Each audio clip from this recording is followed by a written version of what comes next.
we should be fighting. It's an intriguing fight. Let's see what happens. And then Conor only has 2 fights, leaves, goes to Netflix and fights Nate for the 3rd time. They make all the money. Can he go over to it? Yeah, after 2 fights. So he has to.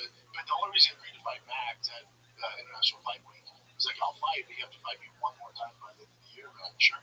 Oh, it's a definite by the end of the year. Yeah. That's all. Yeah, that was his clause. I'll do it, but you have to fight me twice this year. That makes me happy because that means I definitely think Conor showed up for this fight. Now. Me too.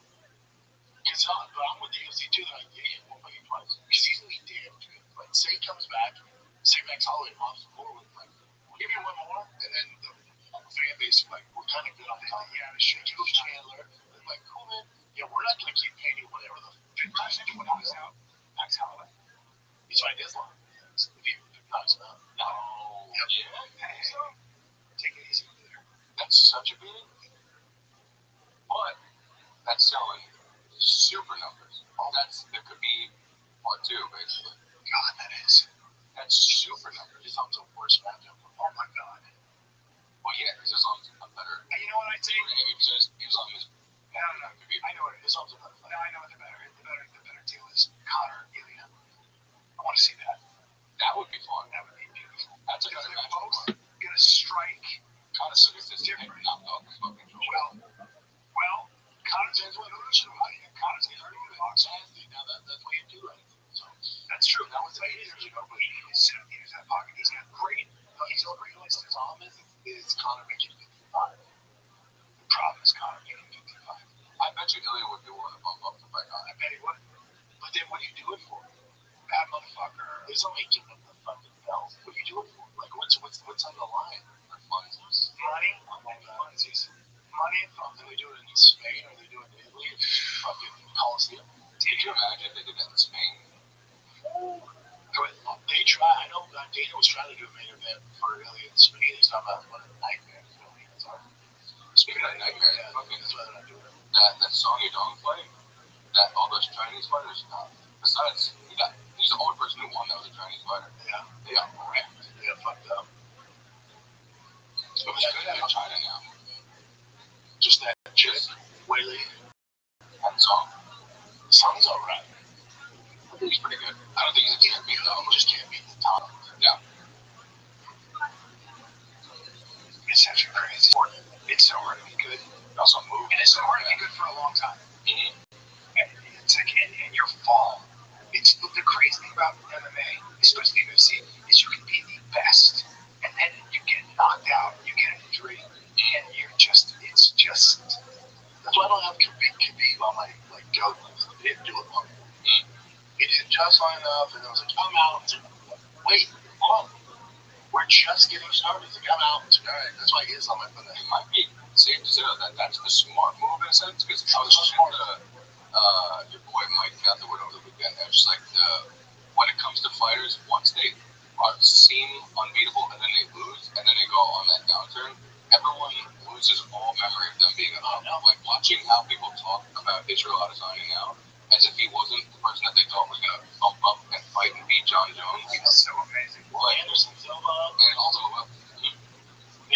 fans preserve the myth. So bad. Preserve the myth. I'm not saying Khabib didn't do it right. He has all the fucking money. He did exactly what he should have done. It's not shit when we're talking about greatest of all time guys that he didn't do it long. Yeah. You can say GSP was very smart about it too. He's very smart. After that, Johnny had his fight. His face was a mess. Couldn't see very well. And he was like, oh, we got it.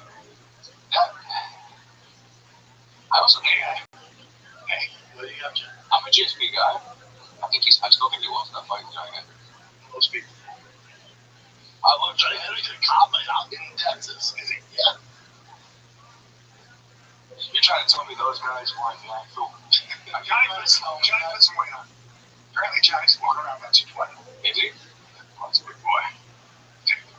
Let's see Johnny rise on that. Okay, just don't hear from him. He's like, yeah, fucking clean up the streets, you piece of shit. I would love to get pulled over by him. Yeah, you think it's alright. It's fine. Oh, look at this kid I was doing, but you know what's funny about that? What's funny about that guy? You look at him and you're like, looks like a regular guy, and he will change your whole life. You got your fucking head on. Oh my god, you're such a monster. It looks like he's a cop and he's fucking helping his items out. Yeah, it's a good life right there. Good for him. red light. Yeah, he's glasses. Looks like a nerd in his glasses. That's not a guy you and him have the same barber. That's cool. He's the guy you'd see in traffic, and you give him like a look. That's right. Out of the car, you'd be like, I'm gonna beat this. That's right. Guy. And then you wake up like, where am I? Yeah. What happened to me? You're so explosive. Not great at social media. That's all good. That's all good. You know what? He's a dad. You know what though? That seems like a fun life to not have to worry about social media. The best. You think? What's that? Hold on. You got headers up there. Go back to. Click on those headers right there. My new header just came from my Rabbi. So we're boss this guy. Oh, that's awesome, dude. He's living life. I mean, you're not giving a shit. He's not posting reels, trying to get followers. That's a fun life. Yeah, because he doesn't have to. He's not in the hustle. He's not in the rat race. He gets his paycheck protecting the streets, built up his fucking Raptor, had a great fucking all-big career as a pro, coaching his kids. That's the dream there. That's a life. Yeah, that's a life. A couple of Jersey cows. You know what I'm saying? A farm. You know what I'm saying, guys? Waking up at noon to feed. Having somebody else wake up so late. Having somebody else milk your cows at 4 in the morning. I didn't have to milk at 4. Fuck off. Yeah, it's that tree's gone. I also couldn't imagine your girl, a Philly girl, hearing a rooster every morning. All I said to her, I go, think about having a farm. She goes, do you know me? What are you talking about? I'm not talking about what? My wife pulled that thing on me while I was at Whole Foods. I get a call. She goes, if you were athletic, what sport would you do? Yeah, and I go, what? She was laughing so hard because I go, what are you talking about? She goes, if you're athletic, I go, I am athletic. And I go, hey, hold on. I go, what are you talking about? I got so mad. She was crying. My son, I could hear my son go, why are you crying? She was, and I fell right for it. I've seen that one. No, your girl would have got, if you didn't know the track, you would have fucking, I think, have you seen the one couple that did, they have the dog down there, and then the wife's in the back, and the guy's like, you know how to tell right away if a guy hits his dog? He's like, you should go up to your dog and you do this. Do it. The wife in the back. It's with the dog. He's like, oh, if you do this, you hear the dog. You say, he's like, I never hit my dog. Every time he does this, it's great. My favorite catch is always the girl who asks guys on the street, do you think you could fight? And they're like, yeah, I could fight. And she's like, yeah, she'll be like, let me see what you can do. Like, and they're doing this, going, there's been a handful that can, but the amount of just delusion of the average man, if someone asked me if I could fight, I'd say, no, I'm compared to who? But then on my Instagram, have you ever seen the one, they're like at either car meets or just like a car meetup? And it's the same thing. Like, how much horsepower does your car have? It's like, I'm probably thinking about 800, 900 horsepower minimum. And like, cool, we have a dyno right here. And he's like, cool, let's set it up. So they just set their car limit like 300. Literally, every guy's off. About 1100 horsepower. Like, very cool. We can tell right here. It's like 400. Like, they said about height. Guys would always say that they're at least 2 inches. Oh, yeah. It's just guys. It's what the guys do. It's just fucking. How big is your head? 5'9". Yeah, it's just what guys do. My girl was like, she's like, yeah, your head said 5'9".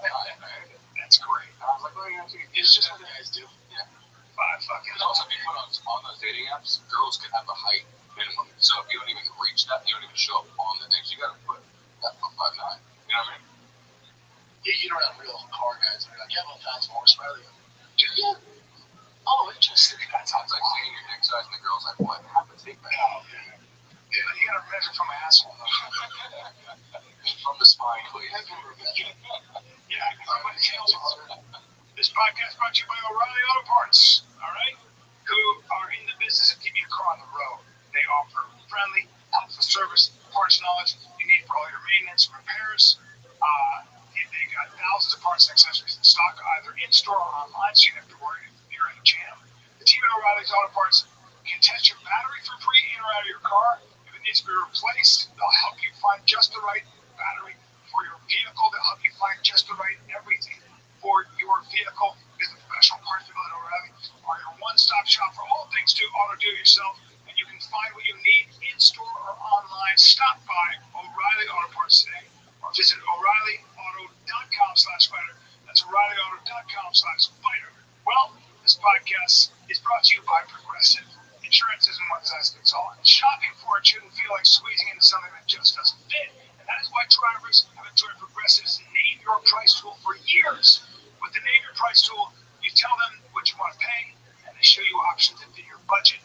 Enough hunting for discounts, trying to calculate rates, and tinkering with coverages. Maybe you're picking up your very first policy, or maybe you're just looking for something that works better for you and your family. Either way, make it simple to see your options. No guesswork, no surprises. So you're ready to see how easy and fun shopping for car insurance can be? Visit Progressive.com and give the Name Your Price tool a try. Take the stress out of shopping and find coverage that fits your life on your terms. Progressive Casualty Insurance Company and affiliates. Price and coverage match limited by state law. At first, I didn't think it was real. I woke up to this blinding light. I was transported to another place. Pluto TV. I heard a voice. Come with me if you want to live. There were thousands of movies and shows, and they were all free. It's just so beautiful. On Pluto TV, free streaming of Terminator 2, French Era, The 100, and the X-Files, Necros, excitement, loss of sleep, and some belief in extraterrestrials. No credit cards or alien encounters necessary. Pluto TV, stream now, pay never. Wait, did Bryce say little kids this year? Was that free? Yeah, check out my post. It's cute as shit. I told you the fucking UFC. Tell that Ashram has to fucking see the new bugs. Dude, my son. Oh, nice little one. He's so fucking cute. How big? By the way, he was so little. He punches about as well as those guys.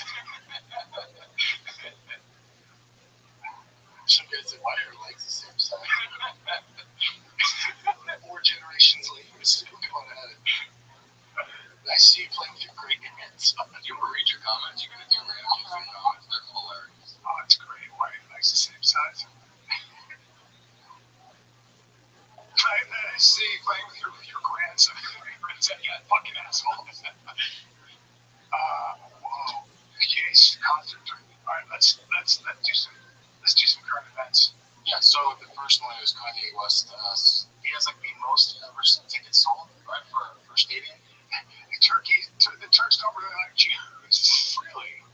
I don't think people give a fuck. Like, yeah, he should have done that, but it's like, I think a lot of people are just like, yeah, I don't agree with the guy on that crazy shit. They want to see him fucking slap. Dude, look at that 118,000. But if you actually watch it, a lot of it's just him kind of just walking around and just playing his music.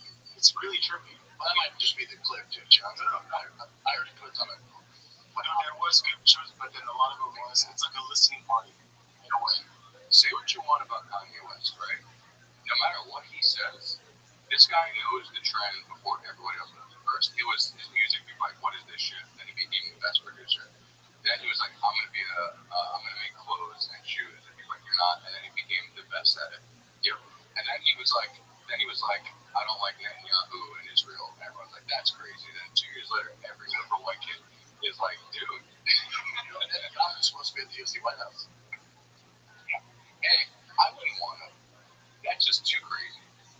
Crazy. I saw Joe talking about it. Joe's like, I don't like the idea of this call. He's like, I don't want to be there. It's scary. I don't. It's putting all the biggest targets on one plate. Yeah, they're not gonna. Yeah, what are they worried about? It's the United States military. Yeah, they're gonna come. They're gonna lock in. It's not that simple. It's been assassinated. Almost. They got lock down. I hope so. There will be somebody who shoots a gun. But if you're Joe, you'd be nervous too, right? You're in this collection of all the biggest like you got the Mark Zuckerberg type people, then you got Netanyahu there. That's like a red dot on a target. That's scary. Yeah. We're see some of the crowd reactions. Yeah. Be very interesting. I think it's gonna be good. Yeah. Well, but also there, you know, if he, let's say it was UFC National Fight Weekend in Vegas, he would get booed out of the arena. Oh yeah. But you're around all the oligarchs, 1%ers, the probably cahoots, who knows what it is. It's not an audience. It's not an audience. So there's no audience. So how big is it? There's going to be 3,000 people, but there's only 600 tickets. And Trump was allotted 200. Trump was allotted 400. Dana's 200. The rest are all spoken for. So you have all the elites and pedophile and the 1%ers. So it's not like you're getting a real fan base. And those people, you know, maybe some soldiers that are now. Yeah, but do you think those soldiers are going to fucking get Yahoo? No, they're professionals. They're not going to do. So it's not a real. What you're saying to do is like in Miami. Yeah, have not Netanyahu walk out. Yeah, have Netanyahu walk out at Timor. You know how it goes. They're not going to do that. Staples there, I'm saying. Yeah, Dude, that's in Twitter Garden. Let me know how it goes. Yeah, not good. I bet he doesn't show up. I don't know. New York, he might be alright. More so than say, with the fight fans? Yeah. I don't know. Yeah, no. Not even strictly tweet out like, I hope Netanyahu shows up so you can get a gauge of how people feel about it. It's like, that ain't gonna be a gauge, but all those people making money off this horrible shit. Okay, the next one is speaking of Trump, he's trying to put himself on the $250 bill. Which is how to do the president. He just does wild shit. He's just there's a $250 bill. I mean, it's going to be created for home. Is it going to be one of those minted things that you can't spend? Fantastic. Well, there's a $2 bill. Yeah, so there used to be a $1,000 bill and a $500,000 bill. There used to be. I think so. Yeah. Okay. Look it up, Jim. $50,000 is $1,000 bill. I think so. I've never seen it. Look it up, Jim. $50,000 bill. $50,000 bill. It's taken out of circulation. Wow, 5,000. Pass. 5,000. What's the highest they've made? They discontinued the 5,000. Think about that. That's amazing. $5,000. Makes sense, though. What the fuck you do? What are they going to do? There's no credit card back then. Yeah. Right. Yeah, I don't know. My largest publicly circulated bill is 10,000. Good. Right. It was 100,000 cold circulation. It's cool. I've seen 500. I feel like. Other historical denominations, 500, 1,000, 5,000. So what happens if you have $1,000 bill and you try to use it? They don't say no to you. Yeah, I just need some change. Like a 7-Eleven. It's like, what? Go get a cash. These things fake. Jump on $250 bill would be cool. It's not like you can see bill these days. No. It's hard. It's just you can catch $1,000 bill at the bank, but it's highly recommended that you do not. Oh, because it could be sold. Probably always a lot more than 1,000. Wow. It could be worth anywhere from 2,000 to 7,000. Wow. You ever collected anything like that? What? You ever collected anything like that? No. Anything? Collected anything? No. No. Coins are collected as a kid. This one's it? Rocks. That's a sad show. The crystal lights. You were a crystal kid? No, I wasn't. I collected anything. Marvel comic books. Me too. DC comic books. Pogs. Yep. Trading cards. A lot of trading cards. Baseball, football. You want to know with me? I used to have. I was big into Pokemon when I was a kid. Yeah. I had all the first edition. I had Charizard, Blastoise, Venusaur, all of them. Those are the ones that are selling for millions of dollars right now. Really? And my dad, I asked him, where is it? And we checked it out and can't find it. I think he gave it to another neighborhood kid. Yeah. I moved out. They don't know. Yeah, it was minimum hundreds of thousands of dollars for the cards. Yeah, me and my brother talking about the other day, we looked at cards and I picked out some of the cards my mom would have kept them. We have some, but she would have kept like the big boys. Man, dude, my friend was renovating a house. They were redoing the whole house and they opened the wall and they found $1 million in silver. Some crazy amount of silver. Giant things. And I said, we're going to keep it because, I'm going to give it. They told the guy who owns the house, it's his. Wow. He's so honest. I was like, they already well. I'm like, how about they already well? I was like, hey, take a look for yourself. It's also an episode of Ozark, but whatever. Is it? Yeah. That's funny. Way before that. Well, Pokemon cards are actually the most expensive out of all the cards. I know, but how about that? Not even an athlete gets Pokemon cards, which is so sad. Highest traded. Which is so sad. That's true. Yeah. Yeah. Mm-hmm.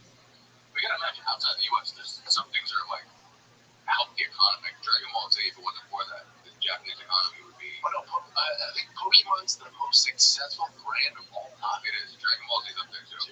What? Where Dragon Ball Z, if it stopped being made, it would affect Japan's economy. Seriously, you know Tom Brady just opened up a card shop in downtown Austin.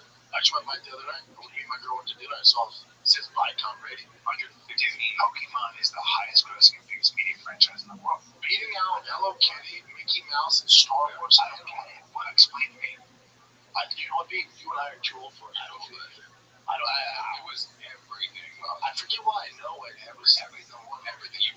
But what is cards you play? I really could. You know, watch the movie. And there was a scavenger hunt or something with it? Pokemon Go is a game that people play. Wow, fucking crazy. But yeah, what is it about Pokemon? It's so anime. I think how kids more into that than say a fucking Shohei Ohtani or rookie card. My brother got a couple of them. Like a real person. My brother sells cards when he's not doing when he's not with. I can't say what band he's with, but when he's not with them and they're off tour, he collects cards. He started collecting and selling cards. Yeah, it's a good business.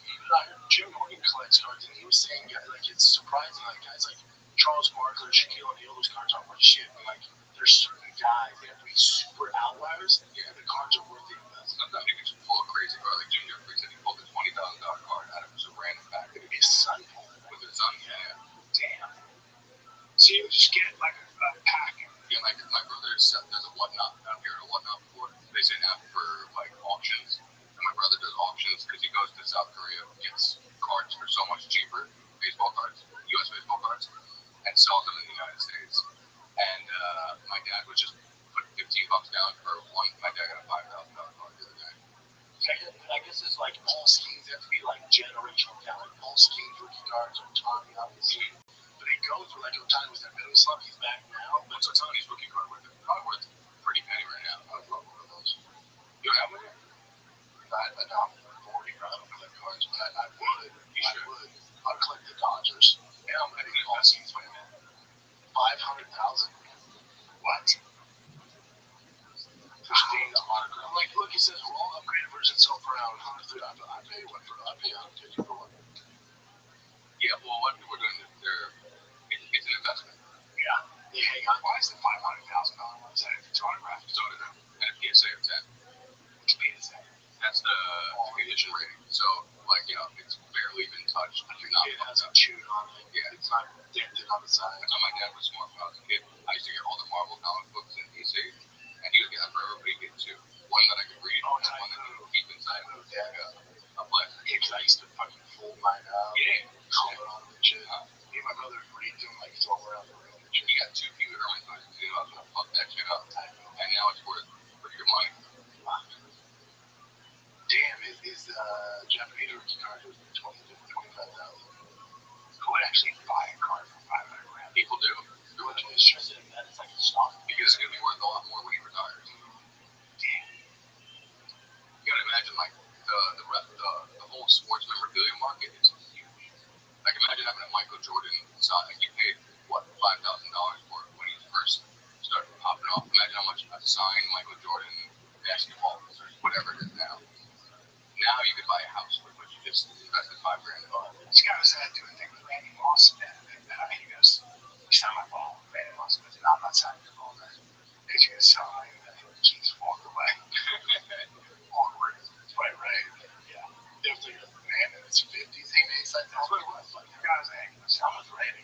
I thought that always is funny when you get there's a couple times we show up to the airport and they have Brian to sign. They with all that. It's gonna be worth a lot of money. Get some of the MMA cards, do you? Well, Ilya Taborya's card is worth the most money out of any UFC card ever made.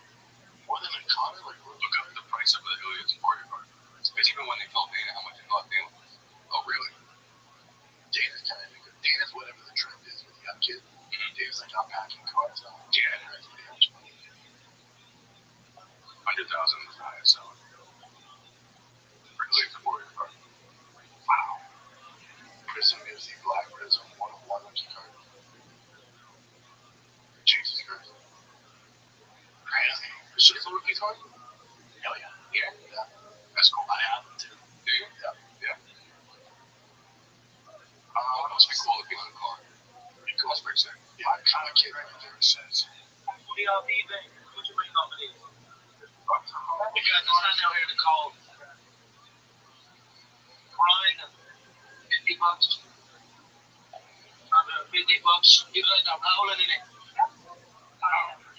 No, well, it is, but then you collect the money, and then it's not so bizarre. I've never been one to collect autographs. Yeah, but again, they're not collecting autographs; they're collecting cash. They go to the hassle of standing outside in the cold, getting the pictures printed, showing up.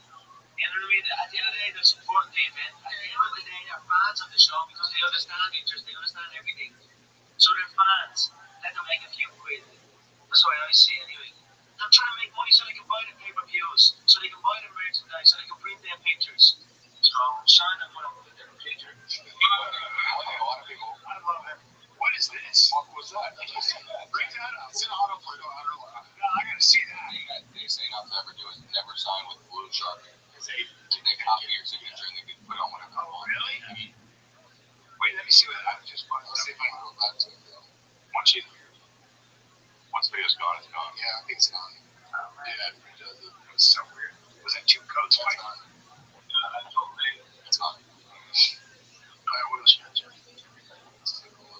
Alright, so this girl was on a live stream with a popular live stream that I don't know who he is, but they asked her like, who's the last celebrity you hooked up with? And she kind of mentioned ASAP Rocky. She really did with actor. Yeah, we have to meet it.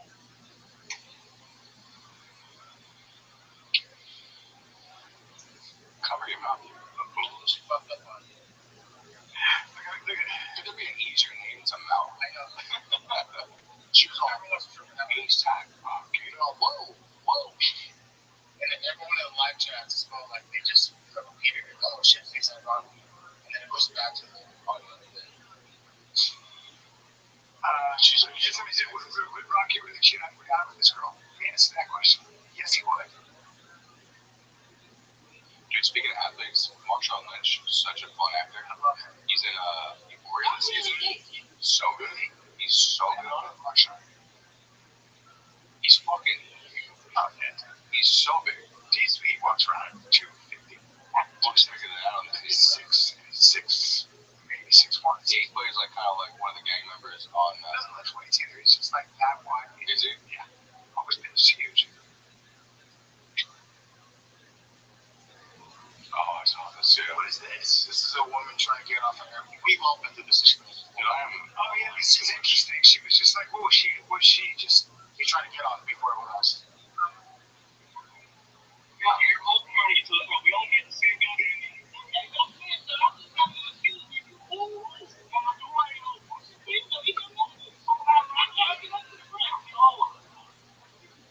I wouldn't have given him a hard time.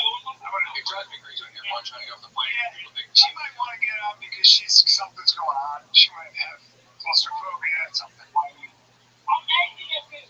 Claustrophobia? Stand up for something. Claustrophobia? She flew for 3 hours. You think she got claustrophobia when I wouldn't get off from it? You never know. I would say so for sure. Would you? I'm like, what the fuck are you doing?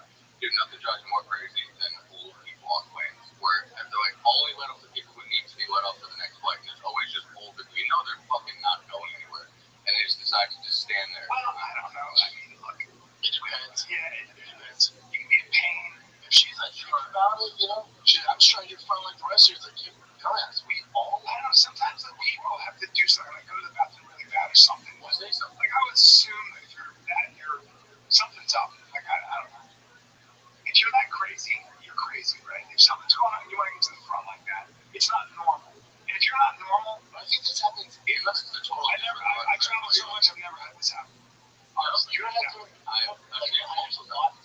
travel. Yeah, I had it all the time. Really? All the time. Probably like once every couple months for me, where I'll see someone get up first, and then it's turned into like a picture back and forth. Where the big I don't have to say anything. The other people are like, what are you doing? Yeah, like we're all trying to get this. They're like, don't mind that. And then they sit down and let people go. It's just kind of a. Anytime you have somebody being a little bit crazy like this, I'm always like, something's going on with this person. So if she was like, I'm gonna shit my pants, like, hey, you don't. And I'm cool. Yeah. You give a reasoning, but if you're just like, I'm gonna shit my pants. Yeah, a great way to get there. Hey, I'm gonna shit my pants. And everyone's like, let's go, get up here, girl. You it's just a respect thing. Like, you know what it is with me? If it's a woman, if it's an elder, if it's a middle-aged woman like that, I'm gonna let her through. If it's a dude, it's gonna be different. Like a woman, she looks like a grandma, or something's up, I'm gonna let her through. Yeah, as a guy, I'm not gonna be that guy behind her. Oh, a guy gets so much less grace. Yeah, if it's a dude, I'm like, what's up, bro? If he's pumping me. If it's a woman, she's getting by without question. Like especially like a woman at that age. Especially because she's running through. It also depends. Yeah, she's a pet with hands. Yes. But also depends. Tight. It also depends how long the flight was. If it's like a 5-6 hour flight, get the fuck back to your seat. If it's just from here to like fucking Dallas, it's not. Whatever. I'm not gonna. That's not a fight I'm having. I guess. Yeah, because that's what's gonna happen. Right. Like, what are you gonna do? Right. You're not nobody win. Right. Hey, sit down. No, alright. Alright. I'm gonna say sit down. I'm not on this hill. I'm also not gonna fight you. Right. Correct. I think I've switched from Spirit to Southwest. Yeah, well, Spirit was unruly, and Southwest, before they had assigned seats, was pretty out. I used to love that. Yeah, I was assigned seats. Yeah, I love that. Yeah. Because I always get, like, the emergency rows. Yeah. There was just a piece of shit who decided to sit in a seat, and she goes, that's my seat. He goes, yeah, but the flight attendant said I could sit here, so just go back there. And the horn looks at this piece of shit, and he was this fat shithead person. Just a bad guy. She goes, no, I'm not. That's my seat. Yeah, but she told me I could sit here so you can come back. I was right there. I was there for that. There I would have been like, you, get the fuck out of me. And she stood her ground. Yeah. This is what happened when Van Lathan called up Theo Vaughn. Oh, it's on another tablet. I mean, you want to see that one first? Yeah. He goes, man, you know this guy, right? The guy that is at our lives is from our home state. My home state. I think you got the deal. My name is Theo Vaughn. Okay. So he was a dumbass. Is it true? You win that move? It's a true story. So James goes, hey man, Theo Vaughn. Theo goes, yeah, what's up? Theo used to do a podcast with a guy that I used to work with and all this stuff. So I'm talking to Theo. And Theo's from Mandyville, with the exact same age. And say, hey man, what's the Mandyville? Why are we doing all of this stuff? And I started to feel like a bitch ass. Okay. And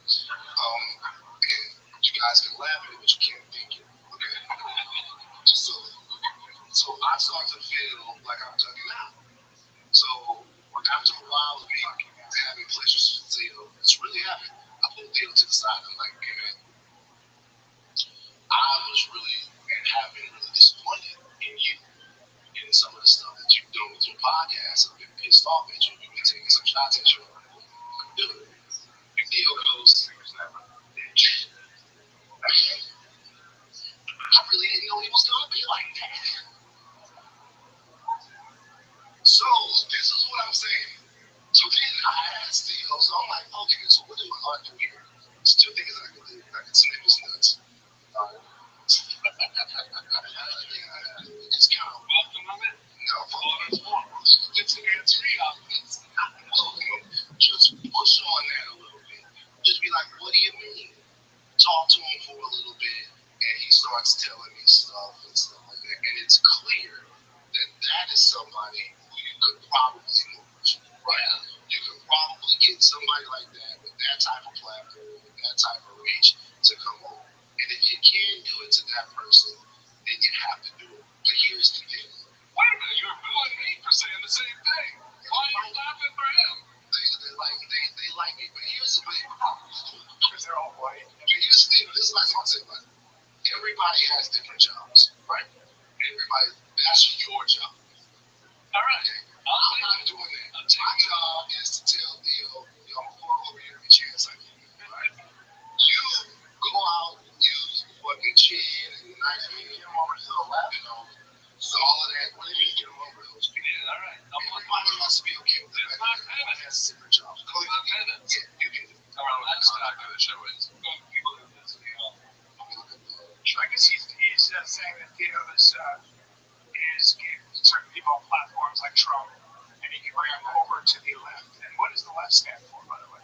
What does that guy stand for? What are two soft guys there? What is that guy with Trump? That guy who's got his fingers. snapping is like someone calling people annoying. The guy who does this also calls his girl his partner. It's just a gay stuff. Yeah. Well, how is it going for people? Like, what is the left offering? What is their consistency? What consistency? According to Van, he pulled you to the side, told him directly they felt they have been irresponsible at times with his platform. Felt awful. Okay. Oh, yeah, now's your platform. Ours might have influences. He does the right thing by hounding celebrities in their day-to-day life. Now, that's a noble thing to do. To put a camera in fucking. I don't mind it. I don't mind that he has a problem with that, and he can do that. I just don't know what argument he made there. It's like I don't know how to follow your argument. What do you say? Like, what would you like him to? His argument is, I don't agree with you. Don't give these guys a platform, and don't give these guys a platform. They never had Bernie Sanders on, right? Right. A lot of people on. So, there's had a lot of people who have different ideas. But also, he wasn't like mean to me. No. It's just whatever. But he did say maybe I'll flip his nuts. Now, define that. Don't say that to me. What do you mean clip it about? Could you clip my nuts, bro? Like verbally? I hope not physically. I don't get it. Like, what are you gonna get? Like, shove me in my face. No. Huh? He's trying to say, take me down. Not that smart. I'm not that impressed with that guy. No, he's gonna take. He worked on it. You know what I'm saying? The guy with the fucking hat on the TMZ is not someone you respect. I mean, I don't know. Maybe he's a good guy. Maybe he's got something to say. I don't know. I just, there's a lot of talk, and I just don't know what his. It's great for me to be a paparazzi and talk about morals. Didn't he leave TMZ? Didn't he leave it after Kanye stuff? Because Kanye gave a full speech, so then he quit. Look, he's probably a good guy. I don't know. He's probably in the middle once or twice. That's how I think. But I don't have any problem with somebody who has a problem with Trump or has a problem with the right as it stands now or the Republican Party. There's a lot to criticize there. 100%. So, but I guess it's his podcast. He can have whoever he wants on the podcast. So it's just, I don't know. Yeah, look, I mean, I know what this is. This is about, yeah. It's not like Theo's going to do anything. It's not like he's going to do anything. He creates clip we're talking about. But that's a great clip. Yeah. He didn't say anything, though. What I'm saying is that he didn't do anything. He didn't say anything. I wish he had done this. It's more we can move him over here. How? With what? What do you offer? White women cheer. Yeah, what do you exactly? Right. What do you offer? Exactly. If you're a black dude in that environment, anything you say is going to be cheered by white people. It's hilarious. Okay, this is the last one. It's just a car crash. Everyone's okay. But check out how crazy this is. It's a drag race.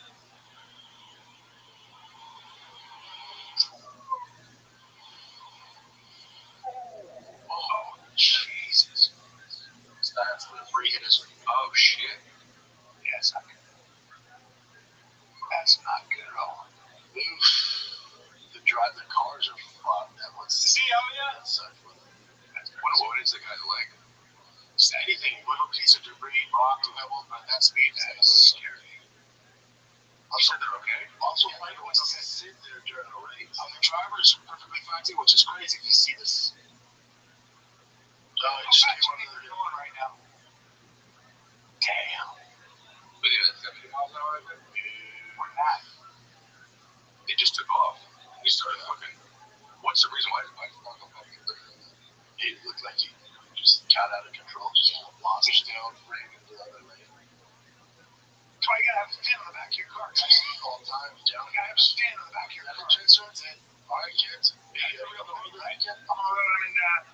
I'm in Chicago Improv Friday, Saturday. Come get some. One of my favorite clubs, Shopper Improv. Let's go. See you soon.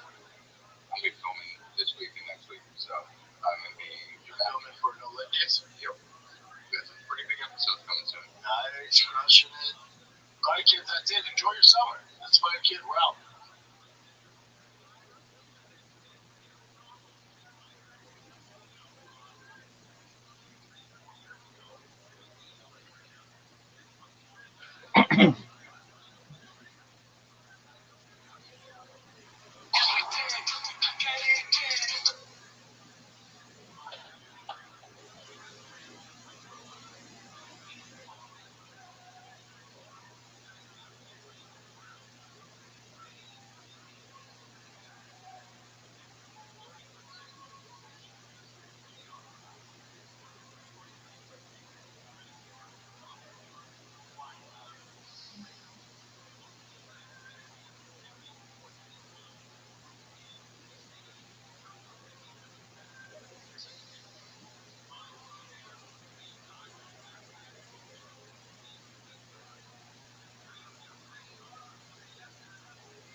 Rest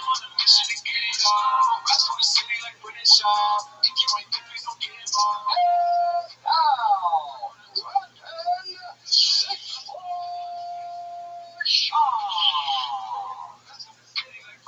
Coming at you here, Monday morning, June 1st.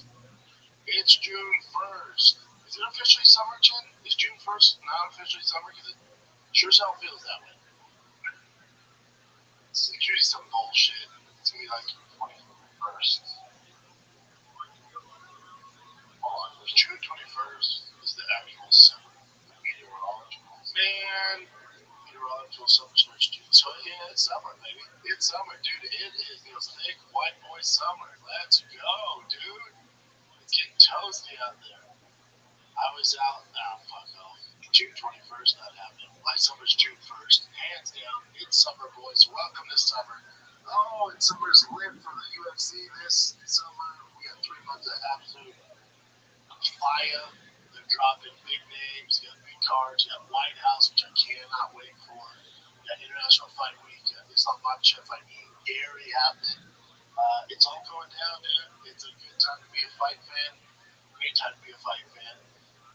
Kiddo's baseball's over, so no more sit out in the sun, which I'll miss that, but we're doing football and tackling drills this morning. Football's here. Allergies are popping. It's officially summer. What's up, fam? Welcome to Big Brown Breakdown. Thank you guys for tuning in. A lot of stuff going on in the fight world. We'll kick it off with Darren Till did the damn thing over the weekend. Did the damn thing. Got clipped, which, it's pretty enough. It can happen to anybody. But then he landed a shot that I think would put out anybody from 135 to 265. He hit this dude so goddamn hard. Hit it, Jim? So this is his first knockdown. Hit clip there. And then this is, you know that shit hurt. Boom! That left hand of Till's a special, man.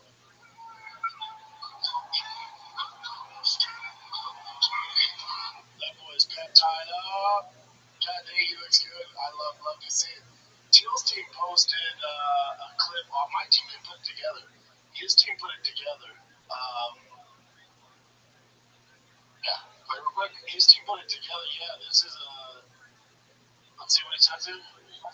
First, let's see what he says. I mean, he dumbass has a special fight game. In fighting, you can be world champion in January, and by November, you're unranked, and nobody's fucking with you. Darren Till, you know how easy it is just to be like, fuck it, I'm gonna pack my shit up and go.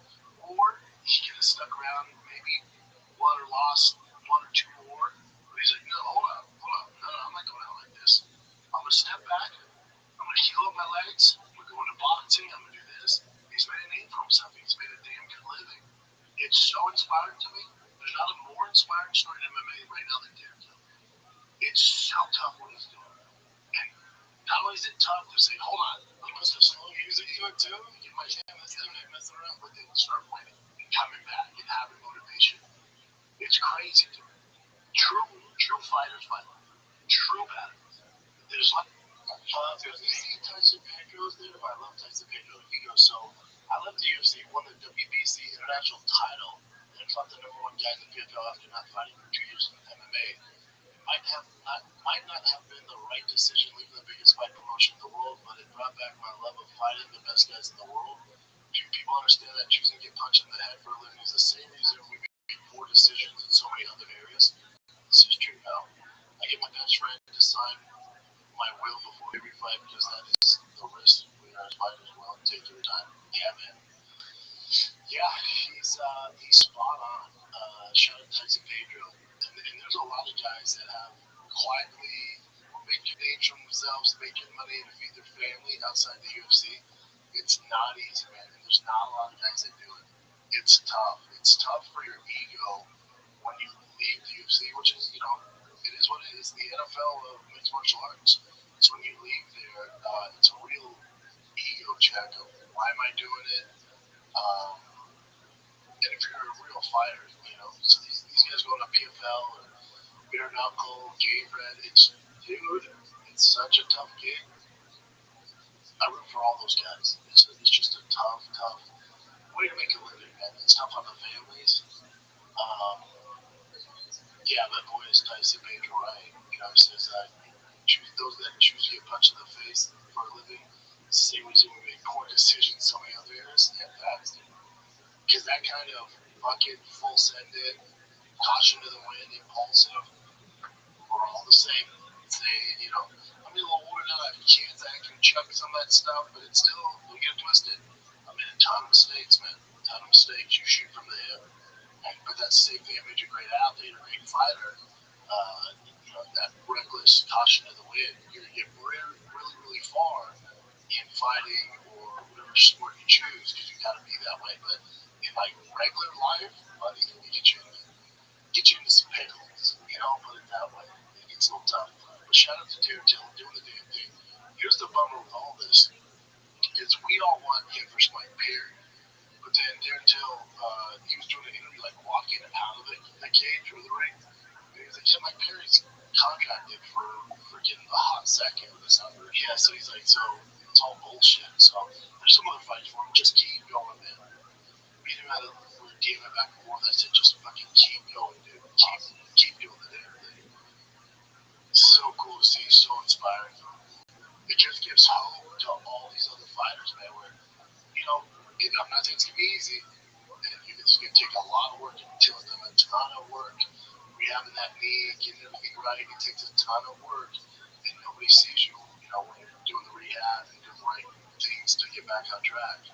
It's not easy, but there is a way to do it. You know, until showing that. Mike Perry showed that. There's other examples. What Mike Perry's done outside of the UFC is insane. But yeah, that was the big thing. I thought it was the biggest moment of the weekend. Yeah, it was Derek Till doing the damn thing. RAF was big. Obviously, you know, I watched the UFC in, what was it, Macau? In China. What's the UFC in China? Good fights, good finishes. You know, a lot of good finishes. Jake Matthews, I feel like he got a finish. That was a frustrating fight for me. He's so talented. His boxing looks so damn crisp. Gave him some out of 30-25. He could have got him out of there. I don't know. When you take him down or start grabbing him, like, buddy, you were lighting this dude up on the feet. Let's get him out of here. And he just did it. Kai Sakura looked good. Yeah, he looked really good. Sergey Pavlovich, dude, if you're on the top five, you ain't beating it. You ain't beating it. That motherfucker destroyed. Any of those guys that are kind of on the fringe of top five, but he throws caution when it's like, fuck this. Yeah, when he doesn't do that, he doesn't do as well. But when he goes straight forward, because when he fights high level guys, like after he lost to Aswell, came a little more calculated gunshot, which I get. But after I got knocked out, I was the same. You become a little more cautious, like, all right, we don't want that to happen again. You're a little trigger shy. And for that's not his. He has no chance to win doing that. So no matter if he's like number 1 or number 20, he has to fight his style, and it's tough to do. Matt Teixeira flying all the way to fucking China and just getting lost for 39 seconds. Yeah. Alonzo Menafield and Mingay, they tried to toss up. They're just throwing, man. But Alonzo looks fantastic. Huge win for him. And then Song Yadong, Figueredo. Yeah, Song Yadong's thing is, again, I say this loosely. I hate the term gatekeeper, but I think my definition of gatekeeper is different. My definition of gatekeeper is a guy that can't crack like the top 3 world class level. Like he'll be anyone 4 and under, good fucking luck. And even those top guys, 3-2-1 champ, he's gonna give them a run for their money, but he's 1% off. He's just 1% off from being super elite. But outside that, buddy, good luck with something down. Good fucking luck. He's just a 1% off to make to be the face of the division, to be a world champion. Just 1% off. I don't know how you fix that. I don't know what that 1% is, but there's something there. He's such a monster. China was not doing good until Song finally did that at the very end. Yep. Overall, good fights though. Good fights. RAF was it was fun. Dude, how about Colby Covington? Yeah. Fucking wild, dude. It's such a disadvantage weight-wise. He looked good, man. Again, it should be that surprising. His background is being a wrestler. Listen, I know he had the whole Trump shtick and all that. Maybe you don't like his fighting style. Kobe, as a pure wrestler, back in the day at Oregon State, was a mother trucker, man. Super talented. Talk to anybody that wrestled with him, competed against him when he was in college. Dude, he was a fucking problem. He gave up a lot of weight to Chris Weidman. Yeah, I was saying Chris is so huge and he's still So many look at Kobe just doing the damn thing.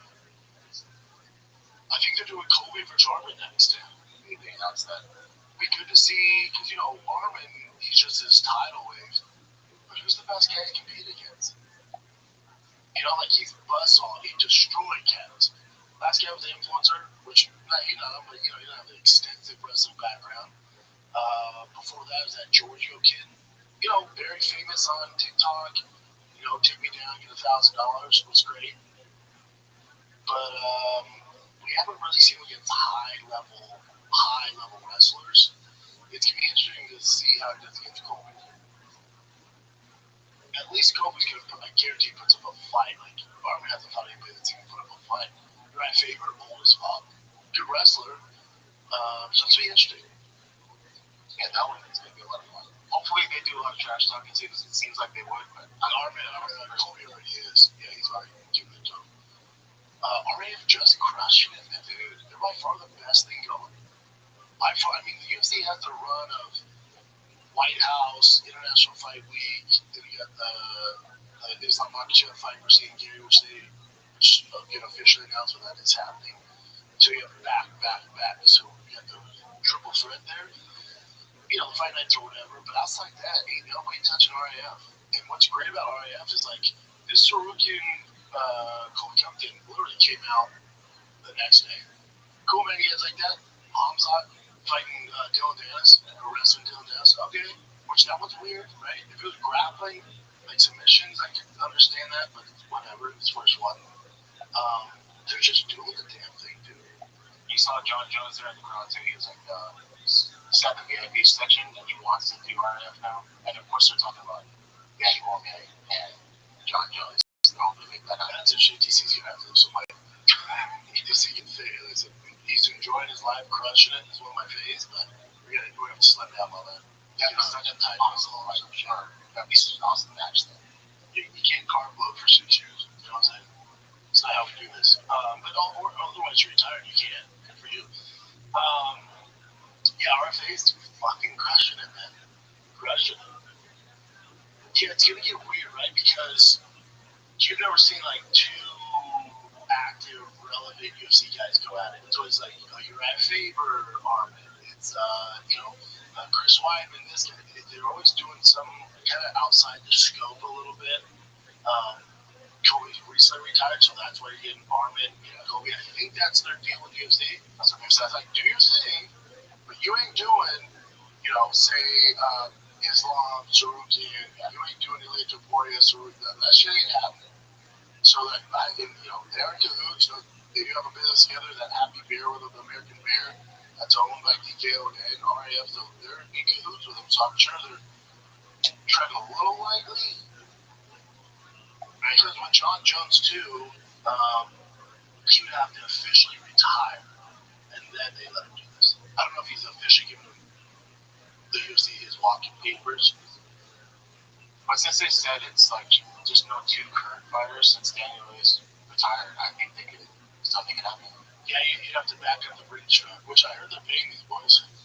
I think it was Armin. I guess more power to him. He's getting paid.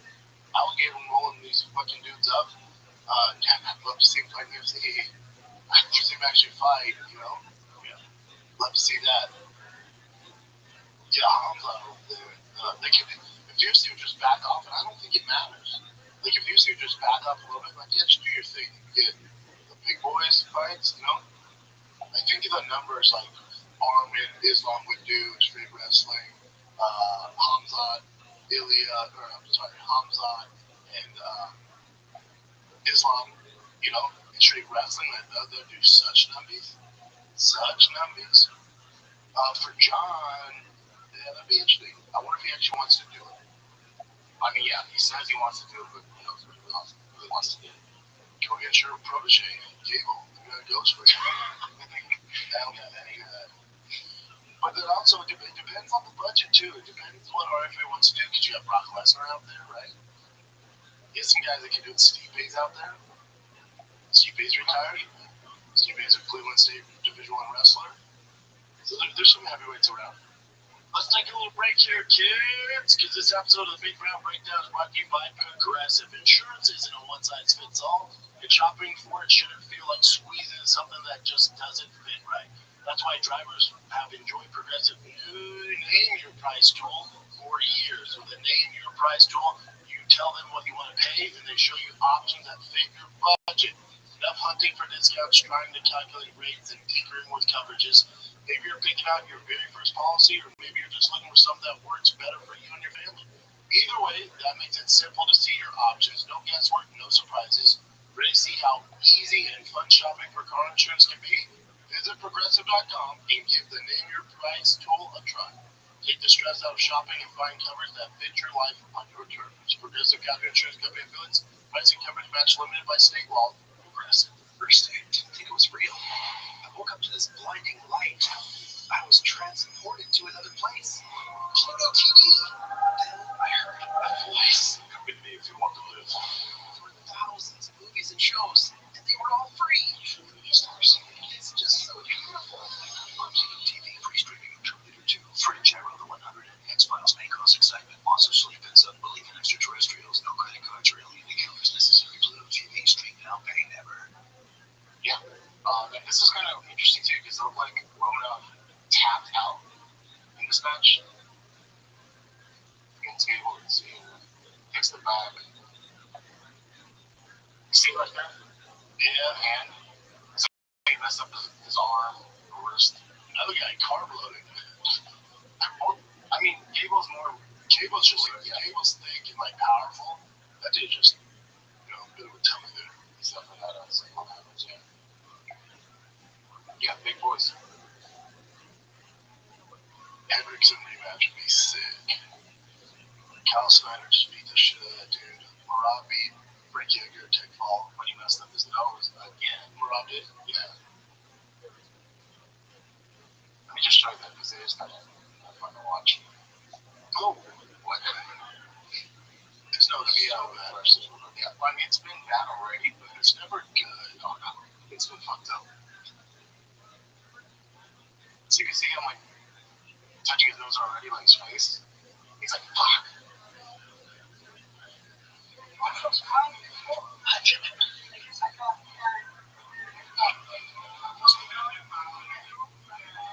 See that?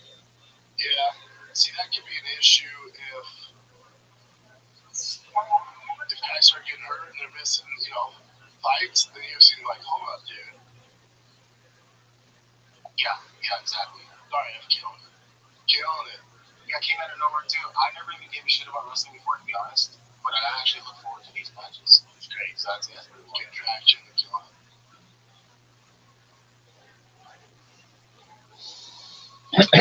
It's right there. Oh, did you see the Oh my god. Someone said what did he say? Nothing better to see Greg Hardy get put in the shadow realm. Like, that's been happening to him a lot. Yeah, it's not fun. That's him in 26 pounds overweight, so clearly didn't do it fun. Boom!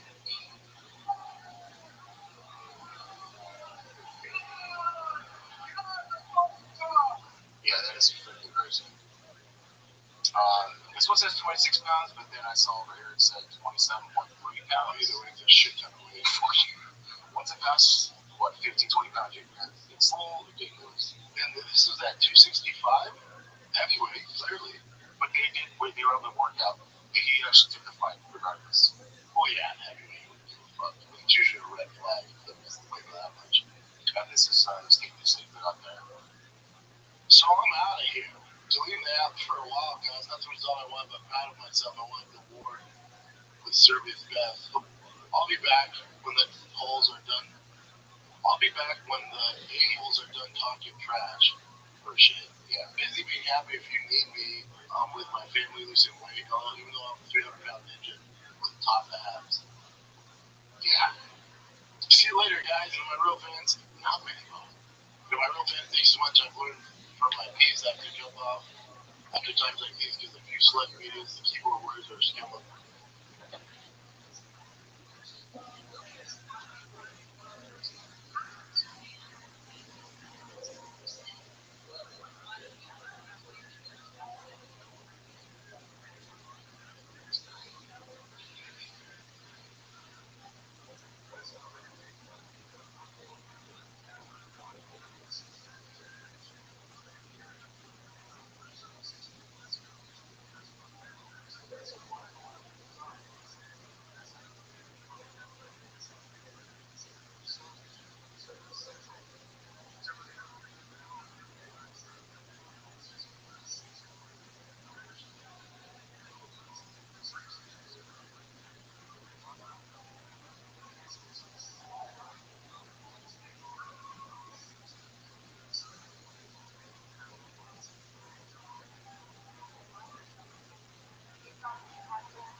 such a fine because we should be one we should be the best.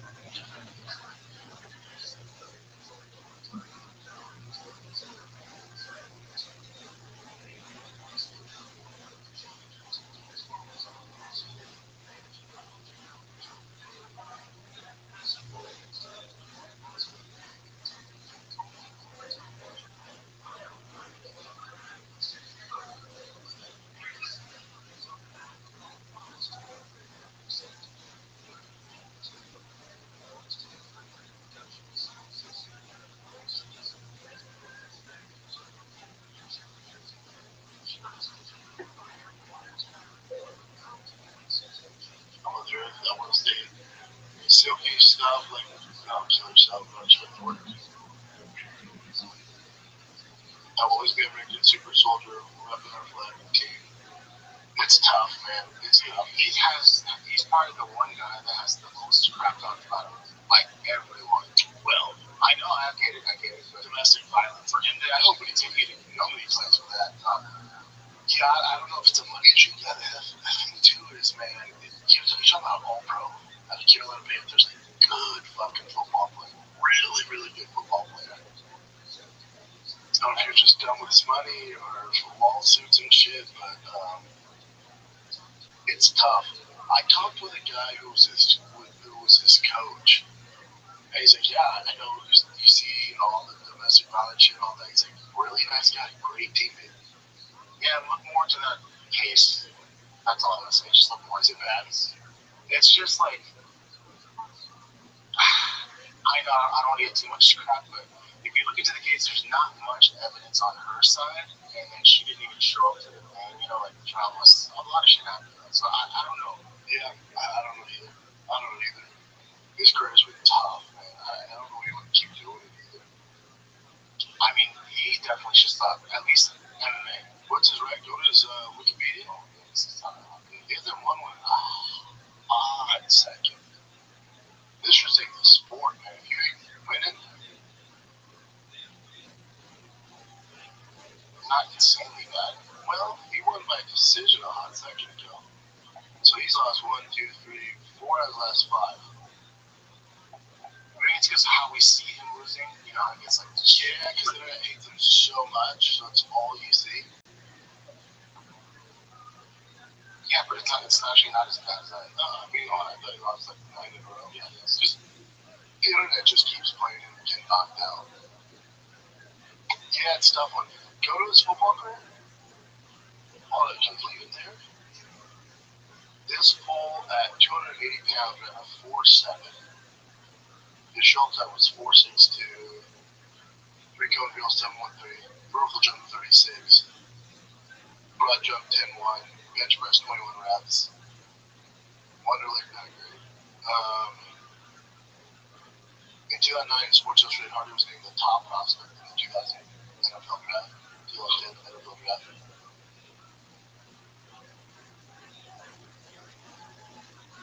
He was a 6th-round draft pick. Now, someone who doesn't know anything about this, is that like super high? No, it's like get all of it. Keep going down. Yeah.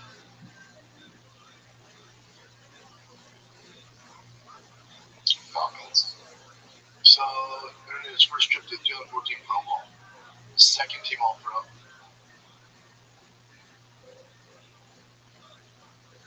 60 sacks in 2013.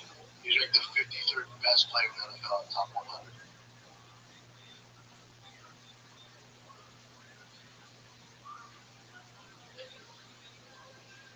They went to the Cowboys.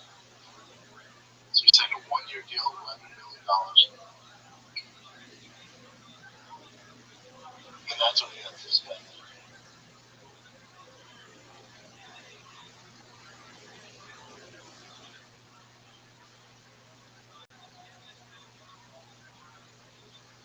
Yeah, short career, 5 years. Boy, 2012 to them, their team, he was like, wow, no, 15 sacks, 11 sacks. Yeah.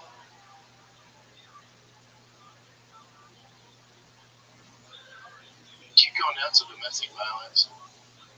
Hardy was arrested for assault and communicating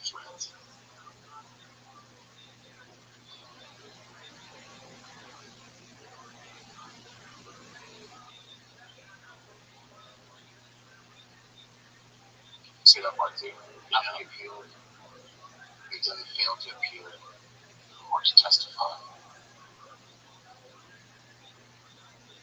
Well, he was sentenced and was put in jail. Yeah, it's tough. It's just after reading all these different things that someone would do, it's kind of like, it's so gray. I don't know who to believe, what to believe. Yeah, it's tough. I don't know what's going on here. Clearly not good decisions on this part, though, but I was doing it right. Yeah, I don't know. Not good. Yeah. So just deleting the app, huh? Yeah, that's smart. Especially if you're him, dude, like, why would you want to be on social media? Yeah, they've been too nice to him. No, it's all negative. That's what. Yes, this is breaking news from Nashar MMA. I mean, all signs point to this. The UFC hasn't made it official, I don't think yet. But it says breaking news: Islam Jefferson Machado is reportedly done deal for UFC 330. Islam was asked about his next fight at the Champions League finals. Right after here, I'm going into camp in August. I will be ready. When asked for a name, Makhachev replied, "A lot of contenders, but number one is Ian Gary." That's from TNT Sports. UFC. It'll be an interesting fight. Against Islam, you gotta have that one-shot knockout power. Ain't nobody beating him 5 times out of 10. Yeah, a few guys, he's gonna be 1 out of 10, and I don't know if Ian Gary, I root for him, but I don't know if he has the skill set to beat him. I'm sure you're gonna break it down when it gets. Oh yeah, I can't freaking wait. But I don't see how he. Just like maybe a Hail Mary shot that somehow, I don't see that taking. He did good against Shavkat. We'll see. As it gets closer, we'll start getting into the nitty-gritty. What else you got, Jim? This right here, this is kind of funny as well. But I guess the military personnel that will show, the ones that they're giving away to the military personnel for the U.S. White House Guard, they have to be in a certain shape. Like their waist to height ratio has to be a certain shape. They love it, look good, love it. Military personnel who put into the UFC White House Guard, the student must meet height and weight standards, cover their own travel expenses, and wear short-sleeve dress uniforms. Service members must comply with the current waist to height ratio and fitness standards. Yeah, I get that. Travel rooms and lodging will be self-funded. What are we doing? That's fucking lame. Officials decided that tickets should be allocated to real UFC fans rather than exclusively high-ranking officials. Attendees will be required to wear short-sleeve dress uniforms. Oh, so they want them to look jacked, I guess. Then I don't know. Yeah, I get how you gotta have standards in the military, especially for physical fucking fitness. Yeah, the world's watching. Like the enemies are watching. Everyone's watching. Yeah, I want like the grunts in the crowd though, like actual UFC fans. I don't want the big generals. Yeah, I mean they're cool too, but you want like the guys who are gonna appreciate it. That's why it's cool that they even said that they gotta do real things. Travel arrangements and lodging will be self-funded. Jesus Christ, man. I don't understand that. It's a terrible look. I did not roll out the red carpet for these guys. I'll never understand. I don't understand it. I don't get it. It's above my pay grade. I don't get it. And there's a reporter, I don't know if you want to hear it, but it's pretty much the same thing that I just read. Okay, what? The official quote, no fatty. Yeah, man. You have to represent America. We can't have fat asses in the military. You can't have it, dude. We're going to play this? It's CNN's a particular great assault. They hate everything American. One memo required that says the recipients are required to meet new DOW, meaning Department of War standards for waist to height ratio, which is, they say it should be less than 0.55. Now, broken down, what that means is that for a male service member who's 5'9" the maximum waist size for that person, if they're going to be admitted to this event, would be 37 inches. For a female service member who's 5'4", her maximum waist size should be 35 inches or less if they're going to be admitted to this event. The Cleveland Clinic lists an average male height in the United States of 5'9", average female height of 5'4". Now, according to one defense official, it says this sends a very clear message to any attendees who want to come to this event or are interested in attending this event. Quote, no no fatties. Another defense official said senior Pentagon leaders are signaling their preference for military members who will look good on camera. And that person said again, basically, no fat soldiers would be admitted to this event. Hey, how many fat soldiers do we have? Is going to send out a fucking memo? Hey, real quick, just a reminder, no fatties. I don't have a problem with this. There has to be a standard in the military, especially being at this event. But you should have a standard a long time ago. 37 inches is a pretty big waist, though, no? Yeah. Yeah, I mean, I'm 36. Yeah, because you're huge. So I'm like, Yeah. what is it? 37 It's 5'9". What's 5'9", 37? I'm with them on this. There has to be a standard. We should have thought this years ago. Also, I couldn't wait to make the UFC event. Trying to get that waist size down. That's motivation to do it. This is Rico Verbo been talking about that meme that comes on. So that's the same meme they use for Ronda Rousey. It's from me, myself, and I really. Yeah. Jim Carrey, Cliff was it? It's spot on though. It's what it is. I know. It's the style you see is unorthodox. But it was very effective, though. Yeah, it was. Just like different tools that Eddie Fury gave me that showed me, like, hey, I want to see this, I want to see you do that, and create your own style. Make your own version of this, what I'm asking you to do. Look at this, and this is what we created. I did not like that, Jack. Yeah, so for those just listening, they're showing the video of Jim Carrey, me, myself, and I really about to fight these dudes. It's so spot on. This one looks way closer than the one else. Yeah, the run around to him, yeah, it's just a way punch, but this is insane. Let's go here. So Carlos Pontes says that if he can't fight for the title, that's the one person he would want to fight is I love that fight. this Carlos versus someone. And if that's true, okay, I have no choice. I have to fight somebody. They go to the belt, yeah? Yes. All right. I think I would pick Morales because if I make sense, I number 2, he's number 3.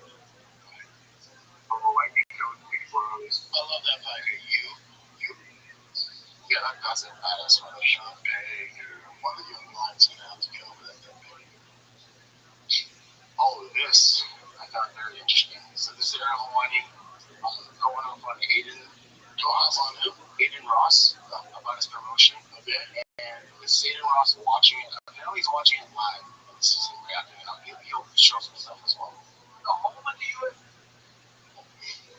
And now the home of the UFC is putting on absolute dog shit trash and then telling us afterwards, oh, it's great, it's authentic, it's not manufactured. And then you've got Dana White and Hunter Campbell up there being like, this is so great, this is so great. It was like, whoa, what was that? Was that like bum fights? What was that? That was not even influencer fights. At least in the influencer fights, they show up like somewhat, ripped, probably juiced up, but they got abs. This was trash. And it was happening at the place where UFC fighters fight. What? That's what I said. So what do you want me to talk about? You want me to talk about that? You want me to have Johnny Manziel on the program to talk about his fight against Bob Menery? All of a sudden, who the fuck is Bob Menery?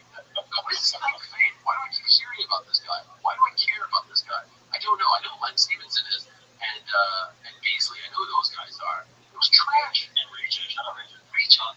Oh, here we go. Thank you. How much are you going for the 28th? I don't know. When's your next one? What do you want to talk Rivers? I want to do your thing. For real? Yeah. No problem. Let's go. I'll coordinate with you. You know what?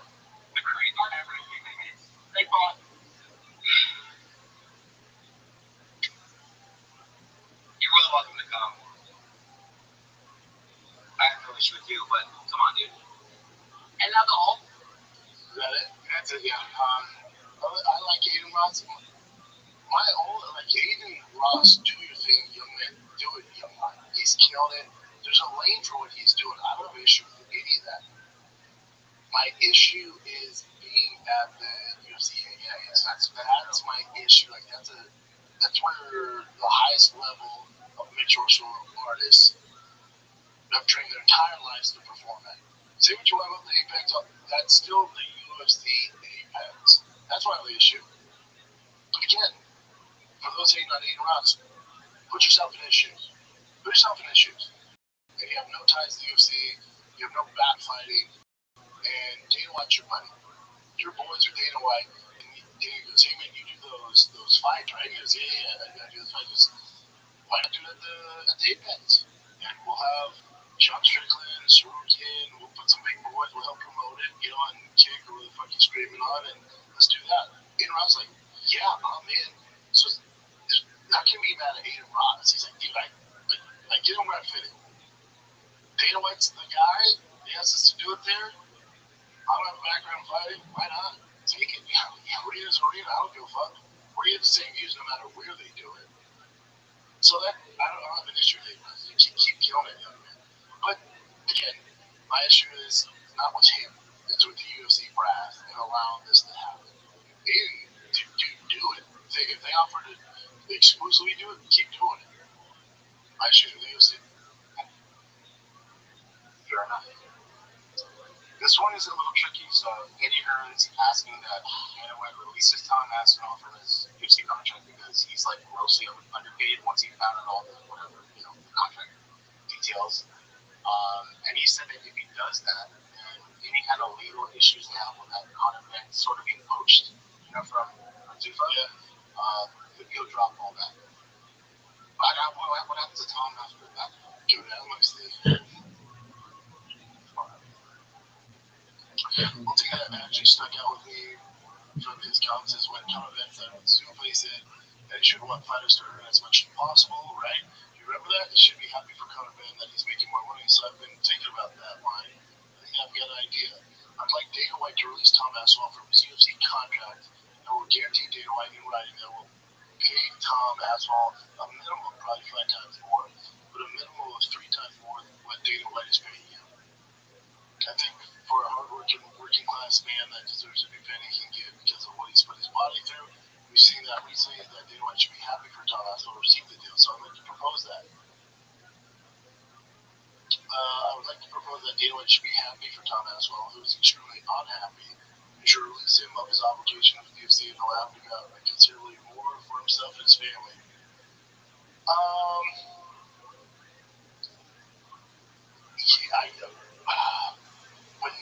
Listen, I love it here. When he says make 5 times more, is that in boxing?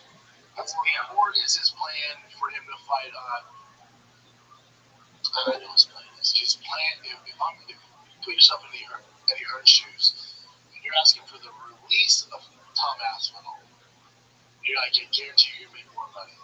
And then you look at the landscape, you got Netflix MVP there. You would do Tom Aspinall and Francis Ngannou for the lineal #1 heavyweight in the world. That's his thinking. I guess my question for Tom would be, how much longer do you want to do this? If it's only a handful of fights, say 3, this is the move. If he is currently under the UFC contract, it's not much money, and you got Serogan, you got Potan, then after that, it's all shit. So we don't have much to offer you. It's not a bad idea. It's not a bad idea. Right? But my thing too is when they say Tom's unhappy, Tom Aspinall probably has 2 fights on his contract. Interesting.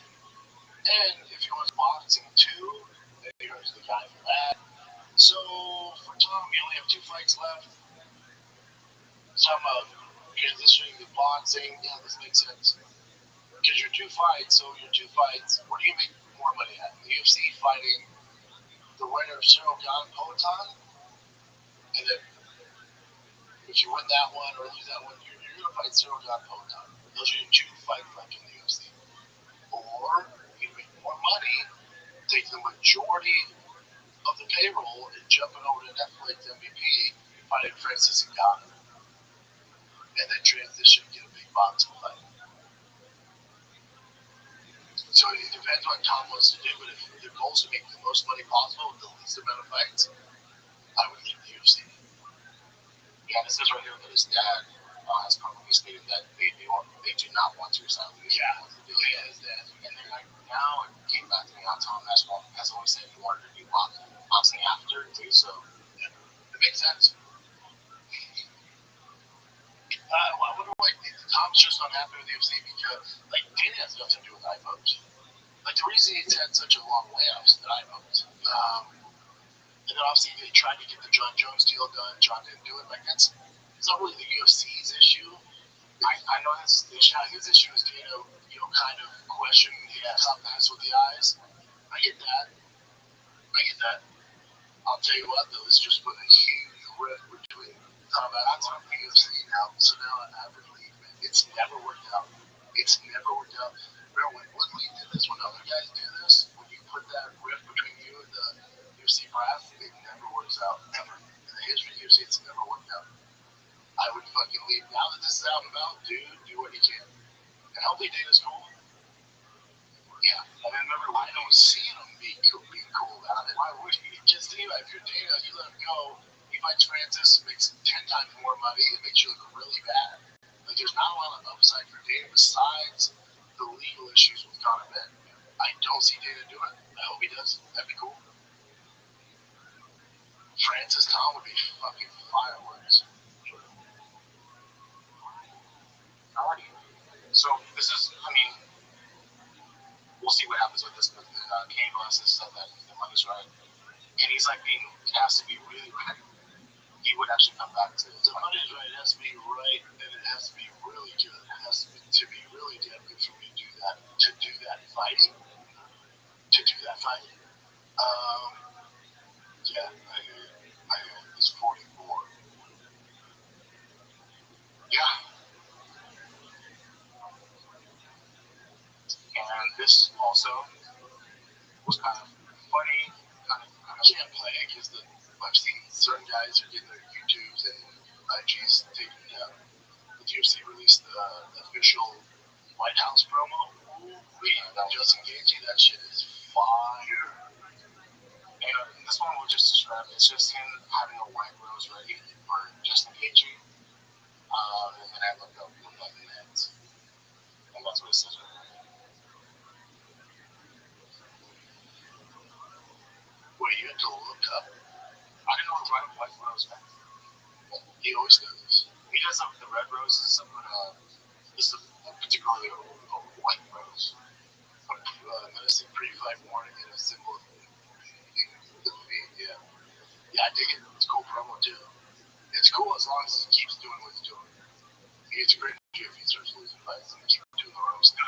He's doing the damn thing. He's doing the damn thing, so it works. Yeah, so far he's been on point. I remember we brought this up last week. White saying that Anderson Silva won't speak to him anymore because of when he lost so many in a row. Man. So now Anderson Silva clapped back, and I'll show you it's translated from Portuguese. The bald guy saying shit. I've been out of the organization for many years already, but apparently neither the current fighters nor the ball game stuff can forget my accomplishments. Well, no, man, you're one of the greats. Deep down, the ball guy knows that with me, there was no whining. Everybody got beat up, and I saved the promotion more than once. And just so we're clear, it seems like the ball guy doesn't know how to count. So it says here, White was saying that he lost like 8 or 9 in a row, but he actually lost 3. I guess 3 in a row. 2005 MMA rules, right? That was a main takeaway. So he lost like 8, 9, 10 in a row. He lost 3. Yeah.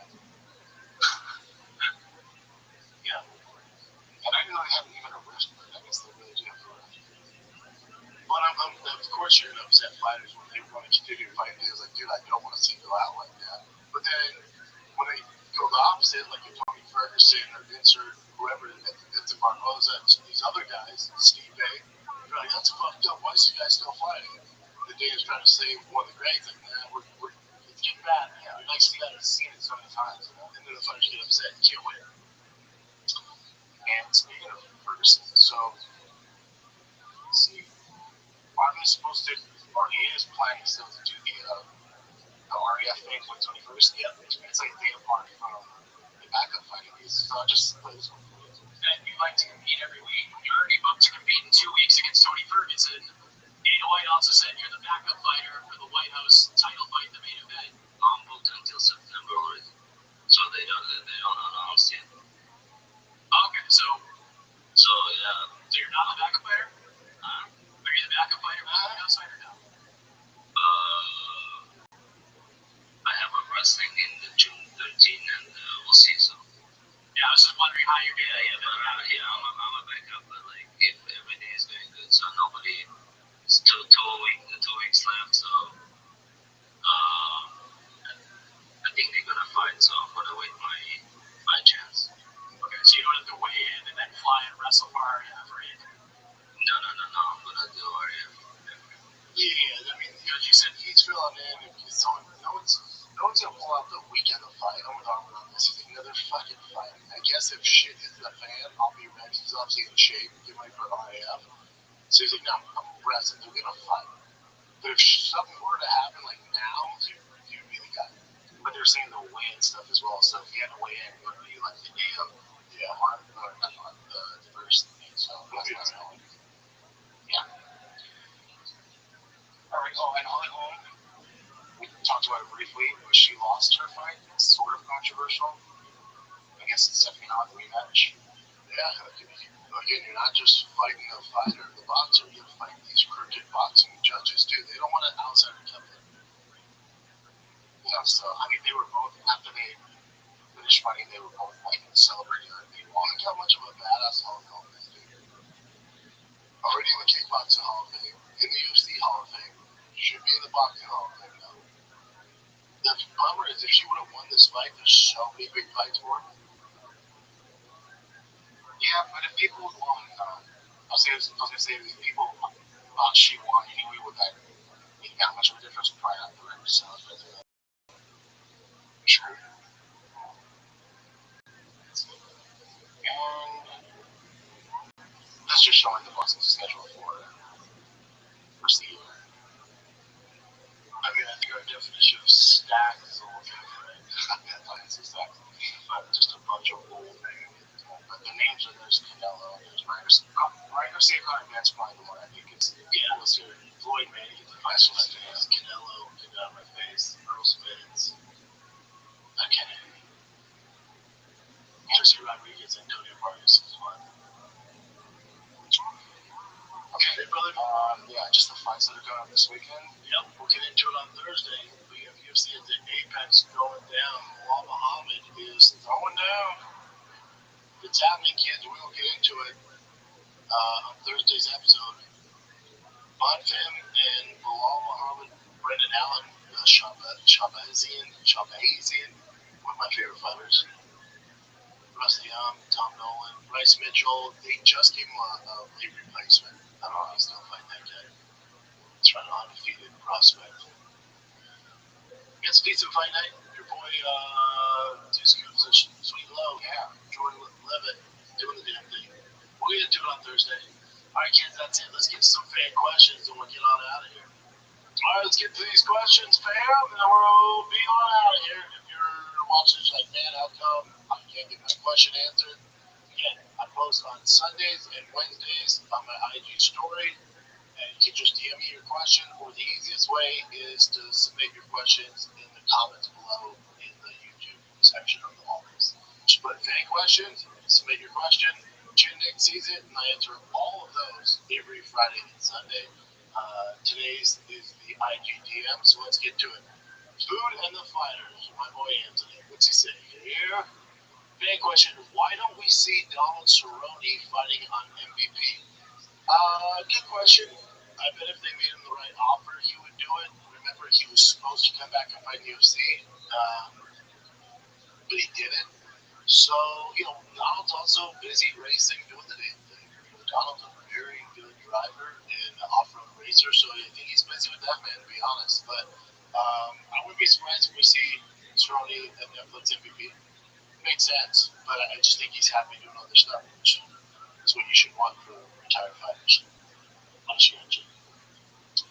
Ian Smith 17. Main question: does Poirier said on Rogan's podcast that he pitched him versus Nate on FIFA boxing, but the UFC didn't want to cross their UFC fighters into the boxing realm? Why do you think that is? And if you could make 3 boxing matchups between prime UFC fighters past the present, who would you choose? I don't know who I'd choose because the UFC and Zufar are never going to cross pollinate. I'm kind of with data on this. Like, you're trying to launch a legit boxing promotion. You don't want the riffraff of UFC fighters fighting each other in boxing. Like, they want to be taken serious. That'd be the worst angle to take by having just older UFC fighters fighting in boxing, mixing that in with legit boxers. So I'm kind of with data on that right now. I think down the road, you kind of put some of that, like, say Tom Aspinall didn't leave the UFC and was like, hey, I'm done in MMA, but I want to start boxing. You can do that, just focus on boxing. But I think having these former UFC stars cross over into boxing is a bad idea for Zuffa, so I'm with Dana on that. If you want to be taken seriously as a promotion. What else you got? The matchups? The matchups, I'm not being entertained because it's never going to happen. But thanks for submitting your question, brother. James Maldonado.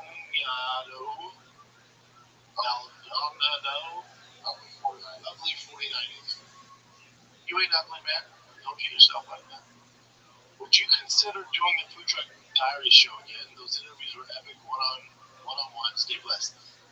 Man, now that we're out here in Austin, there's just not enough fighters, and I'm not trying to fly guys in, have them cancel and all that shit. The answer is no. Not right now. But we are adding more content to the Big Round Breakdown and the Thick Boy channel. Like we're launching a Patreon the week, was it June 14th for the White House card. We're launching a Patreon. Everything's ad-free, additional content. We're going to start going live. So every Tuesday, some Fridays, especially that week of the UFC White House, we're going to go live. So you guys can fire questions, conversations live on the Patreon. We'll get that up and running right by next week. That's the plan. So we're adding a lot of more stuff different than the food truck diaries. Here's the truth about food truck diaries. I did for 4 years. It kind of ran its course, man. You know, it stopped being fun for me. It stopped being fun for everyone involved. The bookers doing it. Yeah, we interviewed everybody. There's some guy, like, you know, looking at stars now. I guess if we had like an Ilya on or a Hamza, look at the stars I haven't had on. Be tough, man. It's just a different time too. Showtime would book that show. It just made my life easier, but I'm trying to be less stressed. And you know, I'm a one-man army now, and so doing, you know, Patreon, doing the live stream on Patreon is gonna be fun. Adding some content for you guys on Patreon. We can also look at actual highlights of the fights and hear those for you guys. So there's a lot of benefit to doing that. So I hope you guys like it. Case ND87. Great question. I watch a lot of fight breakdown videos. Mighty Mouse is a genius, agree. And the amount of mental chess is crazy. When I was younger, I was in a few street fights, quote unquote, and it was like I would black out. Yeah, almost like watching a highlight reel in real time. Yeah, man. You can only remember bits and pieces of the actual fight. Assume that is because I'm obviously not a trained fighter. Do pro fighters experience this blackout sensation too? Seems like it would be impossible to set traps and make reads if so. Are you fully aware of the entire time, or is it muscle memory? Pants, have you watched Paradise on Hulu yet? Pretty good watch. I haven't. What's Paradise about? Was it like suspense thriller? You know, I like my crime shit, murder docs. I haven't watched it yet. I'm gonna check it out though. I'll look it up after this. But do fighters experience blackout? Not really blackout. When you're younger, you do. Like I remember, like my first 3 or 4 fights.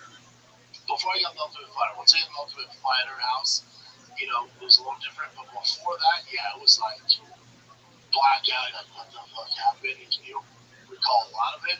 Then once you get more experience, you don't remember a ton of it.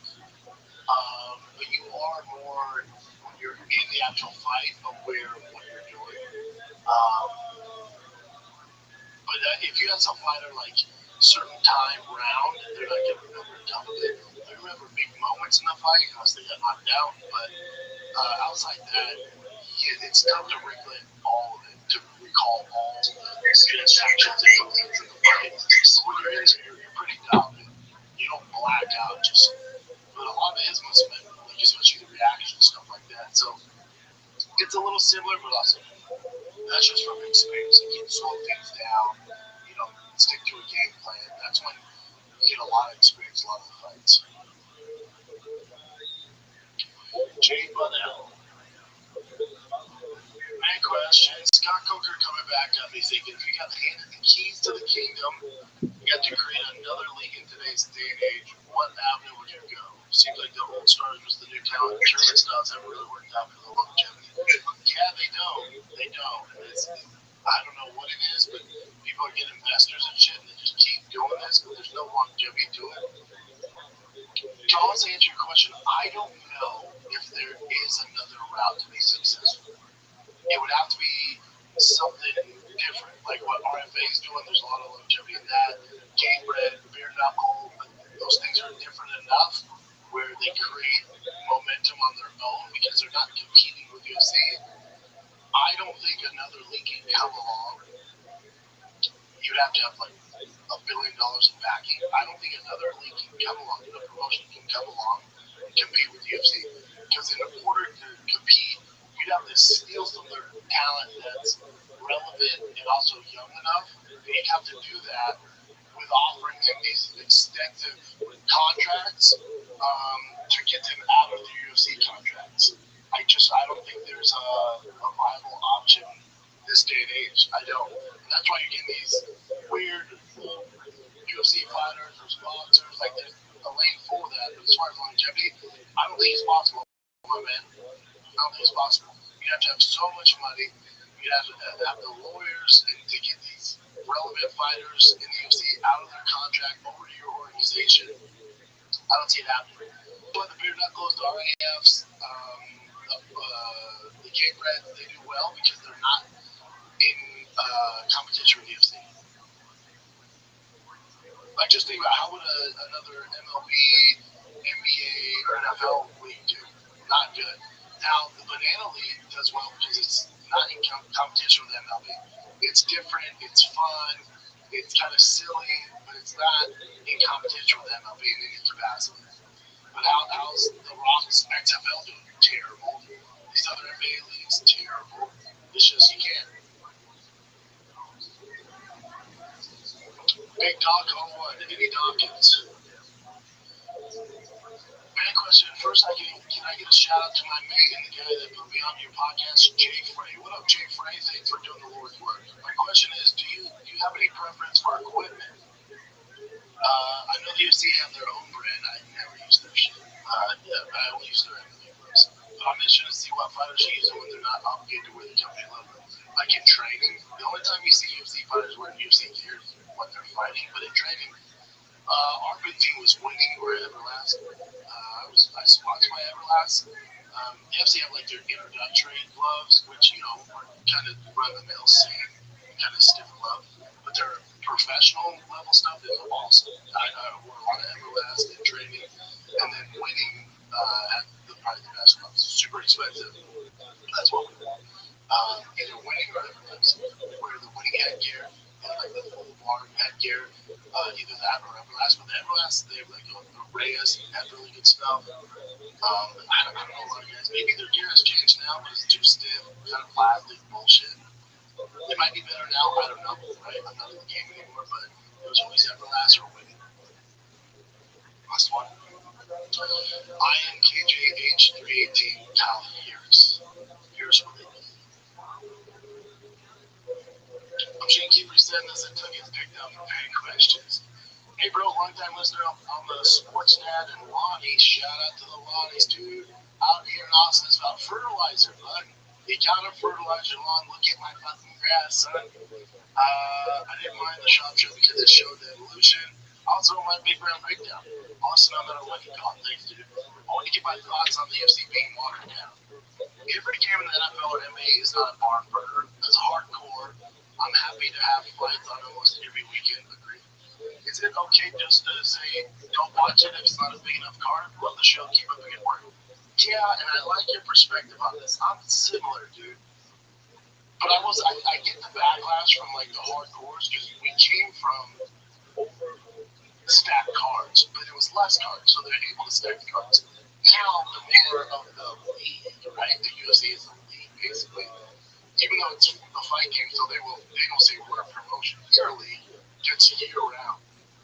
If you're going to do year round, there's just not enough quality fighters in the world to stack cards. It's just not possible. And to your point, it's not possible in the NBA or NFL. So I'm with you, man. I don't complain. Like, if they go on long stretches where it's just bullshit fight, like some of the fight nights, like, Jesus Christ, that's when I get a little annoyed. But in general, like, I watch it all. The Macau fight, I was up 4 a.m. for the prelims. I watched the main card.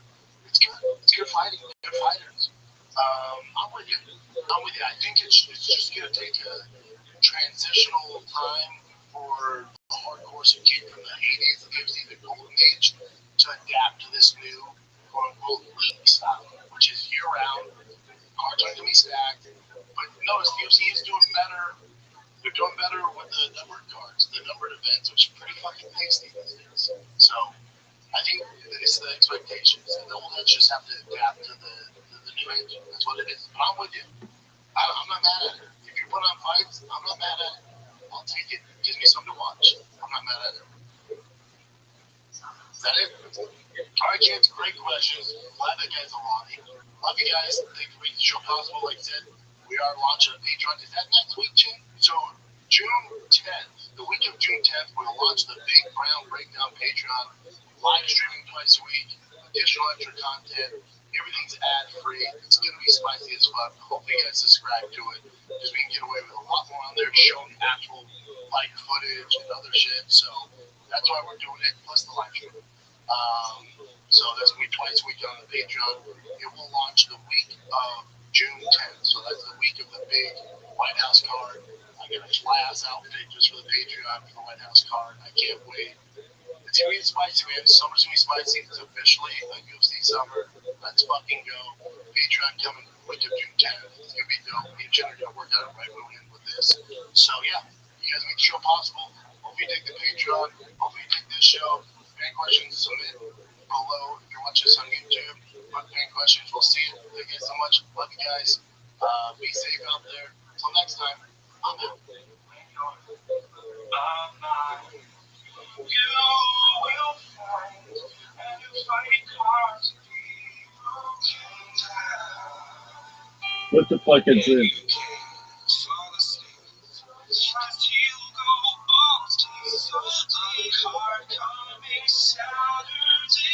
What the fuck is this?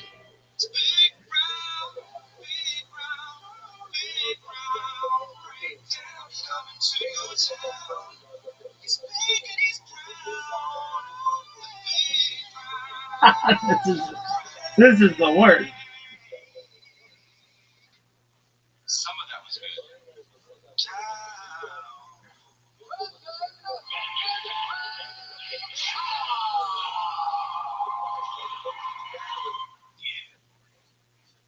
Yeah, it was terrible.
Because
they got knocked out, but there were great moments in the fight because they got knocked out.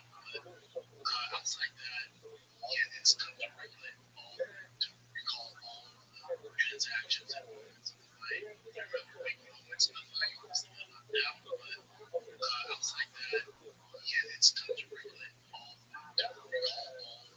transactions and moments in the fight. I'd rather make moments in the fight because they got knocked out. But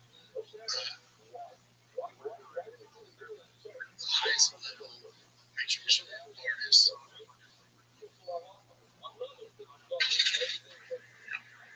the highest level focus football.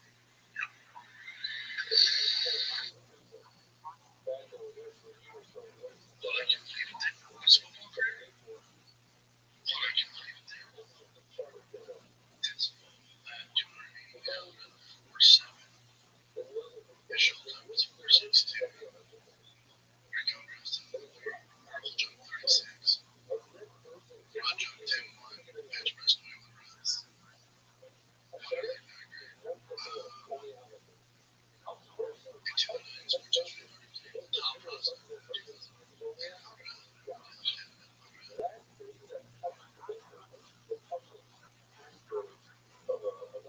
He was a 6-round draft pick. Someone doesn't know about this. Is that like Super Ryan? That's like keep going. This football player. All that I believe in that. Tells me that 280 pound 4'7". His shoulder time was 4'6". Recon drills 30. Early jump 36. Broad jump 10-1. Bench press 21 reps.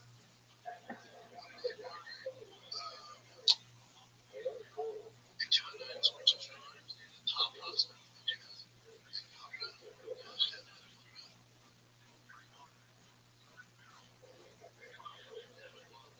He was a 6-round draft pick. Someone doesn't know anything about this. Is that like Super Ryan? That's like his football career. All I can believe in that. Tells me that 280 pound 4'7". His shoulder time was 4'6". Recon drills 30. Early jump 36. Broad jump 10-1. Bench press 21 reps. Not really that great. Into the nines, which is top prospect.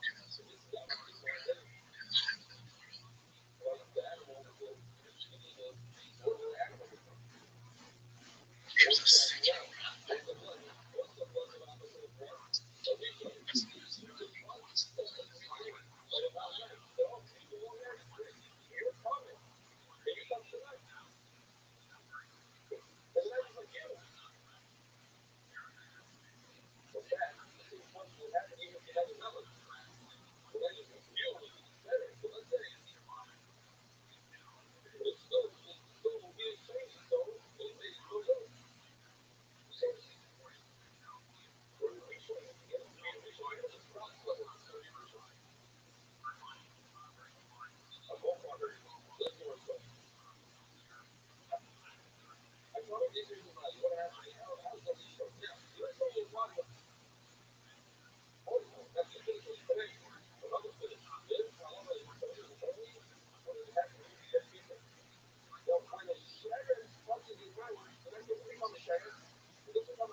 He,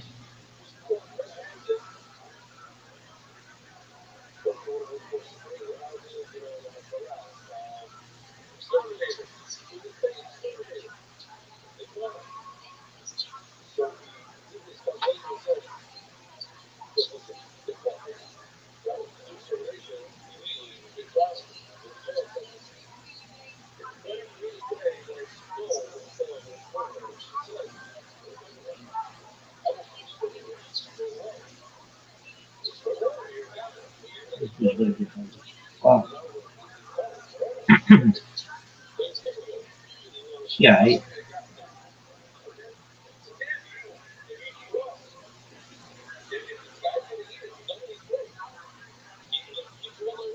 using shit that I do every chick I ever think of in my life. No doubt about that bitch. She can get it. I give it to her fucking body. Man, she does it. Really? Oh, for sure. No. Why? I'd fuck a solo cup. Really? No doubt. Why? Why not? Come on, you little bitch.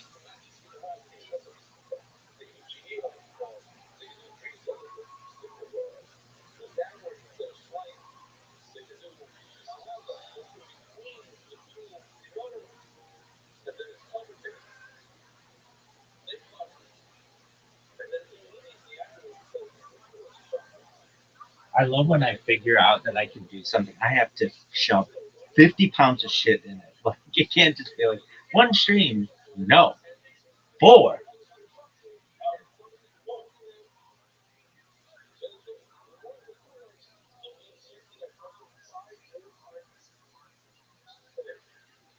Dude, come on.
to Francesca Street.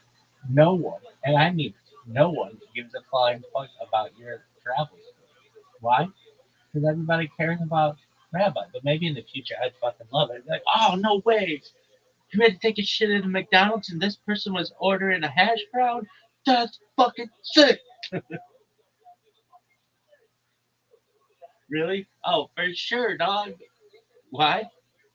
Their story's just like, oh man, I had to fucking take a massive diarrhea shit. I'm driving down the road, I see a McDonald's, I fucking park in the handicap spot, which I know is a fucking huge violation, but I just had to go. I started splurting out of my butthole. I open this fucking door. Everybody in the place looks at me. I run to the bathroom. I fucking assassination style the back of this porcelain fucking headshot. I cleaned myself up. Everybody in the place could hear it because I let out such a fucking moan. And then all of a sudden, this motherfucker's ordering a hash brown. And I'm like, yo, what up? And they're like, was that, are you okay? And I was like, yeah, I just had to take a major shit. And they were like, oh, no way, I'm ordering a hash brown. And then the other person was like, well, that's what gave me the fucking reason I had to take a shit in the first place. And I'm like, oh, man, I hate when I have to take a shit. Was it leaky? And the person's like, yeah, it was leaky. Did you fucking hear it? I fucking assassination style that fucking porcelain. And it's like, oh, wow. Did it smell? I'm like, fuck yeah, it smelled. Couldn't you fucking smell it wafted in as I came into the fucking franchise? And they're like, oh, well, I'm just waiting on the fucking hash brown. Then the other person's like, who the fuck ordered just one hash brown? That's the bullshit. And the other person's like, you know, it's like $2 a hash brown now. And the other person's like, dog, back in the day, it was two for $1. Everybody knows that.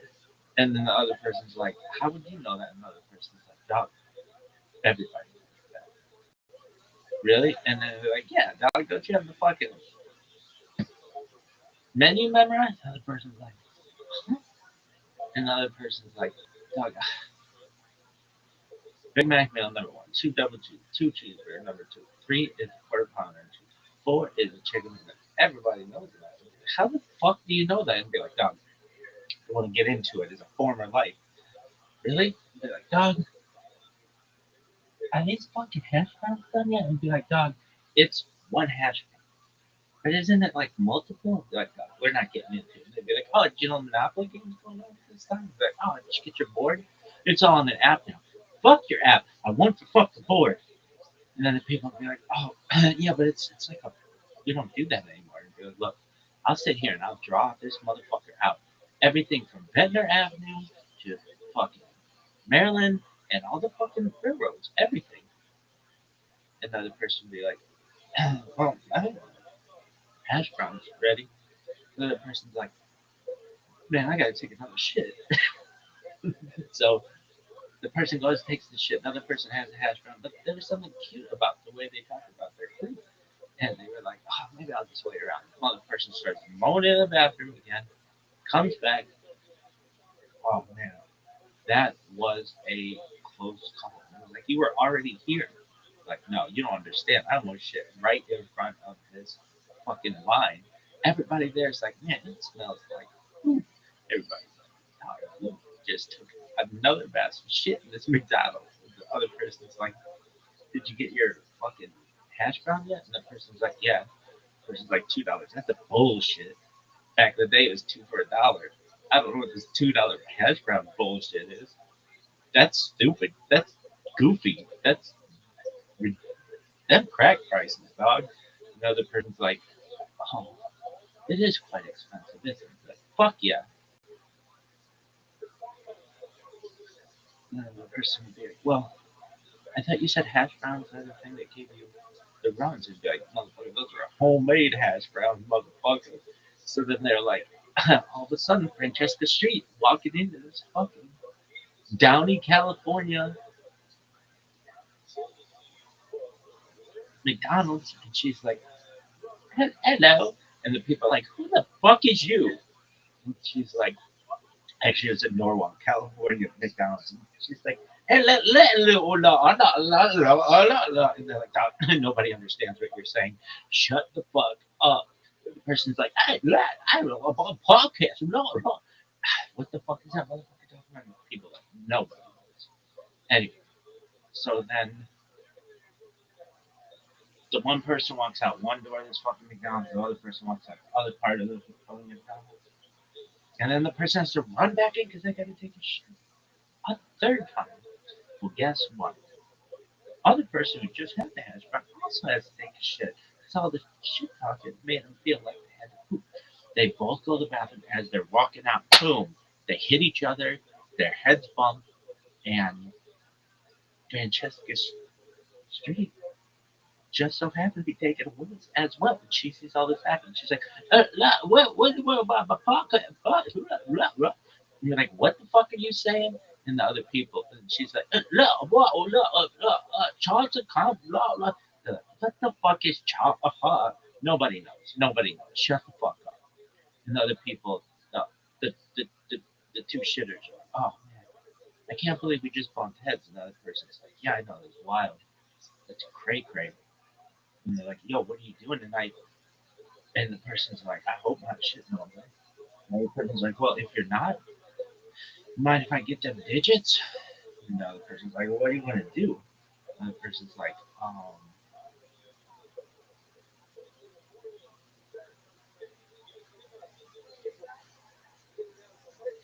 we could order Chipotle and watch Cosby Show. That sounds fucking amazing. And they fell in love and lived happily ever after. And Francesca Street was there and she interviewed him on a podcast. Really? No, bitch.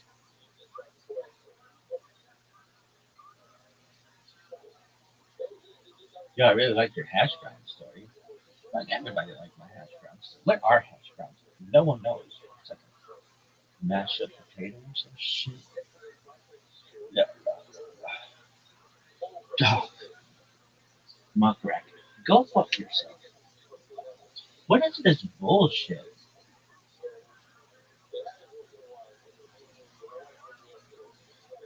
Dog, if this shit doesn't work, I'm throwing piss. I'm gonna be so pissed that you have to dial it, and it sucks. I want to know who came up with that. I mean, depending on the Frank, they did that fucking second couple. Really? Yeah. How about before that? I don't know. Most of the baby probably was like, yo, dog, quit with the fucking cap. We got bullshit to do. Who knows? Nobody knows. Oh, wait, where is it in that big book? No one cares. That's fucking made up. Gibberish. Anyway, then what happened? I don't know. Probably Rabbi Akiva or some shit. Nobody knows. Tell you what, I'm changing the game. I'm a game changer, baby. Really? Yeah. How do you down quick and efficiently as possible? Why? Because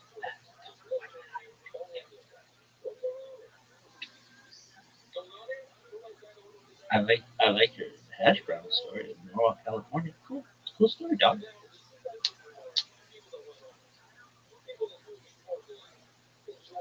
You don't even know. They could have been a gay couple. They could have been a lesbian couple, which I guess is a gay couple. They could have been a trans couple. I didn't name anybody's gender in that bad boy, so make it whatever you want it to be.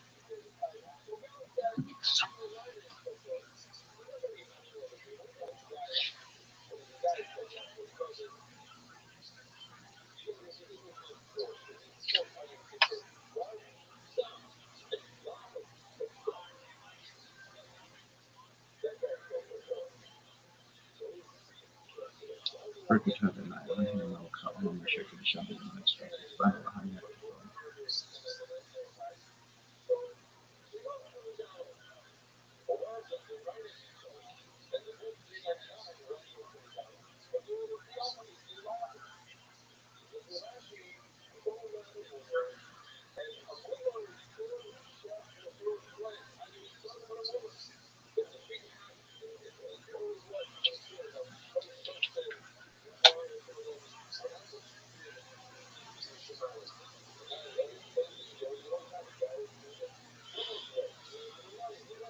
Urkutizing nihilism, no problem. Measuring the shaman to next step is fun on the total.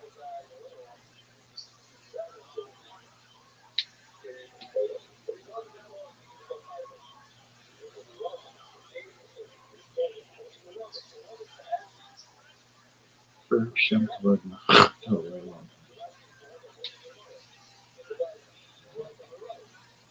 Shaman, Yitzran, Adonai, Eloheinu, Adonai, Shoah. Urkshamsvudna.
Sledge, and welcome to Esoterica, where we explore the arcane in history, philosophy, and religion. One of the most difficult aspects in starting to study Jewish mysticism and Kabbalah is getting a handle on just how those ideas developed over time. It's tempting to think that, for instance, Kabbalah has just always existed, that we haven't, or that Kabbalah is just one thing at all. Of course, neither of these positions is really tenable. Such notions developed greatly through the ages and are still developing. And there are now, and there have always been, numerous mutually exclusive schools of Jewish mysticism and Kabbalah. This class is meant to serve as an introduction to Jewish mysticism and Kabbalah from the point of view of its incredibly complex development from the prophets of ancient Israel to the rise of modern Hasidism in the 18th century. Of course, this series isn't meant to be exhaustive by any means, but only should serve as a springboard for deeper study and reflection, and hopefully it will also enable you to situate developments of Jewish mysticism and Kabbalah in their historical and cultural context, and hopefully enable you to dive into the primary texts, which are admittedly as sublime as they are obscure. Let me express my gratitude to Congregation Sophia for allowing me to use these lectures to reach a larger audience here on Esoterica. If you want, find the entire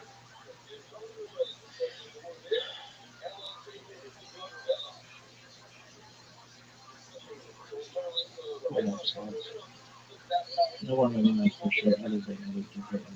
Trying, but this is entirely their plan.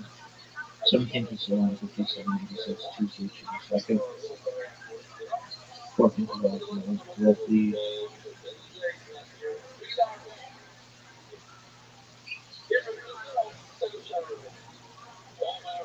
3761 Christian War, 39, 36, 31, 136,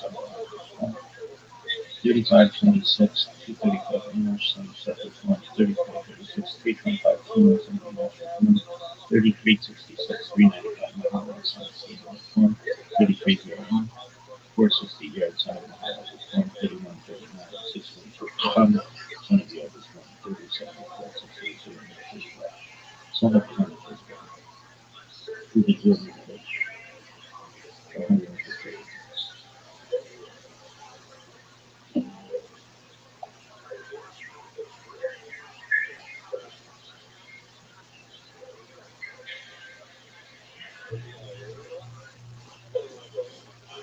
their series under the playlist Entering the Garden, Introduction to Jewish Mysticism and Kabbalah. I'll be uploading them over the next few weeks, or you can find these episodes after autumn of 2024 if you want to watch the entire series. You can find them in that playlist.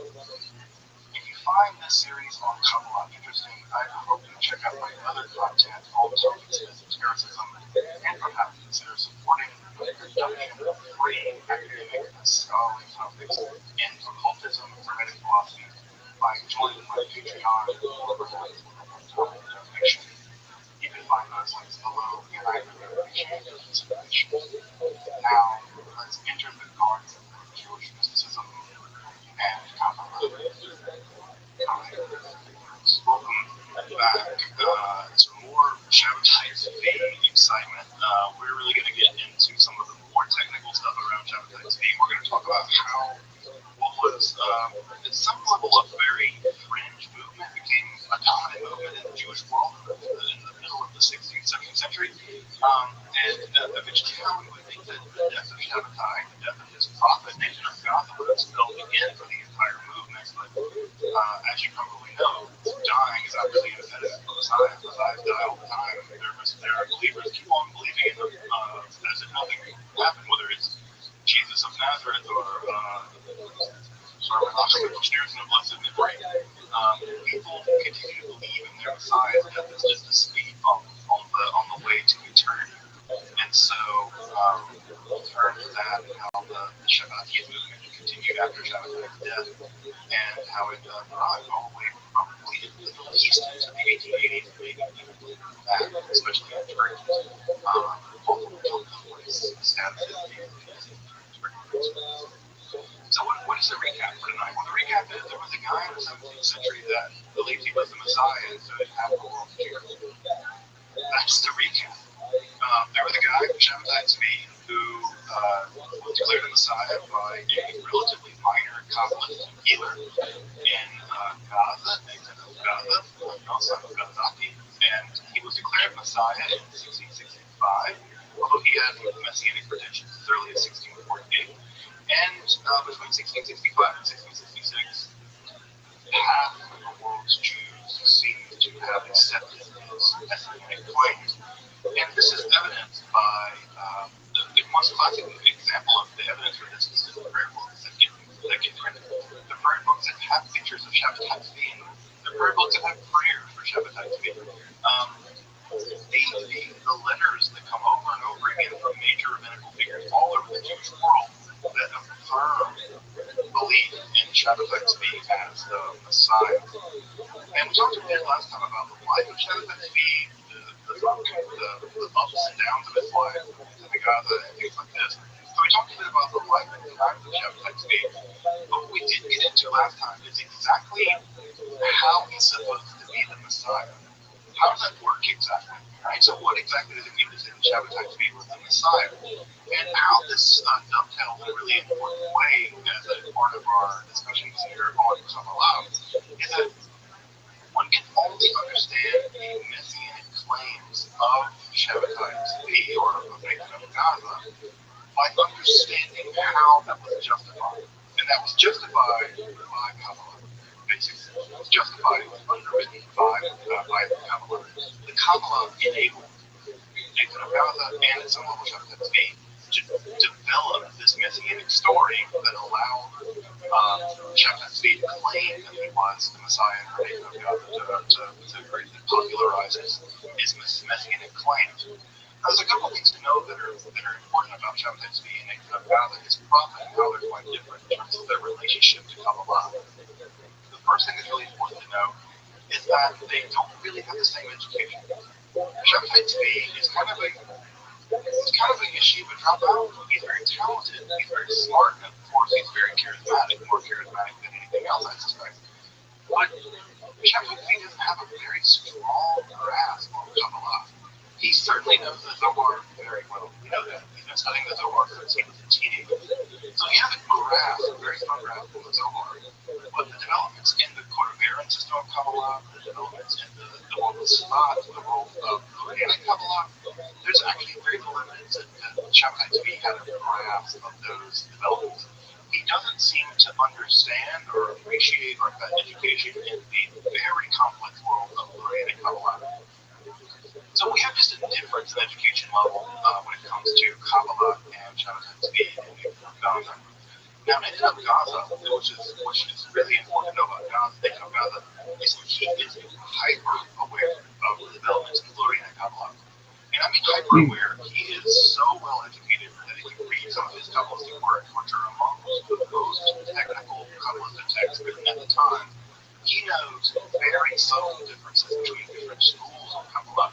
So he even knows differences between how very technical ideas of Florian and Kabbalah are being debated among very high-level people in that world. For instance, people like Israel Saru and Tom. So Nathan of Gaza is someone who knows these conversations. He is a technical maestro when it comes to developments. He's the cutting edge of some level of some of these developments. And it's going to be really important because how Nathan of Gaza is going to justify Shabbatai Tzvi's messianic claims are going to be by appealing to and what's the right word? Augmenting, changing, corrupting, whatever word you want to use. He's going to be relying heavily on Florian Kabbalah because he's going to do his own thing. He's going to do his own thing. See this in just a moment. Shabbatai, for him, his messianic claims, which we can see in this letter, are not justified by appealing to complex ideas of Florian Kabbalah. He doesn't know what they know. He's claiming that he's the Messiah because God chose him because he has a relationship with God. That is to say, Shem and Shabbatai are friends. So when Shabbatai calls God by God's name, you go, hey, how might you imagine he's doing something transgressive? He knows he's not supposed to do it. But he has this intense personal relationship with God that he can call God by God's name. So for him, Shabbatai has nothing to do with some very complex, Kabbalistic, mythological stuff. It has to do with the fact that God and Shabbatai are close. That he and God have a relationship. And that relationship is one of anointing. It's one of, I have been invited into the world of Godhead, and I have a relationship with Hashem. Now, that to me might sound really Christian. That might sound really, really Christian to you. And in fact, one of the things that Shabbatai talks about all the time is Christianity. He talks about Jesus. He says, one of the things I'm going to do in this whole messianic business is redeem Jesus. He's very influenced at some level by Christianity. And part of what I think makes the Jewish world very uncomfortable with Shabbatai is not his transgressive behavior. His transgressive behavior is really overplayed for reasons we'll talk about later. But it's not his transgressive behavior, it's his syncretism. That he's okay with the idea of incorporating Christian elements, with incorporating secular elements, with incorporating Islamic elements. That's what works in Jewish establishment. It's his syncretism that makes them really angry. Of course, he does these transgressive things, and that pisses them off too. Really, it's the syncretism that really gets us. And I think that's something that's come forward new in the scholarship. And we were just talking about this before the recording started, is that part of what's going on now in scholarship, we're now beginning to realize that Shabbatai's faith was much more at the helm of understanding what was going on than the previous generation of scholarship, mostly Gershom Scholem, thought. Scholem basically thought that at some level, Shabbatai's faith was a yeshiva dropout who had no real understanding of Judaism, much less really Kabbalah, and that he was a mentally ill person that rode on the coattails of the great prophet Nathan of Gaza. That was the theory that really, if you read Scholem's work, that's the theory that goes. More recent scholarship, like Bill Lee and other kinds of folks, Pavel Majenko, that we really now know that's not true. Because we have letters from Shabbatai's faith explaining why he thinks he's the Messiah. And he gives very different reasons for why he thinks he's the Messiah, as opposed to why Nathan of Gaza thinks. So we're getting a much more complicated vision of who Shabbatai was, its theology, its idea that it's almost Messiahhood. We're getting those ideas, and this shows you that the scholarship is continuing to evolve. So let's get into Nathan of Gaza's theory, right? Let's get into Nathan of Gaza's theory, because that's what really ties back to the Kabbalah thing. So what does Nathan of Gaza think? Why does Nathan of Gaza think that Shabbatai is the Messiah? So it has everything to do with Kabbalah. It has everything to do with Lordianic Kabbalah. So just to rewind a little bit, right, we'll remember from the Lordianic theory that God was originally a different fullness, and that fullness filled the entire everything. And that in order to create creation, God had to contract God's self, and that act of contraction is called Tzimtzum. Well, when God contracted God's self into the Tzimtzum, that left behind a void, what we call the Tehiru in Hebrew. And the Tehiru, right, when it was evacuated, according to the Lordianic Kabbalah, it left behind traces of the divine. There are sort of fragments of God left behind. I always imagine this. You ever poured out oil from a cooking pan? There's always oil left, no matter how much you tip it over. You can't quite get all the oil out. The traces of the oil, the traces of the divine life, the Shimu, coated or fragmented all over inside of the Tehiru of the void. Well, some of those aspects of those traces within the divine void contain elements of divine judgment. Remember, divine judgment in Kabbalah is always thought of when divine judgment is checked by other forces. That is evil. It's unbridled judgment, deep. Well, those elements of deep, of unbridled judgment that remain inside of the Tehiru in terms of the void, those elements of unbridled vengeance and judgment, they sank to the bottom of that void. And as they sank to the bottom of that void, those elements became sort of the abyss, right? The sort of demonic world at the bottom of that void of the gap left when God zoomed. That area I've always called the golem, and Lorena Kabbalah is called the golem. It's the unformed world. This is chaos. This is total woe. This is chaotic nightmare where all the evil has sunk to the bottom of the void. Alright, so when God shoots God's light into that void, at the very tip of that sphere, at the very tip of God's phallus, I suppose, at the tip of God's yesod, the tip of that sphere, the light plunges all the way in to the void, to the Tehillim, and the tip of that, and this is where Nathan of Gaza comes in. This is not limiting God, Nathan of Gaza. The tip of that void shoots all the way into the very bottom of the void of the pit where the demons are, and the tip of that is the soul of the Messiah. And the soul of the Messiah is the tip of the sphere, the tip of the light going all the way in. And as soon as it reaches the bottom, it comes back up. And all of God's remaining judgment and so floods into the void, the demonic abyss, the Olam, and the soul of the Messiah is the only thing good left at the bottom of that chaotic, nightmarish abyss of evil. The soul of the Messiah is born, is deposited, according to Nathan of Gaza, at the very bottom of the abyss. And that abyss is filled with every form of evil imaginable. Every form of evil imaginable. The soul of the Messiah is born there, is put there. And there, the soul of the Messiah becomes infused with all this evil. And it's only through this unimaginable process where the soul of the Messiah has to redeem itself, has to climb out of this horrifying abyss of evil, that in the process of redeeming itself, eventually it pulls itself all the way up, right through these horrific world of what it calls the Tanaim, the dragons. The text that describes this is called the Tanaim, the treatise of the dragon. As the Messiah's soul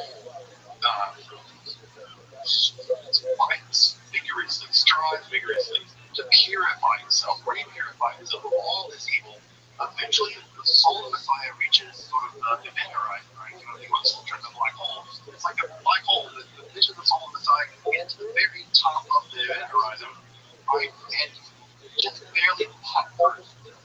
Now, when it barely pops through this horrific world of demonic power, it's still corrupted deeply with demonic power. It's still completely, it's still infused with evil. And so it's still some battle of good and evil. It's still deeply polarized.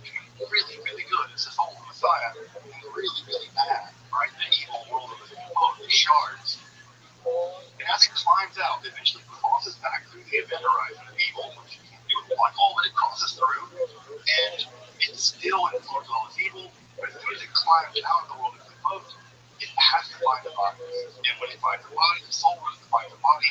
The body is divine. It found the body, according to Nathan of Gaza, before Shabbatai's feet. And folks, that explains Shabbatai's feet. That explains these, according to Nathan of Gaza, these illuminations and these dark experiences, this manic behavior, manic depression. It explains why he can be completely righteous and in love with God, and yet do these transgressive things, where he says that the 17th Talmud or whatever is a feast day rather than a fast. And it's exactly Shabbatai's manic depressive psychology and manic depressive religiosity that for Nathan of Gaza is actually proof of his messianicness. Because inside of Shabbatai is the struggle of the messianic soul against the world of evil. And for Nathan of Gaza, this entire process is the final act of history. Once Shabbatai is purified of all of his evil, then everything will be. He is embodying, according to Nathan of Gaza, he embodies this final titanic struggle of good and evil. Now, what did the apostasy mean? Right? Because again, Nathan of Gaza formulated this idea in 1665. Nathan of Shabbatai apostatizes in 1666. Well, we have two completely different theories about what's going on here. We have Nathan's theory. Nathan's theory is that Shabbatai is plunging himself into the world of evil, to say Gentile religion. Nathan of Gaza has nothing good to say about the Gentile. He's plunging himself into the world of evil in order to basically basically undermine it. That is to say, he's destroying it from the inside. Nathan of God's theology is always the idea that Shabbatai is plunging himself into this to destroy it. He's like a double agent. He's sneaking into the world of he's not really apostatizing. He's pretending to apostatize, to plunge himself into this world, to undermine it, to destroy the clear life. What we now know from Shabbatai's letters, right? We have another view, which again is actually Shabbatai's view. Shabbatai also thought he was the Messiah. Shabbatai's view was that he was actually plunging himself into this in order to redeem Islam. He thought of himself as a redeemer. He wasn't going into Islam to destroy it. He thought there was positive things in Islam. He thought there was positive things in Christianity. And the idea was that ultimately, by plunging himself into this, plunging himself into Islam, he could redeem the world of the Muslims, and that would be part of the greater redemption. Notice they're very different theories. Notice that what Nathan thought was happening is one thing, and what Shabbatai is happening is something completely different. So notice here, even the Shabbatian movement isn't coherent in terms of what they thought was happening in terms of Shabbatai's messianic mission. And that's not surprising because if you look at early Christianity, it's not clear that early Christianity really understood what Jesus' messianic mission was. And there was a huge debate about that. Paul thought one thing, James thought another, Peter thought something else. It's not clear that anyone really had a clear idea that Jesus' messianic mission is X, Y, or Z. And so that's why you have these big debates in the church, ditto with the Shabbatian movement. Now, what's key about this, right, is that we have three important interlocking things that make this important. First is all of them agree that whatever Messiah means, it does not mean the traditional idea of Messiah we talked about last time, which is the idea of a political Messiah. This is the spiritualization, the same thing that Jesus movement did with Jesus, the Shabbatian movement does with Shabbatai, with further, we have this quasi-Lurianic justification for Shabbatai's claims. Now, what's important to note about these sort of quasi-messianic justifications for Shabbatai's messianic claims is that they're going to be the ones that largely stick. Now, it's a case that some Shabbatians did have some letters of Shabbatai, but largely what's going to stick is going to be the Lurianic, quasi-Lurianic read. I say quasi-Lurianic because a lot of this is not Luria, this is the Sleeping of God, that's sort of riffing on Luria. Riffing on Luria is a kind way of putting it. But yeah, it's riffing on Luria. Third, this is all part of a larger apocalyptic agenda, as we mentioned last time. Again, I cannot emphasize this enough. The 17th century, the mid-17th century, was an age of hyper-apocalypticism. I mean, folks who remember the 1990s, and how apocalyptic that was. You have French Davidians, you have Y2K, you have all of this stuff, you have Heaven's Gate. It was a very apocalyptic time. We'll take that and turn it up to 50. And that gives you some sense of how crazily apocalyptic the 17th century was. So this is part of a much bigger apocalyptic world, and Shabbatai's messianic claims are all about the end of the world. And to get a sense of that, I want to read a letter of Nathan of Gaza here, just a chunk of a letter of Nathan of Gaza. I'll read it relatively briefly, just so you know kind of what the mood felt like. This is a letter of Nathan of Gaza to Raphael Joseph, who was the Chalebi of Cairo, the big weight dude in Cairo. I thought he was the guy that made Shabbatai. So I'm reading the translated lines of Nathan of Gaza. Quote, nowadays, we again face opposing forces. They are wholly ineffective, however, in injuring no one but themselves, for the final end is now upon us. Again, the apocalyptic level, the final end is now upon us. This being so, Nathan writes, you must not wonder why, by what special merit our generation has come to deserve it. In addition, there are these dreadful agonies, inconceivable and limitless, that Rabbi Shabbatai's feet has suffered on behalf of the Jewish nation. Consequently, he has full power to do with his nation whatever he pleases, to justify or shall condemn. He may justify the most depraved sinner in existence, even someone like Jesus, or condemn anyone who doubts him, even if he is the most pious person alive, to unspeakable torments. We must treat the following principle as absolutely certain. The Jewish people cannot attain to life other than by believing these things without any sign or miracle. All this is God's purpose in acting in this generation, worthy to see the beginnings of the redemption. The beginnings of the redemption. We must have no concern whatever for those who do not believe, even if they be your close personal friends. And after that ends up happening is that Shabbatai describes the outline of what a kind of God the next is going to be, roughly 100-year period in which everything else is going to go down, and you get a sort of timeline about how this is going to go down, how Shabbatai is going to go, all kinds of stuff. It's very, very powerful. But at any rate, that gives you some sense of the fervor that Nathan of Gaza has spawned all this. Now, as I mentioned, Shabbatai died, and so did Nathan of Gaza. In fact, after Shabbatai died, Nathan of Gaza kind of redoubles his efforts, and he argues basically that Shabbatai's death is a kind of illusion, that Shabbatai is not dead, he's just hidden. Right? That was an idea to be found also in Shia and specifically Islam, that he was occulted, and at some point very, very soon he would reveal himself again in his full glory. Again, are they leaning on Christianity at some level here? It sounds like it. It sounds very Christian, that he's just hidden. So this is a kind of Shia, kind of Ismaili, kind of Christian move. That Shabbatai is not dead, he's just hidden.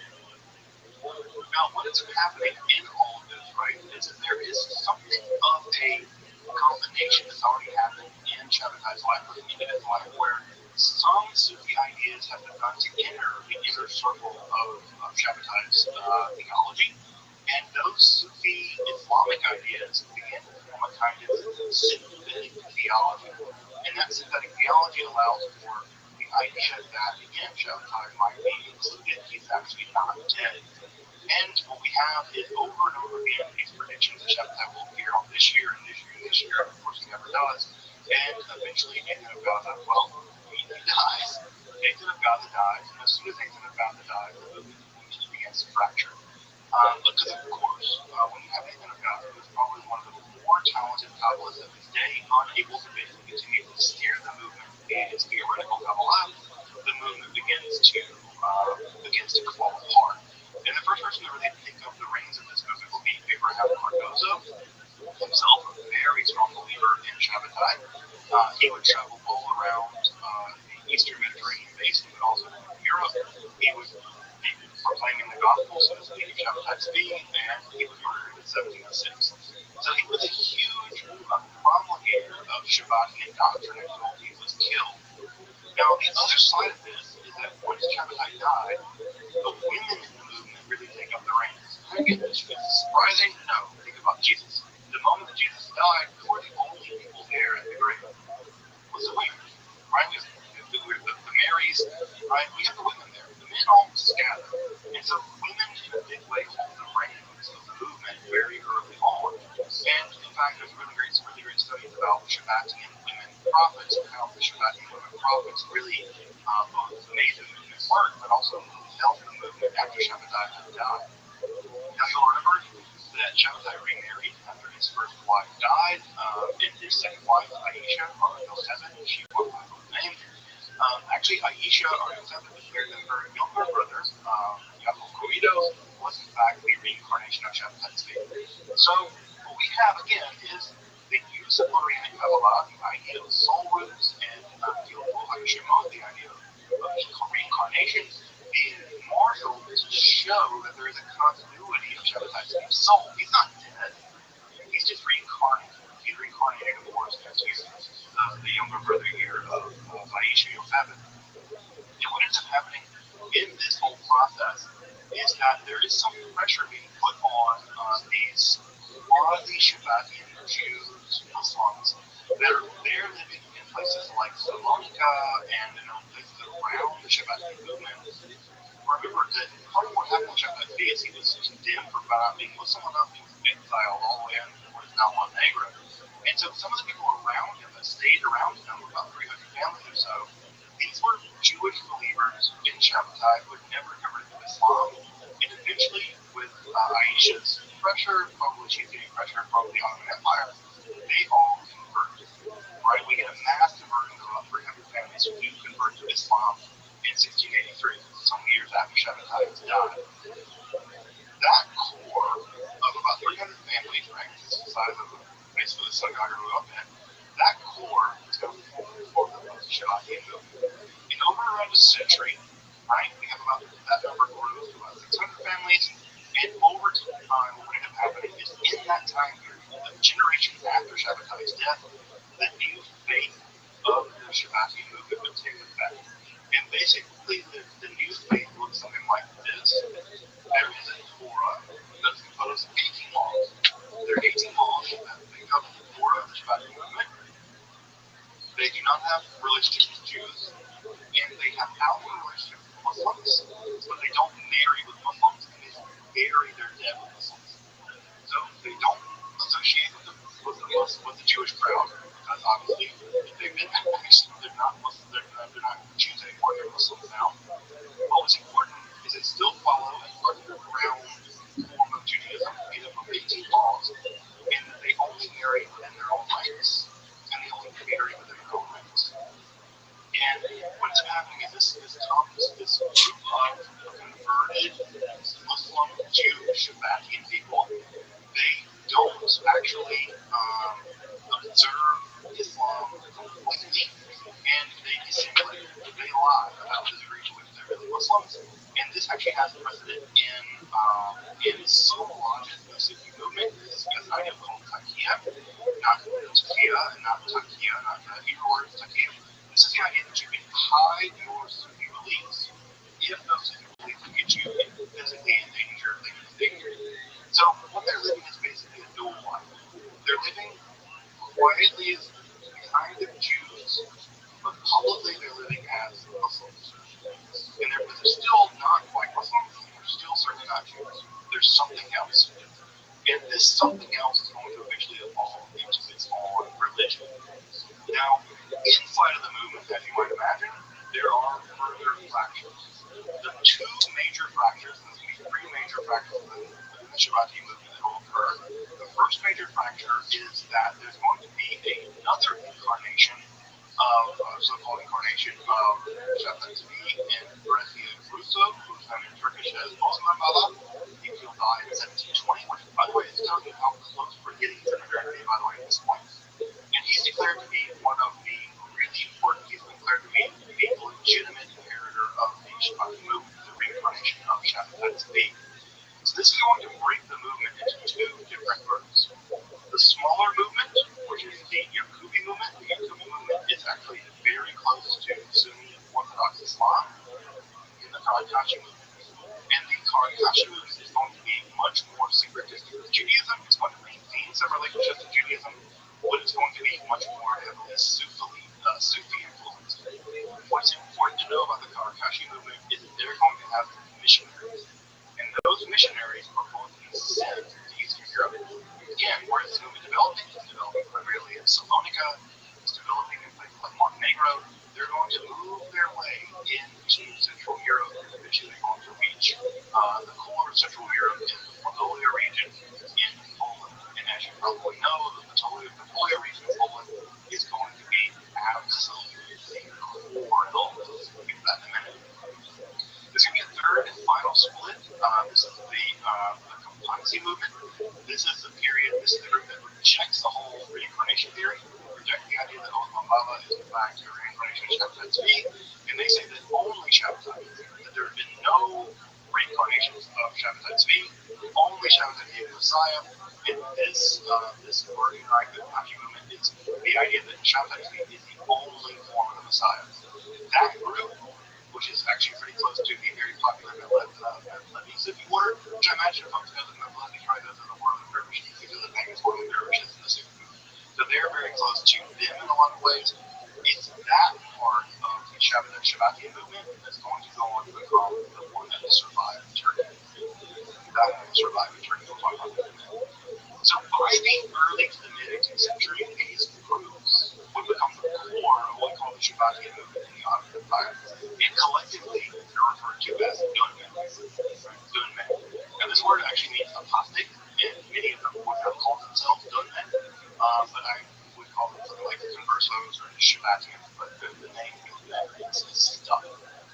Now, you might be asking how many of these gunmen were there in the Ottoman Empire. Well, they had a bit of a problem in terms of growing themselves because they only married within their own family, which led to all kinds of problems.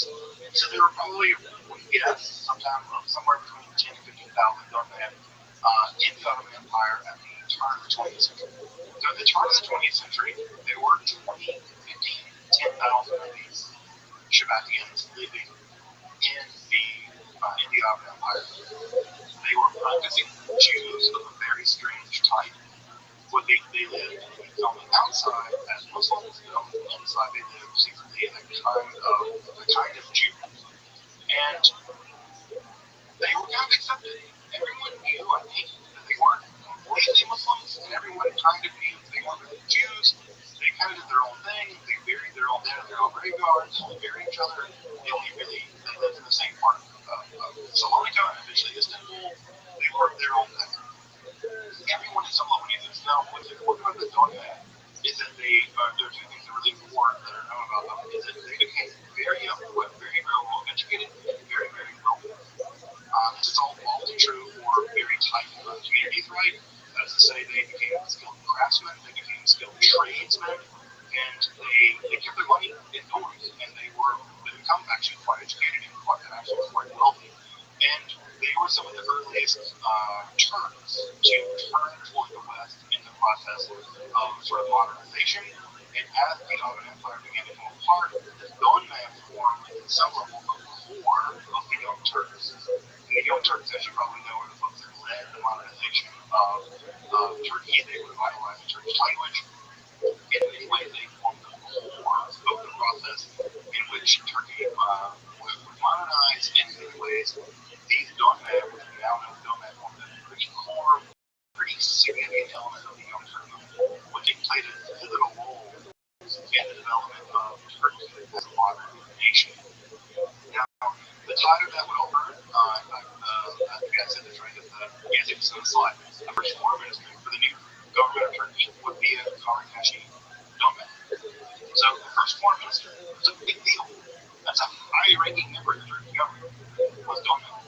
So now the problem with this is, as the 20th century wore on, Turkey and of course Israel came into loggerheads about all kinds of things, and what ended up happening was that there was a huge anti-Semitic backlash in Turkey, and that anti-Semitic backlash caused the Donman. The Donman were thought of as secret Jews, and the idea they were secret Jews was even more terrible, because there were conspiracy theories and stuff that fled through Turkey. And so many of the Donman basically completely abandoned any Judaism, and many of them just ceased being Donman and became secular. They became secular. The question now these days, by the way, is, are there any Donman in Turkey at all? And we don't know. I think I mentioned this last time in my last lecture on Shabbatians. I had a student in a class at Rothschild'S. She came from a Donman family, and she said that in Turkey, that she would ask other people, and they would say, yeah, I come from a family of Karakashi people, or I come from a family of Kapasi people, but no, I'm just a secular person. My father was secular, my grandfather may have visited, whatever, a tomb of someone, but no, there are no Donman practices on mainland Turkey. The problem with this, of course, is we don't know, because part of what the Donman do is they don't tell you what they practice. They practice the idea of Fakia, which means they don't make it public. They are, in fact, Shabbatians. So are there Shabbatians left in Turkey? Maybe. Probably not. They're probably extinct. But are there Donman families left in Turkey? Probably. Yeah, there's definitely Donman families left in Turkey. But are there any practicing Shabbatians in Turkey? The data seems to indicate that it seems to be an extinct religion.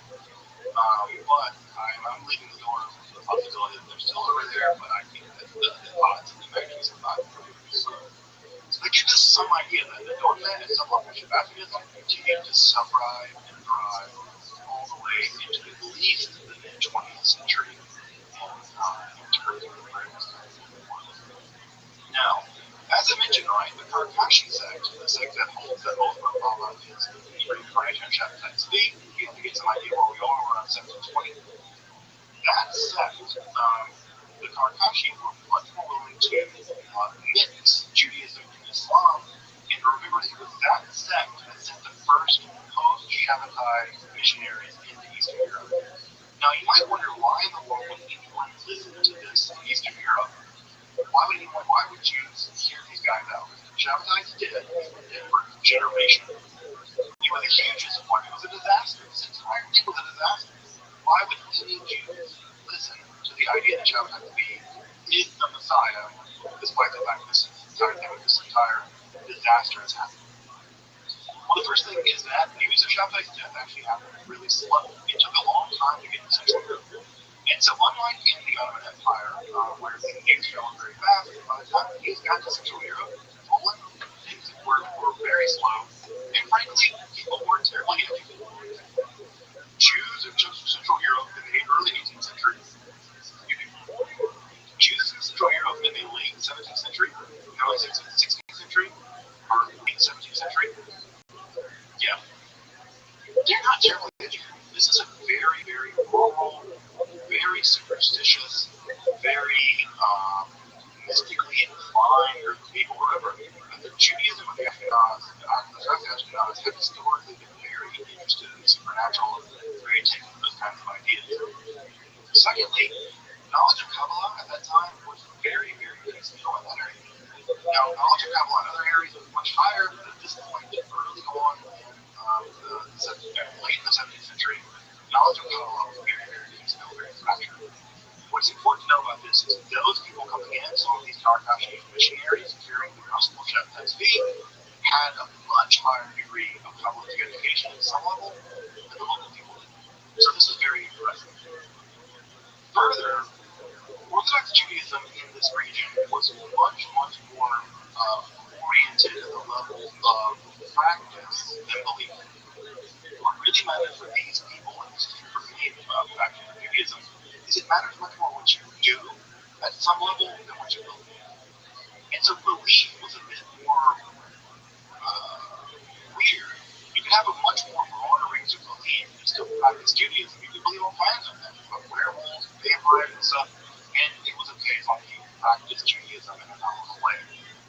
And further, these communities were very precarious. You're talking about a place where here you have right before Shabbatai's life that experienced shy of a pogrom that killed 100,000 Jews probably. And this entire area was subject to constant problems with the local population where there are constant pogroms. So there's also just a level of instability and fear and messianic claims in environments like that, where there is a kind of precarious existence, are much more, they become much more tenable. It's much more easy to convince poor, uneducated people who live a precarious existence of the existence of a Messiah that will save them, as opposed to other people.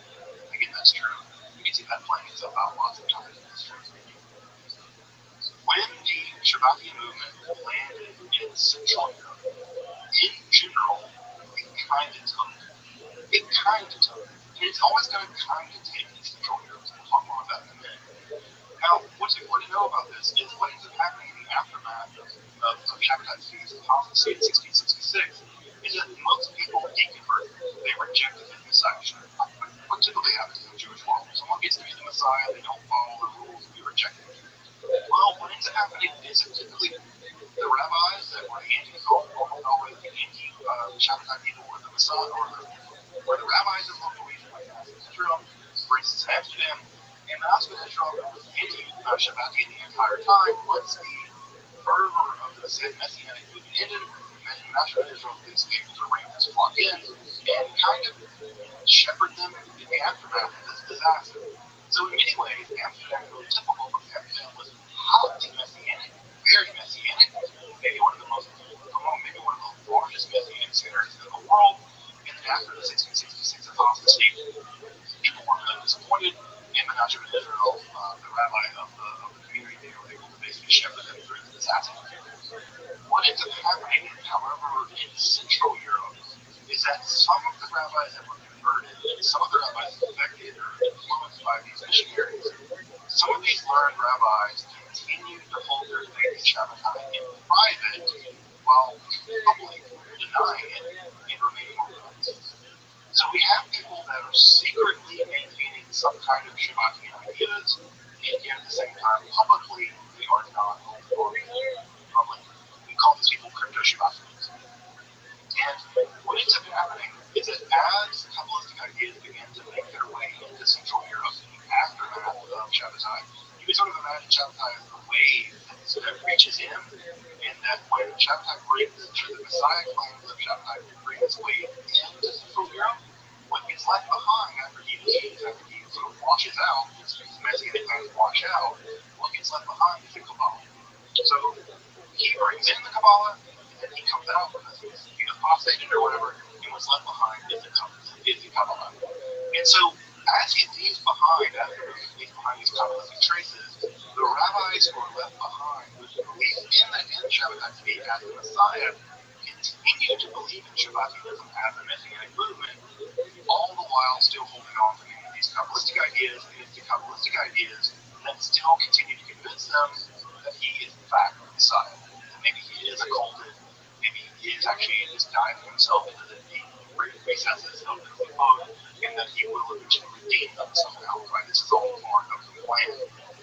And what ends up happening is that very early Kabbalah in Central Europe is always at some levels hinged with the Shabbatian element. All of Kabbalah in Central Europe in the early 18th century, late 17th century is hinged with Shabbatian elements. And what we have are a lot of crypto-Shabbatian works, right? Shabbat Yamim, Shabbat Musar. We have other kinds of movements, other kinds of texts that are incredibly influential. We'll talk about that influence in just a minute. And this ultimately erupts in the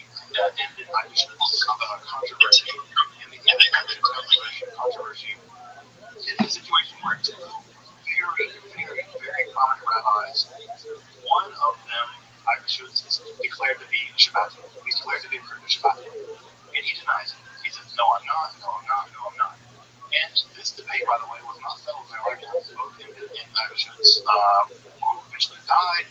And for a long time, people believed that his critique of Rothschild'S was that he was not really a Shabbatian. Now we know this probably was. He probably was. We actually have good reason to believe now that he was, in fact, a Shabbatian, crypto Shabbatian. In fact, to this day, it's not even clear who was and who wasn't. We still don't know who was a Shabbatian and who wasn't at this time period. And this would be a minor issue if it weren't for the emergence of the most important Jewish movement in basically the modern period. And that movement, of course, is Hasidism. And so in many ways, the disdain between the Shabbatians and the anti-Shabbatians, the crypto-Shabbatians and their condemners, is also going to try to the rise of Hasidism and the Nagim, the people that condemn them, the opponents of this Nagim in this century that comes later. Now, I'm going to make some really controversial statements that will make people who are very amenable to Hasidism maybe a little upset, but the data is now showing, the evidence is now showing that early Hasidism and Shabbatianism, there is a relationship there. It's obscure, it's difficult, but there are so many overlapping elements of both early Hasidism and European Shabbatianism that it's, I think, undeniable that at some level, the movement, the Hasidic movement, at some level, is at least influenced by Shabbatianism. I don't want to say an outgrowth of Shabbatianism, I don't think that's true, but the idea that they're completely distinct is no longer holdable by the Hasidic movement.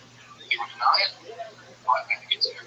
So, why do I think that? Well, it's, for instance, things like the role of the Tzaddik from the Rabbi, the idea that they're that sort of intermediary, kind of quasi-Messiah, that is actually sort of intermediary between them and God. The Rabbi is often sometimes thought of engaging in transgression for the sake of heaven. This idea that they suffer on behalf of the community, for the community. The emergence of both of these movements, the Shabbatian movement and the Hasidic movement, both emerge in the exact same region of Poland, the Brno area. The Rothschild'S is from there. We'll talk about Hasidism next time, but I'm just saying that at this point, I do think that the Hasidic movement and the Shabbatian movement have, that there's some overlap. Both of them are very influenced by Kabbalah, the Rabbinic Kabbalah. There's an antinomian streak in Hasidism, obviously you can find that in Shabbatianism as well. There's this stuff about some physical stuff that the Hasidic people do that also seems to be also overlapping with some Shabbat as well, although typically the Hasidic movement is largely collectively Jewish law-wise, very conservative, but there's still an antinomian streak, and there's even legal innovations in Hasidism that are not being found in the Zionist movement. For instance, the wearing of felons during Freud, that is deeply influenced by Kabbalah. It's not being found in more Orthodox style Judaism. It's an element that comes especially with Hasidism. As you probably know, the world of Hasidism is very glorified, it's very royal. The Rabbi is treated almost as a kind of regal figure, as a kind of king, and there is a quasi-messianic attitude toward the Rabbis in the Hasidic movement.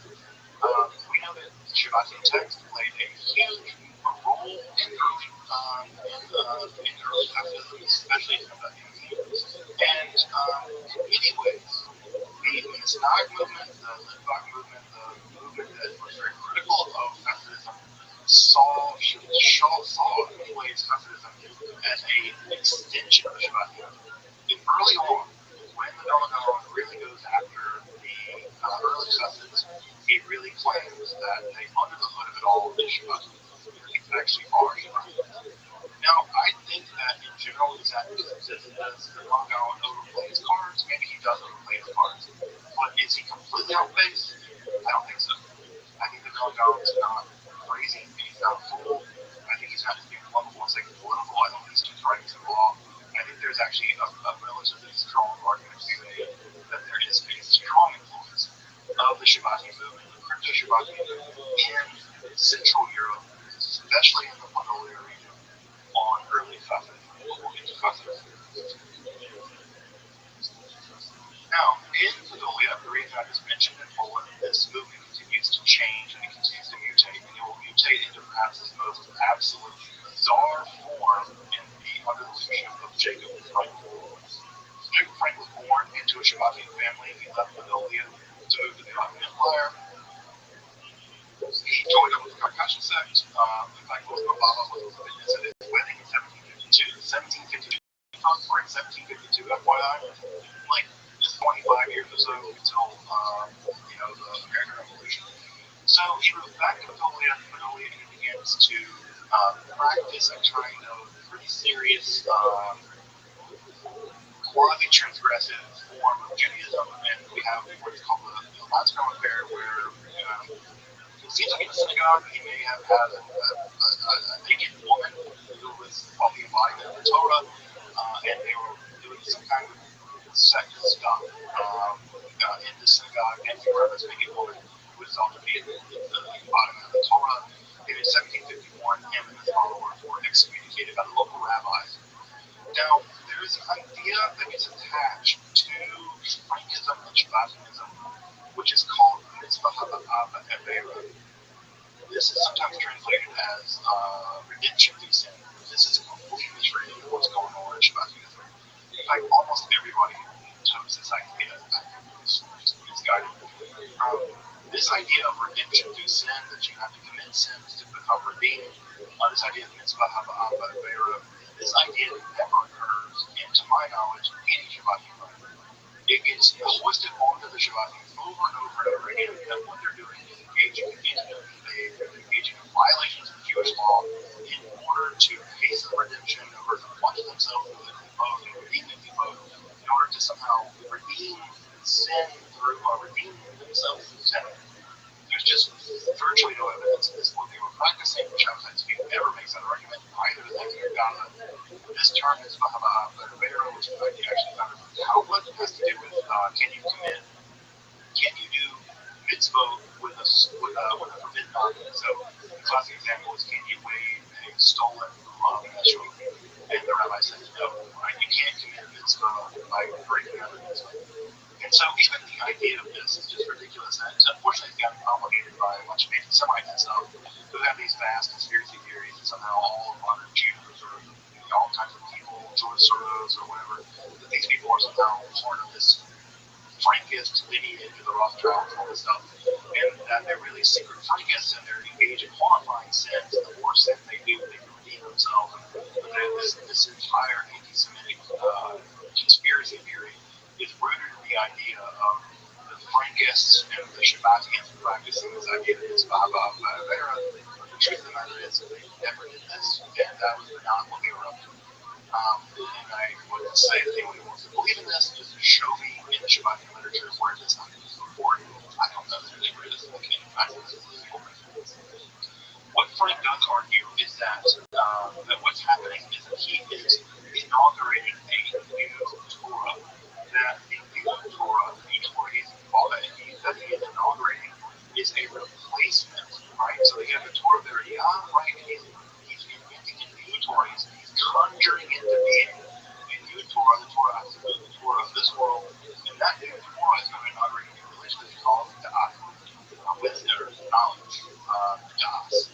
Is how you say it in Ashkenazi Hebrew, but this idea he's bringing a new form of the Torah into the world, and that new form of the Torah is going to be this thing that he called God.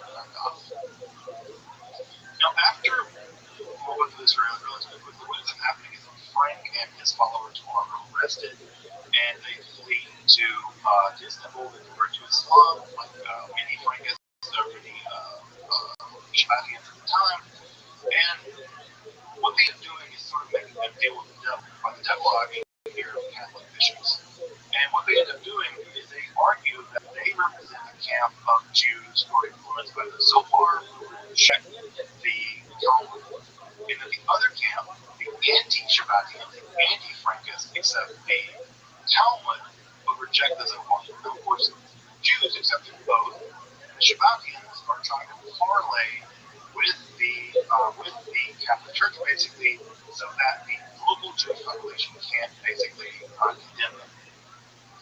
The Shabbatians argue with the rabbis of the 1940 debate, and the bishop the bishop is the person who's going to side with whoever.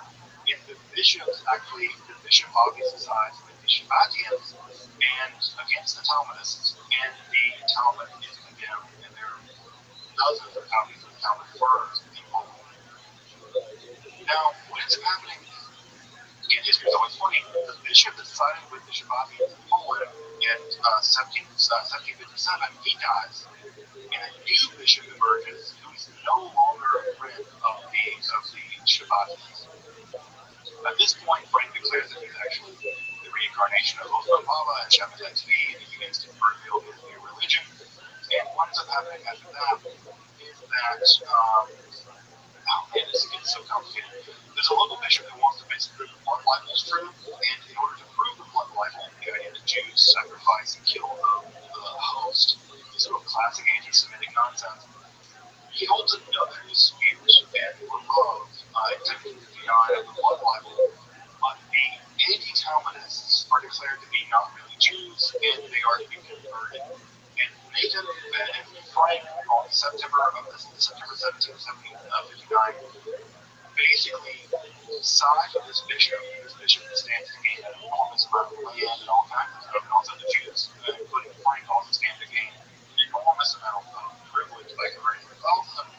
3,000 Jews are converted to Catholicism on the 17th of September 1759. It's fast. This is fast. I don't think Frank himself even thought this was going to happen. Now, Frank, being, I think, completely full of himself and I think just delusional with power, holds that this is part of the plan. Just like Shabbatai had to convert to Islam, well, Frank being the reincarnation of Shabbatai Tzvi of Baba, he's going to plunge himself into the world of Catholicism. And after he converts, he lives the life of a Polish noble. He lives the life of a Polish noble. He's wearing fine clothes, doing all this stuff, but at the same time, he is also engaged in very heterodox behavior. And in a way that the Turkish court would accept Shabbatai for engaging in very strange behavior, the local Catholics aren't having it. They are not having it. Eventually, they arrest Frank, and he is basically sent to prison in a monastery for 14 years.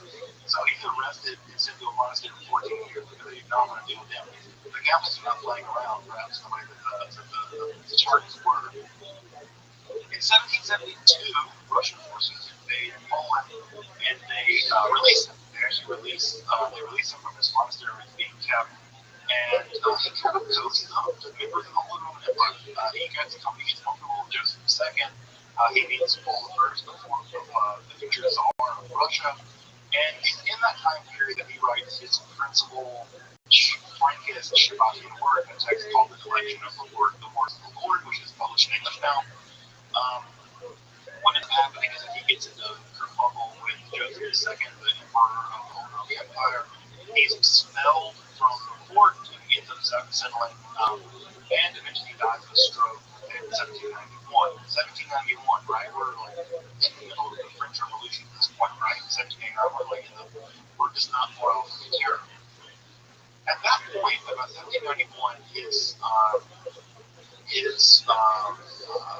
daughter Ava takes control of the movement against the rescue this movement. There are about 25,000 Frankists, that is to say, Catholics living as Jews in Poland in the late 18th century.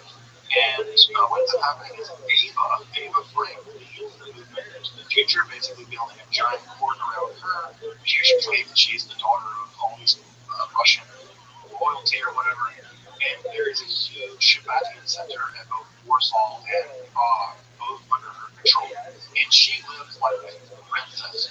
People like the amount of money that she spent to maintain her lifestyle basically bankrupted the movement. And when she died in September of 1816, the movement was so heavily indebted that it began to collapse under its own weight when she lived like a monarch in the areas that she lived in.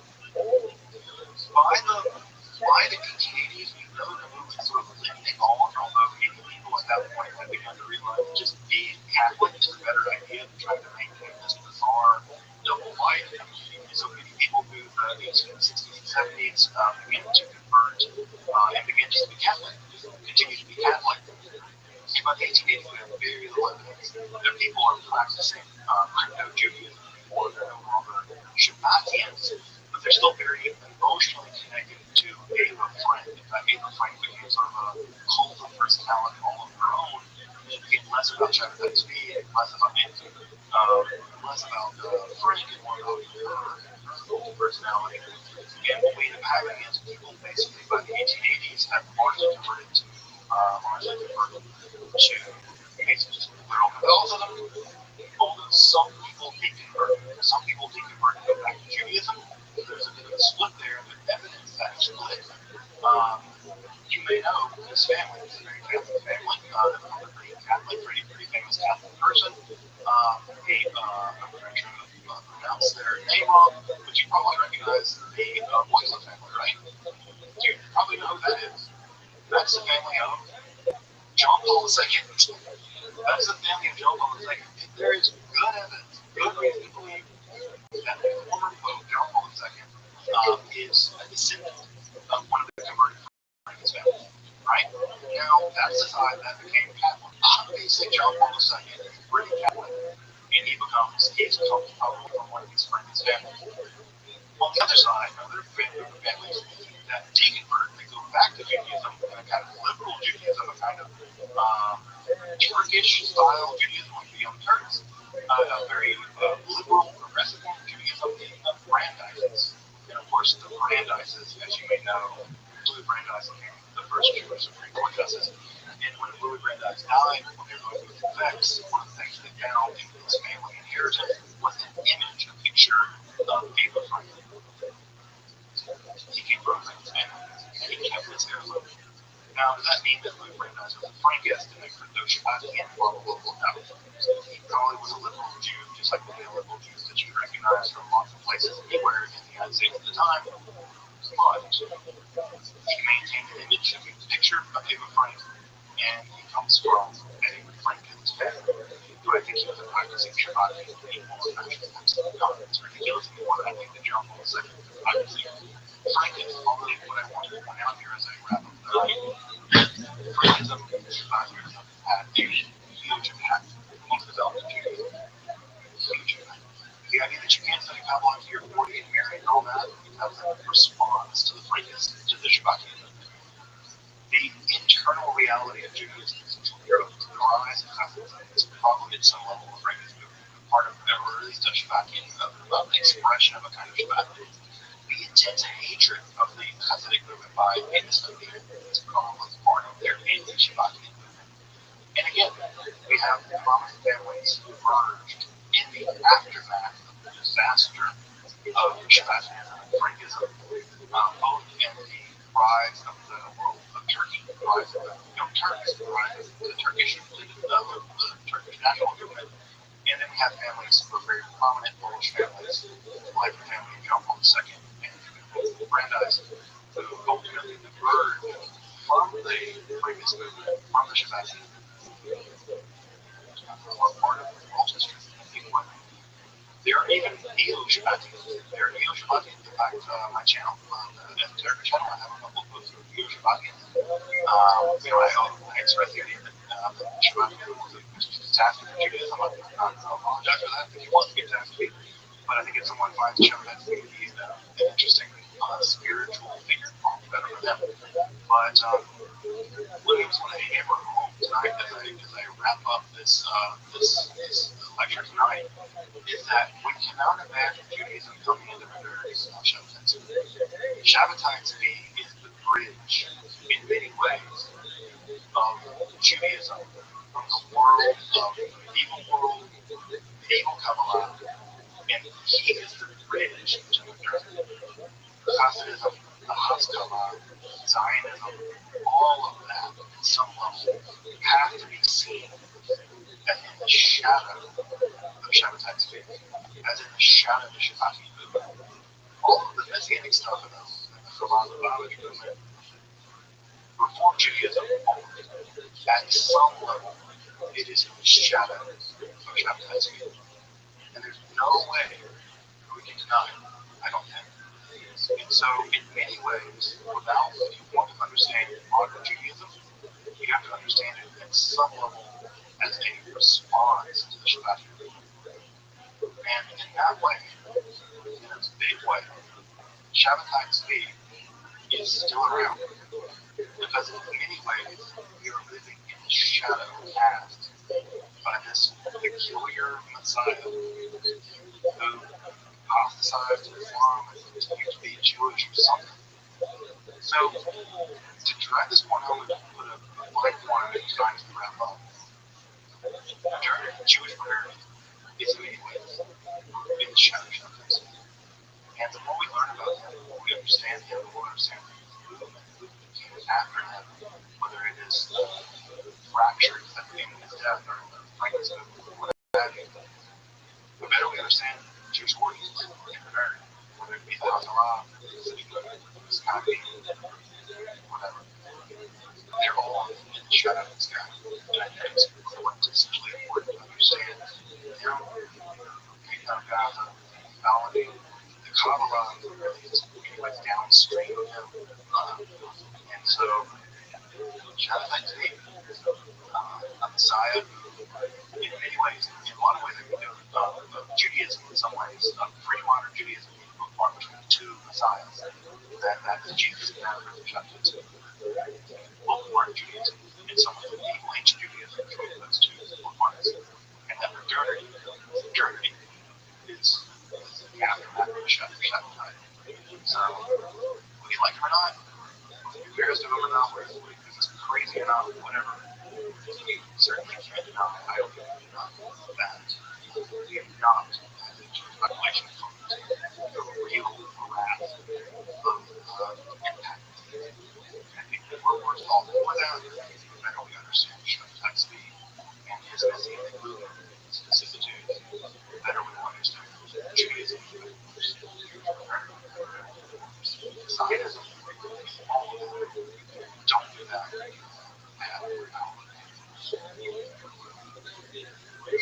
Welcome back.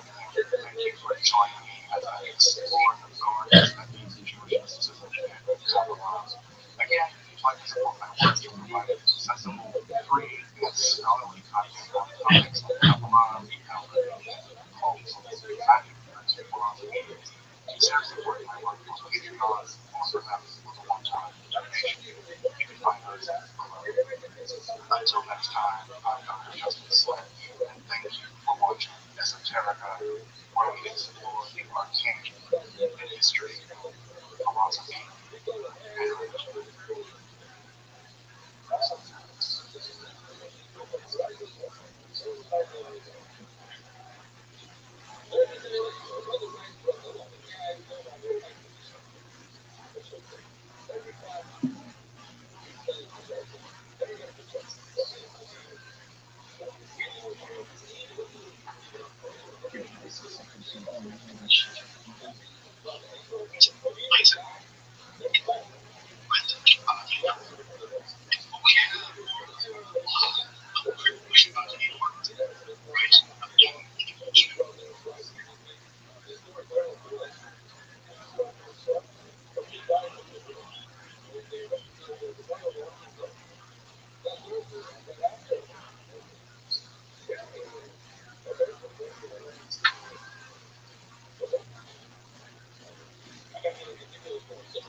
and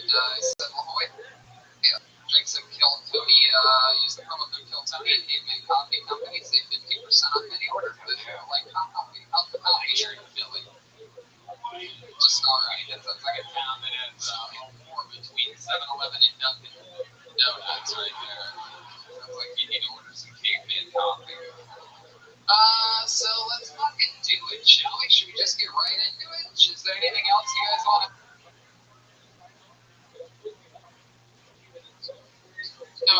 do before we fucking get the show started? Shout out to Alex, Yorkabeza for making this amazing Philly fucking event.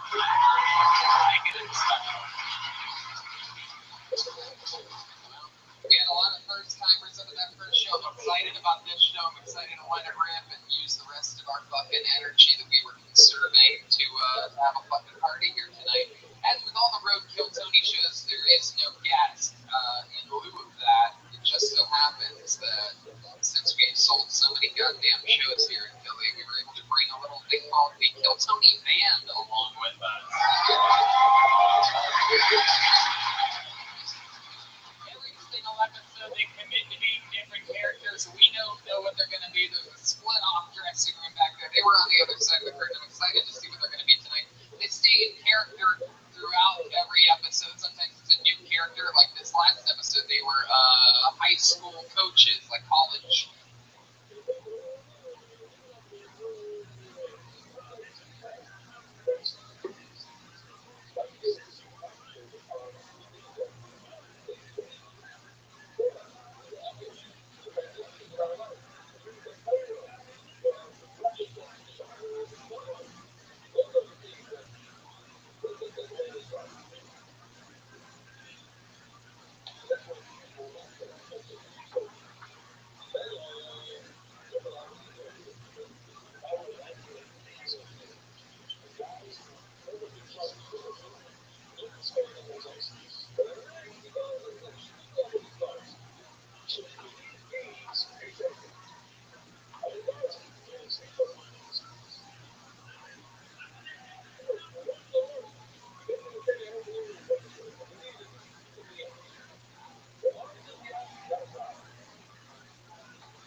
starting off without a single hitch. The sound isn't the only one thing that you need. Look at that poster, everybody. You have your own custom-made Philadelphia poster. That's for sale after the show from Ryan J. Email. Couldn't make it out here, but he sent only 100 of those along. I think there's only very few left. But we'll sign them for you if you get one after the show. We're live in Philly for only the second time ever. Our first show ever here was just hours ago. And I think you guys might be the ballsy ones. This is the late show, right? This is what should have been. Little turned up. We had all the grandmas and the grandpas in the first show. This looks like somewhat of a hipper crowd, I'd say. When Jeremiah didn't get flipped, that was crazy. So got to get him up. Just gonna have to watch it on YouTube this week. Gonna have to catch up.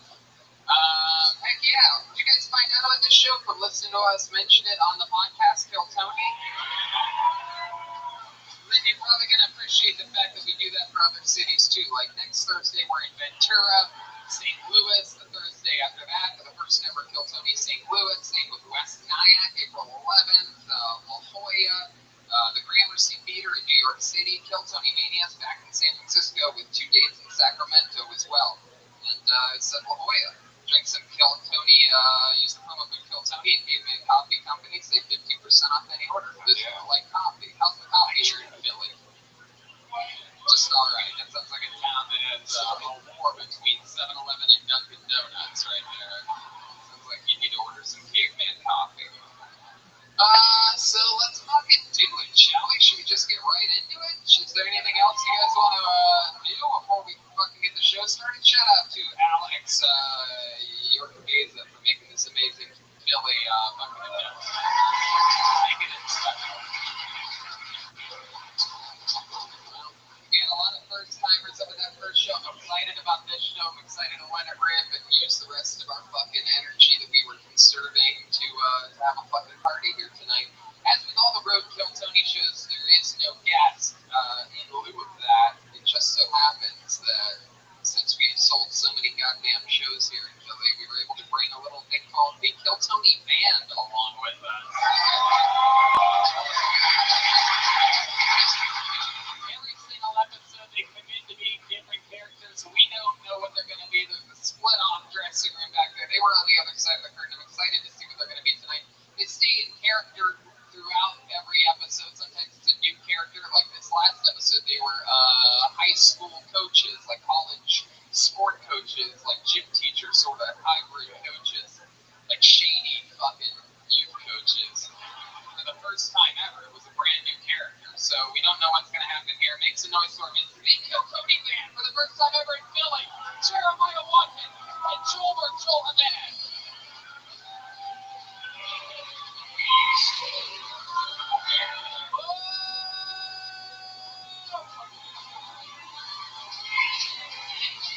We've seen these guys before. It's 80s comedians. Wow, am I right? Do I remember that correctly? You got it. Yeah, Jeremiah is obsessed with that door being open or closed. What the hell was that? You left it open while we were changing to No big deal. Let's just go in the powder room. Oh, I see. We've had you guys on the show before. You're 80s comedians. Oh, yeah, Tony. Yeah. I grew up in a very religious household, guys. I had a digital Bible growing up, a Sega Genesis. Guys, come on, let's do this. Come on. Crazy thing about bad 80s comedy is it's my favorite kinds of jokes in the world. Like, nothing makes me laugh harder than that. So we have, what's your name again, the 80s comedian? Do you remind me? Zippy. Wow.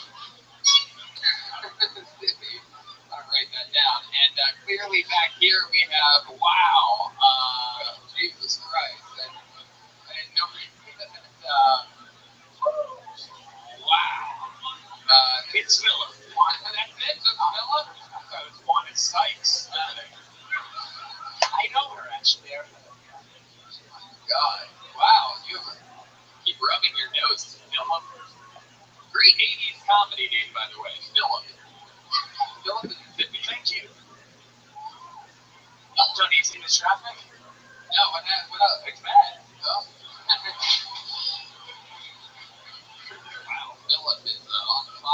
ready here tonight, Don't get me started about my mother-in-law. Why? What about her? Oh, she is the worst. Yeah, I took out the trash the other day. I figured it'd be my mother-in-law. All right. Come on. They're going to be with us the entire show. I have a bucket with at least, I don't know, maybe 30, 40 Philadelphia people's names on them. Almost everybody in the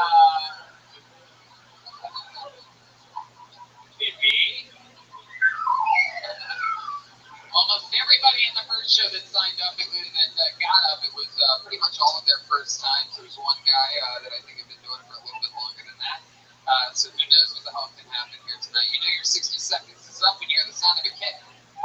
Wrap it up then, or else you're going to bring out the angry neighborhood. What's the neighborhood fair? The gayest fair in Philadelphia. Hell yeah. Absolutely. Zippy, what's going on over there?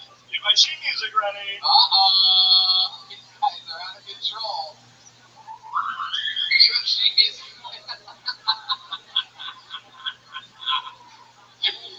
All right. So fun. You guys ready to start this fucking thing or what? It's still Party Live from Philadelphia. We're 80s comedians here. The only way you can even see 80s comedians anymore is by seeing them here. Are you All cruise lines. Is Zippy doing the fucking mannequin challenge right now? Assuming that this is All right, here we go. Wow. Actually, this guy went up in the first show. And I believe this is the fucking guy that, that guy that's going to make the Los Angeles and actually did pretty decent. oh, okay. Wow, this is crazy. He signed up for both shows. He's a lucky motherfucker. He was on the first show. Make some noise for Brian Durkin, everybody. Wow.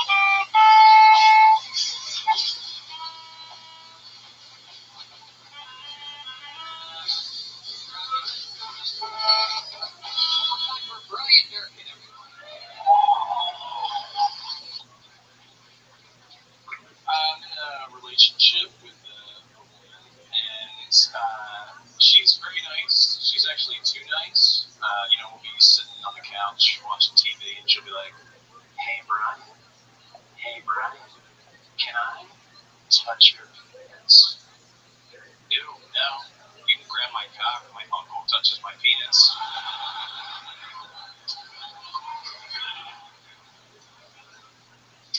I don't know. I'm not one to talk really. I grew up pretty ignorant.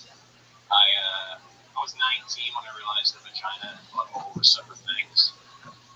Yeah, apparently one's for fucking, the other one's for peeing. So.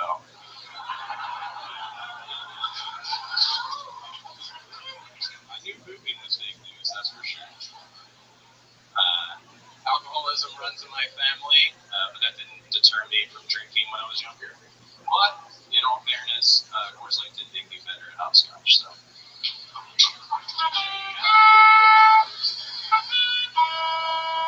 With what appeared to be a paid advertisement by Coors Light, Brian Durkin.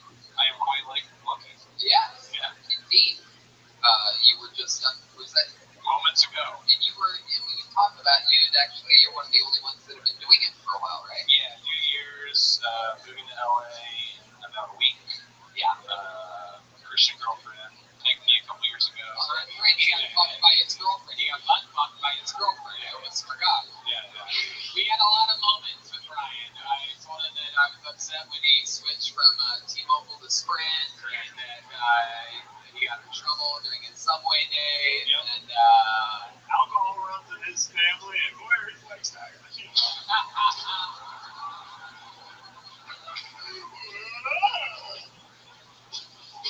And the last thing I told you during that last episode was that you said you're moving to LA, what, April 4th or April 1st? April 1st, I'm taking the train, so I arrive April 4th. Wow, look at you. Yes. My God. Wow, Yeah. fucking old timer over here. Yes. What are you, a prospector? Yeah. Taking the train.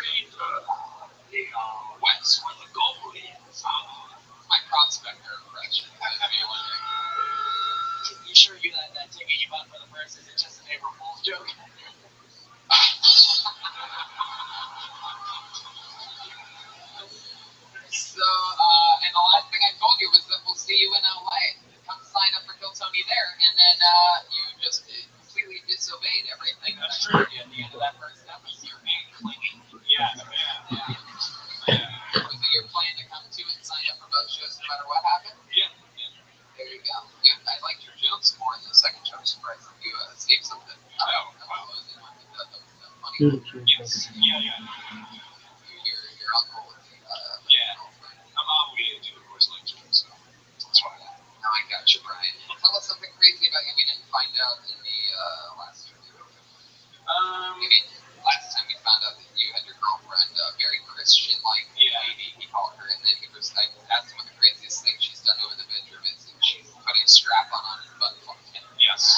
So we made a bunch of jokes there too about other things. Yeah. It's weird. It's like a Tarantino film, and we're not supposed to be in this part right now. I heard you're moving to LA because you're a fan of the Rams. You got butt. Did he just put his finger in your butt? Yeah. No, my whole head. Wow. The whole head. All right, Brian. Well, I told you we'll see you in LA, and I'll say it again. Let's just keep this thing moving along. Sure. Brian Durkin. We have fun, Brian. Take that anywhere.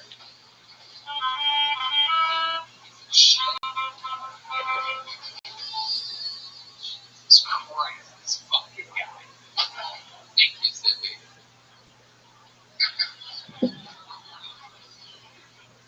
Zippy, that looks an awful lot like the Doc Brown wig I've seen on, I believe, the show before. No? I have no idea what you're talking about. It's a completely different way. Okay. Doc Brown, if you are not familiar, big hit in the 80s. He has gray hair. This is an interesting game. We love one-word names on this show. Let's see what happens. Make some noise for with two N's. Don. Over there. Here we go.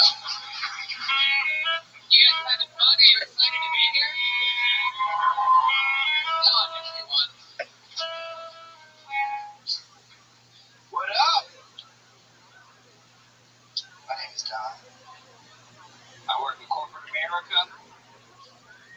It's terrible. As much as I hate it, I've learned a lot. Like, one thing I learned is white people invented passive aggressiveness. Yeah, they'll sneak diss you to your face. The other day, I made a joke in a meeting. It ain't go great. Not like right now, actually. My coworker was like, "Oh, Don, you're quite the character." I said, "Oh, really? Well, you a bitch." She's gonna call me again. After the route from the character, you trying to say I'm a trash ass nigga? Say what you mean, Paul. Say what you mean. Oh, that's my time. Thanks, guys. Don,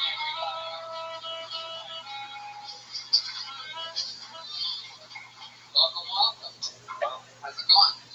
Fantastic. Feel good? Feeling great. I thought it was fun. It's the first time we've ever had Jada Pinkett Smith on the show. It's very exciting. He looks way too dark to be named Don, isn't it? Mid-dusk. Yeah, come on! Sorry, from the 80s. Sorry, Don, it's from the 80s. It was a different time back then. Alright, I'll bring us back to the present. Are you what black people are like out here?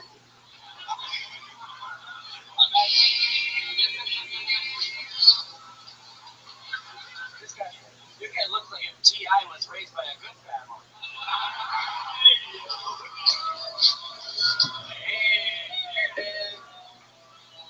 He looks like T.I. did IT. Wow. Punching up his own jokes over here, this fucking guy. Hot damn, diggity damn.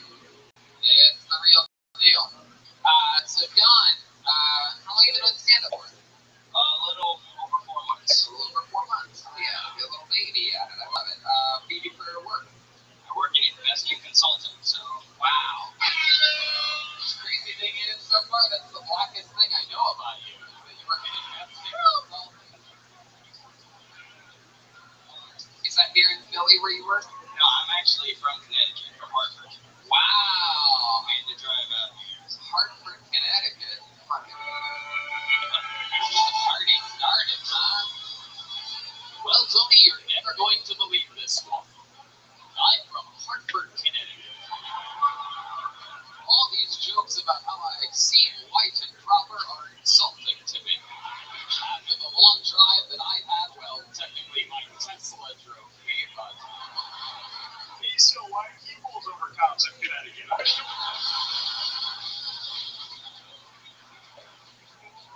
Bensonsburg, Hartford, Connecticut. I love it. Damn. Wow. What are your parents like? How'd you end up so fucking, perfect? Oh, man. My mom actually smokes crack, so... Yeah. Okay, he's black. Yeah. Wow.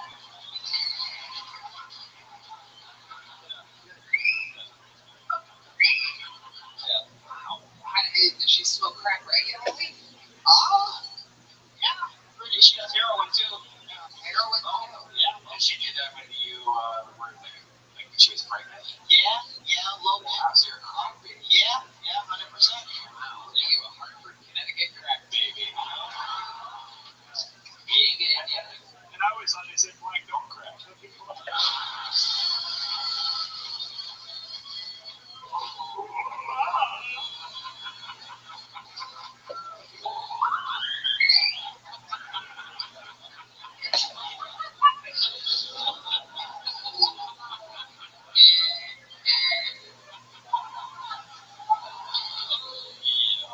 okay.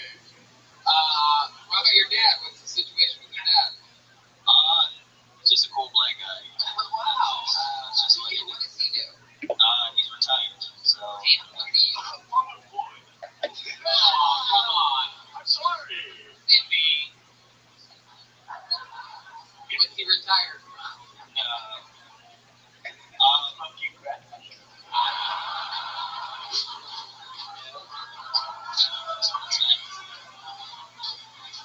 That's fair. What did he do? You want to talk about it? No, he, I don't know, he did random shit. He used to be a pimp for a little while. Yeah, that's real. What did your mom have a job? She on the streets? She was crackhead.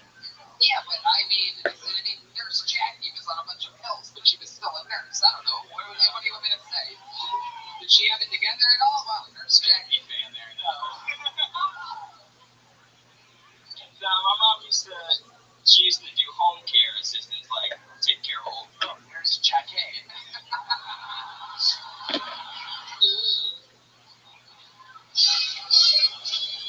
Street life.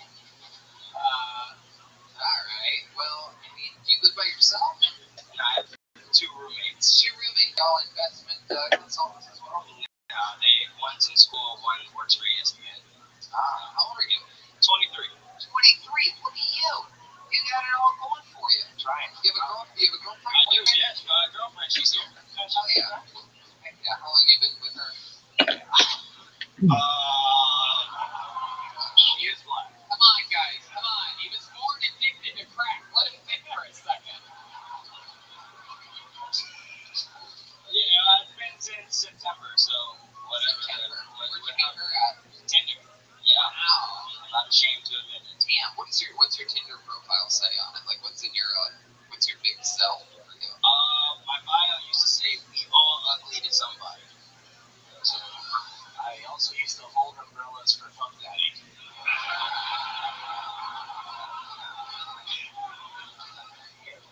I'll admit, give an inch, taking our guy home. I don't know. All right, bye.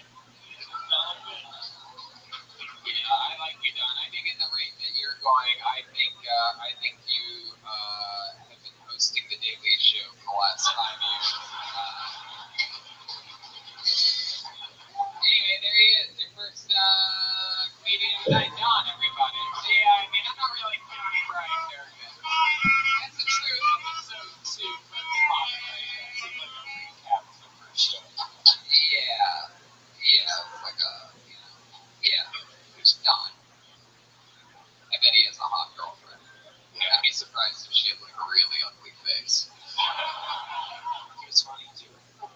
4 months.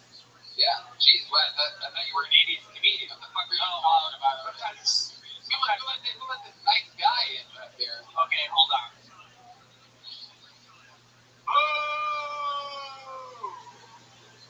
Sometimes it wears off. Wow, I wonder what you did behind that jacket. Oh, here's another one-word name. You guys like one-word names too? Make some noise for Marco, everyone. Marco.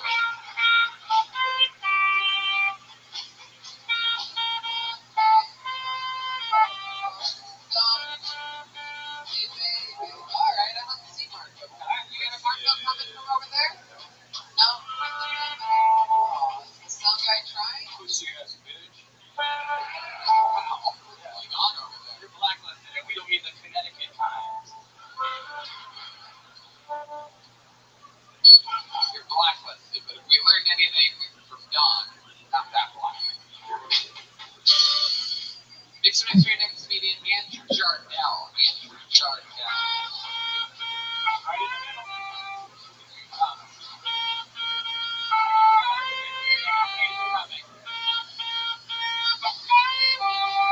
One more time for Andrew Jardell. What's up, Philadelphia? How's it going? So I'm about to turn 31, which means I remember a time when I get my porn before the internet. Anyone get porn before the internet? It's pretty much me hanging outside of Sunoco, begging older guys to buy me porn. Which, if you're gonna buy a child pornography, which the A in that sentence is doing a lot of work. If you're gonna buy a child pornography, why not something a little normal? You know, like full penetration, Asian. Don't buy them what I got, which was a foot fetish magazine. I didn't realize at the time until I was older that they're putting foot in their mouth, which like really screwed up my perspective of how. It screwed my perspective of how important the foot is to reproduction. It was like I remember the first time I was looking with a girl, she was like, "Do you have protection?" I was like, "Well, I'm wearing their socks."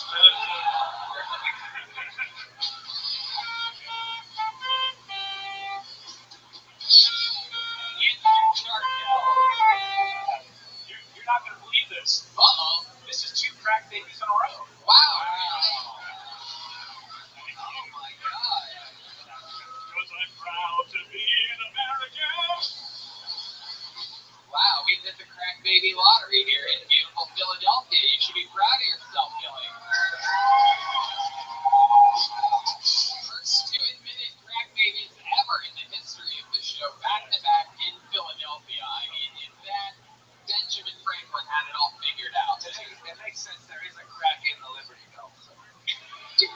Did you have problems breathing on your own when you were a baby? Breathe. What do you say? Breathe. Hang on.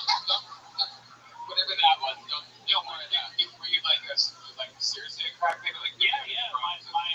My older brother you seriously a crack baby? Oh, seriously? Yeah, I believe you. I can see it. You look like funny kids. you look like if one of the kids from Home Improvement was a crack baby. Yeah. Like you look like if the mom from Home Improvement fucked Al on a one-night stand.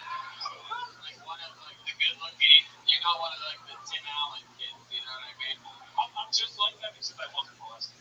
Were you really molested? No, I wasn't molested. Oh, I was gonna say you got the if you're a crack baby and you've been molested, you just won Philadelphia bingo. Wow, never been molested. Molester, right? Still time. Still time. Yes, The night is young. Right. Andrew, how old are you? I'm about to turn 31. 31 years old. Yeah. How long have you been the captain of the high school football team? I've never played a game of football. I know, I believe it. Now, everything about you seem very white to me. Are you from here in Philadelphia? Born and raised. Yeah. What ethnicity are your parents? Super European? I think they're both American. When you say you're a crack baby too, you're talking about your mom? My mom's with her. Is she still smoke crack? I haven't talked to her, but I don't think she How gave it long has up. it been since you talked to your mom? 13 years. Can we call her and ask her if she's still doing crack?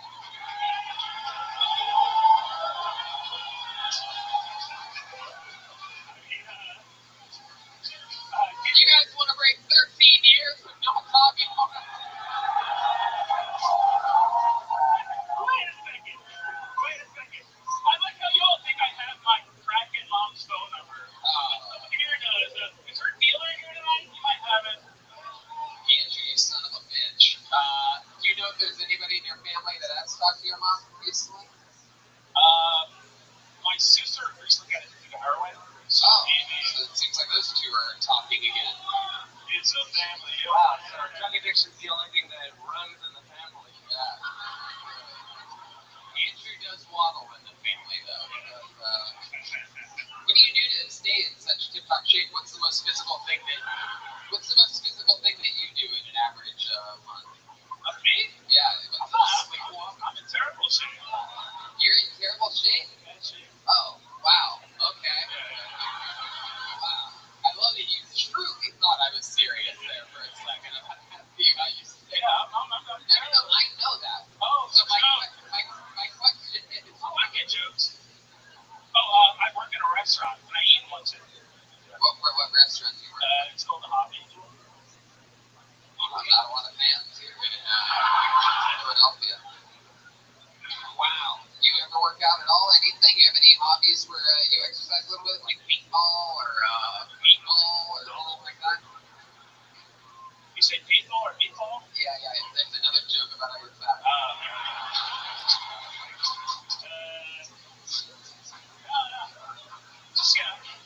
Nothing most physical thing that leg day or thigh day or breast day. Maybe trip to a chicken place. Gravy day. Come on. I want you to use all that fucking crack baby brain of yours. And I want you to think of the last time you did something physical. Come on, a really good one. I literally did run to a pizza restaurant today. You ran? I ran to a pizza restaurant. Holy shit. Yeah, I did. Wow, why? You were that hungry? Yeah. I knew a pizza restaurant in Philadelphia today, and I ran to it. Wow. I got a notice. I'm like, mother-in-law, what's going on here? Yeah, I got a notification on here, right? How far did you run on this run? By the end, I was fucking exhausted. So across the street? Yeah, I was winded. Yeah, I bet you were. My goodness, Andrew. Interesting stuff, man. Look at you. You're such a likable guy. You have that big smile, those fucking Asian eyes on your white. Is that why you asked what happened to see my parents? Yeah. Yeah, you said American. Did you really wait outside, like get people to buy you porn as a kid? Yeah, I did. Yeah, your parents are really. It really wasn't the best. I think it's a sense of humor. And I didn't realize until later on because my dad had stolen magazine from me. Yeah. And then we had this weird porn tug of war. I bet you did. Hey. I'll hold your magazine and jerk you off. If you hold my magazine and jerk me off, and it'll be like we're hooking up with the person on the paper. Is it like, you say porn, are you talking about magazines or what? Yeah, it was magazines before the internet. Wow, physical copy of a magazine. Yeah, just wait, so are your parents Asian? No. No, just checking. Maybe. Well, dude, sometimes I ask you how long you've been on stand-up? This is like my third time. Third time ever. Wow, that's incredible. Well, keep doing it, dude. Get on stage. There he goes, Andrew Jordan, everyone. You don't play anyway, you know, I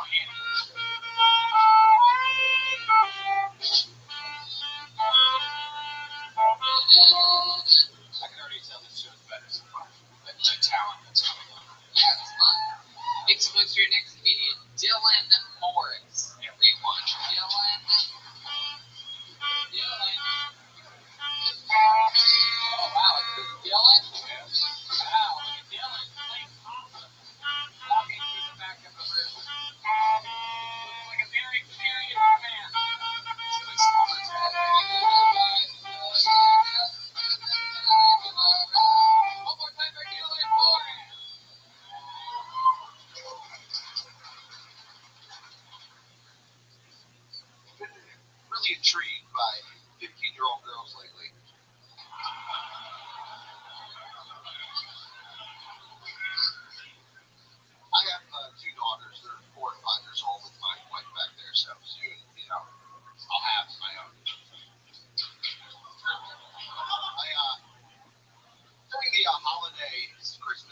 recently, I made a huge mistake. Huge.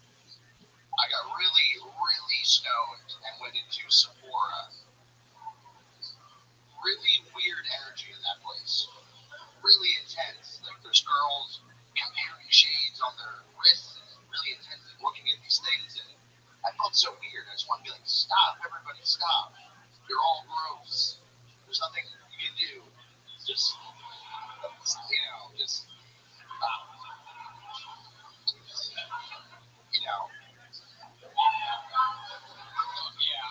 Dylan Hart.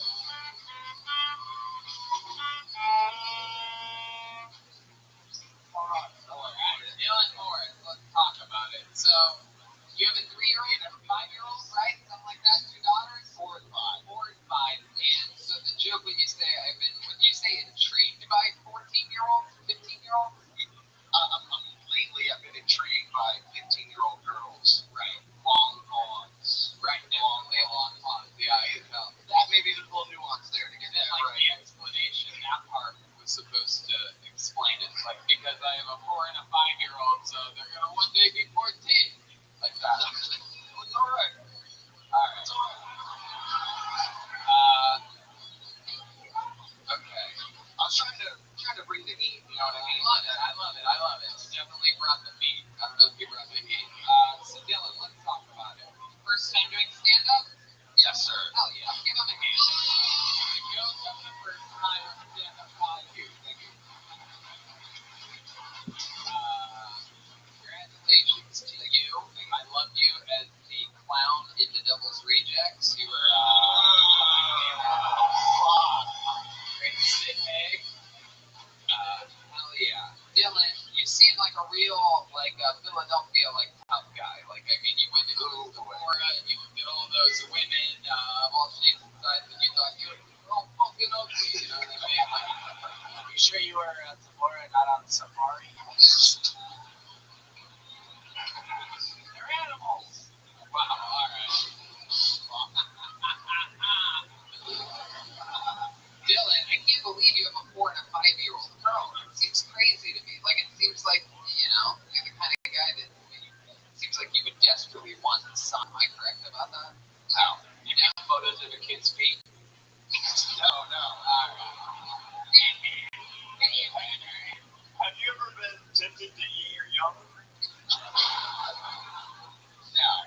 No, sorry. Yeah. Dylan, what do you do for work? I'm a line cook.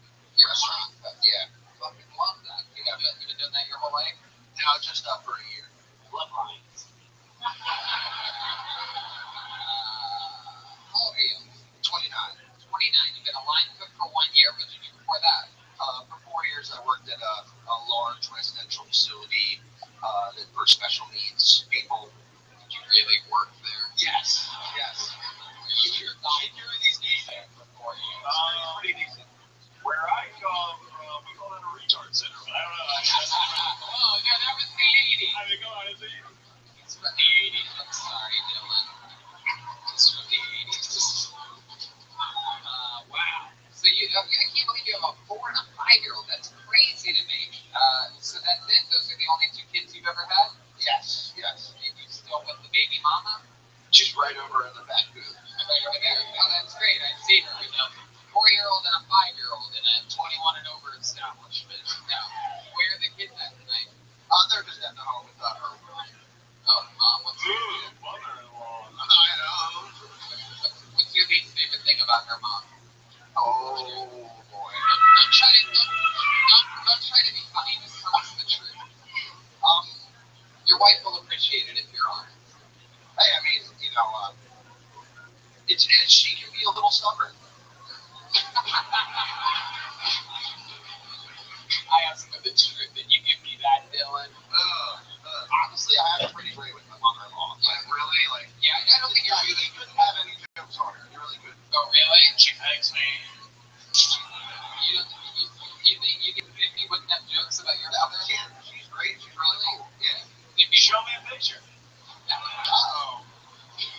Yeah, it's okay. So, what else? What do you do for fun now that you have a 4-year-old and a 5-year-old? It's going to be hard to even get to small window on. Right. Still, No, you can't get through that.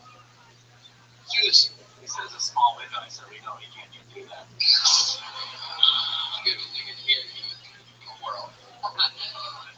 So Dylan, what is it? What are the couple things that you can squeeze into? You seem like you spend late nights on the dark web or something. Yeah. The moment this you better now. Perhaps like a Reddit sub moderator. No, I don't go that deep. I definitely go on Reddit, small hands. Let me ask you this. How many fake Instagram accounts do you have? What? I've never even thought to do that. Oh, we know you spent 4 years working with retards. You're not fooling me. Dylan, do you ever do anything crazy with any of the special people? Do you make friends with any of them? Or Oh, I mean, some of them are, it's a huge spectrum of people there, but yeah, I mean, we're not now, we're not still buddies, but there's some people that legitimately care about me. What's the funniest thing you ever saw go down at that place, at that facility? Whatever happened? Did you ever see like a special softball game and they run the wrong direction, around the bases? And you're just like, hey, you fucking retard!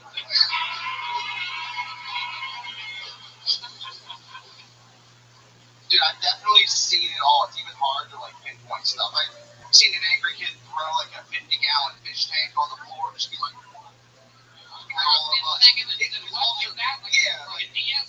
yeah, also a lot of behaviorally challenged, bad, troubled kids there as well. Wow. Jeez, 50-gallon. Huge. Goodness. What was he mad at? Do you remember what he was mad It's tough, Was it the cooking at the return facility? My job involved, I worked in the large kitchen as a food delivery driver that I worked. They're trying to create a program where it was a cafe, you come in, the kids work there. That's always a bad idea. Was that your idea? It was not. Hey, we just let the fucking, the wild ones work. We don't gotta pay them. You're right. They made minimum wage, and it was a terrible idea. And it was in Monopoly. They just slobbering on all the food and stuff, and you had to pick it up. I was kind of good. I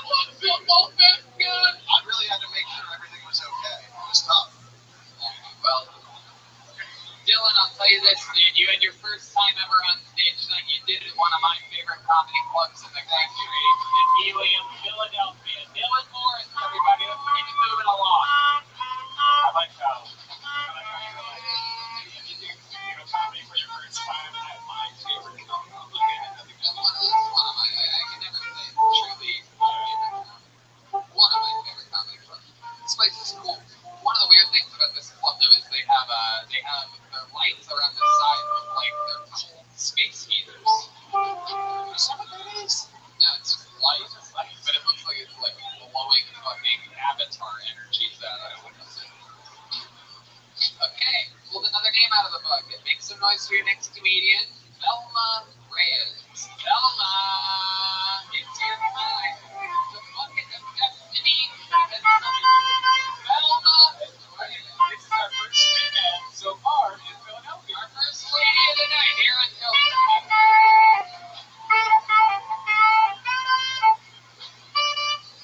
Anytime. Oh, I'm so excited about this. Make some noise for Velma Reyes, everybody.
that microphone, Velma. Look at these beautiful people. They want to see you. Velma, how long have you done stand-up comedy for? This is my first time. First time ever. First time ever doing stand-up comedy. I never miss you. I never miss your shows. Really? I am an avid fan. I am an avid fan for like the comedy gods to me. And Wow. Look at that. This is one of my favorite scenes. Say it. Oh, you son of a bitch. Anyway, my goodness. You keep that up, you're gonna have more than just gum in your mouth tonight. Hello.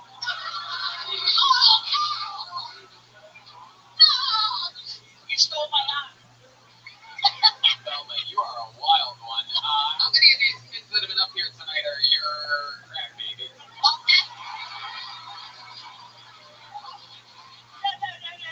That's funny. That's really funny. That's really funny. It's true. Velma,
his cave drawings on her shirt.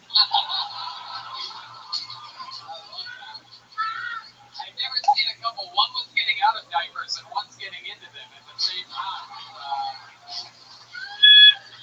Unbelievable. Wow, you guys are the coolest couple fucking ever. Love it. Now let me ask you one question, Ed. When you were a young man and the chemicals were starting to flow through you, right? You're going through puberty, you're starting to like jerk off and find out about women. Were you always sort of into older women, right? Right from the get? Were you sort of into like your teachers or whatever, like when you were younger? Well, teachers, yeah. Okay, obviously.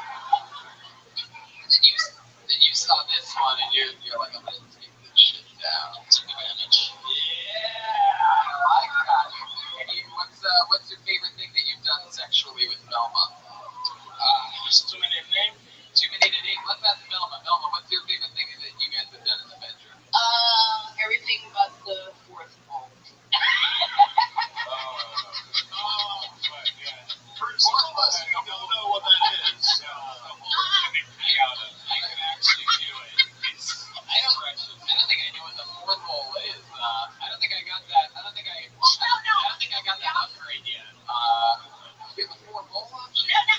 Well, I mean, to me, there's three options. Mouth, the vagina, right? The what? The butthole, and then the pig. That's the famous number 3. The pig. The belly button. That's a belly. What? Ears. Well, not the You people. have a hole in the side of it. Nobody puts it in the pee hole. What's the fourth hole? No. That is the people. No.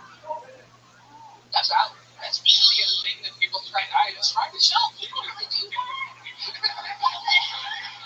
Oh my God. It's gross. It's gross. Well, Velma, I'll tell you this. I could spend the rest of the fucking night with you up here. Oh, God bless you. That's so sweet. So awesome. And thank you. I know I got Thank you. I'm ready for Velma. So much. I love you. Oh, man. There you go, buddy. Hell yeah. One more time for the Cougars player, Ed. Velma, we love you. Thank you.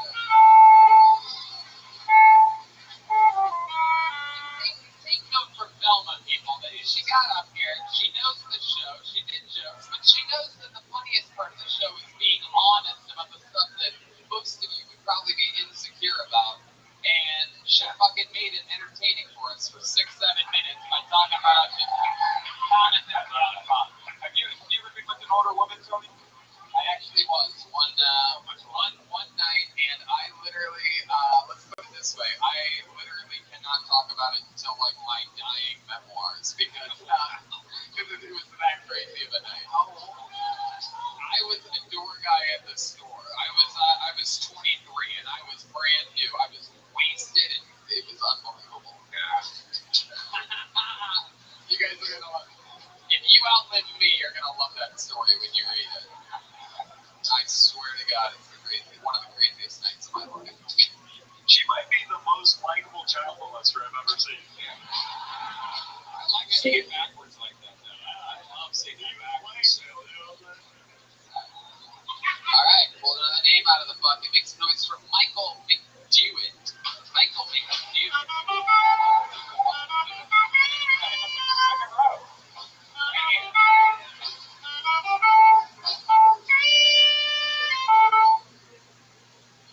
Hey guys, Tony. Welcome to Philly, home of cheesesteaks, Rocky, and horrible heroin epidemic. So, heroin's a real problem in Philadelphia, unless you like your blowjobs slow and at a discount.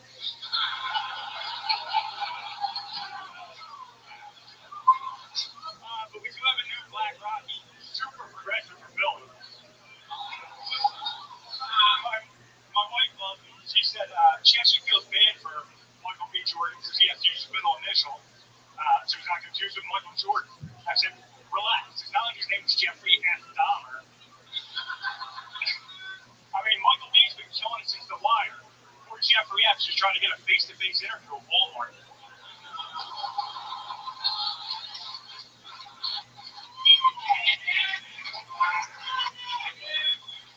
Somebody should tell him he can pick any name he wants to use as his initial. I mean, ask L. Ron Hubbard. I mean, Finish it. do you think Leslie R. Hubbard would have been able to get a book deal so easy or start a cult? Heck yeah. I go make viewers.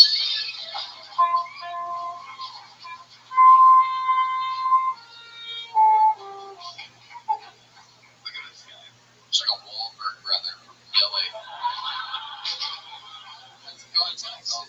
How are you, buddy? I'm good. First time doing stand-up comedy, right? First time ever. First time ever. The goat of the first timer. So, wow, how old are you? I am 37. 37. And what do you do for work? I'm a plumber for SEPTA, the local train. Plumber for what? SEPTA is the buses and trains, the local buses and trains. No, if somebody asks that, I would just say I'm a plumber. Plumber, I'm a plumber. Yeah. Because once you say I'm a plumber for buses and trains, people are like, what, shitting on buses and trains? Like, that seems like the worst kind of plumber. It's like when you're on the go, and you gotta go. Anyway, do you find a lot of weird, like, do people flush a lot of shit on trains, like needles and shit like that? Oh, It's like a big constant problem. Yeah, full maxi bags, diapers. What's the worst thing you've ever found in a flushed plumbing system? And you look like you've seen a lot of shit. A raccoon. Yeah. Venus. What? Yeah, that's awesome. What? Did you Instagram story it? No way. This is real? Fucking way. You can put a filter on it to make it look like a dog? Alright, come on. Come on, Granddad. Granddad. What you did? Did you put a dog filter in it? You kicked it to make it open its mouth so it would... Alright. Oh my god. What's going on? Red Man's been waiting 5.5 years for someone to say they found a penis in a plumbing system. Okay, so you did that? You found it yourself? Like you were just like sifting through the thing? Someone else found it in the broken pipe to replace it. And of course, when you find a Venus, you go, yo, check this out. Is there only one thing about it? Oh my god, this broken pipe happened to be a crack pipe? Was it a black or a white Venus? It's pretty unrecognizable at that point. Yeah, it's basically a brown Venus because it was like a fucking plumbing pipe. Now, was that on a bus or a train? That was a bus. That was when I was a subcontractor for Wawa. Wawa. It's so sad that was that Venus' last word. Google Wawa. Wow. So, Michael, what else? You have a girlfriend? You seem like a douchebag. No, I'm married, so I started. Really? How long have you been married for?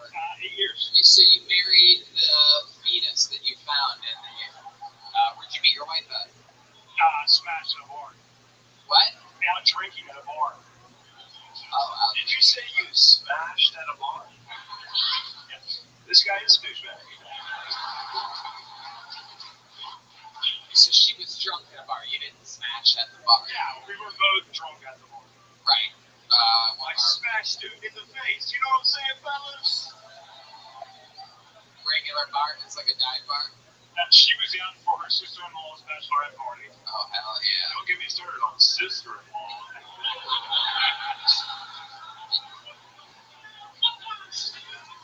You guys didn't hook up that first night? No, we did not hook up that first night. Not at all? You didn't even make out? Maybe I session on the street, but that was about you guys love to when I just flushed the fetus. How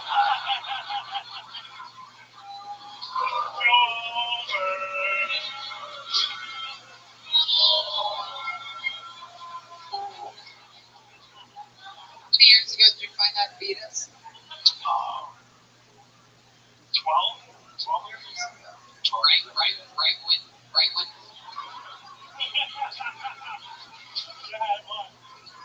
Here's the fetus, really, Joel? Is it worth it?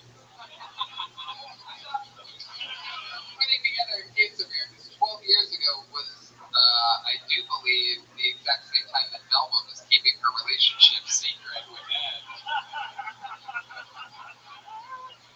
Just doing a little forensic files, Philadelphia out there. Don't let Tony out, he fucking flushed your baby down the toilet! He's chewing that baby the baby. Any other fun facts about you that we might find interesting? You seem like the type of guy that likes to do things in like small bathing suits and shit for some reason. I don't know. I've been to Mar-a-Lago. Trump's place Mar-a-Lago now. Oh yeah, what did you do there? I was at a white trash shotgun wedding. Really? Yeah. Wow, yes. Yeah, I was just curious why you look like a youth pastor for the Marine Corps.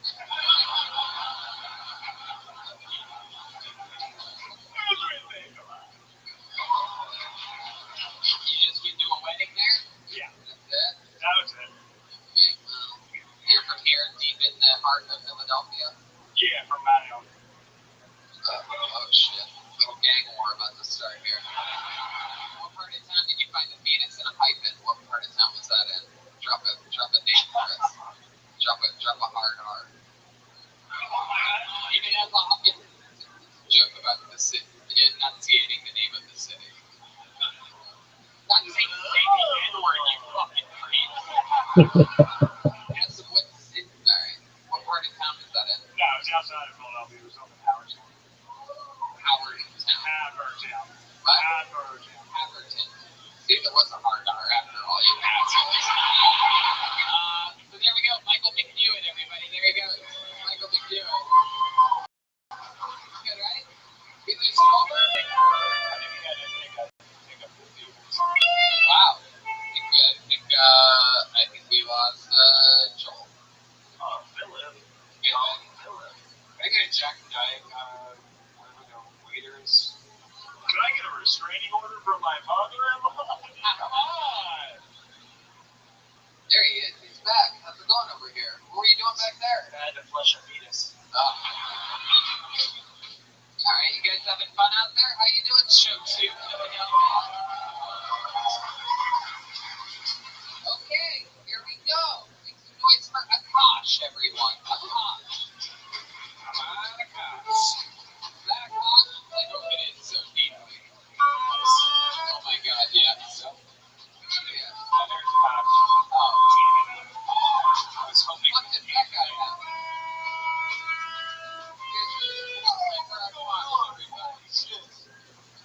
What the fuck is up? That pretty shit over there. Alright, welcome to Philadelphia, Kill Tony. Alright, I don't know. Alright. I love Philly though. Philly's cool. It's kind of like me, brown, but like sounds like this. Contradictory. I don't know, man. I don't know. Yeah, Philly, city full of contradictions. A lot of blue folk, but also a lot of people that aren't so blue. Like, I don't know. I feel like Philly's the whole, like, working class racism. Where we got like Central Rizzo, but also our mayor is like Mayor Kenny, where it looks like I feel like Rizzo would have made fun of Kenny in like high school. And like, I don't know. But yeah, walking contradiction, I like that. Philly's cool. I don't really know where to go from here, honestly. I feel like a deer in fucking headlights, but shout out to fucking Kill Tony. I've been messaging this guy like all night. That's me, Moonwatcher, that keeps messaging this guy. But yeah. Put that yet. Alright, cool. Wow.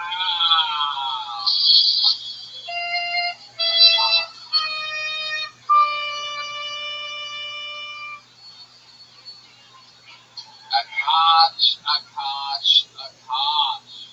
My friend. My buddy. My good friend. You know I love you, right, Akash? You know that. You're the type of guy that listens to the show and you heard someone and you're like, I can do better than that. Right? It wasn't your first time, was it? Nah. Maybe. What are you saying? So you had to blow us up or something? Is this a ransom letter? What does that mean? Hey.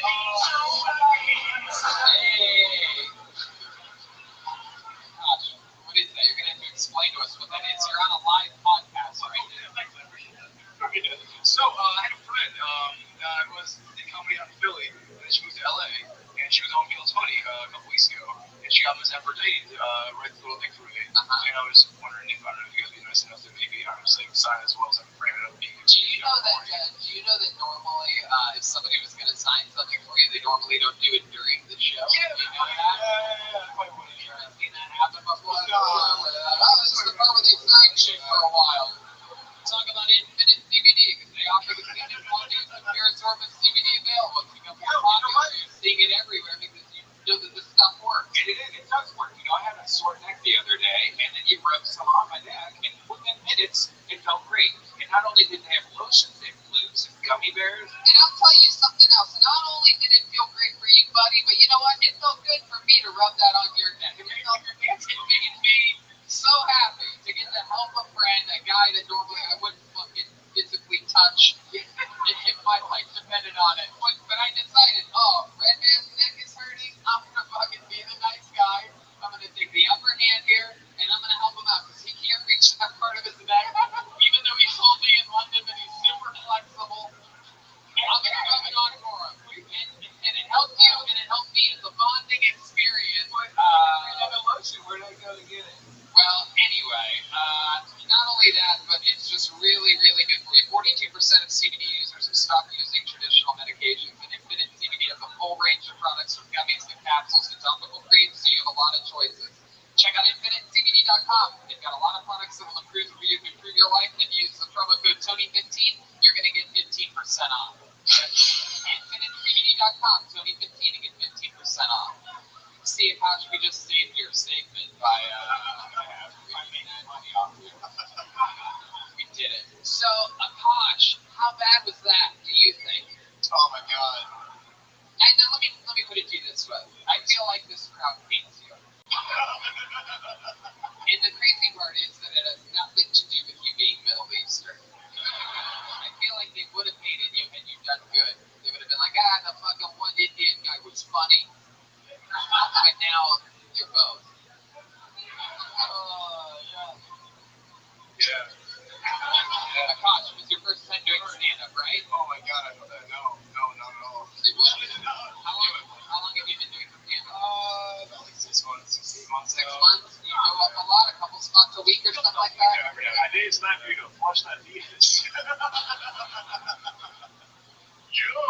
Look, people get in their heads, man. This could be one-off night. It happens. Literally all the. Big fan of the fucking show, seriously. I can't really emphasize enough. Really? Are you big enough fan of the show to know when to not interrupt me when I'm saying something? How big are you? How big of a fan? Everybody has bad nights. I know for a fact, we do this a lot. We're out every night, and some of the greats have bad sets, and obviously, clearly, some of the bads have bad sets too. And this could just be, you definitely were excited. You were amped up coming up here. Kill Tony, what's up? Shout out to Kill Tony for coming here. You made it all about Most of the guys, and introducing me about the true tradition. Let's be here in Philly. Most of that guy in the back going, yeah, Kill Tony, the only guy that's here. during one of my stand-up shows is what you're bragging about. So you were horrible then Only too. the first guy. I was always the beginning. Now it's alright. Wow, you're the worst on almost every level. There's almost nothing you can say to make me hate you more. But then, like, you're reading that ad for CBD. I thought you were talking about crappy brown dude on stage. I mean, come on. CBD. That's the same 4 letters. Oh my god. So, Akash, what would we be excited to find out about you? What's a fun fact about Akash that would be a redeeming quality? Because now you've made me mad. Everything I think about myself will probably make you hate me a little bit more. Go ahead, hey, let's give it a fucking try. I don't know. I started a restaurant. Yeah? Very well for myself. Yeah, what kind of restaurant? Contemporary American in the true sense of the word. Just a lot of That's great. That's hard to do then. Yeah, I mean, I keep FaceTiming the people there right now. I'm like, yo, show me the place. Show it to me. Like, go around like tour like. Where's it at? Cameron Ridge. But Wow, what's happening? Akash, I'm gonna get real. Fuck, look at Akash. There he goes. Look.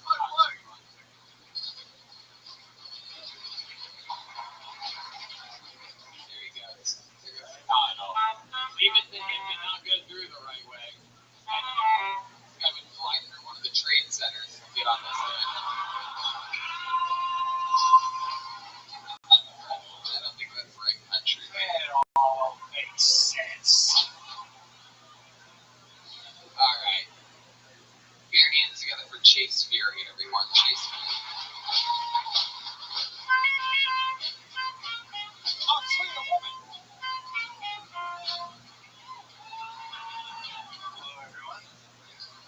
my last name is Fury. You can call me Das Fury. I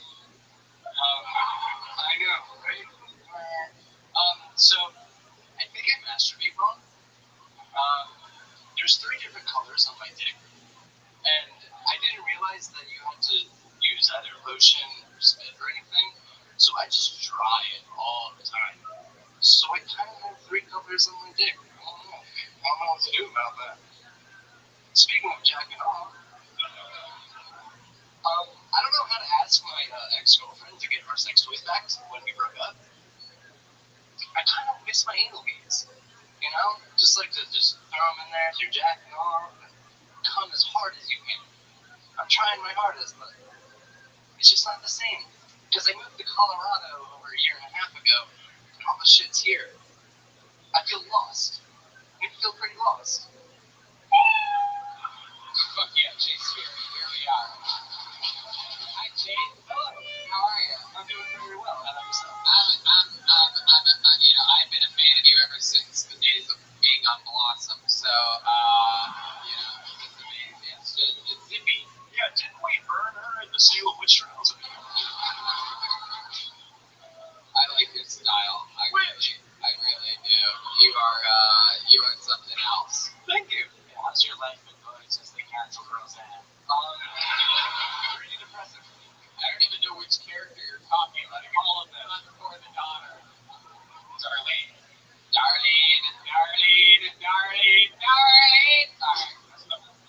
Have you ever used conditioner? Yeah. You know what, dude? Yeah, you got frizzy hair. God, what are you talking about? This looks like Troy Polamalu after one of the Head and Shoulders commercials. Since living in Denver for the past year and a half, coming back to the humidity is fucking me up. Yeah. What are you doing out in Denver? I came for this. You came from Denver Yeah. before that? Yeah. You live in Denver? Yeah. So you live in Denver full time? Yeah. And you do stand-up comedy? No, this is my 3rd time. Third time I'm doing a stand-up. Yeah, there's 2 open mics and Comedy Works? Yeah. No, not Comedy Works. Lions Lair. In Denver. Yes. And so you came here tonight? Just for tonight? Yes. Saw you at the Flew in show? yesterday. No. It sold out by the time that I got money to buy tickets. Wow. Yeah. So you got it yesterday, and you go back Tomorrow. Wow. Yeah. It's so crazy. The odds of you not getting up were incredibly high. And you got up. Well, why here though and not somewhere close? Because I grew up here, kind of. I was born in Colorado, but I moved around. Did you fly here on your gigantic flying dog from the never-ending story? I wish. Untrue. So Chase, you seem pretty rock and roll. You play music at all? I used to play bass, yes. Gotcha. Yes.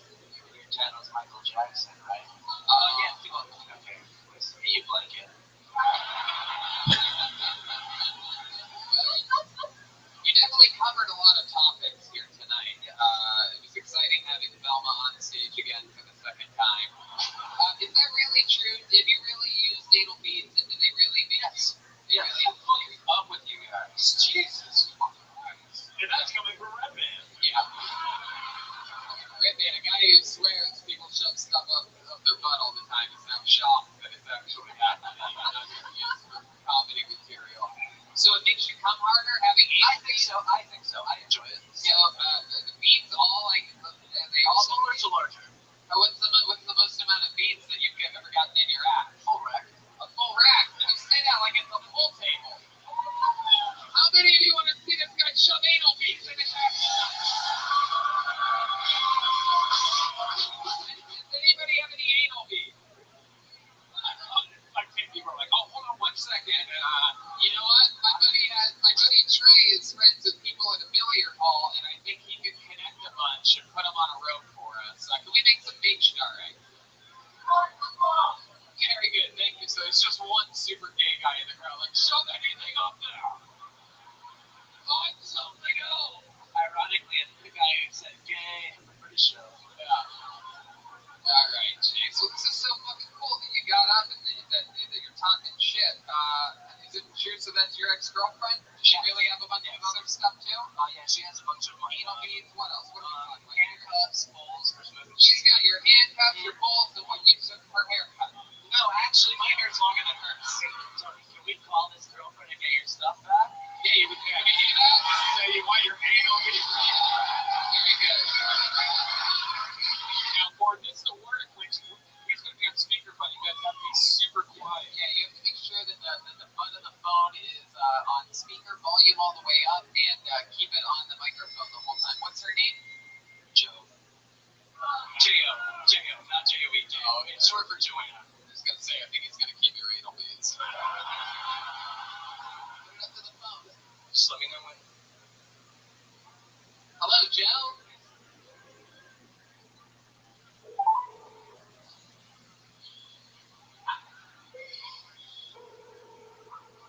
Anal beads.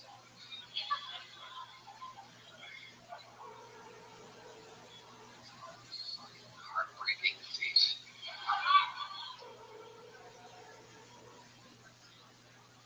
That's a good point. We'll leave a voicemail. She doesn't pick up. I know. No, we got that. It's okay. So there you go. It's all right. They're not gonna. There's no one going to be out there trying to guess the 4 numbers that we've been here. Oh, okay. You hung up. Oh, no, you want me to No, it's okay. No, it's too late now. So, wow. Which? Anal beads. What else? What else was on the list? She has a lot of my pipes because when I moved to Colorado, I drove out What there. kind of pipes? Like weed pipes. You ever found a fetus in one of them? No. So, Chase, Why'd you guys break up? So when I moved out to Colorado, she kind of found a new guy when I was out there, and so she was just kind of like, hey, she found, like they say, she found a new guy. yeah, it was one of her managers that worked. Whoa. Where did she work? at Dairy Queen. Whoa, damn.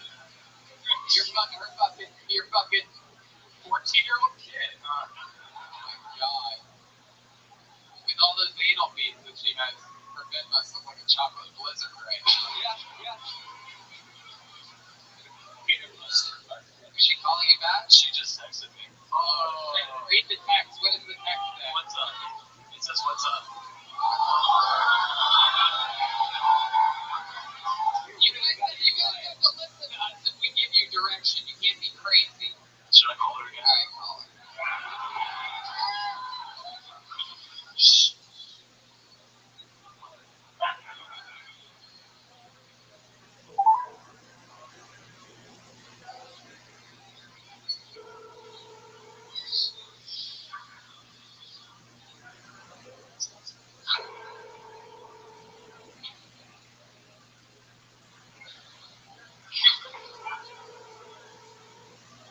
Wow.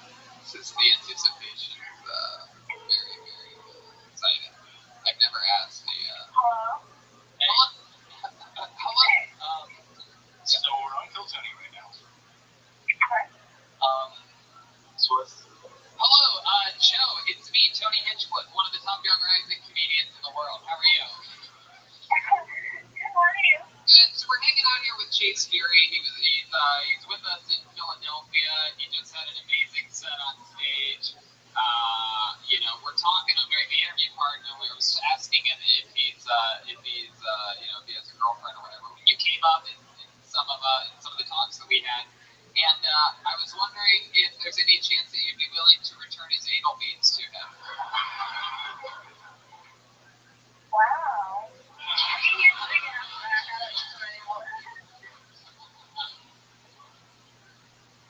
What are your thoughts on this, Joe?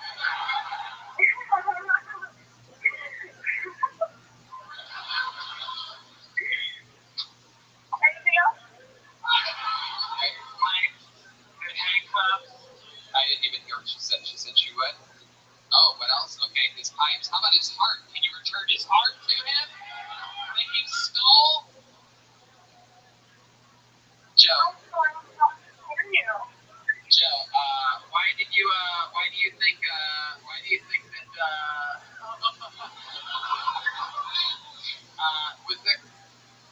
is there anything that you missed about Chase that you're not getting from, maybe some of the people that you've been hooking up with, like maybe some of the kings that you've been hanging out with since Chase?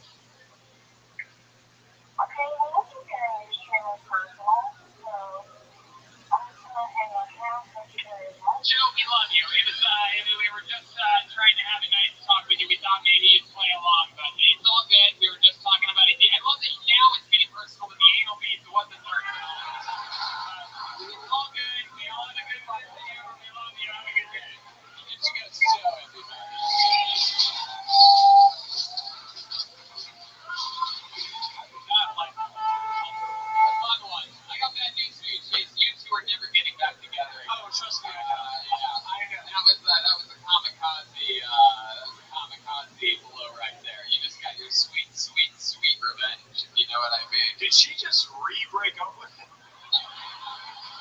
She's still gotta give you your shit back. That's not fair. Come on. That's true.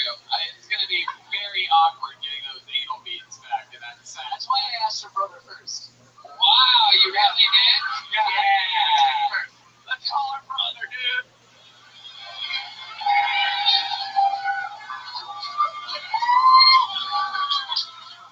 Yeah, we're not gonna do that. I'm not gonna call him, but I did ask him first, and he just laughed, and he was like, I'm not touching that with a 20-foot pole. Chase, you think she has a pretty good sense of humor, right? She'll get over that easy. Oh, yeah, no, she will. Okay, good. Yeah, I'm gonna make sure. Hey, I leave tomorrow. It's not like I'll be back here, so she can bitch at me. Oh, she's here in Philly? Yep. Oh, wow. She might be on her way here right now. All right, we're going to get him tonight. Let's get in the van. So let me come to her house. How many of you want to go to this lady's house to get anal? You always give the people what they want, so, you know, everyone in this audience just wants to try them out. What was the final question that I asked? Is there anything that you guys giving you that he wasn't giving you? Just, oh yeah, you were way too personal. I'll send the anal beads. This is way too personal. All right, Chase. Well, that was a lot of fun. Congratulations. He came all the way here for the chance to get on Phil Pony. And he did it. One more time for Chase Fury. What do you guys think? Should we go back to the bucket?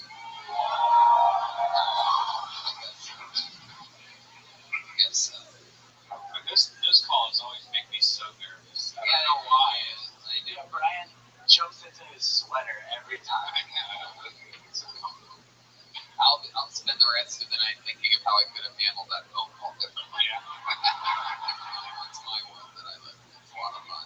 Make some noise for your next comic, Matt Fleming, everybody. Matt.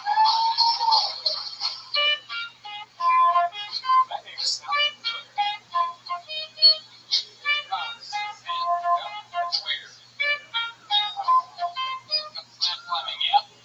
Same way as everybody else.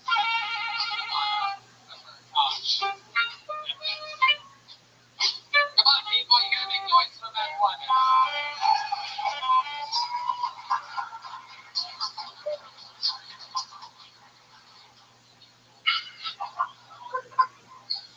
So I kind of wish that my mom did crack, and maybe that I'd be a little bit funnier. See? Yeah. So this is my first time on the show tonight. I found out I was going to be on the show, or not on the show, but here about 2 hours ago. So I looked up, watched videos. So I found out a few things that I shouldn't do. I know you shouldn't be racist, obviously. People didn't. Can you tell them the truth?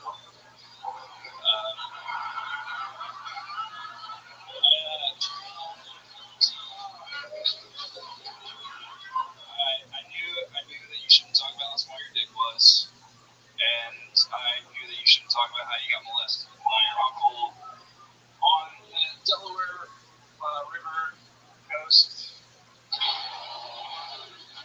God damn it, what the fuck was that?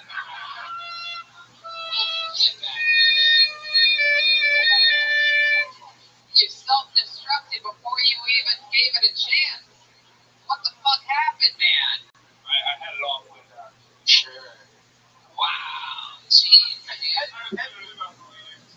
You had it planned out. You went on the internet to find out that you shouldn't be racist. Well, I just found out. By the way, had you been racist and talked about your little dick, you probably would have destroyed. You know, black guys don't have a dick this small. See how funny it is? Here's the thing about these attractive people. This isn't for you. Thank you. So Matt, oh yeah, Matt, stick with us over here. So I like how he asked you for referee help with the man in the audience. Could you tell that guy to go? that was your big laugh. That was the funniest part because it was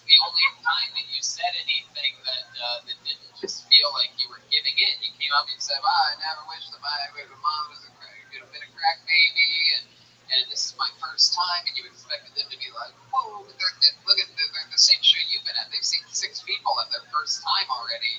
6 people much more likable than you have their first time on stage already. I mean, and you're up here looking like you're about to go to a phone booth and turn into Superman or some shit. We're just waiting for you to make us laugh. He looks like he's about to come out of a body of water and show cologne. Yeah. The same gay guy in the middle of the room. Guy! I do it. Hello, wonderful me. All right. Great man. So Matt, tell us about you. Let's find out anything about you. Anything about me? Yeah. I'm in nursing school. I was a cheerleader in college. Do you fuck a lot of? You hook up with a lot of the nurses at nursing school? I've gotten with girls before. Yeah. Do you at nursing school? No, actually. So the question that I asked you, at hooking up with nurses or people in nursing school, the answer is no. But instead, you chose to answer, I've hooked up with girls before. I thought we had our douchebag for this episode. I had a question. I don't know what's happening. This guy's like, no, I got this shit. Send me in, coach. Send me in, coach. I'm going to show this guy what it'd be like if one of the Franco brothers got massive head injury as a kid. What's your biggest insecurity? Good question. Sure, now it's my brain, I guess. No, that's what I would have said. Come on. Matt, you play sports? You a polo guy? What are you, a Quidditch? No, I'm more of a book reader. Wow. Swimming, tennis. Swimming, tennis, Football. football. I cheerleaded in college. You cheerleaded? Get the fuck out of here, really? Yeah. Wow, you take all the, these ball jobs. I like that. I can look up their skirts and hold them up, dude. It's not gay, I swear. Have you ever worked at Abercrombie? I'd love to have jobs.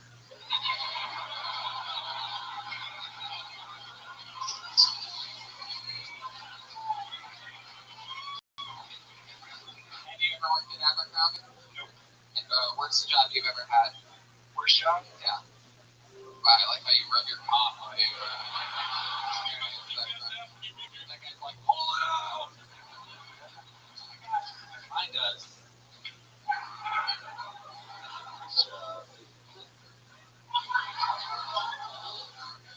Joel keeps looking more and more like a bold plan at this episode. The people like it. Hey, stop. This is Philadelphia. What, you want to start a gang rape? What is that? This looks like if the plumber found an old troll doll in a septic tank. Well, I don't want to tell you I was that Phoenix. Wow. Matt, what are you best at in this world? How do you think, if you could help change the world in a way, how do you think you would do it? Well, I actually think that's why I'm getting into healthcare, because I want to help people. You want to help people? Hell yeah. I love it. I've always wondered what it would be like if Tom Brady had a serious concussion injury. I think we're really finding out right now. Thank God for that offensive line up there in New England. This is my first time playing football.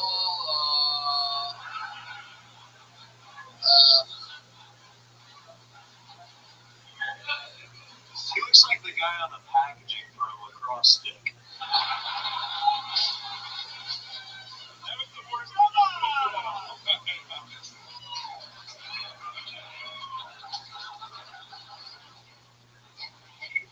He turned around and said that was the worst thing you could have said, but I think that was the best thing you could have said, maybe.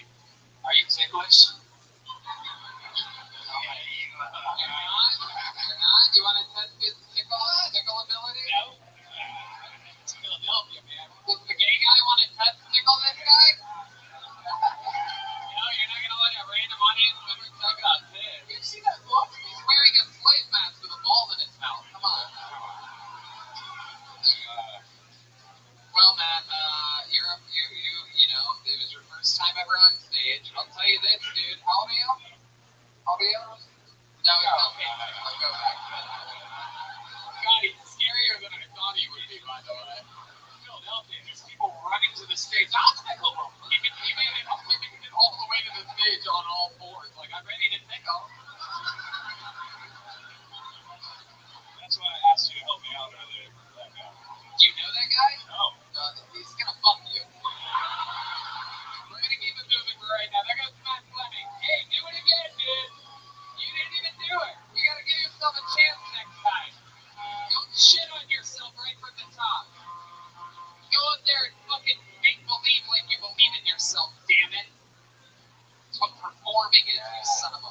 sense, you are the bottom of the barrel of human beings. Don't ever forget that. If you didn't sign up and you didn't get pulled out of this bucket of destiny, then you fucked up. And your opinion means less than nothing. During somebody else's 60 seconds. We had a guy here that flew all the way from fucking Denver for the chance to maybe get pulled out of the bucket. He got pulled out of the bucket. What one of those bozos would have yelled during his set? You fucking fucks. Yeah. So respect comedy by heckling shit after their 60 seconds is up. You're worse than an anal beetle thief. Yeah. All right, this is seriously. You want to go to it one last time, huh? There will be no more after this. And your final comedian of the night goes by the name of Dan Callahan, ladies and gentlemen. Here we fucking go. Here he comes. Dan Callahan. The Florida State fight song, Dan Callahan. All right, so my full name is Daniel Patrick Callahan. If you couldn't tell by that, yes. My blood type is Jameson. Yep, that's right. So I recently got engaged. Now, if you guys are, if you like to bet, I would take the under on that one. We recently started living together too, and we pay bills. We use Venmo. I'm new to the Venmo app. She's been using it quite a while. You can see the whole history of everybody, which is really convenient. I can see she's been paying tons of dues for eggplant emojis for years. So that's helpful. I'm glad that I am engaged though. I don't have to resort to online dating anymore. So I'm glad I don't have to do that. I tried to stand out of the pack a little bit, you know, when I tried to do online dating. I tried standing out. I tried the speed dating app one time. I don't recommend it. It's called Uber Pool. Anybody hear that? Absolutely nobody in the car wanted to date me. Had a good ending though. I got banned from the app. Mother and her 4 children weren't too happy. That's it, my thing. Oh yeah, Dan Callahan. Look at that. I love that. I love that. So much, probably one of my favorite sets of the night. Definitely my favorite joke of the night. You snuck it in there. For some reason, that eggplant emoji.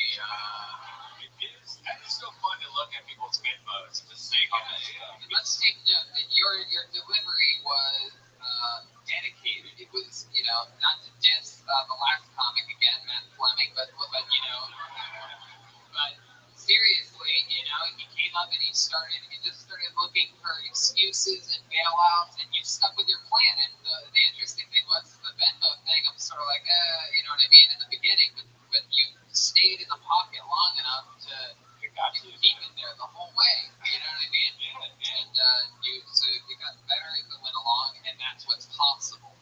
You know, in stand-up comedy is to stay in that pocket and for people, you gain the audience's trust by not showing weakness. Sometimes you're telling them, I know something you don't know about the jokes that I have coming up. in the room. You've been doing stand-up for a couple years? Yeah, about 2 years actually. Here in Philadelphia? Yes. Yep. A lot here in Helium, specifically? Yes, actually my second time ever up was at Helium. Yep. Great club. Yes, Great club for Memphis Helium's all around the place. And he has been working me for years now. He's a great guy. Yeah, I saw your face. That's what happens. He bumps all the top comedians in the world. He bumps them and brings them here for a weekend. Hey, John Lovitz is coming in a couple months, guys. Yeah, he must be fucking Saturday Night Live legend John Lovitz. Good for him. Good for him. I saw this guy's face and I had a flashback to Ireland for a second. I was like, are we back there again? Yeah, you do look Irish, but you don't sound Irish. What are you doing with your hand in your pocket? Always gonna have it on my wallet. There's a lot of stuff there. It's a wallet. That's a thick wallet. Yeah, I gotta have my hand in the wallet. What are you keeping that wallet? A bunch of credit cards. It really seems really thick. You do that? Can you pull that out for a second? So why is it that big though? Let me see what we got. Can I look through your wallet? You can go right through it. There's actually, I have behind my ID there, I have a small laminated college degree. My college handed these out when we graduated. It's like a pocket diploma. That's not the real thing. Really? You have a pocket diploma? Yeah, I'll pull it out for you. It's probably tucked behind some stuff there. Pull it out! You don't have to bring every single card so I just put everything in there. And I never use any of it. Actually, Someone's not buying a poster after the show. $20 cash. Anyway, I was expecting to hopefully find like an ultra thin con. How big's your wall? Let's see how thick your No, I got nothing going on there. Yours is of course thicker than mine, Brian. I have a nice slender. I have an amazing wallet from the people over at Gunnar and Company, Gunnar. That's real leather. They make all leather goods. They are really, really cool people. They custom made this for me with red stitching and black leather because they saw that my old Mercedes had black leather and red stitching on the inside. But I got rid of that Mercedes and got a Corvette because I'm a goddamn American. You know what I'm saying? I have a wallet from the good people over at Butthole. You know what I'm saying? What? Zippy, Josh, on my butt. Ah! Dan, tell us something we'd be surprised to know about you. What part of Philly are you from? Well, I grew up in South Jersey. I lived in Philly for 5 years. Ah.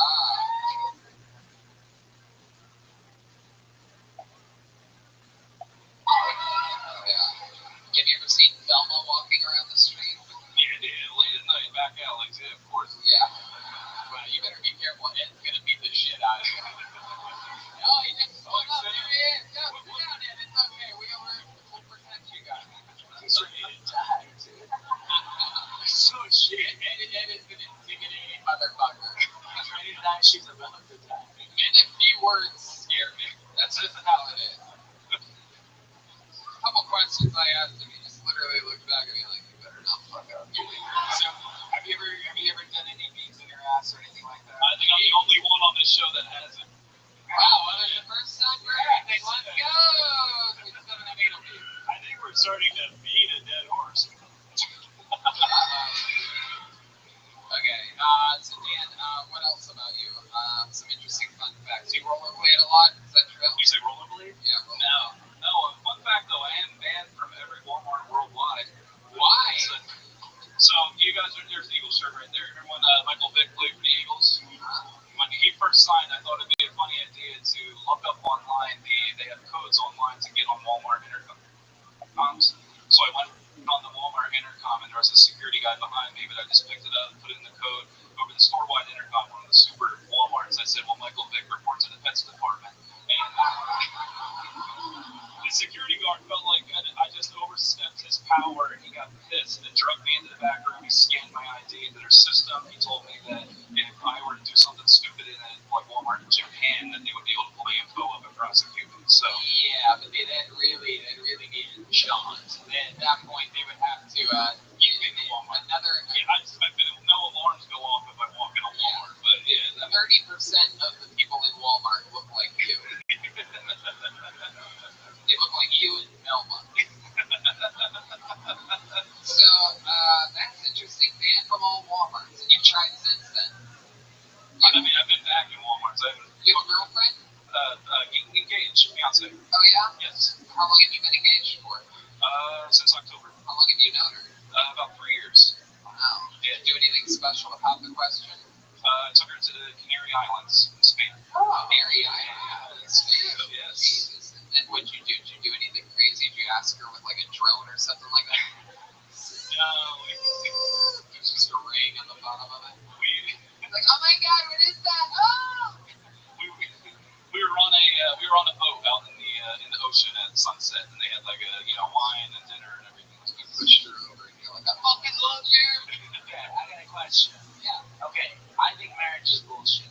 But if you could convince me why it's a good idea, would you please now tell me why I should get married if I ever did? I mean, she kind of suckered me into it, so I don't want to give up. Okay, I rest my case. Back to the show. I got a question. Yeah, go ahead.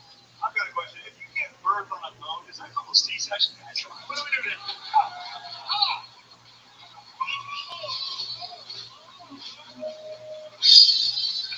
Oh, I want to be those characters one night. If there's ever another Kill Jeremiah, I want to be an 80s comedian. Oh, Yeah, fun. You just get to make it or whatever you It's so you want. fun. It's like a cheat code. Yeah. The dumber it is, the better it is. So it's like, you can literally just do anything. yeah. You can dance with the sound effects and shit. That would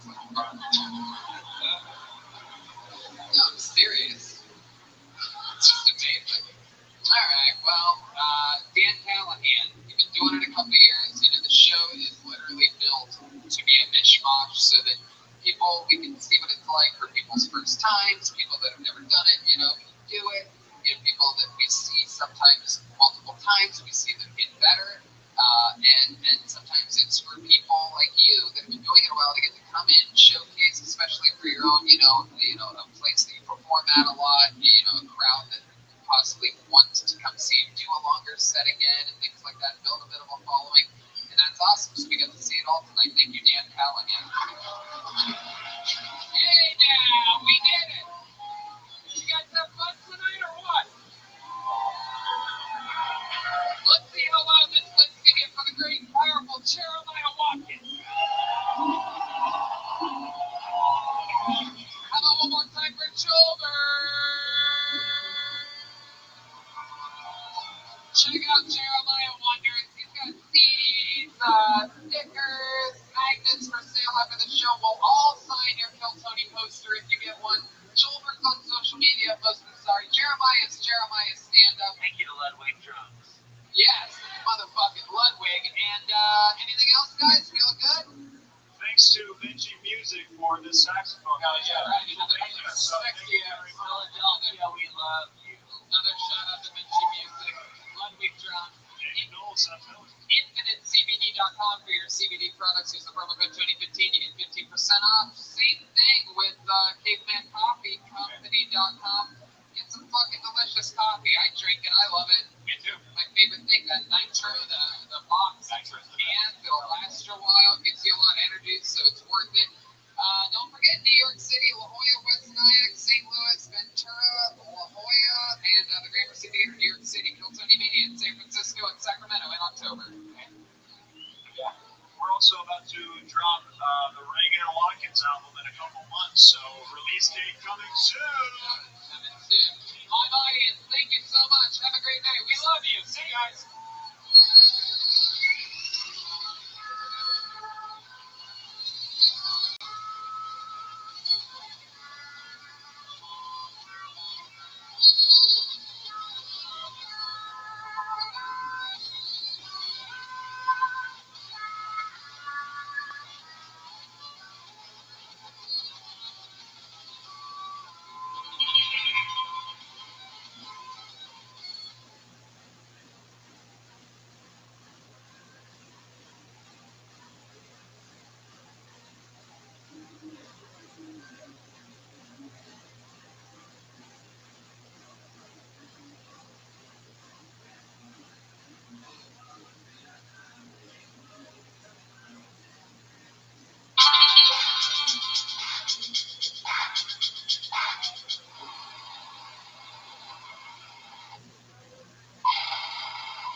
Philadelphia, come on, it's Saturday afternoon. Make some fucking noise.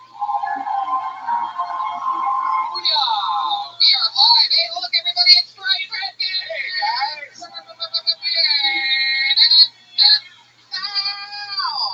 We are live in Philadelphia. This is so exciting. We're back for our third and final show. And this is it. It's been a very exciting weekend so far. We have a couple more stand-up shows after this tonight, and then we go back home. And we're back to LA. Another show in 2 days. Do it again on Monday. The great Tim Dillon. Just like you found out about this show through listening to the podcast, other people will too. Thursday night we're in Ventura, California. The next Thursday after that, St. Louis, Kill Tony. The Thursday after that, West Nyack, Kill Tony. St. Louis and West Nyack have weekends of stand-up with them, in which you can check out me, Red Band, and Jeremiah all doing stand-up comedy sets as well. That whole weekend. We're doing Kill Tony's at the La Jolla Comedy Club, the La Jolla Comedy Store. We already sold out one. We just added a second show to that, so congrats to you, La Jolla. In the Gramercy Theater in New York, the 20th of June. That's a big one. We San Francisco, October 18th and 19th. It's back. 2 shows per night at Pops in San Francisco. And then Sacramento just added the 16th and 17th. So we're going to be in Northern California for those 4 nights doing 6 Hiltonies. 8 Hiltonies in 8 days if you count the ones in LA. That's a record for us. Wow. No wonder. So business is a boom.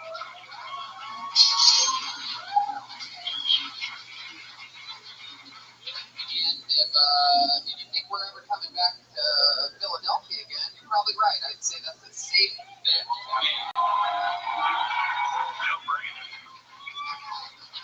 I would bet money on that, and I would bet that money at BetDSI.com, who just happens to be today's sponsor. BetDSI has over 20 years in the business. They have built a reputation on fast payment of winnings, and they have an easy-to-use and fast-playing interface. You can bet games as they go. You get live in-game wagering options throughout the tournament, make plays throughout the entire games and events. You can bet on anything, sports, reality TV shows, anything. You can bet on kitchen nightmares. Here you go, but it's March Madness right now, and I don't know if you guys listen closely to the ads, but Red Dan picked the entire NFL playoffs correctly, and this is his first time since then making picks for sports. He made some picks for March Madness. Who do you like this week? This week, I like the Oregon Ducks. I think they're going to beat the Anteaters. Ohio State Buckeyes, of course, are going to win that.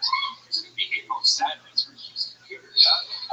Nebraska Cornhuskers are going to beat the Frogs, South Florida Bulls, and the West Virginia Mountaineers. Wow, there's Red Band's picks on March 25th of March Madness. Also, the UFC on ESPN, Barboza versus Gaethje coming up, so you UFC fans can bet on that. Plus, you have Willis versus Blades, Pettis versus Stephen Thompson. That's a crazy fight. Look at that. Is Thompson the underdog for that? Yogi. So go to BetDSI.com and use the promo code KILL120 so they know we sent you. You can deposit cash, you can cash out after you win and get paid. Up until $1,000, they will give you a 50% bonus on your initial deposit. That comes with a rollover requirement for $1,000 deposit. Will give you $1,500 to play with. So once again, that's BetDSI.com, promo code KILL120.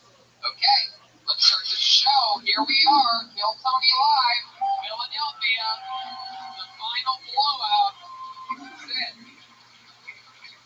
Now, as with all these road episodes, and you can tell by the size of our table and stage, we are going guestless tonight. However, because we love you, Philadelphia, because we love you so goddamn much, we just so happen to bring the entire goddamn band with us. Shout out to the Chroma Crit, but the rest of the band. The meat and potatoes, if you will. We left the pickle back in Las Vegas. Every single episode of this show, they commit to staying in character. We never know what they're going to be. They have a separate slid-off curtain in that dressing room back there where they were changing right before the show. The first episode, they were high school coaches, gym teachers, yes. And the second episode here in Philly, they were 80s comedians. Oh, that was the best. Wow, we'd seen them before they debuted a new character the first episode. The return of 80s comedians the second episode. Who knows what they're going to be tonight? Let's all find out together. It is the best damn band in the land. It's the Kill Tony Band. Jeremiah Watkins and Joel Jimenez.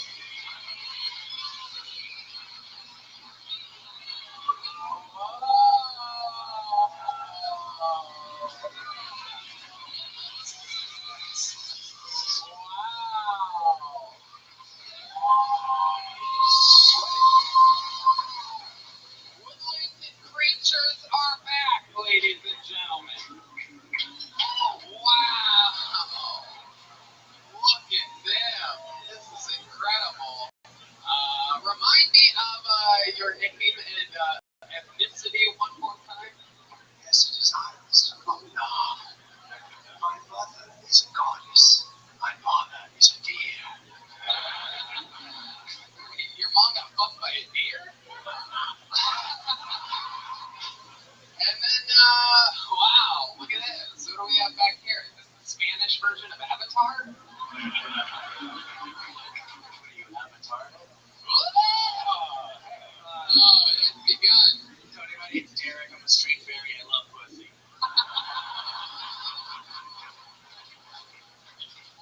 So I'm gonna write it down so I remember. Derek and Mr. Thumbnar? Thumbnar. F-U-M-N-A-R. Mr. Thumbnar. Mr. Thumbnar. Someone is in danger. Oh my goodness. Alright, well we got Mr. Thumbnar, we got Thumbnar. I just spelled it for you. I just gave you all the letters. 6 letters. I thought you said M-U-M-M. You said M-U-M-N-A-R. Okay. Mr. Don't look at me like that. Alright, we got them. They're going to be with us the entire episode. We got Redman, we got me, we got motherfucking Philadelphia, and right here I have a very special, custom-made for Philly only, Phil Tony Bucket of Destiny, in which it appears that I'd say probably somewhere between 30, 40 people. Perhaps they're in the audience, or maybe it's their first time, maybe they're a comedy vet, they've been a fan of the show a long time, maybe they've been doing comedy a while, they don't even know what the fuck the show is, a friend told them to come here, maybe that happened.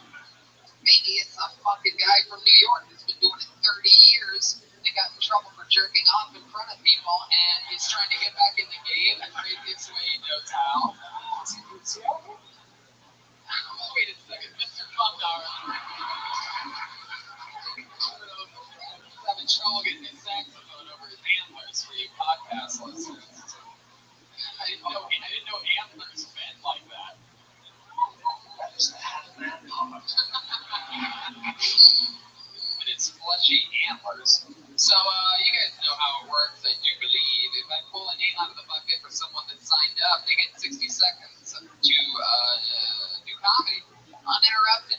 You know your 60 seconds is up when you hear the sound of a kitty. That means, oh, you can barely hear that thing. Where's that kitty at? There you go. Wrap it up then, or else you're going to bring out the angries. Neighborhood. Bear. Thank you, Philadelphia. Yeah.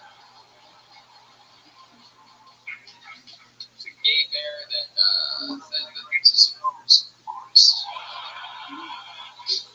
And just a heads up, if you get pulled out of the bucket, you have to make your way all the way over here and enter through this side. There is no middle entrance. There is no entrance over there. You'll have to somehow wiggle all the way through there and then come up this direction. Make sure you watch your step. There are chords. There's a step. There's a whole thing. Don't be an idiot. You guys ready to start this thing or what? We are live. Philadelphia, Pennsylvania. Mr. Thumbnar, Derek, and the whole crew. Here we fucking go. Hands in the bucket. And your first comedian tonight getting an uninterrupted 60 seconds. And remember, this is important. I'll say this before because Philly's got a little bit of a fucking good attitude. You do not heckle during the people's sets at all. During their 60 seconds, you either fucking laugh or you don't laugh like a good goddamn audience. After the 60 seconds is up, we'll take care of the rest of it. You guys ready to start this thing? It's 2 letters, this first name. Make some noise for JP, everyone. Here we go. And it has begun. Fine.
That's something like fucking Robert Durst is probably in jail right now doing.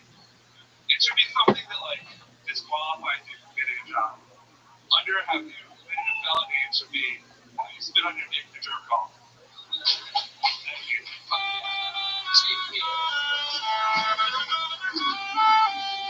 Hello, buddy. How are you? Great. Look at you. That's your first time on stage? Fuck yeah. Wow, JP, everybody. I love it. I love it. For those of you listening to the podcast, JP looks like Walter White pre-cancer.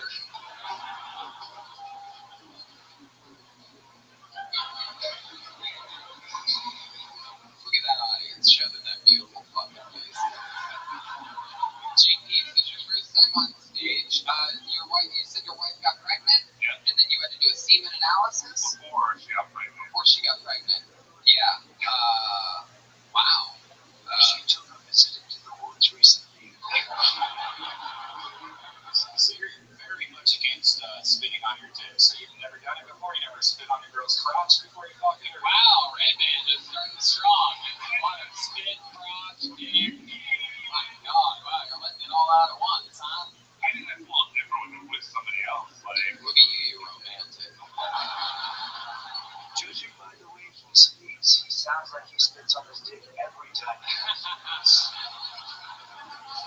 So, JP, I'm a little confused. There was a lot of business going on. Did you get your wife pregnant? yeah. You did? Yeah. After the semen analysis? After the semen analysis, yeah. Wow. What did you do to get her pregnant? You came inside of her? Yeah. That's it? You seem like the kind of guy that would take your semen analysis and then use a stripper to put it in yourself. Some type of mad scientist or some type of sad scientist, perhaps. I don't know.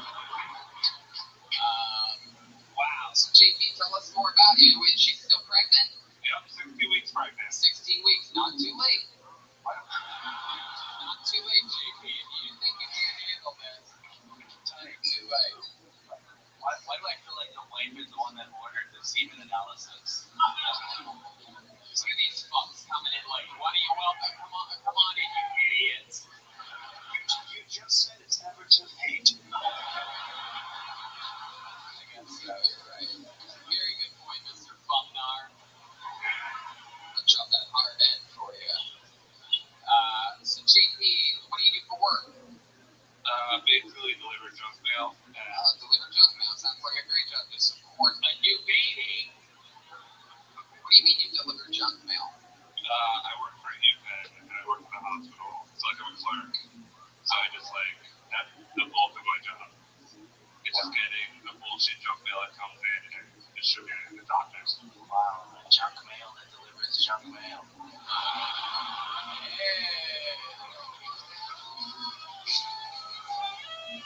Derek!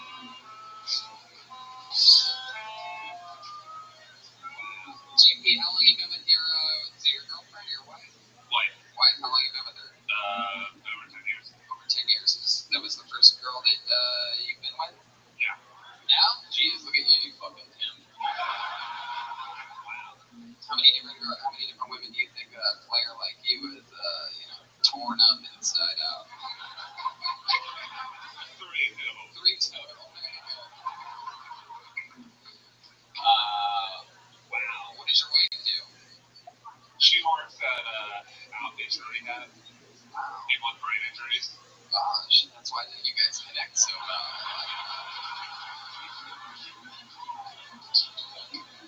You come home, you're like, hey, what's for dinner? She's like, I've been dealing with this shit all day. Wow, people with brain injuries, that's a wild one. My goodness, JP. So tell us, what do you do for fun when you're not delivering junk mail or bagging your wife? Tearing it up. Nothing really. There must be something. Play video games a lot. You call him a player, he's like, it's actually gamer. If you say your favorite video game is Deer Hunter, I will kill you. What is your favorite video game? Just out of curiosity. I don't know shit about it. It never helps the interview part of this show, but I'll ask you anyway. I've been playing a game on Switch lately. It's Beat Cop. Beat Cup. Beat cop. Bee cop? Yeah. What do? You arrest bees? Bee, like bees cop. Bees cop. Mr. Thumbknob, listen. Bee cop. So what do you do in that video game? You just walk around and like fucking write tickets to cars and shit like that. The whitest game ever. Shoot black people. Like, I had repossession papers. JP, is stand-up something you've always wanted to do? Yeah. Can you see yourself doing it more now that you've done it one time? Yeah, probably. Yeah. That's fun. You live here in Philly? Yep. The heart of Philly, what part? Not the heart of Philly. Burbs. Yeah, what part? What suburb? Abington. Abington. Yeah, not a lot of Abington people here to represent, really. What's Abington known for? What's the cool thing about it? Oh, okay. Eddie George is a great player from The Ohio State University who's playing in March Madness this week. Go to betdsi.com. Use the promo code. Well, JP, you got the show started here tonight. We are greatly appreciative of that. Congratulations on your first time, and I wish you the best of luck with stand-up comedy and your baby on the way. 15 weeks. What? 5 months left. 5 months until a baby's looking at that face like, what the fuck did I do wrong? Enough with this fucking nerd. This one fucking fuck. I don't know why it's a talking Italian baby, but this is what I picture. Alright. Your next comedian, 60 seconds, uninterrupted, goes by the name of Adam Nutter. Adam Nutter. Adam Nutter. Come on, one more time for Adam Nutter. Thanks for coming out. Guys, I love drugs. How about you? I do. Right? Love me some DMT, love me some mushrooms, love me some marijuana. What I hate being a dad. So I can't do all the fun stuff I want to do instead. I go to kid parties a lot. They're awful. Last one I was at, I go, my buddy's like, Adam, you gotta help me out. What's up, man? Like, face painter called out sick. Like, alright, I can't draw, but how hard can you get a drug fixed? Well, his face for a few hours. Give me that hard. One came up to me, he's like, oh, I heard we'll be Batman. So I told his parents. Because I'm being a good role model. I'll tell you what didn't happen. He didn't become Batman. He just cried a lot. You know? I was like, hey, kid, Batman would have picked himself up by his billionaire bootstraps, fly across to China, train with the League of Assassins, fly back, build a super suit, and all you're doing is crying. Your generation is awful. There you go. Adam Nutter. Good stuff. You've been doing stand-up a little while, right? This summer will be 5 years. 5 years, all here in Philadelphia? No, I actually started in New York. I live out here now. I can feel it. You came out aggressive from the get. You maintained a healthy volume level. You projected. You performed. That's all fun and games. That's good. Good set. Fun times. There you go. So let's find out more about you, Adam. You've been doing it 5 years. Yeah. You are a dad. Yeah. How many kids do you have? Just one. Yeah. How old's the kid? He will be 8 in 2 weeks. Yeah, one of those just kids. It's like growing up all by himself and shit.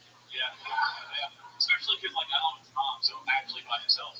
Wow. By himself right now? Actually, I don't know. I'm here, so. Now I don't know what the one's true and what's not. The 8-year-old live with you? Yeah. With the mom? Yeah. And what do you do for a living? I'm actually just a retired cop back in New York City. So just stand up and have fun. You ever play beat cop? No, it sounds terrible. Real cop was mostly Angry Birds Netflix, not fucking that boring ass. So how are you a retired cop? I got too many head injuries from years. Wow, you must know his wife if you don't know the guy that was beat cop. You know JP's lovely wife. She's 16 weeks pregnant. I know. Is this your first time on Rothschild'S? Yeah. It's my second. I know. Adam, let's talk about those brain injuries. What the hell happened? How do you get years of football, years of MMA, and then car accidents. Wow.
entering that? Yeah, fun. But you still won somehow. Explain that. I think you were able to pull it out. I don't know, but you get so many brain injuries already, you don't care anymore. It's like, fuck it, I'll stick my chin in there and you just took it out. You know, you say that you have all these brain injuries, but you come out here, you do stand-up comedy, you've been doing comedy for 5 years. I think it's one of the harder things to be able to do and get good at and get better at. So, are you afraid that the cops that are sending you checks every month from our amazing United States government, who I love dearly, do you think? Are you a little bit afraid that they might find out about, like, no, I mean, you've been doing this 5 years. What if 5 years from now you get a Netflix special and the police are like, what the fuck are we doing here with this? Yeah, no, it's cool. They just told me I have a gun to make, like, hard decisions. So, Right. you know, I'm not doing that here. So, it's a little more relieving, you know. What do you consider hard? How dark does a person's skin have to be for you to, I mean, point to us on Joel's body. Nipple dark or? Oh, yeah, nipple dark. Wow, nipple dark, you're dead. So, Puerto Rican. So how long were you a cop for? 8 years. And do you hate that something happened, like you shot a kid or something? No, we actually don't recall. I was other cops calling for help at the time, but again, we were flying and some girl ignoring all the light signs, just walked out into the street, and I had to either kill her or I swerve. I swerve, you know, light bulb crashed in the car, tire flew up, I knocked out for 2 seconds, woke up, like, I'm like, don't something like that. It's expensive. They're like, they had to call my clothes off and shit. Yeah, pretty crazy. And I was down for a while, and they're like, yeah, you're just done, man. You can't do this anymore. And I retired. Wow. So you got into a car accident. Oh, Just where these people across the street were being in there. I was doing a lot of mushrooms. you were doing mushrooms while Growing down stage right now. how do you get in so many car accidents? Well, I was only driving one. Got 2 with my buddy, and that brings up an obviously. Buddy driving a car. You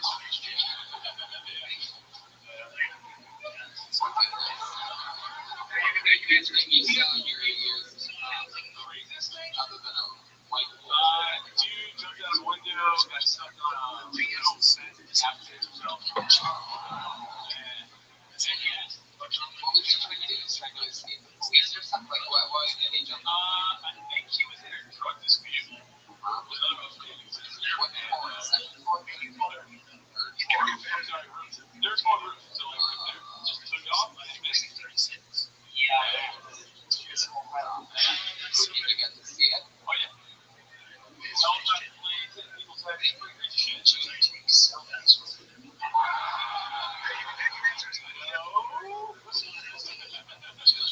Something fun. Like, did you have his hands behind his back? So we tried to do stuff fun, and whoever showed up, so like, you know, like, pop out friends, like, when it cause shit like that, you know, fun to stick around. So it's all more job. Everything in the drugs? Like, they're like, This guy's too, you know, everything's too monitored. Can't do it. It's not like a TV show's called. Everything's fucking under program. It's hard to do that. well, Adam, thank you for your service, and thank you for coming on Comedy. I hear comedy bad.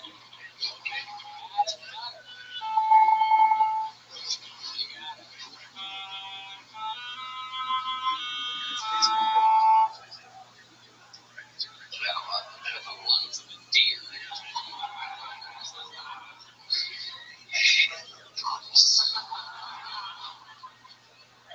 Your next comedian is with the name of Neil Wood. Neil Wood. Neil Wood. Good guy.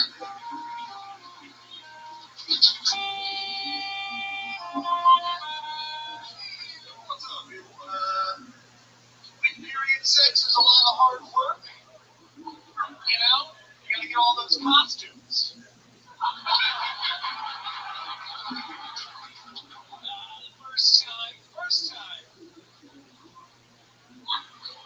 First time I ever had oral sex. We 69. First time. I don't know who was that. It was my idea. I don't know why I'm lying all of it. And she had braces on her legs and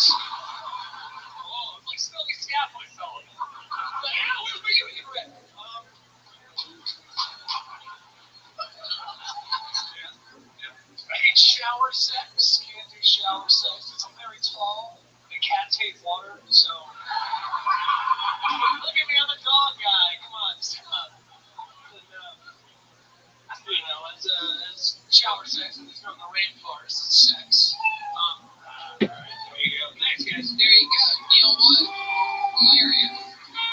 Very good. Very good. I'm getting the feeling that, like Adam, this isn't your first rodeo. Yeah, about 5 years. 5 years. And you perform here in Philly, New York. New York, like once or twice. New Jersey. Just most of Philly, you've been across here. This is where you live. Yeah, South Philly. What do they call it? New Breeze? Your voice doesn't match your head at all. No, it doesn't. You have a fucking reason. You have a voice of a pro wrestler cut out promo. I'm not gonna my hands on you this fucking Monday. That sounds about right. You have a face of the guy that would just watch the pro wrestler cut the promo. Yeah, he looks like a nerd that got drafted to Vietnam. Shit. You sound like No, I swear, I have fat feet. I can't jump. Like a full metal maggot. Oh boy.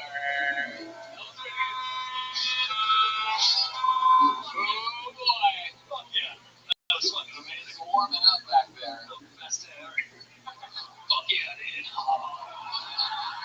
You sound like a guy that looks like you, right? Got arrested and you're in prison for the first time ever, and you're trying to like not get butt fucked. What are you looking at over there? I'm a man. Clearly, this isn't put on. This is my real boy. Yeah. He sounds like he's auditioning to be a strip club DJ. Welcome to the stage. There you go. Yeah. I don't know. You have a girlfriend? No, just got out of that. Really? Yeah. Oh yeah? How'd you get out of it? I got herpes. Is that true? Are you serious? 100%. So did you cheat on her and you got herpes, or she gave you herpes straight up? Yeah, we broke up and then I got herpes. You broke up, you hooked up with somebody else, you got herpes? Yeah. No, the timeline's a little slippery. I bet it is. The memory, much like the herpes, never goes away. So, It's true. 1 in 8. Alright, so, yeah, no, we were dating. She had it. I knew she had it the whole time. We dated for 4 years. did she tell you? Yes. She told you at the beginning of the relationship, like, just so you know, if you ever want to touch me without a condom, you're going to have a little something. I couldn't have been harder when she told me. The kind of guy I am. It's in their case, right? Okay. Brian. Redman. Absolutely. Literally. Oh, yeah, absolutely. 100%. Jersey trash showing? Alright. Yeah. Did you not wear a condom, or what happened? No, You literally looked at her in her eyes and said, baby, it's worth it. you were like, tonight I want to rock you. I like how your antlers bounced when you said that. One of my favorite parts of your set, Neil, was when you said that your first time having oral sex, you 69'd, and I heard a cool black guy in the audience go, yeah. It's pretty amazing. Fine, that guy drinking. Oh, yeah. And, yeah, man, you had great fucking jokes. You've been doing it 5 years in Philly. What do you do for a living? I'm a creative director for college. Oh, what does that mean? Advertising, marketing, design. Hopefully not Penn State. Yeah. Alright, so, we got some work to do. We got an image to, keep. You doing my voice is so much more intense. Like you're at like, oh, so. Thanks, Neil. I don't give a fuck about what you like. How are we talking about here? So what do you do in college? Yeah. Very good. How long have you got that job? 6 years. 6 years. Wow. Pre-herpes? Pre-herpes. Different time. Oh, yeah. So, what do you do for fun? You seem like an interesting fucking guy. I like your sense of humor, love the jokes. So, what I want to know more about you. I like for a hobby or something like that. I did went to art school and worked for an art school. Paints, design, and stuff on the side too. Yeah. Nice design stuff on the side, too. What do you want to do? Is Fake Street. Very talented. Wow. I like your stuff that,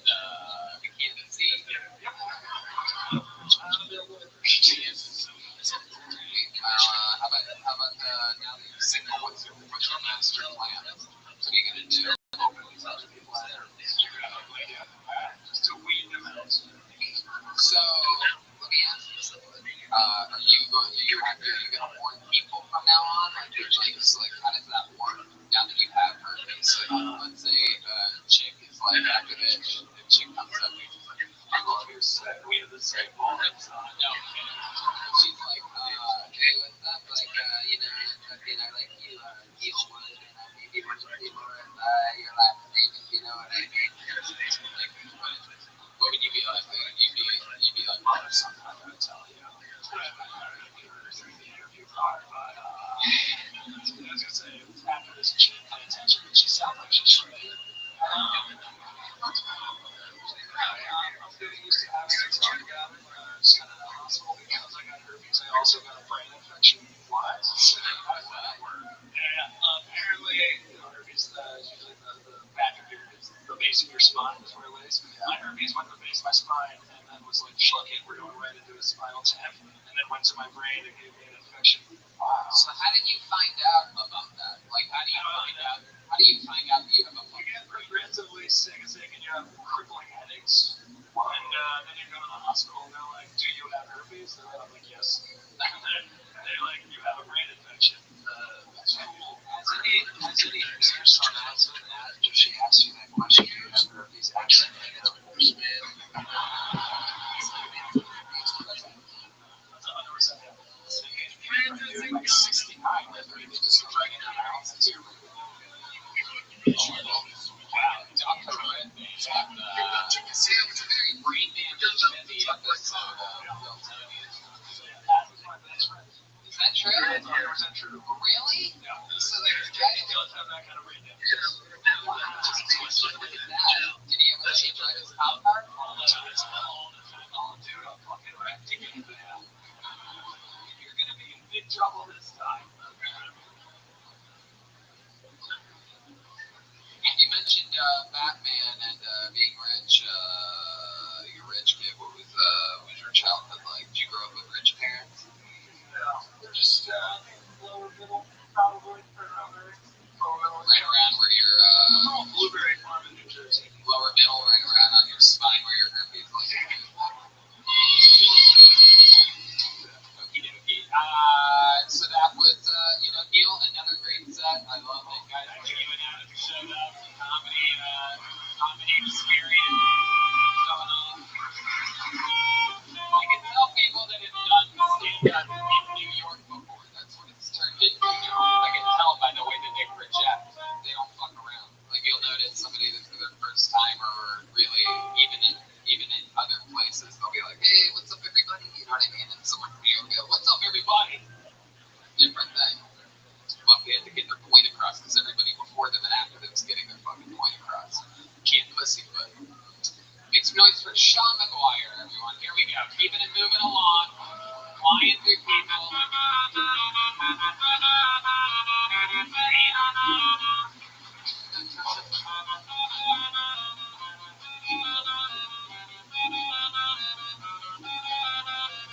Sweet dreams are made of these.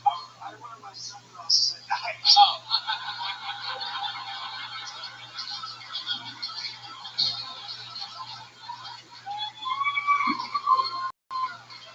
One more time for Sean McGuire, everybody.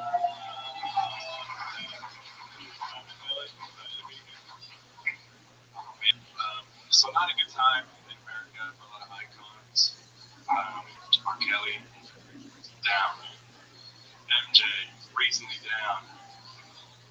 Donald Trump hanging in there, but it's not looking good. But we'll see.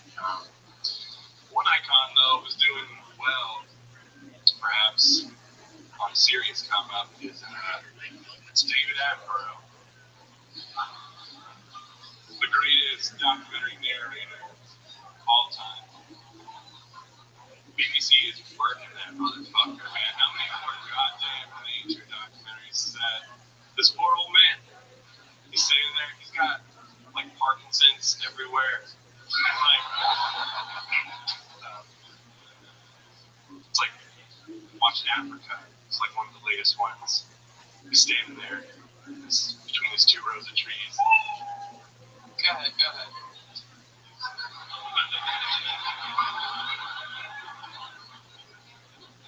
I'm here in the Serengeti.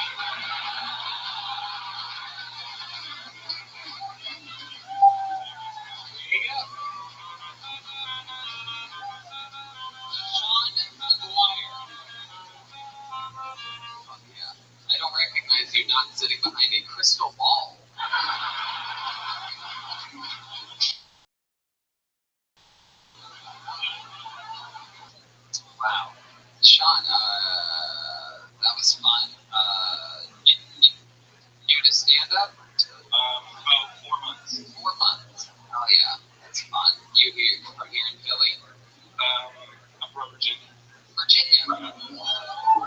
came up here for this, or you're in town?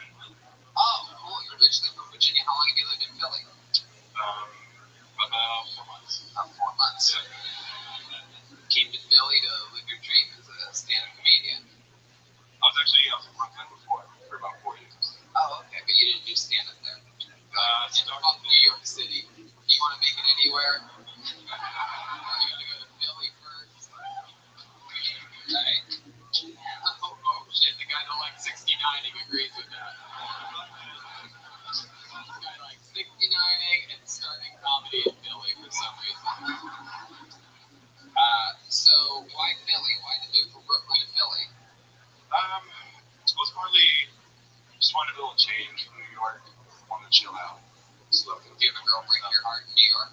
No, I had a girl just get a promotion with her job, which is led us to Philly. So I just said, fuck it, I'll move to Philly with you. Wow, look at you. That's a fucking real man right there. Jeez. New York City? Oh, fuck this. I'll go to Philly for you, babe. I love it. I like wind and dirt. Let's go. Just like I am half man, so are you. My goodness. How long have you been with your girl? It's been almost 2 years. Where'd you meet her?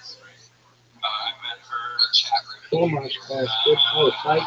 We got a fucking great no chat room. I met her at a former job. collection. I was working as a manager at a grocery store, and she was an account representative for a juice company that I would buy juice from. Keep going. Make the answer longer. Make it longer. Wow. What do you do for a living? I'm a barista Monday through Friday. A barista. Wow, you almost made it sound like you're not a coffee making guy. You said it like it's like some bigger thing. I'm like, wow, he works on the bar of Easton. Oh, He steams margaritas. you're a barista. And I fry chicken and donuts on the weekend. Whoa. That's you. Federal Donuts, Center City. I'm your man. I'm surprised when you said that you fried chicken and donuts, I didn't hear you. Really surprised what we got there. Sorry to stereotype you, but I really thought I had you figured out by now. How do you get in the business of frying chicken and donuts? What's that start? That's a great question. Only on weekends, though. Only on weekends. Saturday and Sunday. Yes. I was full time.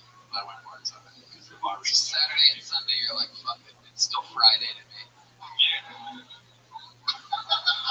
My fry jokes never work the way that I think they're going to. What else, Sean? What else are you into? There must be something about you. You seem like the kind of guy that likes to ice skate backwards in the.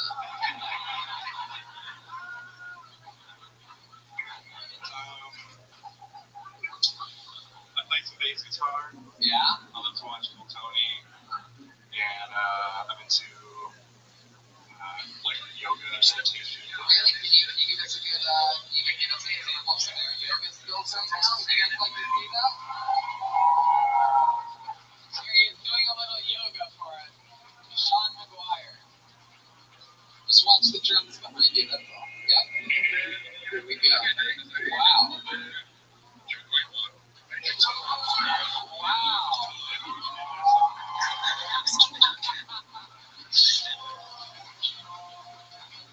That's beautiful, Sean.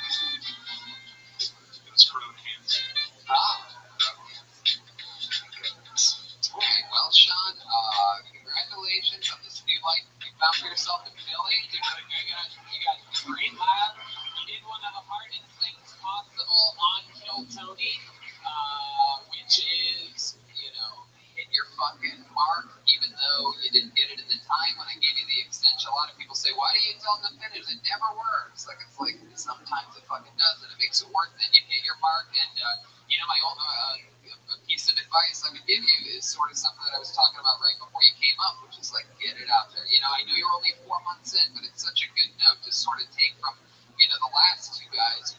You have to convince us, you have to project, so you can fucking own it more. Because with the stuff you were talking about, it was really funny. There you go, Sean McGuire, everybody. On to the next one we go. They got down there. Wrong song again. Quit singing along with the wrong song. Hang on, Sloopy. I love that. The trouble. Sweet dreams of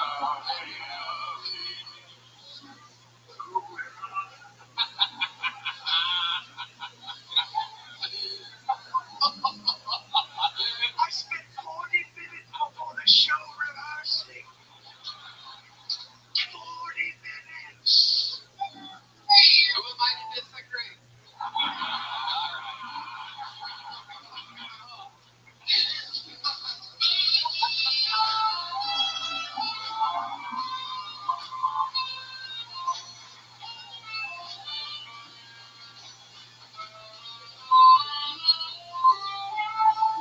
Wow, you taught me a lesson.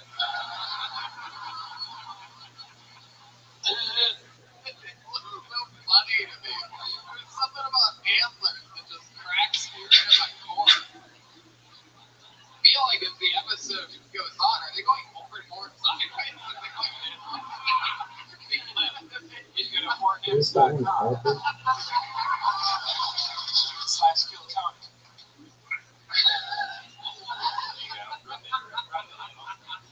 Get in there. Wow. Hey, look at that. Okay, your next comedian goes by the name of...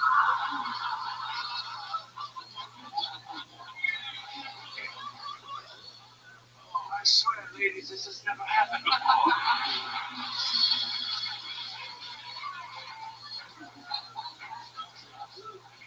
So noise for your next comedian. The one. Maybe. Might be more. Make some noise for him. It's Dorian Vasquez, everybody. Dorian. Here we go. Here we go. Dorian. Oh, wow, we got a runner over here. Here comes Dorian. He's making his way.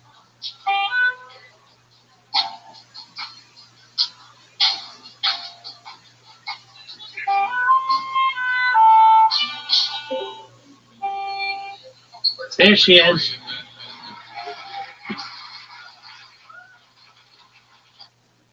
How are you, madam? How you living, girl? I think I should have my clothes and then I got my scales just chill right now. Are you ready for me?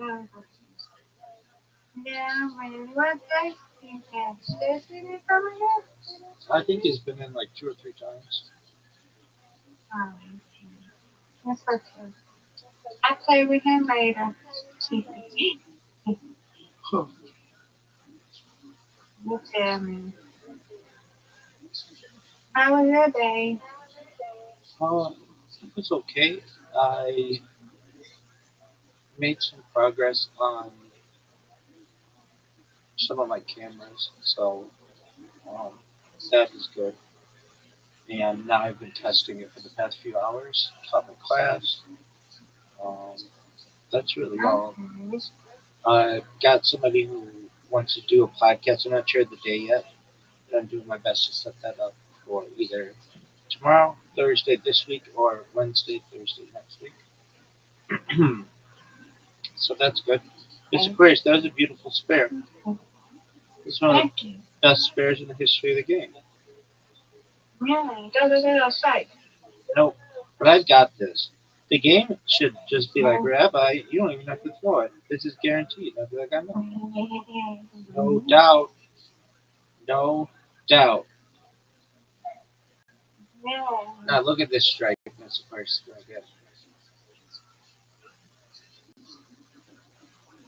Oh, it's always a different flip. You got podcast tomorrow? No, I've got 2 on Friday. I know you man, because I forgot about it. I know you was Friday and Saturday, right? Um, Friday was no, I think this week, Friday, Sunday, something like that. Maybe Saturday. I'm not okay, sure. Friday, Sunday. Got it. Yeah. No doubt. No doubt. Yeah. They should be again.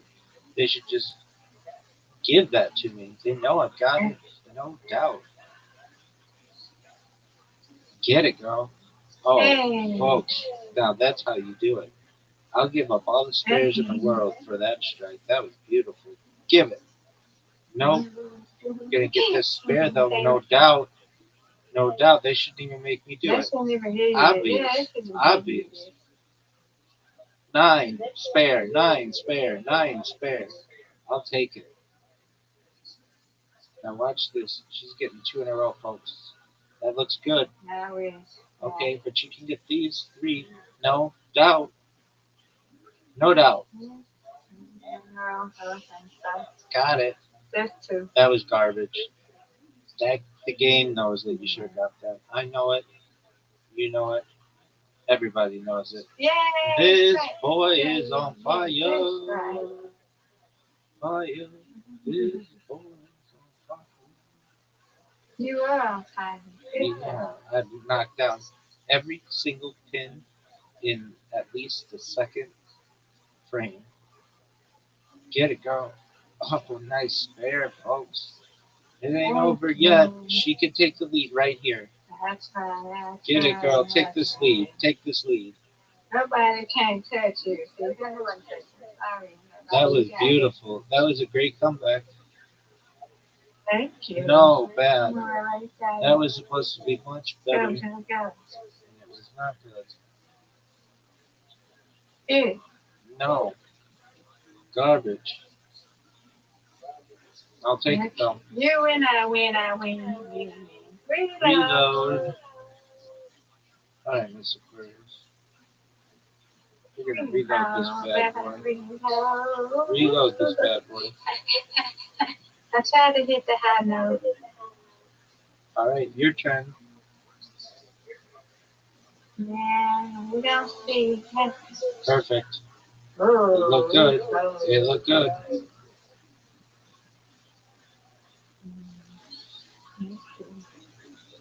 Oh, I can never do it like Rabbi.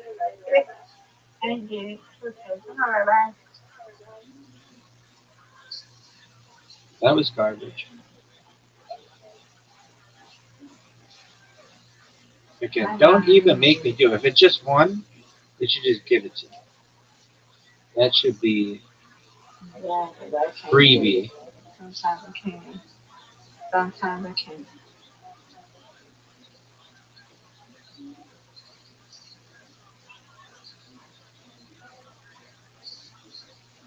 Girl, Rabbi, get.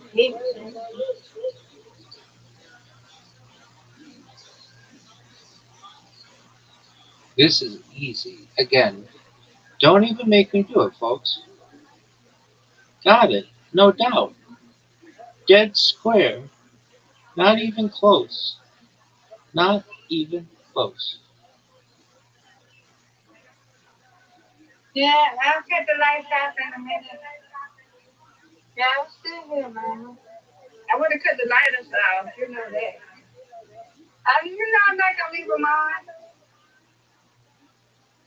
It's okay. But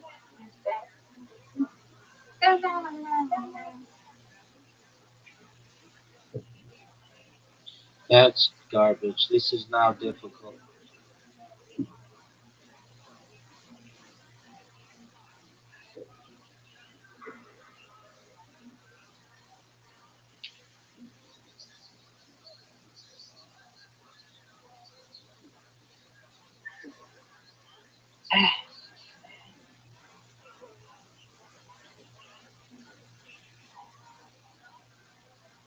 no, okay.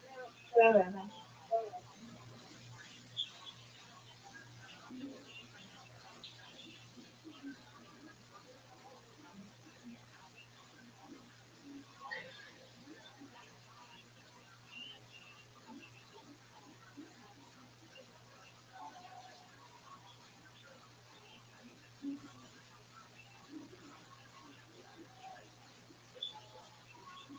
Folks, did you see that strike? Unbelievable strike.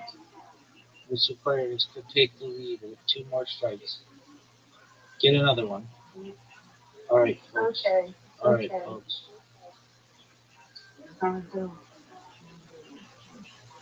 Get one of them. You did. That was Yeah, you good. got it, Rabbi. No doubt. No doubt. Easy. Mhm. Garbage. Garbage. Now I'm gonna get 2 or 3. I'll Take take the rest it. of it tomorrow. You win. I win. I win. You win. You Undefeated in win. bowling. Yay. Undefeated in friendship. Yay. I'm trying to figure out how to do this. Well, the other one. There you go. No. Okay, so I'll be back when I get into bed on my iPad. Yes, ma'am. And I'll see you later. Okay.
Comic-Con Tokyo is just a bunch of kids dressed like Al Bundy.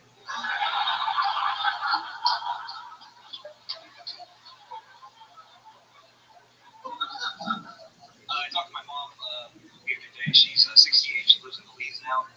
She asked me what non-binary meant. That's a lot of pressure. I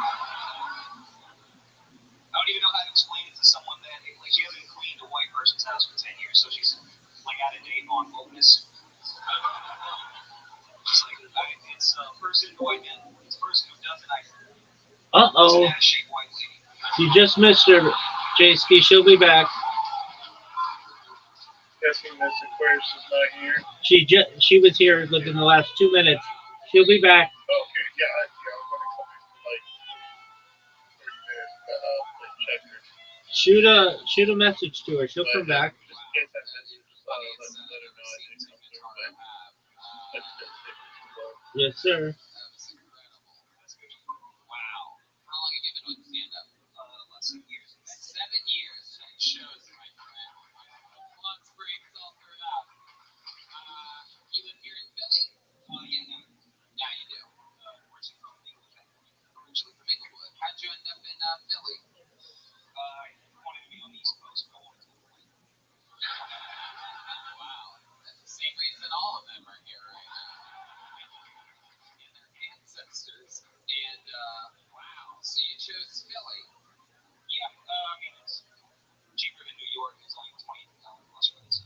$20 bus ride to New York. And you do stand up in New York quite a bit. I try. Yeah. What do you do for a living? How do you afford living in Philadelphia? How could you possibly afford? Actually, I'm a videographer. So videographer. I'm a videographer here a lot of times. Here at this club? Yeah. Oh, you work for Helium? No, I freelance work. Yeah. Oh, very cool. That's awesome. You've done that for how old are you? You seem like you could be like any age. I'm 29. Yeah, I'm 29. 29. Yeah.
wrestling practice before this. How long have you been wrestling? Second time ever wrestling. You're like, fuck this, I'm 29, I'm gonna learn now. So what are you doing? Are you doing like double legs and whatnot? Single legs? Oh, you're talking about professional wrestling? Wow. Oh my god. Yeah, that's even crazier than what I thought. I'm like, wow, wrestling's such a hard sport. So fundamentally hard, but at least the kids built for it. Now you're telling me you're a pro wrestler. I'm not a pro. No, I know. The sport, basically. Yeah. The sport is called pro wrestling. Yeah, well, yeah. Yeah. So, like, what the fuck did you learn today? Getting thrown into the ropes is what you said? Yeah, no, just getting thrown in the ropes, learning how to take the... This is so interesting. What would your character be if Vince McMahon called you today and was like, well, Dorian, I like what you're doing. I heard about you. I like the fact that you're coming in late and you're completely different than anything we've ever had here before. I would assign you to a contract. What are your ideas for characters? How the fuck can you be? How do you see yourself? I was thinking, actually, I'll get a tan and be a revolutionary migrant worker.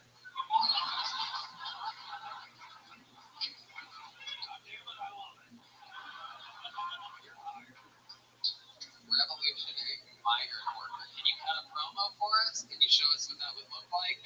You challenging perhaps Brock Lesnar. You got Brock Lesnar at WrestleMania. Show us what that would look out in the crowd and show them, tell those people, pretend like that's Madison Square Garden. All right. I honestly got nothing other than just anger and white people.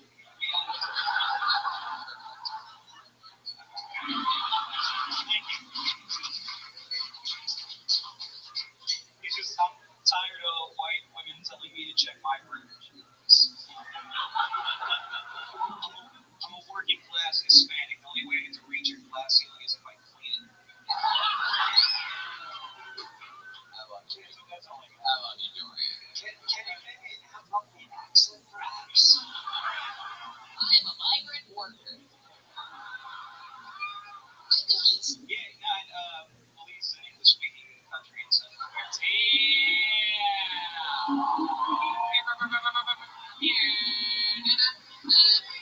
I'm sorry, I'm not from that neck of the woods.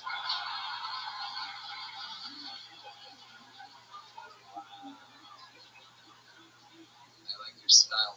This is fun. Thank you for having me. Oh, did I tell you can fucking go? Wow. This was fun. Thanks for having me. I'm done here. This is what I came to do, and I'm done. Wow, I've never seen someone play the credits on their own set before. Alright, Dorian, you can go ahead. There you go. Dorian, everyone.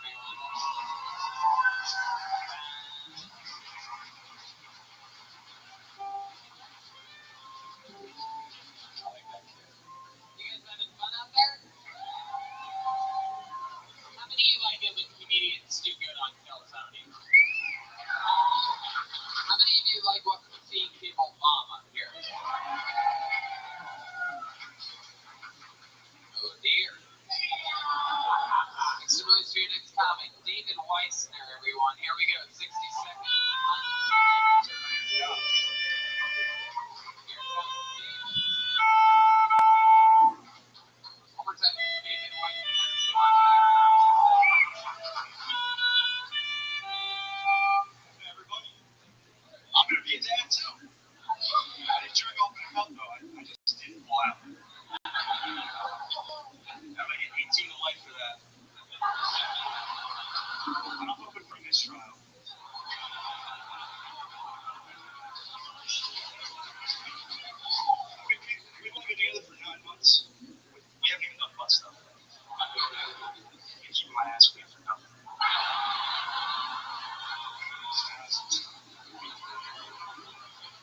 So now that you've been here, one of the widest minutes.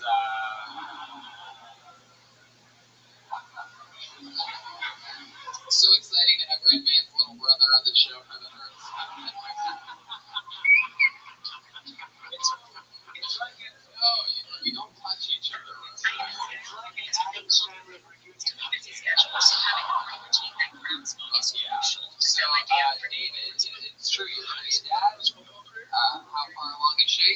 15 weeks. 15 weeks. Her baby competition coming out. There's a 16-weeker out there that's ready to pop any day now. You know if it's a boy or a girl yet? Mustache. By the way, it's going to be a pussy. No, I'm kidding. I don't know why it does that. Is anybody else worried that Bobby Hill is going to be a dad?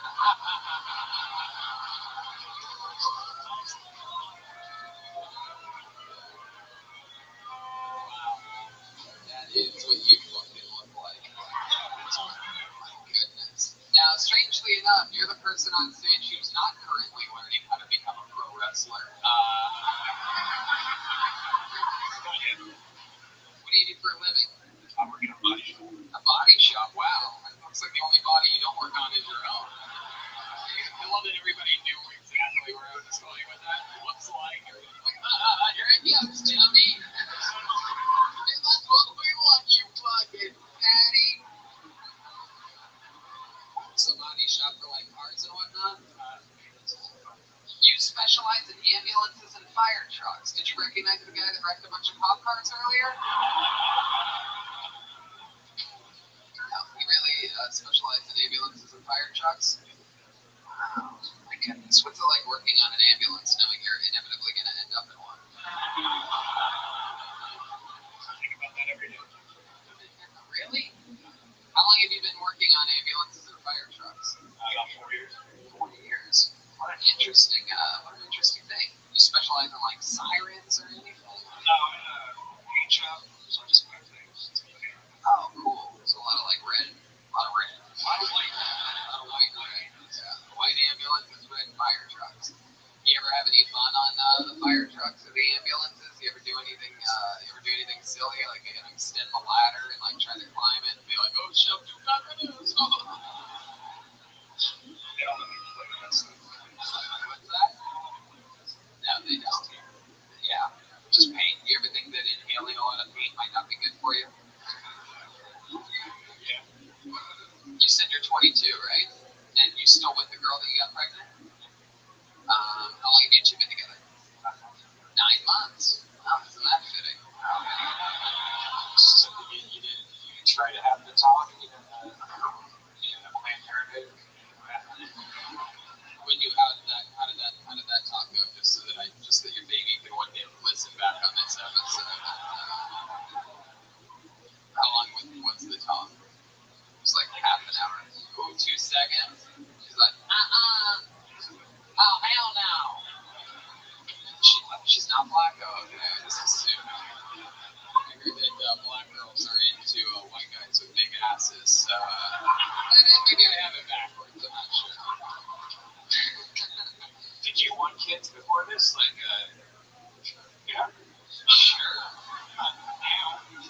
I'm soon. My goodness. So what's the plan? Is things already changing? What do you have, an apartment? We live at her parents' house. You live at her parents' house? Oh, no. Is there a long stairway or anything? Wait, man. You might need to escape. My tree house or something. So you live at the parents' house, she lives at the parents' house, the parents live at the parents' house. Is there anybody else living there? Does she have any brothers and sisters or anything? She has a brother. He has his own place, like he's a fucking grown up. He has a house and no kids. Do you guys fuck at the parents' house? Oh yeah. You guys conceived a baby? That was a lot. Whoa, hell yeah. That was the house with the stairs. That's why she wanted to move.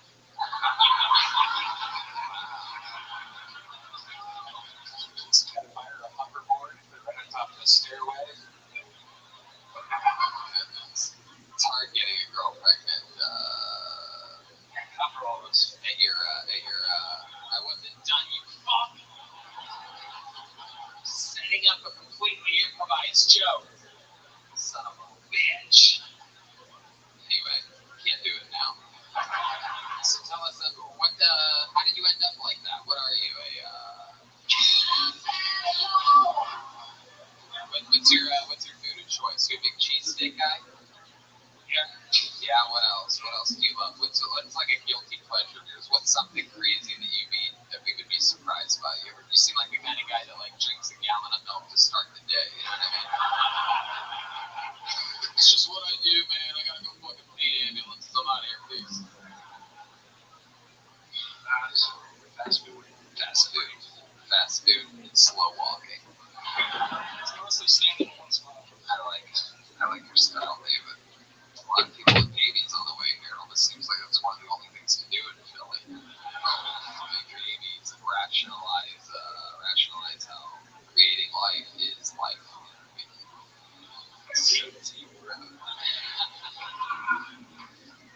David, well, let's just keep it moving along. You're adorable, congratulations. Hey, wait a second, I didn't even ask you. How long have you been? Is that your first time doing stand-up? Wow, first time ever doing stand-up. You a more, dude. You're 22. A lot of the greats started 22. So don't quit. How about one more time for David?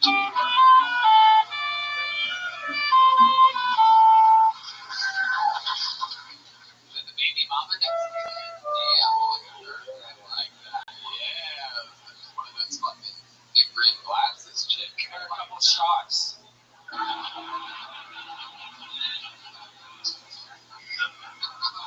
Okay, Ken Offie, everyone. Ken Offie.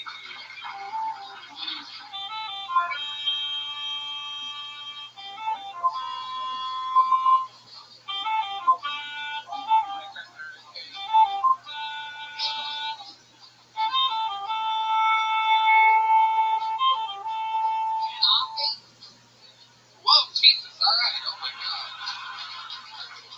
Just come out of his fucking. What's going on, guys? OP, everyone. How you guys doing? Doing good? Alright, I've been getting a lot better with my dad recently, which is cool because growing up we didn't really get along at all. He was all confused with none of the alcoholism, which just means he really, really meant it, you know? Yeah, he would wake up every morning clear-headed and shit and be like, I remember what I did. Yeah. But I've been a single guy lately, first time single in the adult world. And I had my first one-night stand last year. Thank you. It would have been better if you were there. But while we were doing it, I said to her, hey, say my name just to see how long it would take for her to remember. You know? And a few seconds went by and she went, Daddy. I was like, oh, fuck, that's a power move. For sure. And then she was like, say my name, Daddy. And I was like, I'm so fucking proud of you. Like, thank you, Kevin.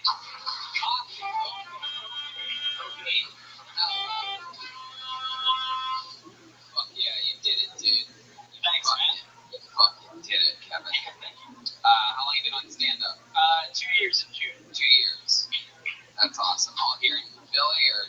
Philly, I just did my first shows in Texas, Austin. How'd you end up in Texas? It was really fun. It was fun to do it in another radically different place. Right, but how did you end up there? Did you come up with my old internship from LA flew me out to do South by Southwest stuff, so I just was like, all right, I'm gonna Facebook blast people and see if I can do some times. Yeah. Yeah. Great. I love that. It's so good to see the son from Married with Children all grown up. Sweet. Yeah, the little boy. Yeah, that's fun. So we've been doing this for 2 years. What do you do with computers for a living? I do video editing. Yeah.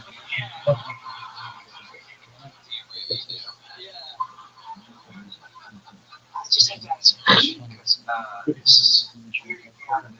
Do you have any blood on you right now? Do you see that? What do you On his right side of his ear, on his Let me turn your Right head hand this up. way. Turn your head this way. On your head. Okay, we'll turn your head that way. I can't see it. Okay. What is that? It's fake blood. I did a tape segment for the same wrestling show that Dorian's on.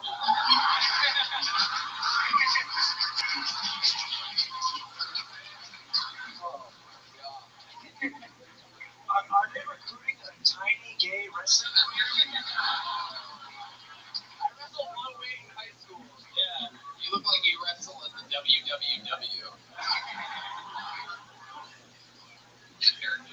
Yeah, I got it. So what the fuck were you doing? Explain clearly what you were doing with this pro wrestling. Well, it's called Awful Wrestling. It is a local thing, and I came in as like a sidekick that's taken hostage of this character called Party Priest. Give us an example of what it sounded like. Come on. Well, I was an altar boy, so I just screamed as.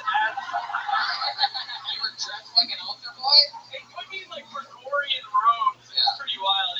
I was like the smaller and weaker I looked, the better. Yeah, well, But, a lot of scream. special offense they must have used to make you seem small and weak. Yeah, they put a blade up to my dick and I screamed like, I'm already circumcised! And shit like that, yeah. Wow. Yeah, and then I screamed, yeah, it was cheesy, it was fun, but yeah, I got covered in blood and then came to this. So, how long? I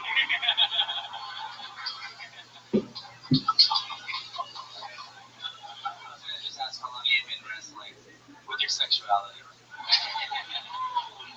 My whole life, baby. So do you have a girlfriend? No, single right now. Single right now. Last date you went on, when was that? A few weeks ago, it was with a person who just dumped me. A few weeks ago with a person. When did they dump you? Yesterday morning. Wow. My goodness. So you went on a date with a few weeks ago. Yeah. And Philly, I picked her up at work. We watched the new Spider-Man movie and a Chinese. No, I bought it on iTunes. Oh, you watched it at your place. Her place on my computer. Her place on your computer. You brought a laptop? Yeah, 15-inch MacBook. She doesn't have a TV. So would you watch it on a couch or in bed? Bed. Wow, straight to the bedroom. Yeah. First date. No. We were together for a little bit. Yeah, how long's a little bit? Like 4 or 5 months. Right. I mean, like a second, yeah. Okay, so when she dumped you yesterday. Yeah. So you wake up, what happens? Well, I was in Austin for a week, which was last week. I called her. We hadn't really talked in a second, so I called her to see what was up. Yeah, it's like, hey, you want to watch Spider-Man again, baby? Hey. It's a great fucking movie. No, and I called her. It immediately kind of turned into a defensive fight, and I was like, "Do you want to keep seeing me?" And she said no, and I was like, "All right, well then goodbye." When you say a defensive fight, what did she say? I called her to see how she was doing. She said she was depressed, and then she didn't really give me any information, so I was just trying to keep the conversation going. Yeah, So she feels I'm aggressive, yeah. You went to Austin for a week. She feels depressed because it's not really depression. That's sad because of guilt, because she fucked someone while you Probably. Yeah, women don't just fall out of love. They get fucked by someone else. This is what it is. Probably taller. Yeah. Here's what you do. You go into some secluded woods. You find a babbling brook. You look into the water. If you see the reflection of a badger, you will be alone forever.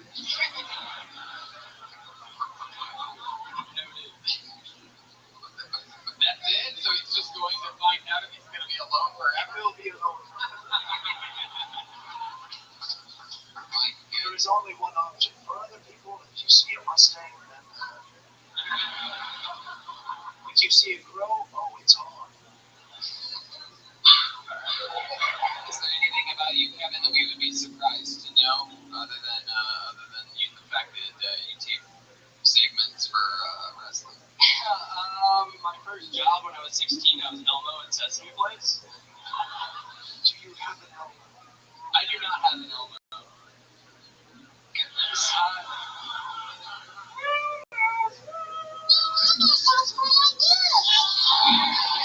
Jesus, woodland creature had Mr. Funmar had a little Elmo as a kid, huh? See what it is. Company wide. Rolling through the forest, wondering, am I more man or am I more deer? Do I belong with the people and the village, or do I belong with the woodland creatures? I'm a straight fairy brother in the mountains. Elmo was the only thing that kept me company. And I continue him until his batteries ran out. And then I did not hear another human voice for 14 years. Then I became Mr. Phone. Wow. Well, Kevin, you tickled us here tonight. One more time for Kevin Opie, everybody. There he goes. Kevin Opie. Sure. There you go. The tiniest, most innocent handshakes I've ever had. Little tiny, soft, cold hand. One more time for Kevin, everybody. There you go. All right. Pulled another name out of the bucket. Keeping it moving along. Make some noise for Chris Sicoli, everyone. Chris Sicoli.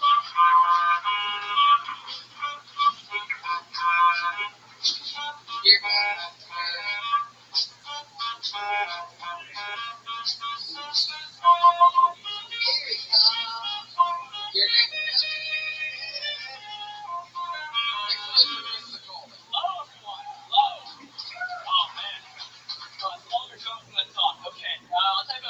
Suburbs. She's my drug dealer's a white child. Like I say, child be funny. It's not inappropriate, you know. I told him to sell me drugs. He's not old enough to drive with me. Anyone else in that situation? Let's say we'll go to the dealer and then take him to lacrosse practice. Anyone? Anyone? Just me? Really? Then we'll go to the dealer and then tutor them for drugs. Anyone? No, you gotta help your community more. What are you guys doing? This is how Amazon becomes a thing. You're not helping anyone. I'll tell you that nothing's worse than going to your white child drug dealer's driveway, expecting him to come out with drugs, only to have a mom come out and ask you why you're there to see your 14-year-old son. Yeah, I want to rat the kid out, you know? I don't want to ruin that.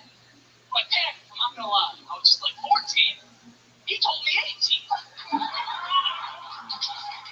Then I left. I was like, good news, your mom does not think you're selling drugs. Bad news, she does think you're banging older dudes. So, That was the bad news, just out of curiosity. bad news, she does think you're banging older dudes. There you go. Chris Sicoli, you talk a lot about drugs for a guy that looks like he's never done any. I look into it. I've done a number of stuff. Not heroin, cocaine, Just everything. God knows your darkest secrets. When his antlers go all the way down to the side like that, that means that you're going to be alone forever. Same thing as when you see a badger in the reflection of the brook. So Chris, we found out about drugs and that you live in the suburbs. What else? How long is that your first time doing stand-up? I'm doing it a little under 3 years. Little under 3 years. All here in Philadelphia? No, actually, Jersey. You live in Jersey. I'm actually now interning for the Legion of Skanks podcast. Anyone listen to it? Oh, yeah. Yes, of course. What? Anyone else? Hell yeah, guys. What was that from? Would you say we just made this guy's minutes Yeah, slip? what? I'm done. Oh, so you're like famous on the Legion of Skanks, sort of. Legion of Skanks, no mics and fingers. Wow, there you go. Look at that. Legion of Skanks is our brothers. We say that with no hesitation. We love them. And heading back in June, you'll be there at Wow, that's very cool. When you said thud, this guy went wild. Clearly, Yeah, the man of Legion of Skanks. Stick with me over here, Chris. Sorry, Tom. Jesus Chris just walked himself to the green room and ordered a bottle of champagne. Like, relax. How do they know you as the? What are you like popular for? Like, what was your breakout? So they had a competition, the Intern Special Olympics. Of course. I won. Just was better than everyone else. Yeah. The Skanks brought me in for an internship. I'm graduating college in May, so it's for college credit, which is ridiculous. Wow. But yeah. The Legion of Skanks. Yes. Louis J. found a way to get someone a college credit. That fucking guy. We seriously need to start considering the fact that Louis J. Gomez in 2024 could be the president of the United States of America. What that guy's able to accomplish some phone calls, doggy. What do you want? Yeah, president. Yeah, fucking. You want to be press secretary or what? Dude, let's do it. So Chris, that's fucking awesome, man. You know, it's a big part of being a comedian is making friends with fucking people that you like and respect, and being in with the Legion of Skanks at a ground level is a great thing. What do you do for a living? How do you make money? So right now, since I'm still in school. Oh yeah, you're finishing school. What's your degree in? Public relations. Public relations. Where are you going to school at? Fairleigh Dickinson University. Say that again. Fairleigh Dickinson. Fairleigh Dickinson. Jesus Christ. Yeah, it's very stupid. Wow, yeah, the word Dickinson and brag. My goodness. Oh, Jesus Christ. Wow, what do they specialize in? It sounds like a school that They specialize in taking money from people. That's pretty much it. Fairleigh Dickinson. Yeah. And you got scholarships to go to school? You just owe them a bunch of money? Yeah, so I'm 27, and after 25, New Jersey gives you a shit ton of money to go back to school. So I basically went to school for free in school to finish my bachelor's. So I was going to. So basically, in Jersey, they're so used to people not going to college. Yes. That they're like, all right, once you hit 25 and we're positive you're a fuck up, we'll give you money to go to fucking college. Please God, go do something. That is the most Jersey shit I've ever heard in my entire life. It's like, pretty please do something with yourself. That's incredible. That must cost them a lot of money on the back end instead of just giving it to them when they turn 19. People wait around working minimum wage jobs for 6 years, right? Pretty much. Not too far off. Fucking amazing. So when you do those years that you weren't going to college? I worked at PNC for a while, and then at night I started doing comedy in the bank. Yeah. What'd you do at the bank? Teller for a month, and then they switched their entire system over, so I just became an ATM machine. You became a human ATM machine. Put money inside. They basically forced me into a role to just like sell mortgages and credit cards, which made me a fuck ton of money. But like, I got to do that during the day and start comedy at night, so it was a pretty good combination. So there you go. At your bank, do you accept secured access securities as currency? If we open it up a Woodland branch, we would definitely do it. Woodland branch, I see what you're doing. Yeah, look at that. If I'm not welcome, then just tell me. Chris, what else about you? You're working with the Skanks. I can be a pro wrestler here in Philly. Shut up. I swear to God. Is every tiny man on this podcast a professional wrestler? And no one has asked Mr. Funko if he can wrestle. Can you wrestle, Mr. Funko? Really? Chris, what was your wrestling character's name? Jesse Wyman was named Trade. Ladies and gentlemen, here we go, the main event of the game. It's the gigantic killer versus. Who the fuck is Jesse Wyman? Yeah. I mean, there was more. That's just the name of the character. Yeah, what was about? Tell us more about the character. This is way more embarrassing than comedy. Holy shit. No, it's not. No, it's not. You're talking about my first character. So I started training when I was 15. My first character was Crimson Chris Cardinal. That was my first name. Yeah, tell us about it. Like, what made him Crimson Chris? I liked the color red, and I wore Hot Topic shit. Hot Topic jeans, like, there you go. jeans, 15s, whatever it was. I'm the red guy. I had face paint and shit. So that was your first character? Yeah. Let's go. And then Jesse Wyman was like a transition. I was going to be something Sounds like the name of a person in transition. I think I'm just going to go to Jesse for a bit until I get the old name. I'm going to go by Justin. Wait, no. I'm going to go by Jessica. Did it backwards.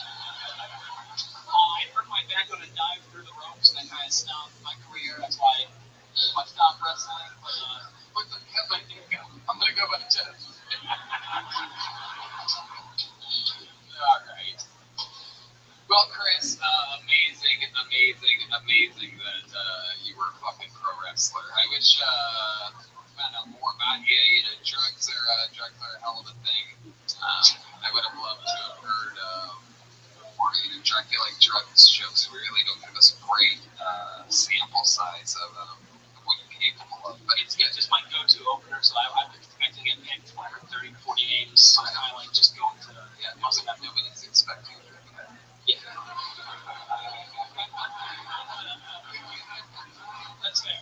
Damn right it is. Well, enjoy going back to college, and we'll see you at Skankfest in June. Yeah, definitely. Hey, come. You know what? Chris, make sure you sign up June 20th at the Gramercy Theater in New York City. You'll already be there. There you go. It's Chris Napoleon.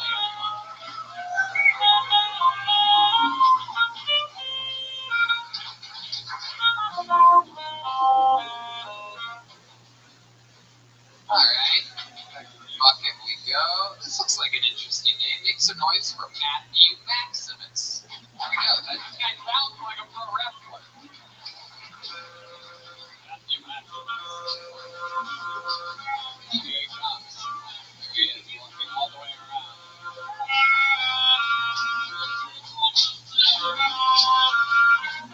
One more time for Matthew Maximus, everyone. How's it going? One time I went camping with my dad, and he slumped in the house and he threw his sleeping bags. Just because I was smoking weed and he kicked me out. I was just being a little kid. I was a little kid, and I was yelling at my mom and she came to my house, and I ran with the thing. When I was in high school, I had a stalker, and he came to my school, and I'm assuming he wanted me to suck his dick because that's what he asked everyone in the parking lot. But I never did that. Obviously. A lot of time when I go to the bathroom, like thinking so loud, and besides the hemorrhoids, every time I get up, I feel like a double amputee because my legs fall asleep and I just fall down. I guess it doesn't happen to you guys.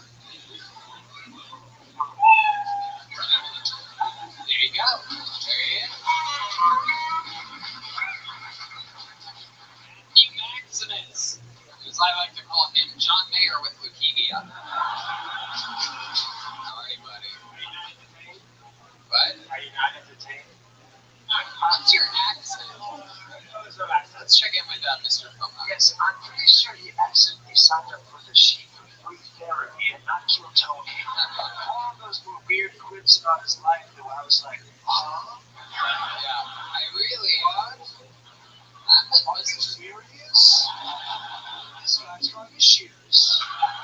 None of them had punchlines. I'm with Mr. Bumnar on this one. I had a little trouble understanding you. You speak perfect American English? I think so, yeah. You think so? What did you say about something about sucking a dick in a parking lot, for example? I didn't catch. I had a stalker in high school, and he showed up to my high school and waited in the parking lot and asked everyone if they knew who I was. I said, yeah, and then he asked if I sucked dick. He asked the other kids if you suck dick. That's correct, yes. Does Matthew Maximus suck dick? No. You had a different name back then. I did, yeah. Really?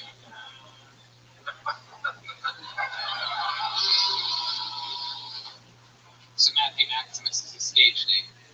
Last name's fake, yeah. Last name's fake. How long have you been doing stand-up comedy? I never have. Yeah. This is your first time ever? Yeah. And you signed up for it? Yeah. So you used a fake name, a stage name, just in case it went how it did. Yeah. No, you can still find you with that name on Facebook or Instagram. Oh, okay. Yeah. There you go. All right. So, interesting. What did you say about your leg falling asleep? What was the last thing? I literally didn't understand you. Just if, like, you know, taking a shit in the bathroom and, like, you're sitting there for a long time and your legs fall asleep. That never happened to anyone. Everyone was like, what the fuck? That happened to me, but I guess no one else. I guess I'm a long shitter. Okay. Let's talk about it, Matthew. I'm excited to meet you and find out more about you. Sounds great. Come down. How old are you? 25. 25. Yeah. Tell us about you. What's the deal with you? What are you doing in life? What are you doing? Well, currently I'm going to the post office. I go to college in England or Ireland, so unemployment currently. I just work for a medical device company. not anymore. Right. Studying for a real estate test and snowboard. Hang out. Studying for a real estate test. Yeah, for a realtor's test, yeah. And you like to snowboard. The snowboard, yeah. Mr. Cumnar. Yes, it's like the actor in the Tim Burton production of a movie called White Privilege. That is true. You have successful parents. Your dad is a CEO of a company. Yeah, what does he do? He works for state police. State police? He's a police officer? No, he's just my badger. Okay. How about mom? What does she do? Realtor. Realtor? Yeah. So she's doing pretty good. She sells houses. Yes. Wow. She's good at it. I mean, good enough if everyone thinks I'm here white privilege, I guess. Yeah. I guess so. How long have you been unemployed for? 2 months. 2 months. Yeah. You have a plan? I have one month. You have a plan, or are you just gonna milk it for the whole? How long do you get to stay on unemployment? 6 months maximum. You're a Philadelphia guy, born and raised. Like an hour What's where you spent most of your days? Hour north of here. Yeah. An hour north of here. Yeah. What's that called? Allentown. Oh God, Allentown. I know about Allentown. I once back in high school, I had a wrestling tournament there. Pro wrestling? No, believe it or not, it wasn't pro wrestling. However, I may have suffered brain damage because it turns out that one of the only things to do in Allentown is fucking beat up people from Ohio when they come over to try to wrestle when they come to Allentown. Did not go well. It's a big wrestling town. Did you know that? Yeah, my high school was pretty big in wrestling. Yeah, they're very famous for wrestling in Allentown. That's what I did before. Did you wrestle? No, I did not. Did you do any sports? What did you do? Baseball, football, basketball when I was young. You look like the kind of guy that would be sit in an elevated chair on a tennis court and judge people. Baseball, basketball, you said those were your sports? Baseball, football. Baseball, football. Yeah. Yeah. That's correct. That's right. I know what answers you want. What did you do in, what was your position in football? White receiver? No, I actually only played defense. I never played offense. Really? Defense, what were you, a cornerback? Started as safety, then cornerback, then moved to linebacker, then to the DN. I guess that I was too slow. So like, yeah, I stayed on. My goodness. When you say slow, you mean brain-wise. I always see deep, but I think in the edge. Okay. Everything you say sentences like the words. Do you know that? I figured it out. As this interview's gone on, I put together a very big analysis. Sure, it has to be a question about my life. Go ahead.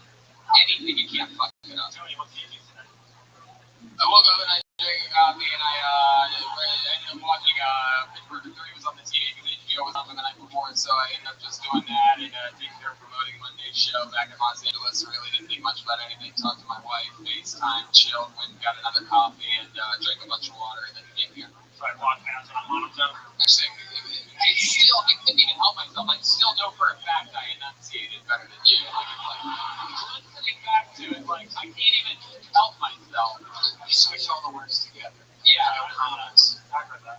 Right. What I did, I fell asleep with HBO on the TV, and I'm telling you, I did watch Pitch Perfect 3 today, and I fucking loved it. I've never seen 2 or 1. I watched Pitch Perfect, I'm like, this shit is unfucking believable. Why are you guys laughing that hard? Did that happen to you? Hey, fuck yeah. That fat chick is hilarious. Anyway. He asked me earlier today, he's like, have you seen this movie called Pitch Perfect? And I was like, yes, there's 3 of them, and I live in the woods.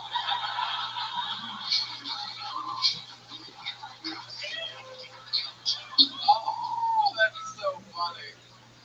Well, Pitch Perfect, I don't know. I will not say anything about the other 2, but I'll say this: it's Pitch Perfect because I've never seen them. I don't even think I'm going to. I'm gonna start and I'm gonna end with Pitch Perfect 3. I'm gonna retire on top. John Lithgow is in Pitch Perfect 3. It's incredible. They ended the movie with the song Toxic by Britney Spears.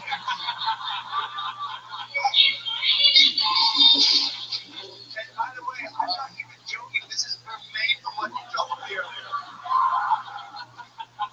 It's so funny. I don't even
clearly so that we understand you. So, you know, you can be saying the most funny shit in the world.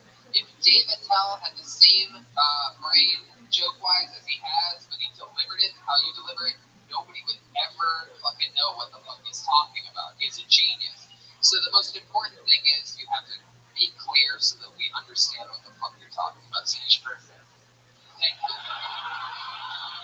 There he goes, Matthew Maximus, everyone.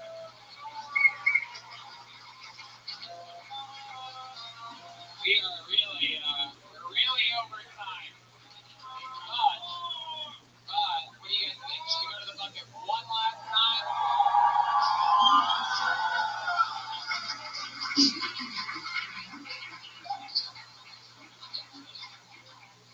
Are you gonna go watch Pittsburgh to the first one now? Like, No way. No, just what do you say, lady? Well, actually, I just fucking did. Thank you very much, by the way. I appreciate that. It's a real fucking cool field sounding man. There you go. Okay. All right. We love you too. That's enough. Just so happens that I did pull a female out of the bucket. Make some noise for Rachel Brinsley, everyone. Rachel Brinsley. Here she comes.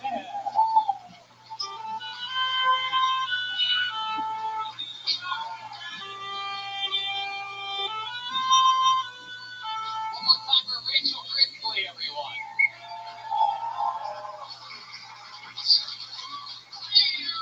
Well, my name is Rachel, but I go by another name for most of my performances. That would be Fairy. You know it, Doug. So, I'm actually a flow artist. For those of you who don't know, that does not mean that I paint with menstrual materials. But I do eat and breathe my art, and that would be because I use fire. Yeah, I'm actually a dance performer. I dance with LED lights and fire and different kinds of cool props like that.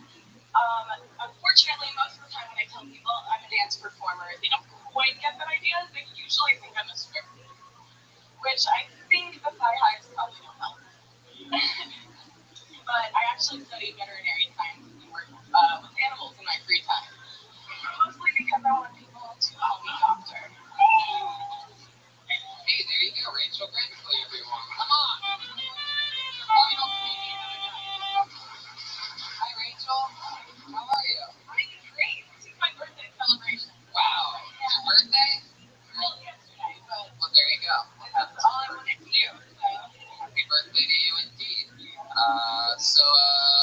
First time doing stand-up? yeah, definitely. Hell yeah. Not my first time on stage, though. Right. So you hula hoop. Yeah. Mr. Funmar. yes, Funnar. yes, she looks like she was born in the side satchel of a Harley Davidson.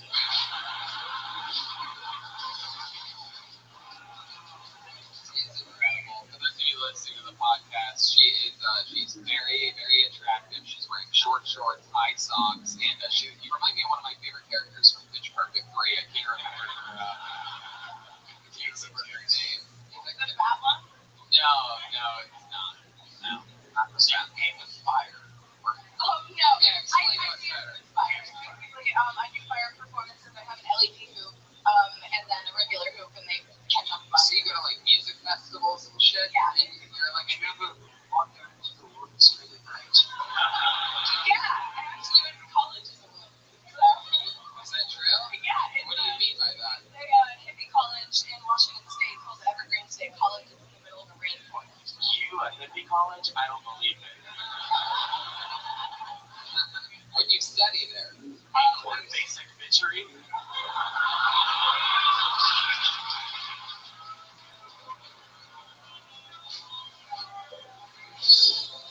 I study mostly zoology, evolutionary biology, different parts of science. Like, yeah, things that end, like I said. Ecology. Yeah, Mr. Funnar, what's going on? Why do you keep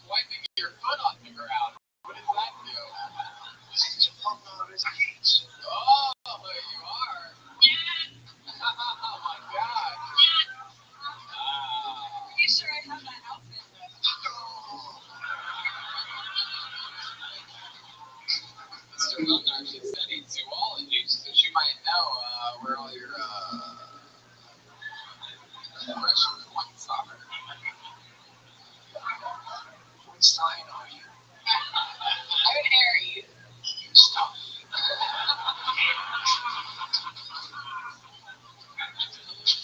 All right. Well, tell us more about you, Rachel. You have all these things. You're a free spirit. Everything. Blah blah blah blah. You have a boyfriend? Yeah, actually.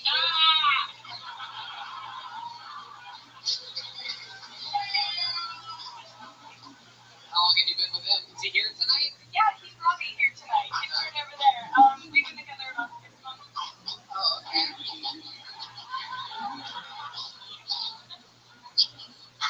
What do you think about? But I mean, don't you think that your boyfriend would probably let you? I mean, look how excited Mr. Bumgar is. He can barely help himself. A mouse just crawled out of his leg. I think Hades, the saxophone, is in front of my crotch. His antlers are as hard as rocks right now. My goodness. Wow. Rachel, where'd you meet that guy at? Where'd you meet this guy? 6 months ago. What field were you moving in? It's a big one. Yo, what up? Ironically, he's also a musician. I met him at a show. It was during a Harry Potter festival, so I was dressed up like in a Harry Potter outfit, and he saw me, and obviously it worked. And he wanted, he wanted to fuck you. Were you dressed as Hermione? Yeah, that would be cool though. You could ruin a love bit, which I think sends a better message. Oh, deep cut. My goodness. Now you owe them Hogwarts.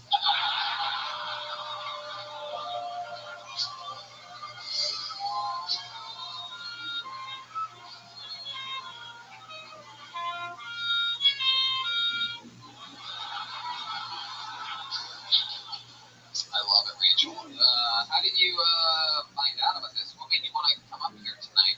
Well, my boyfriend showed me Kill Tony when we first started dating. It was probably within the first week of us talking to each other, and Alright, sounds like a good guy. we watch it every single time the podcast comes out, so we're always really hyped. And we got here, and he was like, "I don't know if I'm gonna go up," which I think is ironic because he's, the one who's on stage Sure, himself, really putting himself out there. But I was excited because he's What type of music is? Yeah, together. yeah, exactly. So you guys both signed up. What type of music does he play? He's in a band. He's a guitar player, but he also plays keyboard and a few other things. And Brian is a keyboard. When you say he plays a few other things, what do you mean by that? he recently got this really cool instrument called an aerophone, which is it kind of looks like a clarinet, but it's like programmable, so it does like all kinds of electronic noises and stuff. Does he play in the key of D douchebag?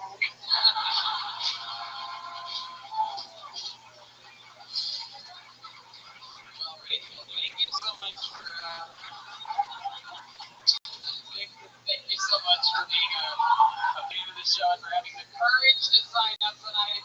How about another hand for Rachel Gratefully, everybody? Rachel Gratefully.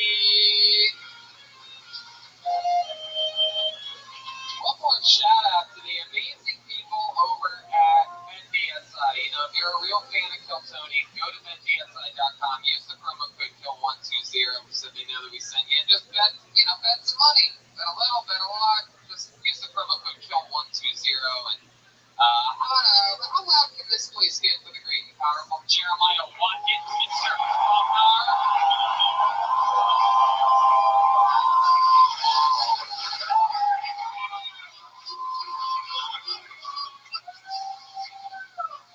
How about one more time for Joel Jimenez?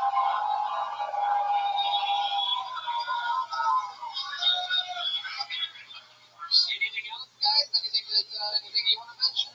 Yes, in the next couple of months, the regular Watkins album will be dropping soon. Finally, we have a release date coming very soon. There you go. You listen to Jeremiah Wonders on iTunes, and always making a lightweight drop. Indeed. We have 2 stand-up shows tonight. I believe you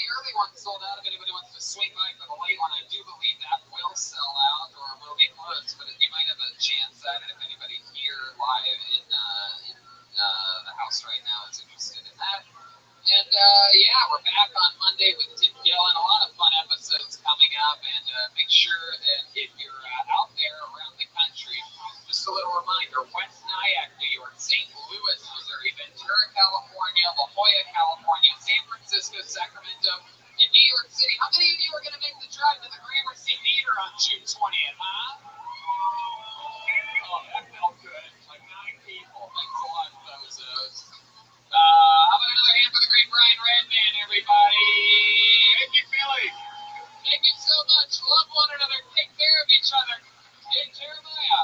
We have Ryan J. Evel's original prints out front and Tony stickers, Joel Berg. Yeah, that poster that you see right there, there's only a few left. They were custom made for Philadelphia. Well, we will sign them for you after the show if you buy one right now outside. So go line up and we'll sign posters, take pictures, and meet you all. Thank you so much. Good night, everyone.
are at the Gramercy Theater in New York City, that's a big one.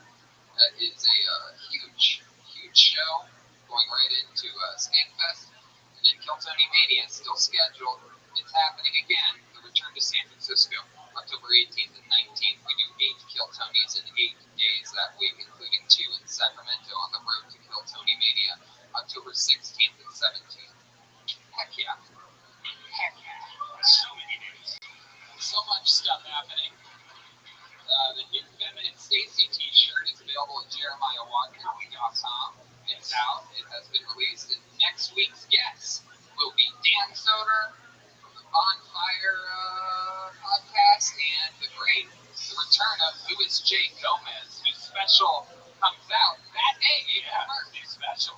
Louis J. Gomez presents Louis J. Gomez. I believe a gas digital production. It's not easy getting these guests always on this show, great times. Hiring is challenging. But there's one place you can go where hiring is simple, fast, and smart. A place where growing businesses connect to qualified candidates. That place is ZipRecruiter.com/Kiltony. ZipRecruiter sends your job to over 100 of the web's leading job boards. But they don't stop there, Tony. With their powerful matching technology, ZipRecruiter scans thousands of resumes to find people with the right experience and invites them to apply for your job. As applicants come in, ZipRecruiter analyzes each one and spotlights the top candidates so you never miss a great match. You know what's crazy is that ZipRecruiter is so effective that 80% of employers who post on ZipRecruiter get a quality candidate through the site within the first day. Wow. Think about that. 80% of employers. Wow. So if you're looking for, a good candidate for a job, don't hire your brother-in-law. Yeah. He's a loser. You have something against your brother-in-law, don't you? You have a brother-in-law? No.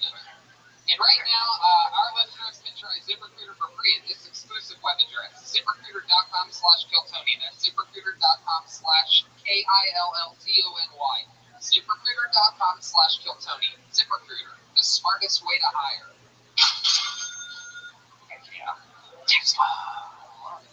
love that sound. And you know what? When you make money, it's important to invest. Robinhood is an investing app that lets you buy and sell stocks, ETFs, options, and cryptos, all commission-free. While other brokerages charge up to $10 for every trade, Robinhood doesn't charge any commission fees, so you can trade stocks and keep all of your profit. Yeah, and there's no account minimum, which a lot of other places have. You don't have to put a deposit down. You can get started. You can start investing at any level. The simple design of Robinhood makes investing easy for newcomers and experts alike. Easy to understand charts and market data and place a trade in just 4 taps. 4 taps, you can buy a stock from like Apple or something. You can also view stock collections such as the 100 most popular stocks. Yes, with Robinhood, you can learn how to invest in the market as you build your own portfolio. Discover new stocks, track your favorite companies, and get custom notifications for price movements so you never miss the right moment to invest. And Robinhood is giving listeners of Kiltony a free stock, like Apple, Ford, or Sprint, to help you build your portfolio. Sign up at ktshow.robinhood.com. Free Apple stock, man. Amazing. Get in while the getting is good. Apple TV. So you guys ready to start tonight's episode or what? That's proof right there that we are a live podcast. Streaming live to our happy fans over at YouTube. And fans of this show know that one of the cool things is sometimes we have, the biggest celebrities with movies coming out that week, blah, blah, blah. And sometimes we have, legends of the game, right? And it's fun because we fucking love legendary comedians that are hilarious.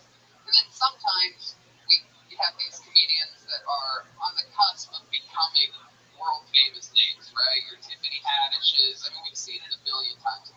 Literally monsters. This is the return of one of those guys that I truly believe is always going to continue to be one of the biggest comedians in the world. I think he's absolutely hilarious. Make some noise for the return of the great and powerful Tim Dillon, everybody. Hell yeah. Tim Dillon is going to hell. Available on Gap Digital and YouTube, DC Improv, April 4th and 6th, and Laugh Boston, May 16th to 18th, and you are back on Kiltony.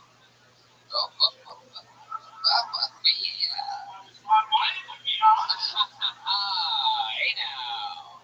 There you go. All right, very good. Thank you for getting the expectations nice and low. feel like sometimes you guys are really, as an audience, lucky to be in the room. But tonight, it's about right. Welcome back to the show. Thank you.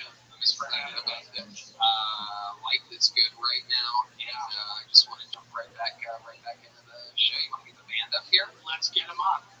Every single week, the band commits to being characters. We never know what they're going to be. They have their own separate, farther back dressing room. And so let's see what they are tonight. They stay in character throughout the show.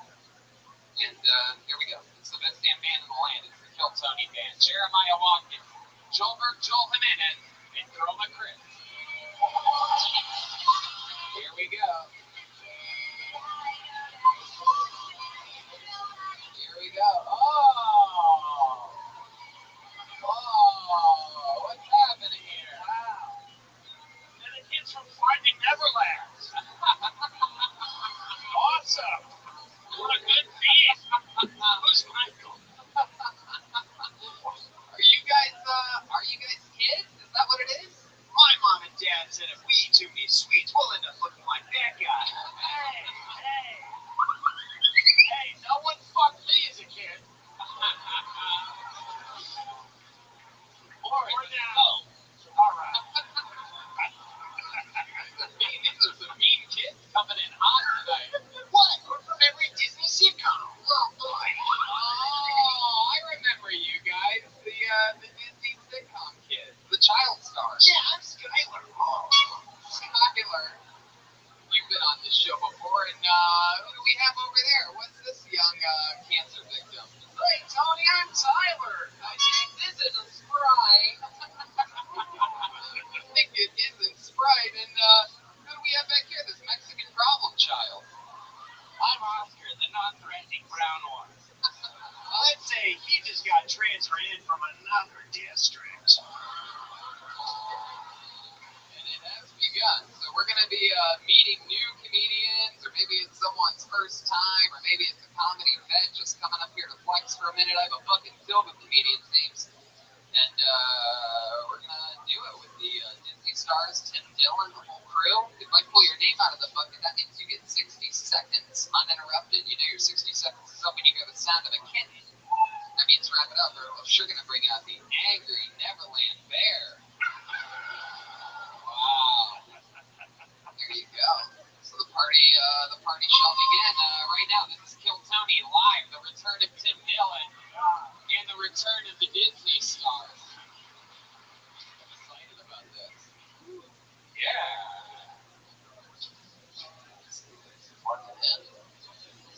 Alright. You guys ready to start this party or what? Anything can happen. Who knows what's going to happen tonight? Let's start it off with the comedy stylings of Patrice DeVoe. Patrice DeVoe. Here comes Patrice. Here we go.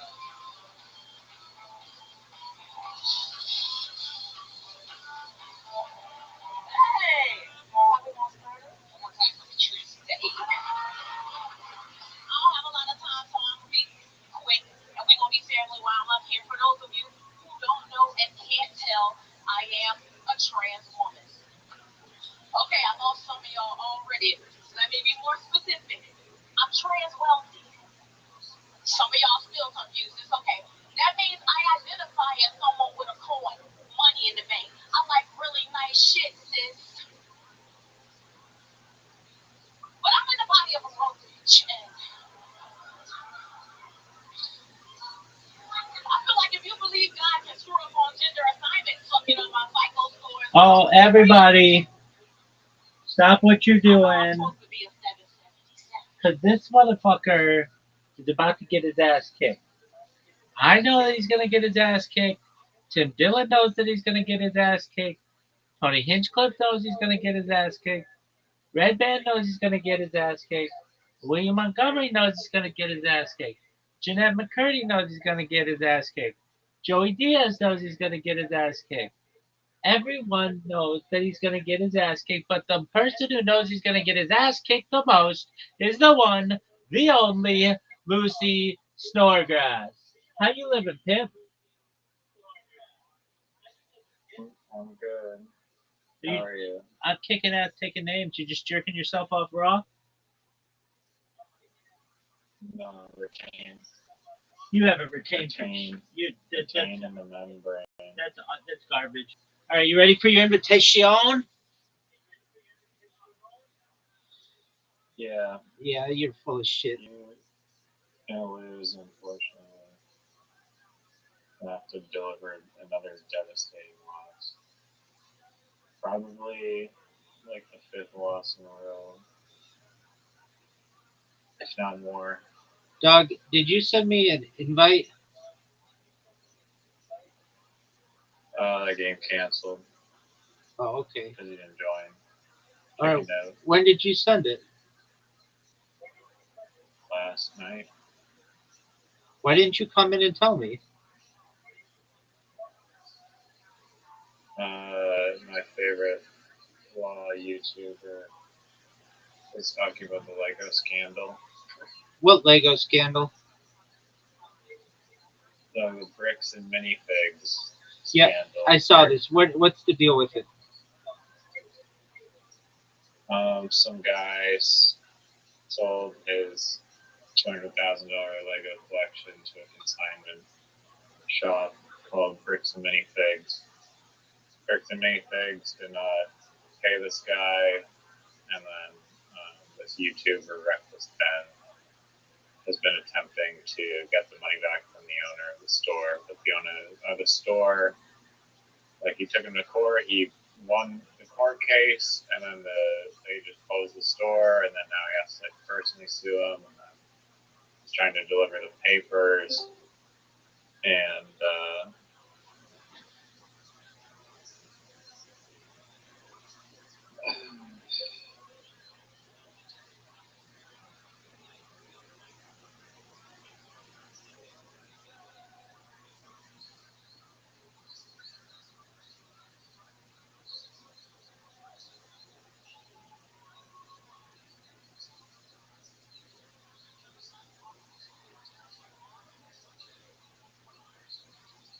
Doug, that's an illegal placement, and everybody knows it. Doug, this isn't even. maybe more This isn't even. Whatever.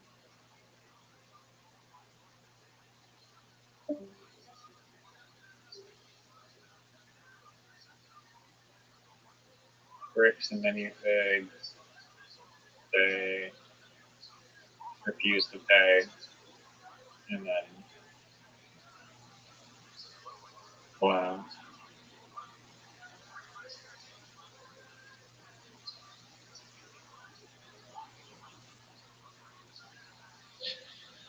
Okay, so it's Bricks and Minifigs, the consignment shop? Yeah. Okay. They refuse to pay, and then Reckless Ben is trying to deliver him court papers, and the owner of the Bricks and Pig shop was just making up all these lies and refusing to, or attempting to refuse service and colluding with the police, essentially. Like, the police just keep taking this guy's side, allegedly because they're all members of the Mormon church. And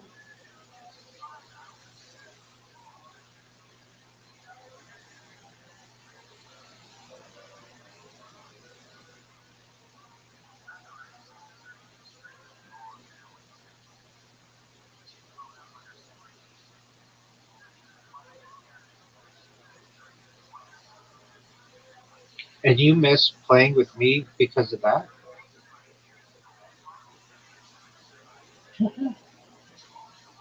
I've been following it closely. That sounds like the most boring shit in the history of the world.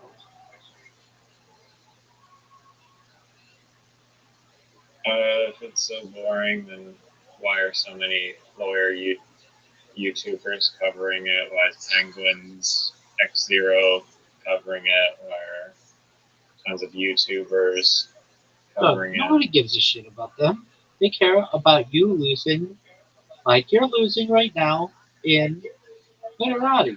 That's all anybody cares about. Joey Diaz doesn't give a shit about bricks and minifigs. Jeanette McCurdy doesn't give a shit about bricks and minifigs. Kevin Jonas doesn't give a shit about bricks and minifigs. Oh, that was good. Are you proud of that move? Yeah, now that I'm not distracted. Finally. You don't know shit about Yazoo Clay.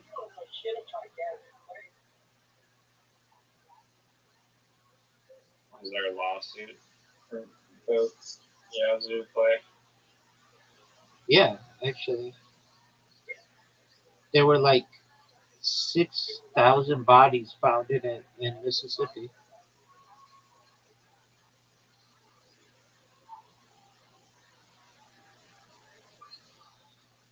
Oh, Dog, what the fuck, man? oh, oh. Dare I say it's over?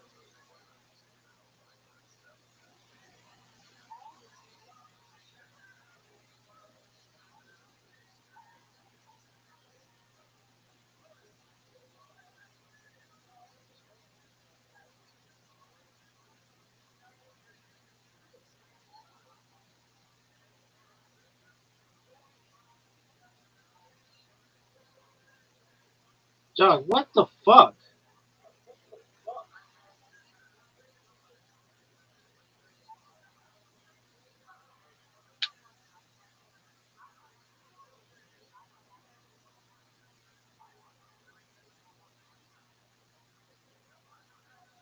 Dog, that's ridiculous. Brett? You played Brett? Dog, you're using cheat codes. What the fuck is Brett? What the fuck is Facts? just garbage words?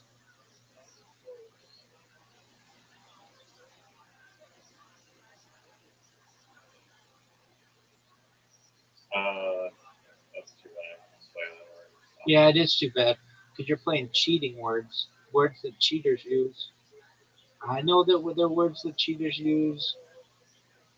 Saya knows the words that cheaters use. You didn't even watch Kill Tony yesterday. You don't know anything about it. You don't even know who co-hosted it. You're using S's and bullshit spots, absolute garbage ass spots, the worst spots I've ever seen, or that anybody's ever seen.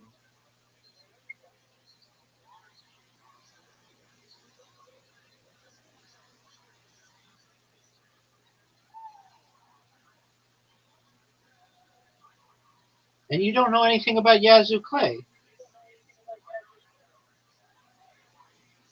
I don't think anyone knows anything like that.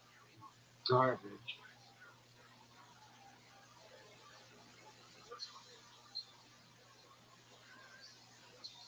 Just absolute garbage with that fucking X.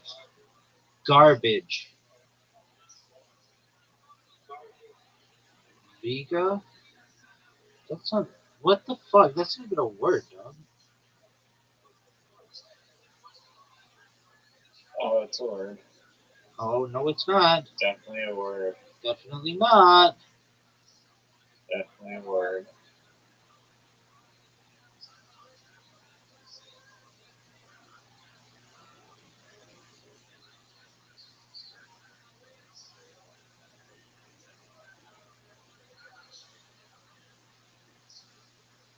You never heard of the heavy, rough hewn wooden beam in a Spanish style home called a viga? That's crazy.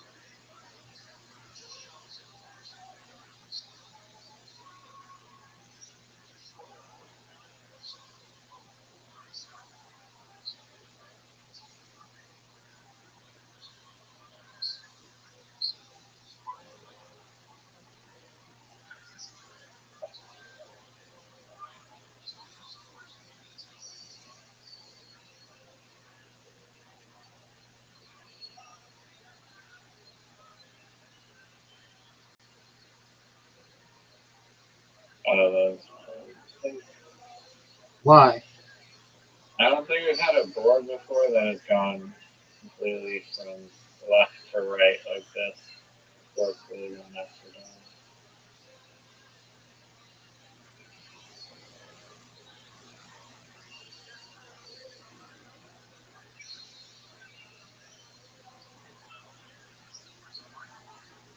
Where the fuck is Zoo? No one knows.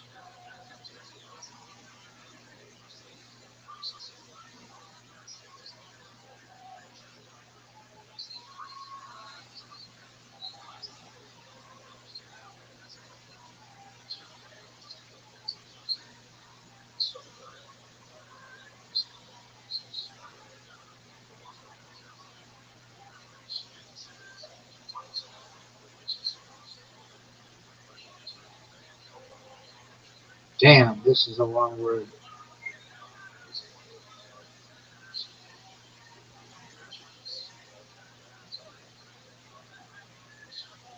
This is an incredibly long word. One of the longest words in the history of the game, folks.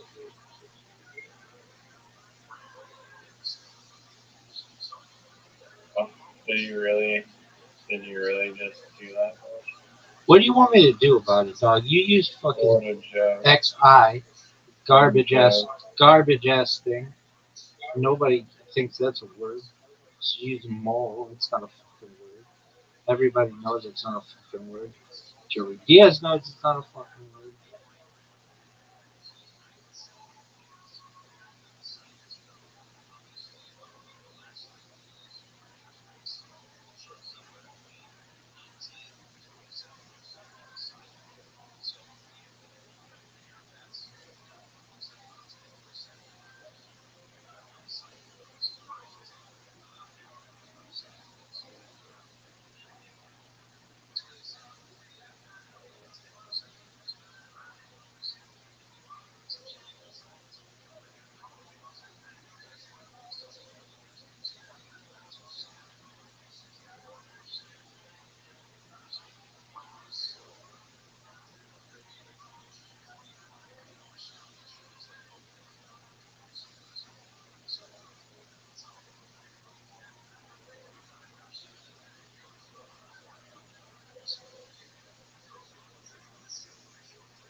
Wow.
Hold on a second.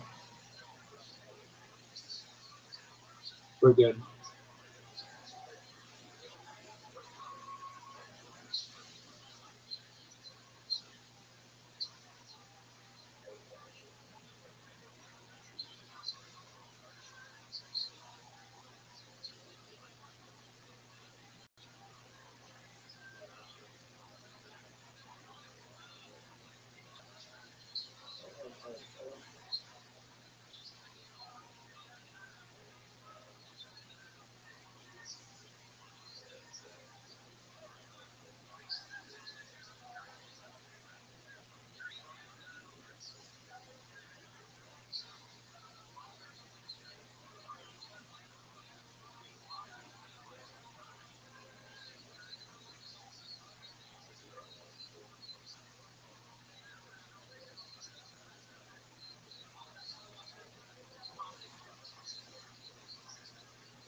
I might need more time, but I think Wow. Dang. Hoping you didn't take that.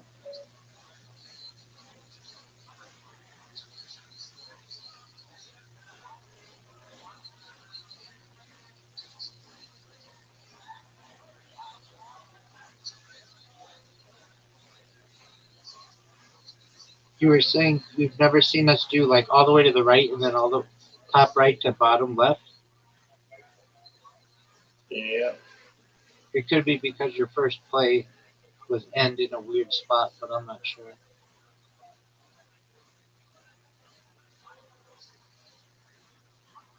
No, I've just never seen. I don't think that was it.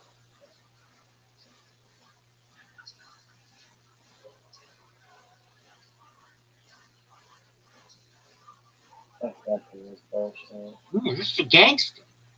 What the fuck is this?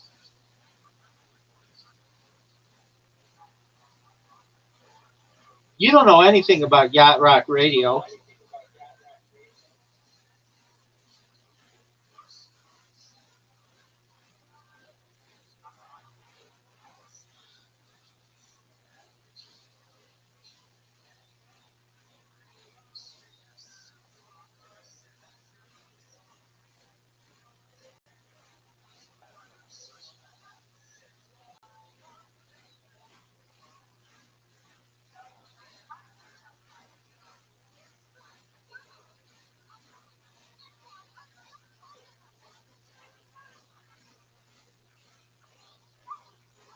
What? How is that not a fucking word? I mean, I don't know what you want me to do about it. Oh, what? How is that not a word? That's crazy. What is the word?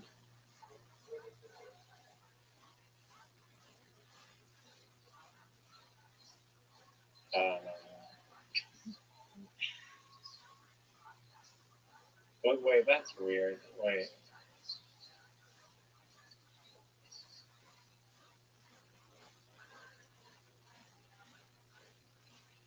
I can't English.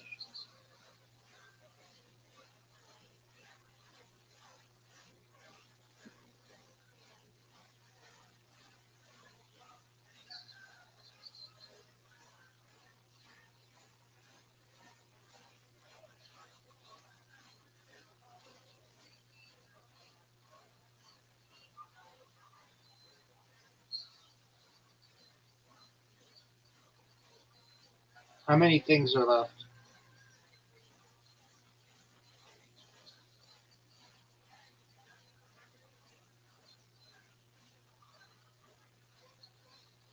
I can't wait.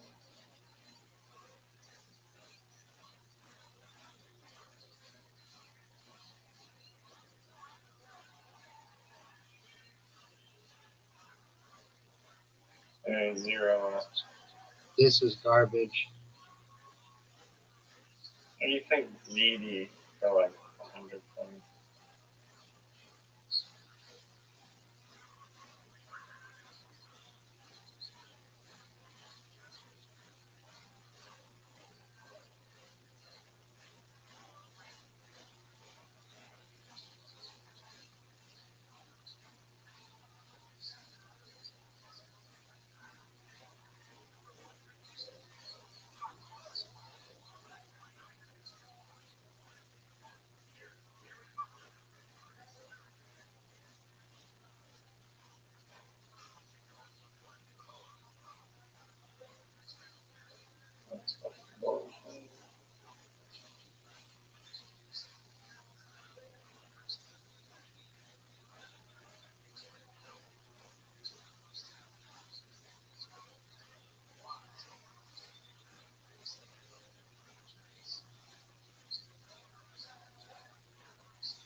They always fucking find touchdowns.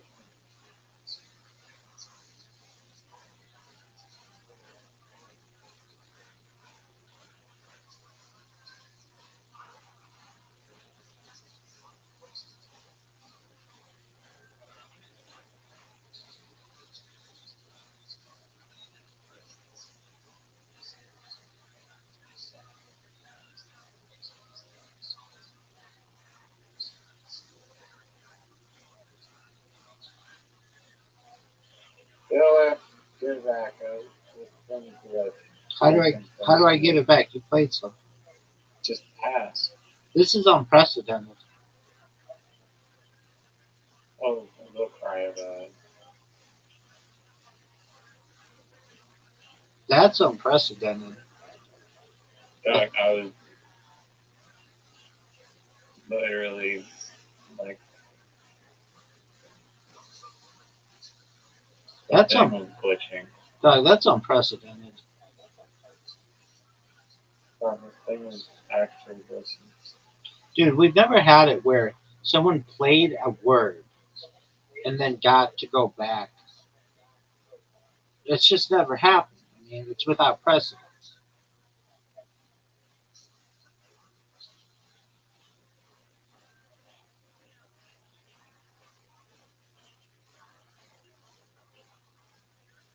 I hope you have like a high value tire here.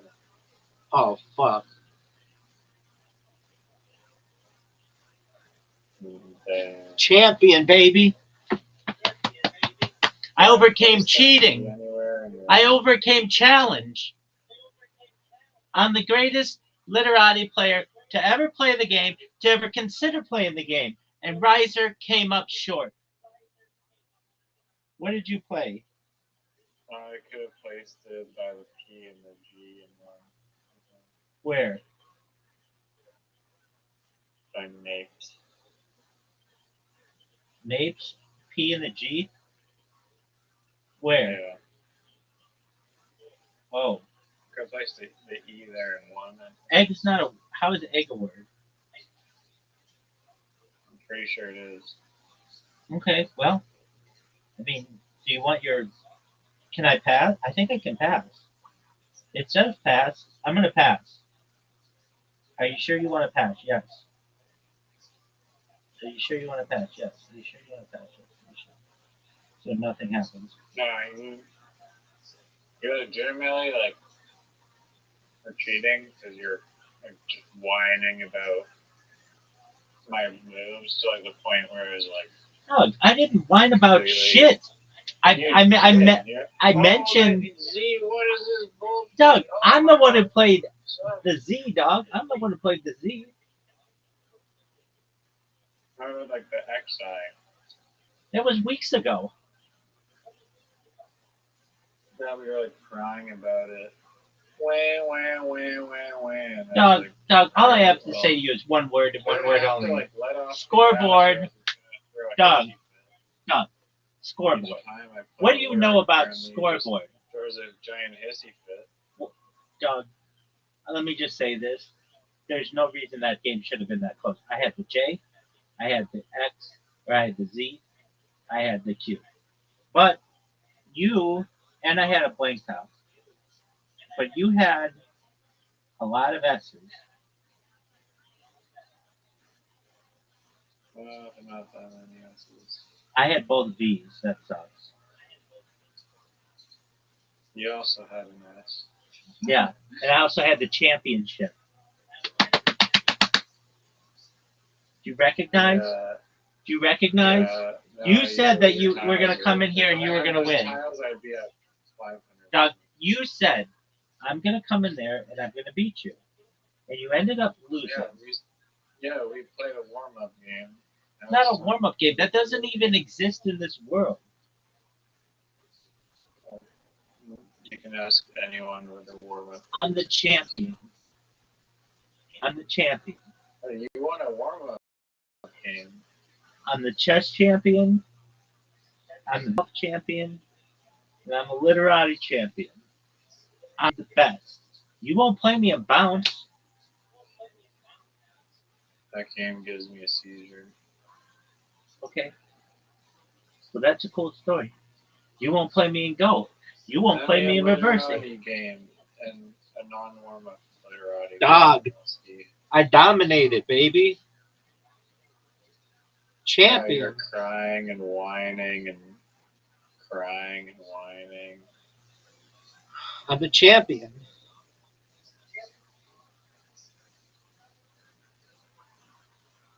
And I let you go first.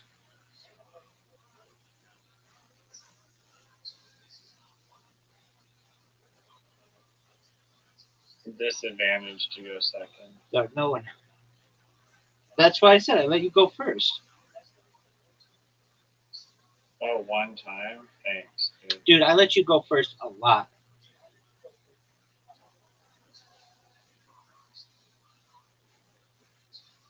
No, you don't. Yes, I You do. go first like every single time. It's cute that you think that, but no.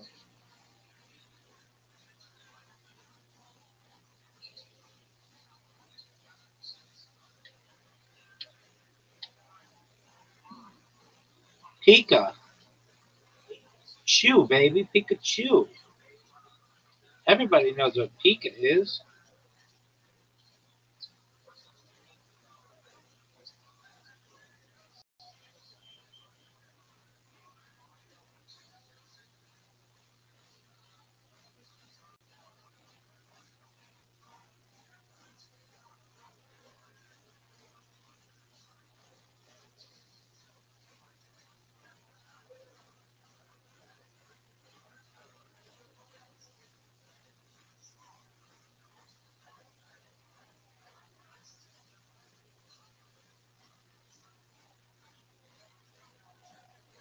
Oh, What is ooh? uh, So what are you even talking about?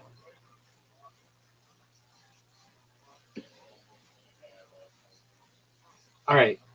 Again, this sounds like a you problem, not a me problem, just a you problem. This sounds like a you problem, not a me problem, it's a you problem.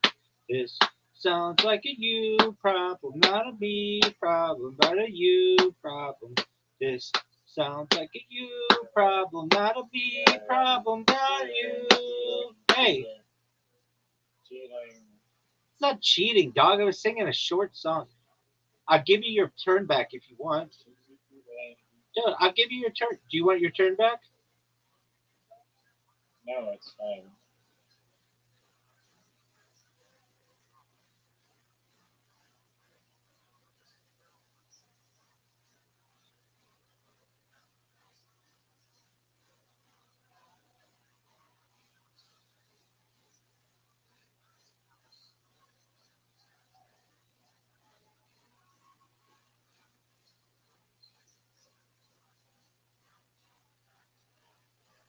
That was a good song. I won't sing any more songs.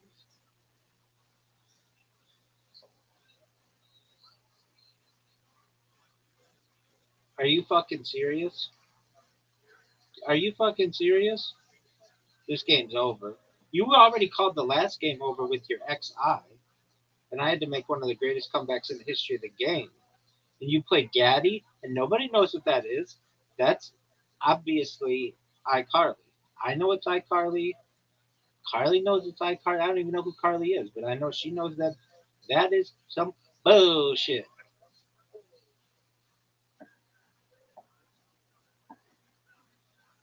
Tour?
Get the fuck out of here.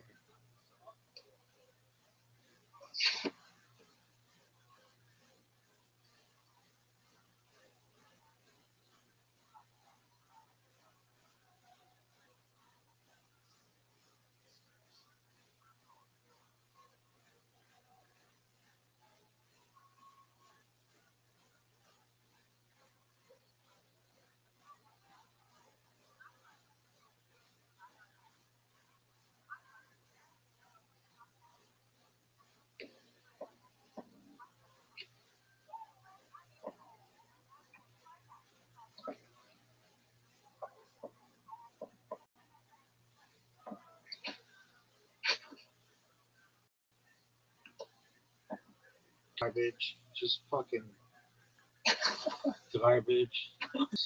Except for the last game almost. But not really. Oh, I shouldn't have played that. Should have put it in the box. Oh.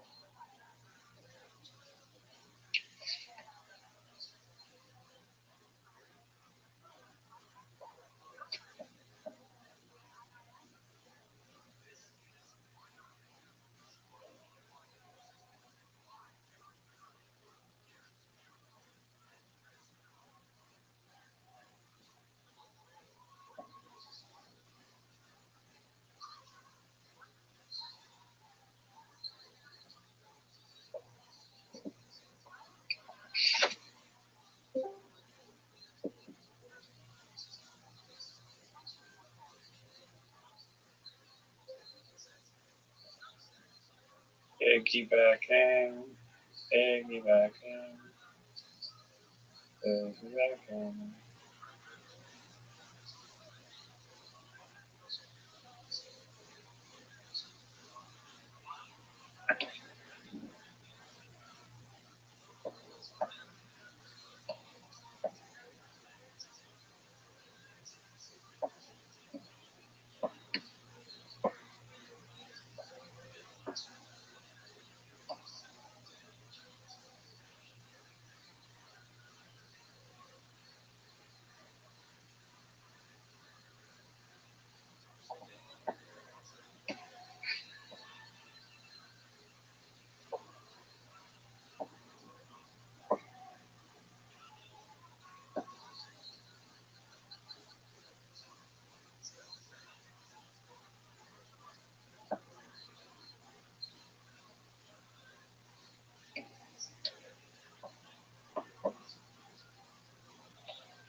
Garbage. Garbage.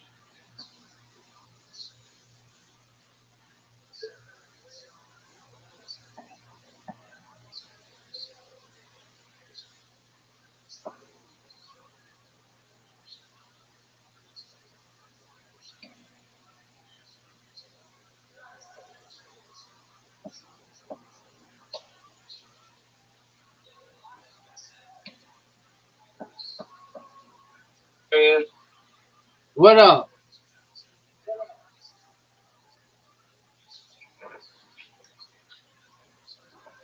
What's up, Rabbi?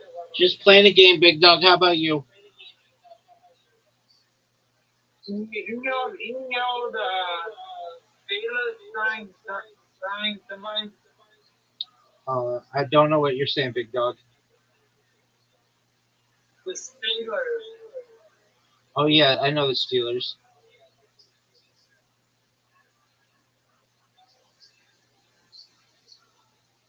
They signed Nick Harbaugh. Okay. I'd love to talk about it, but I'm playing a game right now, so I gotta focus, big man. Oh, sorry. You're good. Don't apologize. You're fine.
Well,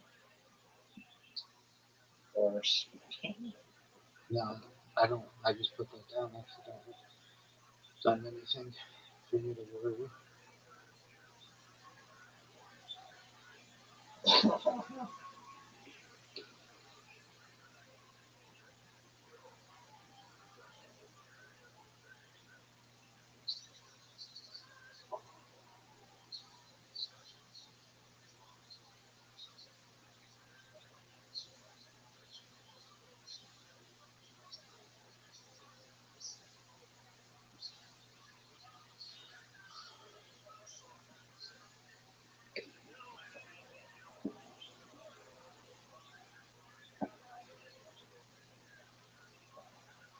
Oh, that was a good one.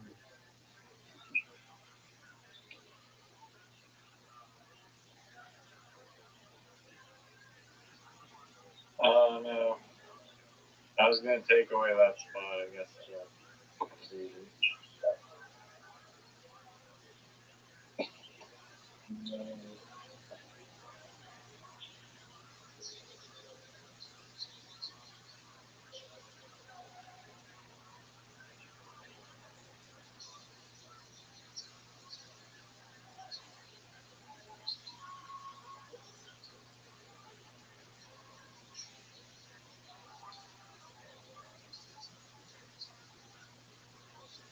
Or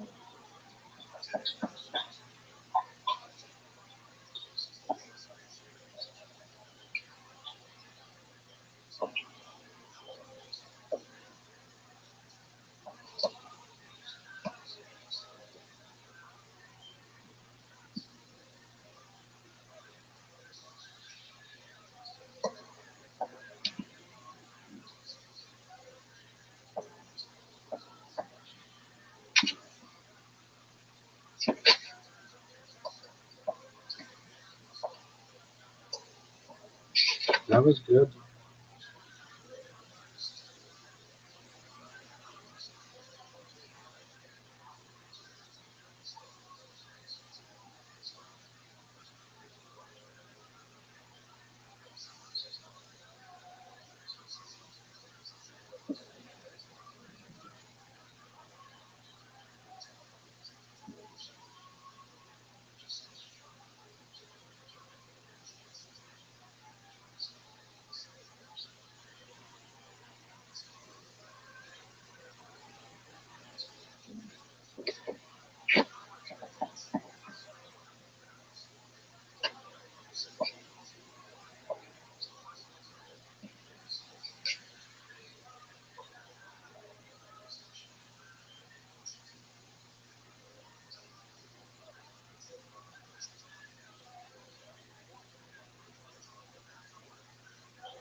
How many things are left? yeah. How many things are left?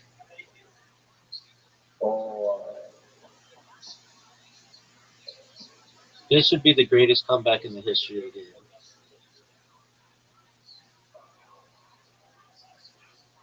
There's no Z, there's no Q. You might have a J. You might have an X.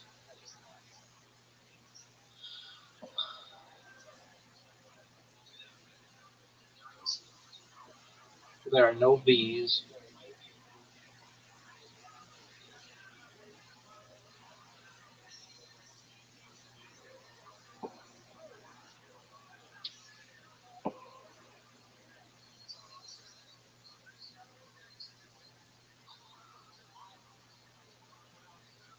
No. Terrible.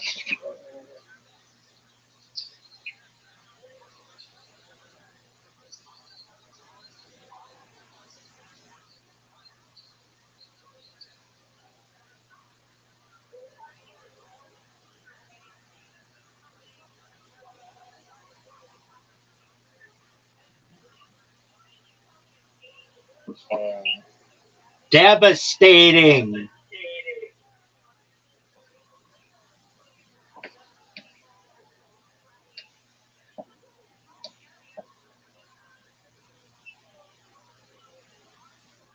Oh, no.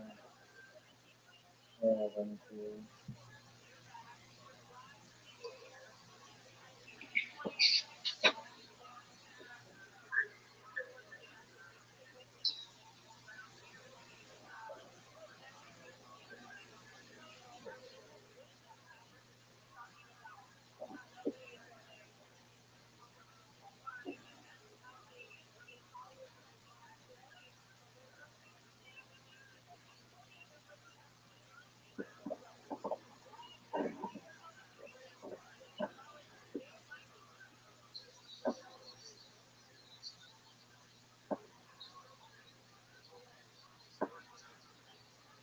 This bitch is over.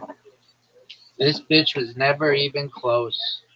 My man had the Z, had the S's, had the J, still has the J. Holding on to that J, has nowhere to put it. Just put it right there, Joe.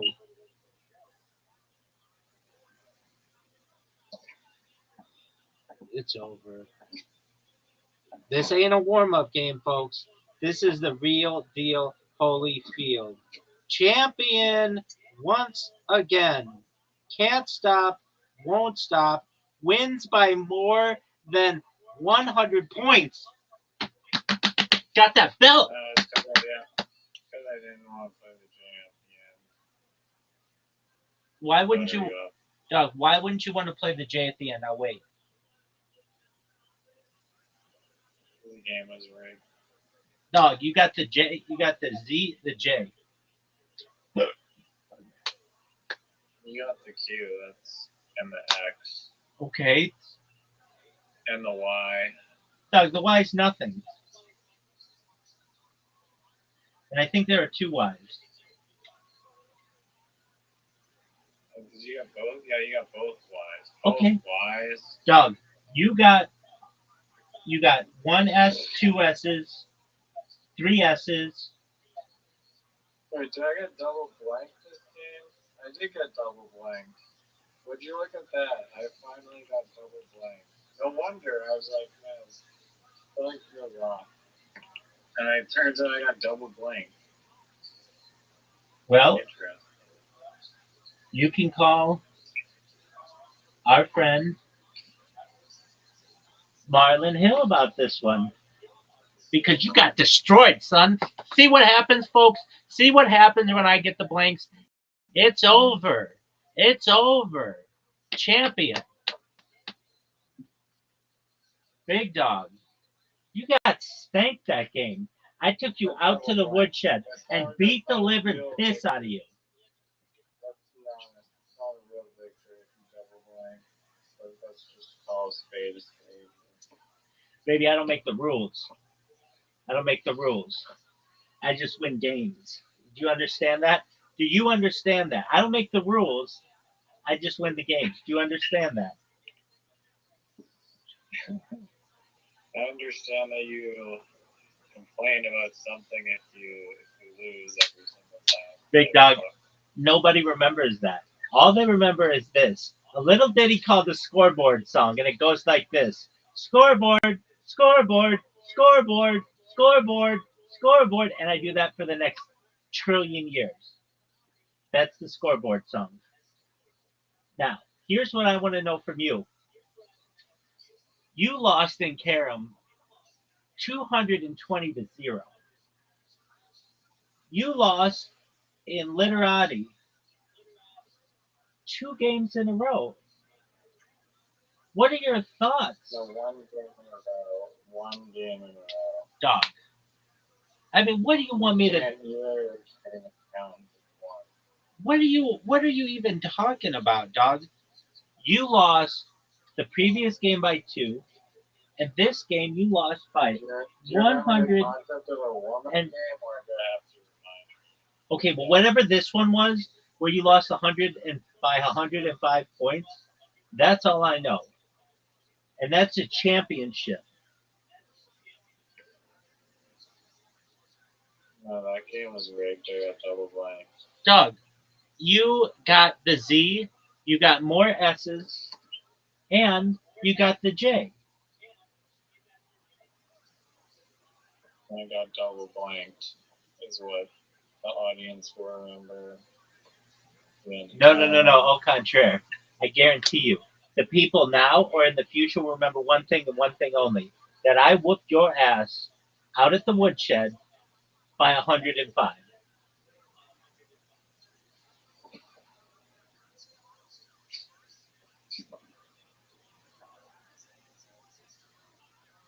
Do you think you have? Oh, you're tired. Everybody, Riser's tired. He hasn't even heard about all of all of the developments in the fighter and the kid. Son, maybe the fighter and the kid will give you energy. Maybe the fighter and the kid will give you energy. All right, so let's talk about this. Let's break it down. Last night, Tom Segura's on the Kill Tony podcast, and so some lady. And guess who didn't show up again?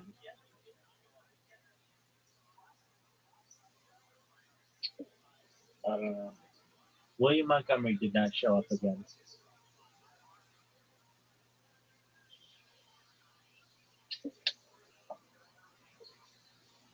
No, who's afterwards anything else other than Fighter the Kid or the whatever. Okay, yeah, we can talk about whatever you want, baby. You want to talk about losing by 105 and literati? We can talk about that. We can talk about you losing a mini golf right now. Are you ready to lose a mini golf? I don't know. Why don't you know? I'm sending you an invite right now. Alright. Folks, if I win mini golf right now, this is a warning to everyone. My head might explode. Karen. Hold on. Mini golf first, dog. Mini golf first, dog. Mini golf first, dog. Then I'll whoop your ass at Carol. You get to go first. Host advantage. Host disadvantage. Garbage shot. One of the worst shots I've ever seen.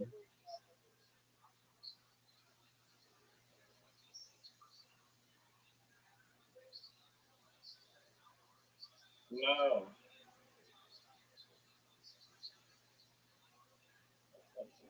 What are you going to do, big dog?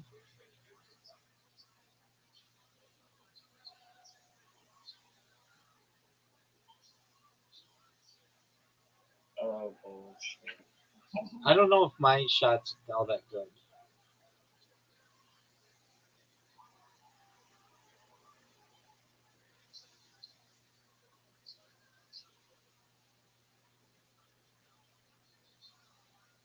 It was the easiest shot in the world.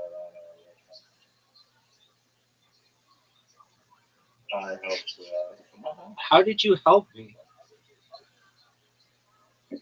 I don't know. Wasn't a good decision. I'm clearly a little fatigued here. Look, man, I like how you come in here and you think that Zoot can come in here and drop all of their issues on me, and that's okay for you, but you should just understand that not everybody gets that privilege. Only South Australia Raw comedy finalists get that kind of privilege. Look at this shot. Look at this shot of my man Riser. Look at this shot by Riser.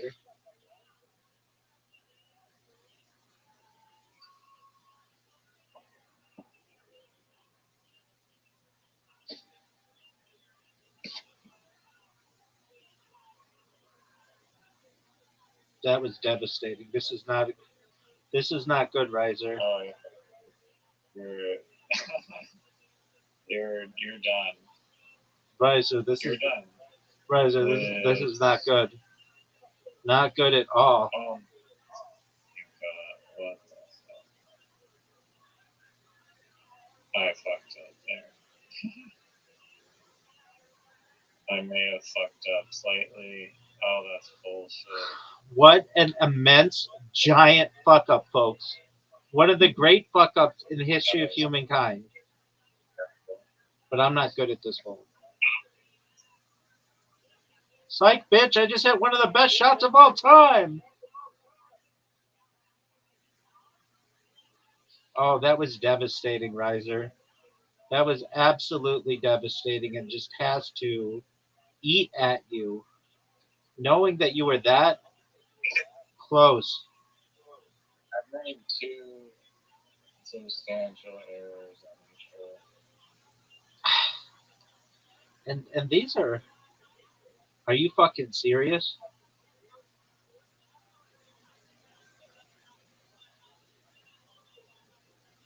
Can't stop, won't stop. Rockefeller. Give me a hole that requires some skill. There we go.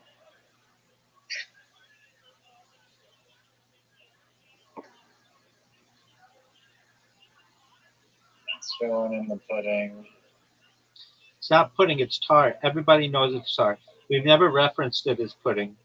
I don't know why you would even say something like that. Oh, that was bad. Look at this, folks. I don't know why I thought that was a good shot. Look at this, folks.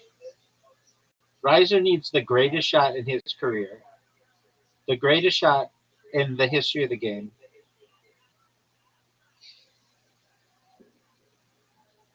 It's over. It's over. I wasn't even trying. Dog. This bitch is over. Of course it gives me a skill hole. This bitch is over. You gonna try to water bump me, son? Because you can't.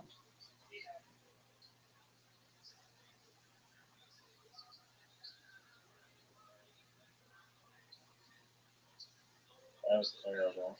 Doug, all I know. Do Do you want the scoreboard song? Do you want the scoreboard song? Do you want the scoreboard song? Big dog. Bye bye. Nice. What an amazing shot I just had. What an amazing shot I just had. What an amazing shot I just had. What an amazing shot. Riser. Riser. That was an absolute ass kicking. And you can't blame it on anything but your own poor play and my amazingness. Now, you want me to play carom with you, which I'm willing to do. But I just know. I know that. I mean, I let you in that game. Riser, I whooped you. It wasn't even close. In the history of humankind, the people of the world will look and recognize. What game mode is this? What rigged game mode? Are you serious? Wow. Wow. That was one of the worst shots I've ever seen. Yeah, you gave me one of the best starts in the history of the game.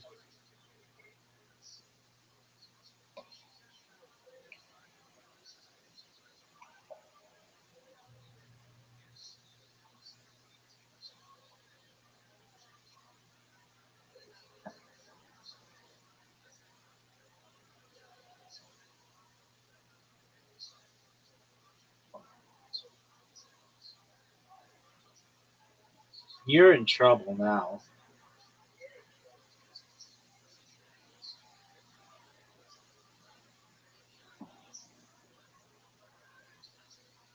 Oh.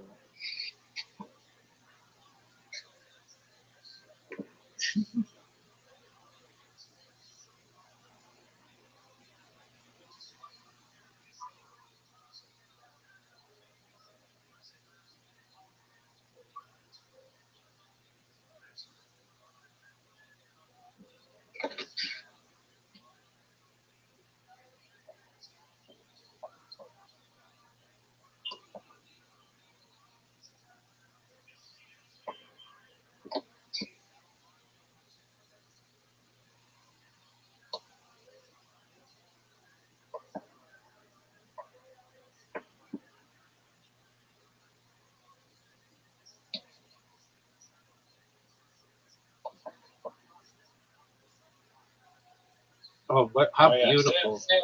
How beautiful was that? Real bullshit. Bullshit. That was bullshit. And you have like 6 easy ones, and you try a newfie shot for some reason.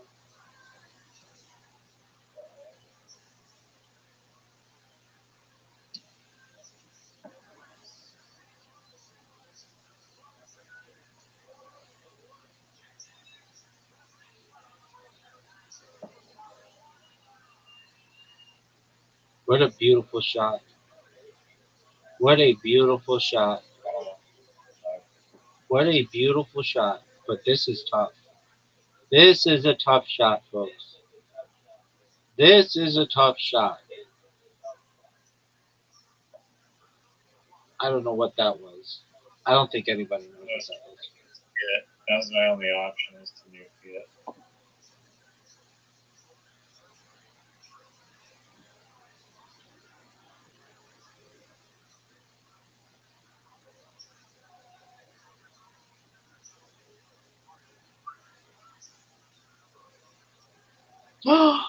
Devastating. Uh,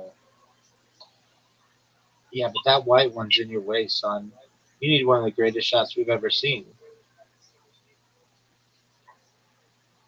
Beautiful. Beautiful. That was gorgeous. One of the most gorgeous shots we've ever seen. no!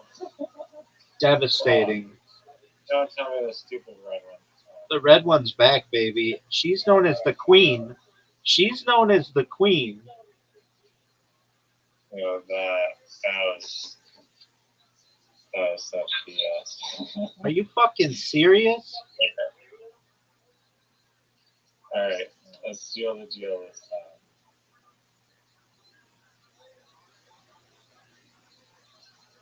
time. Let's seal the deal.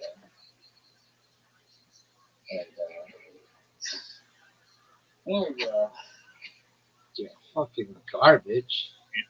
No chance in care. Dog, I'll beat you. On your league. Dog, I'm better than you are. What are you talking about? 220 to nothing, son. 220 to nothing. I was literally like playing with my eyes closed right Okay, well, I don't know what your strategy is. All I know is I dominated you.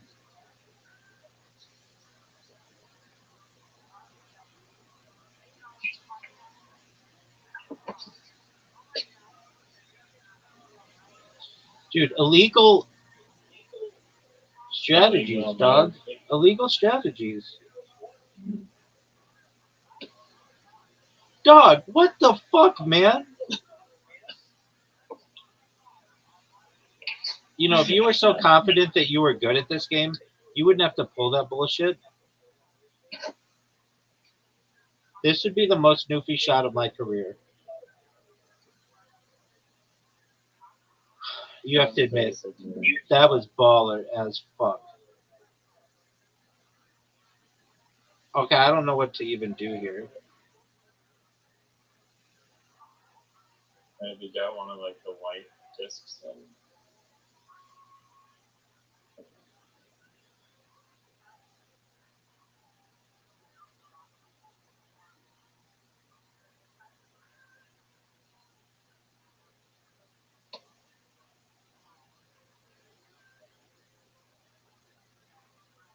are you for no.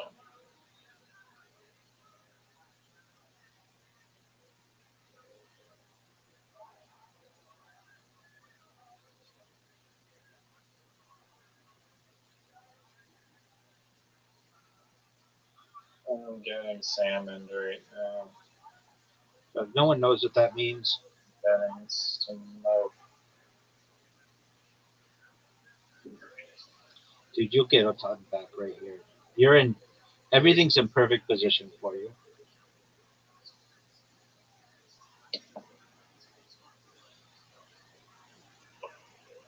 Beautiful shot.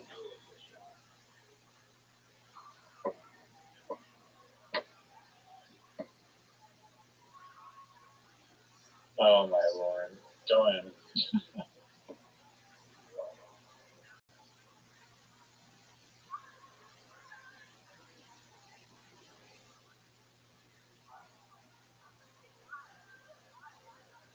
Wow.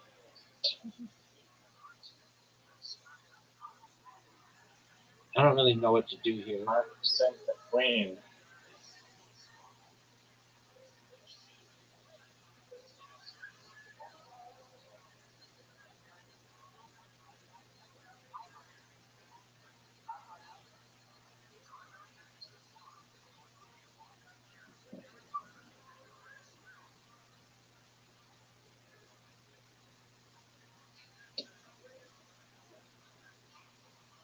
Are you proud of that shot? All day. All day. All day, all day. Oh, yeah, that was terrible. I want to help you out so much. Oh, it's over. The game is over. I was fucked up so much.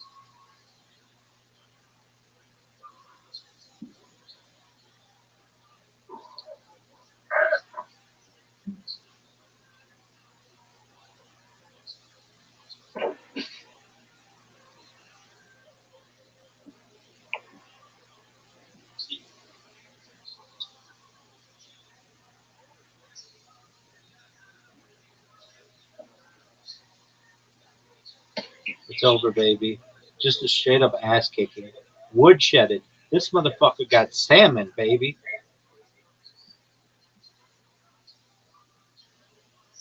You want some more mini golf? Yeah, Dog. Mini golf.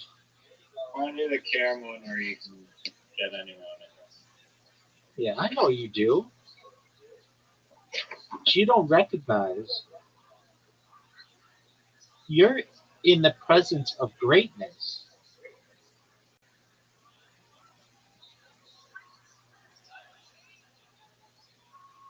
Man, I hate that.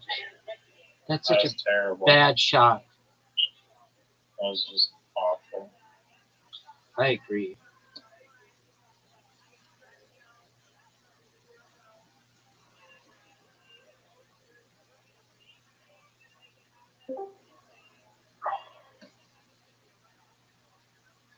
It's over. You have to have one of the best new fee shots. Oh my god.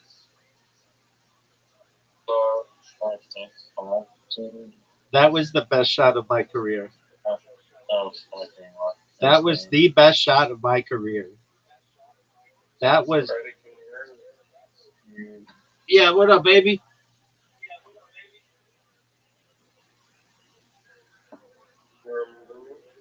No, I don't remember anybody.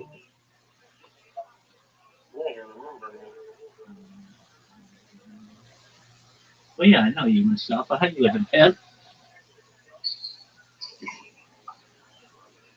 So bad. What's wrong, dog? I mean, the Iranian people, like here in Iraq, they torture me every single day. They're torturing you? Yeah, How are they torturing you? like in house, I don't know where. They just take me inside my eyes and like I don't even want to remember anything from that. Who's doing this to you? I don't even know. Just because I was work in America in casino. Right. Can you escape? Get out of there? Can they stole my money? Can't you just walk out of there? Oh, that is so hard to walk. Oh, Mustafa. Where do you live currently? I live in Iraq. You don't know why they're torturing you? Like, Just because I was work as a translator in American Embassy on that time. uh,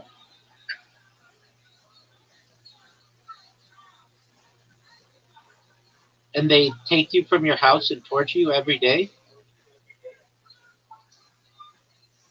Yeah, like for a week.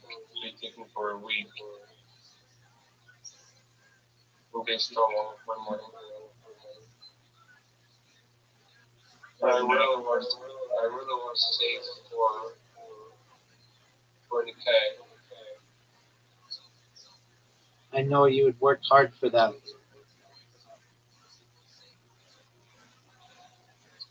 I really hate that.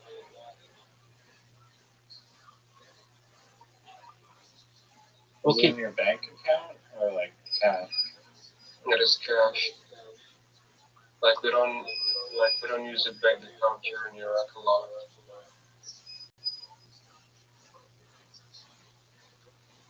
There is no like technology in my country. We don't have a PayPal, Apple Pay. You know, we don't have that on my country.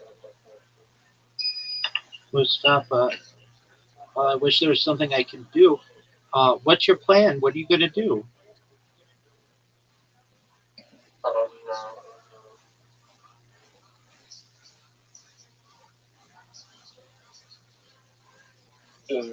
Can the embassy help at all? Like, don't they care that their employees are in like? Can't even get out from my home. Because I'm afraid. They make me kill myself. But I want to remember that.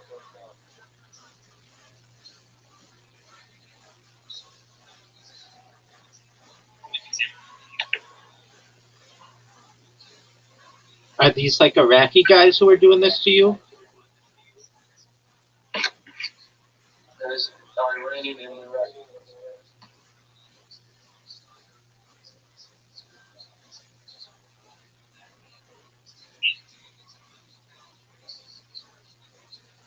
Well, I can't really offer you anything except I'm here to support you as much as I can.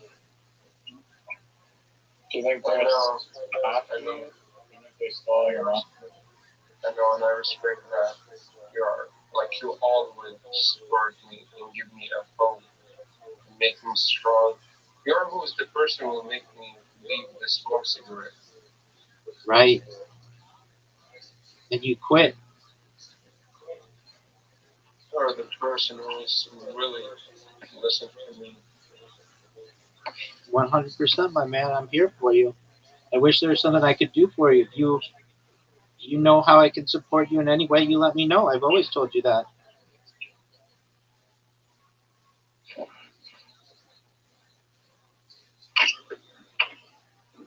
Okay, so the people you used to work for at the embassy, can they help you at all? Yeah, Okay. So are you going to contact them to ask for help? I did ask for help, but no one played my message. Are they still going into work? I don't know. They're just a nightmare in my head when they torture me. Like I can't sleep.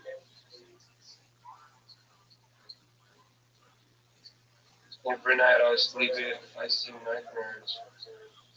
I imagine so, my friend.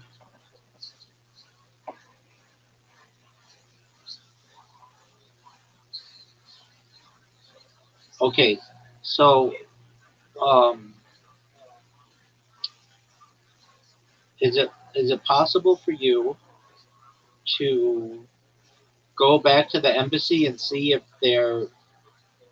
anybody there is still working? I'm afraid from the who's take me and torture me to take me one more time and kill me. I don't want to die.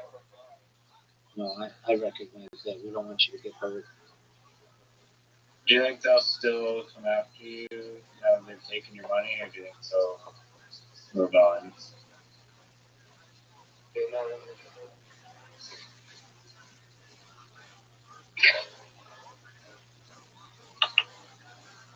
And I have a video, like they send the video for my family.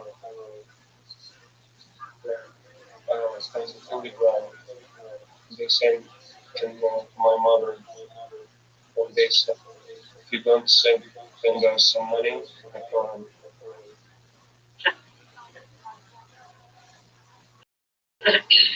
Where does your mother live? Is she in the same? yeah, we're in the same house.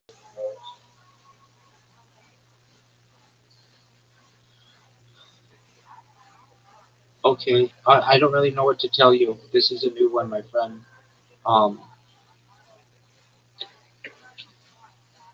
They just whisper my dreams. Well, it's not the end of the world. You have your life, and you have your skills, and I know they're torturing you and they're hurting you, and they know where you live. If I were you, I would leave. I would do everything I could to get out. And I know you've been trying like to. Iraq military or something. What? Can you join their? Can you join the Iraqi military? Riser, check. Join military? Yeah, Riser, check your DMs.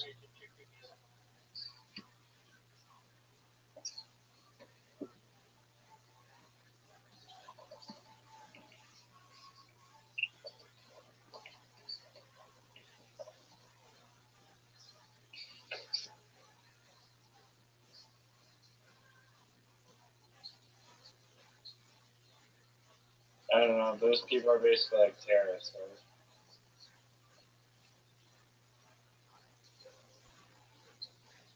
Or like some gang.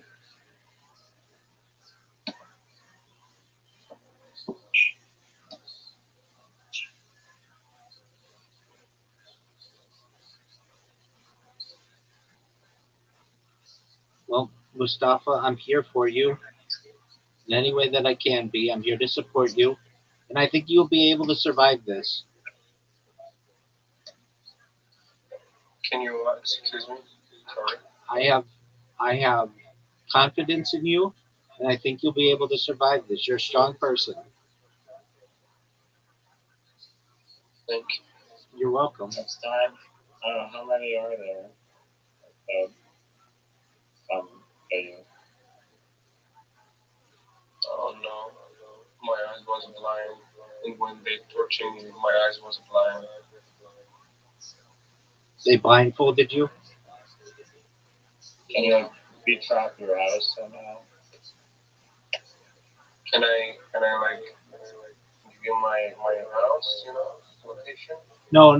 That's not what he's saying. Can you like booby trap your house so if someone comes in, they go like. Dude, they're gonna fuck him up even more if he does that. Can you go to the American embassy tomorrow and seek asylum? Can they know if I get out from my house, they're gonna know. Well, I mean, they know that you're there now and they're torturing you. So if anything, I'm in my house. I'm in my house for a week. and they came in within the last week and they beat you up. Yeah. So sneak out when you can and go to the embassy and see if anybody there will help you and explain to them, look, they're going to kill me if I stay in this house. Can I work for you? Or do you have anywhere I can go? Should I give them the video? I have the video, by the way. Yeah, give them video, whatever you have. If anything, they might be able to give you the American. If anything, they might be able to give you like a bodyguard or something. Oh yeah, when the police want to like catch them, possibly too.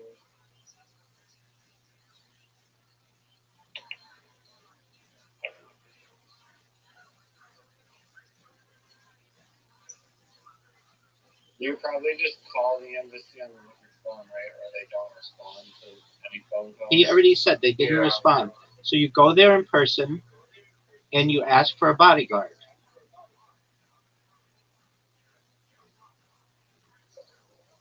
Okay. No, I just, I'd rather get a bodyguard.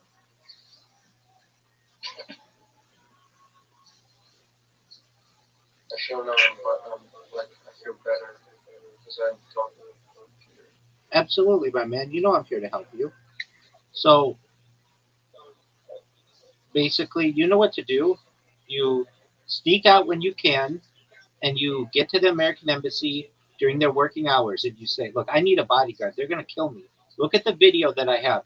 Or do you have some kind of safe house where I can go? Somewhere that's protected." Or if I were you, I would just go to the police station and sleep outside the police station. I have another idea. Okay, what's your idea? Yeah, any friend in like a faraway place that you could stay at? So, my idea is I moved to Jordan and moved to American Embassy there and told them like what is going on with me. Okay, if that works, do it. Yeah, and like the Jordan people are gonna help me if they listen about that. Okay, then do it. Very well. Okay, my man, I'm here for you. You know how to find me. If you ever need um my link, you just type Rabbi Discord into Google, and I show up right away. I'm the first one. Okay. I'm gonna make my computer for sale. Like to just have enough money to buy a ticket to move to Jordan. That's what And you. then, That's what you've got to do. yeah, that's what I gotta do. And sell my phone. I would hold on to my Just phone. I'd hold on to my phone as long as I could. Just get a phone for just call and for servers or something like that. You might need a map or something.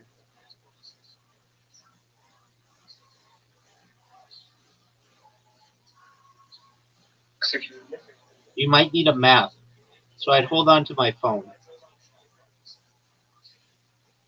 Also, yeah, there might be people on Discord that would help you because a ticket to Jordan is what? Yeah.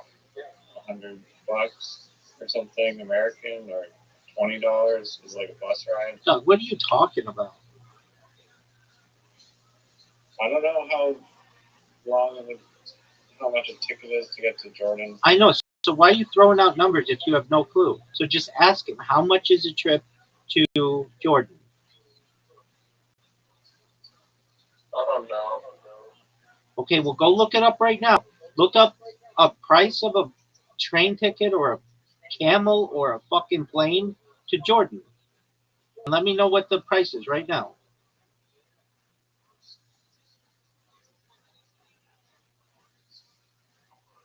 But Riser, you don't say it's $100 or $20. Like, you can't just throw out numbers to the guy. We don't. None of us know. It is something like $400. Yeah, that's what I figured it would be. Something like higher than one of these. Okay, so it's $400. How about for a bus? For a bus, $100. Okay, they took all your money. You don't have any money left, right? I don't have any money right now. Okay. I can improve that. I like take screenshot from my bank account and send it. Okay. So you have family though, don't you? You have an uncle who has. You had an uncle who has a little bit of money. Can you say, Uncle, please give me $100? I need to get out of town. He doesn't even help me when they like take me and torture me. Okay. What kind of family are you talking about? Hey, it doesn't hurt to ask. Is there anybody else you can ask? I don't want to ask anyone. I'm gonna sell my computer and my stuff. Okay, so you sell your computer and your stuff for $100, and then you take that money and you get to Jordan. Then you work as a translator in Jordan where you're safe, and you might even be able to go to the American Embassy in Jordan and be able to work just like you were working, and nobody's going to hurt you, and no one will hurt you in Jordan.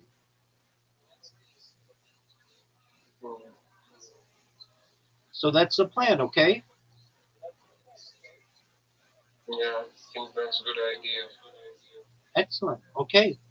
Well, then do it. If you can't take your computer and shit with you, just sell it immediately and get out of there. Yeah. All right, so you have a plan. Thank you, guys. All right, we're here for you, my man. Thank you so much. I feel better. You should. Yeah, be careful, dude. Yeah, thank you. You're welcome, big dog. Take care. Goodbye, guys. Goodbye. For now. Come back soon. Who the fuck are you? What are you saying? It's $100. It's $20. Come on, man. I was right. The ticket was $100. Not a plane I was ticket. literally right. Not a plane ticket. He said it was $400. No, and a bus ticket was $100. And then you said $20. Yeah, well, I was estimating. I don't know. I know, but I'm saying that's not how you do it. That's not how you do it. You don't. When you have no idea about the price of something, you don't give a price. You just ask, how much is it? Because it's like No, I was just saying, like, if it was like $20 or $100, like there might be just random people on Discord that you could ask, and they'd be like, "Oh, you're trying to flee from being tortured? Here you go." I understand that. In my opinion, the way that you would say that is by saying, how much is a ticket? If it's low enough, you might be able to ask people on Discord for the money. You just don't say $100, $20, because to me that's kind of insulting. Like, oh, this is like an easy problem to just get out of there. You just need $20. Not necessarily. And we don't know the type of transportation it was taking. But with that being said, Mustafa, if you ever see this, we want the best for you. Mustafa, you should also know, though, that I whooped Riser's monkey ass 5-0 in mini golf. And I was more distracted than he was. That doesn't count. How? What are you talking about? Give me the belt, baby. Give me the belt. Brad is talking about how he's getting fucking raided and tortured, and I'm obviously distracted by this fucking story. Dog, listen. I was the one talking to him, and I was the one who was scoring more points than you were. Where's the belt, baby? Run the mini golf back. That's Dog, do you all hear this bullshit? Do you all hear this bullshit? This is ridiculous. Risers have so many excuses. No, they heard Mustafa come in and tell his like terrible story. Horror story. No. Yeah, I'm sure Tiger Woods would be all distracted by that. Dog, Tiger Woods would be distracted by a Chili's waitress. Hostess. And a bottle of Xanax. That's true. When he's got a fucking 10 at home.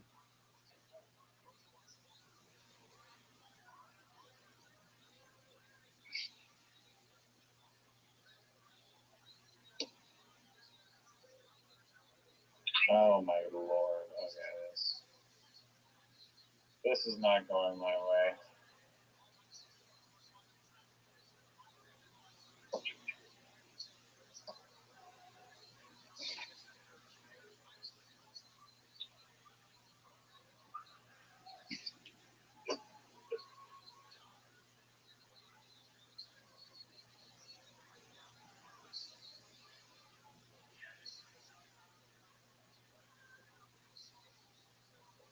Stop.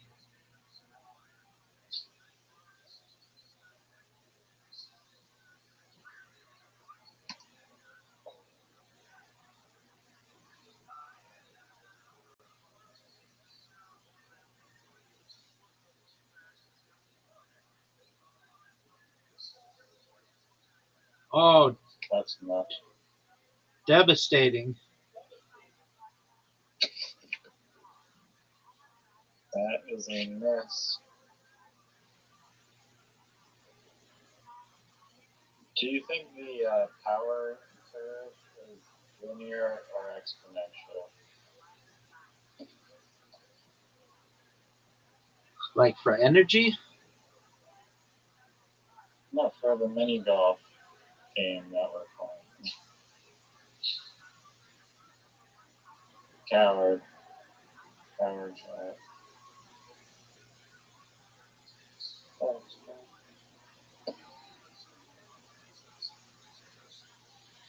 Oh no.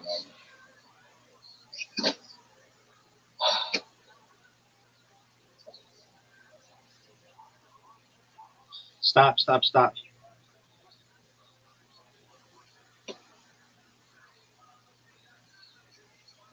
Yeah, this fucking game. Such cowardly bullshit shot, and you get awarded a finish. You and I both know you could still win.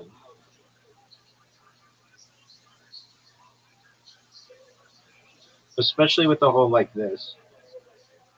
That rewards absolute bullshit shots that you have.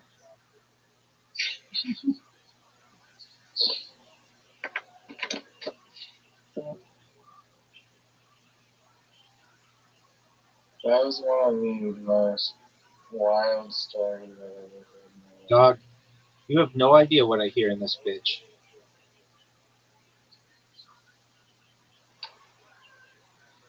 I know I've told this story before, but his story was an inspiration from another guy's story that was in here. This guy who was in Tunisia, and he and I were talking about desalination plants, and I was like, dude, you should just come to the United States. And he's like, I'm in Tunisia. And I'm like, I know, but just do it. Like, they're letting everybody in this fucking place. This was during the Biden administration.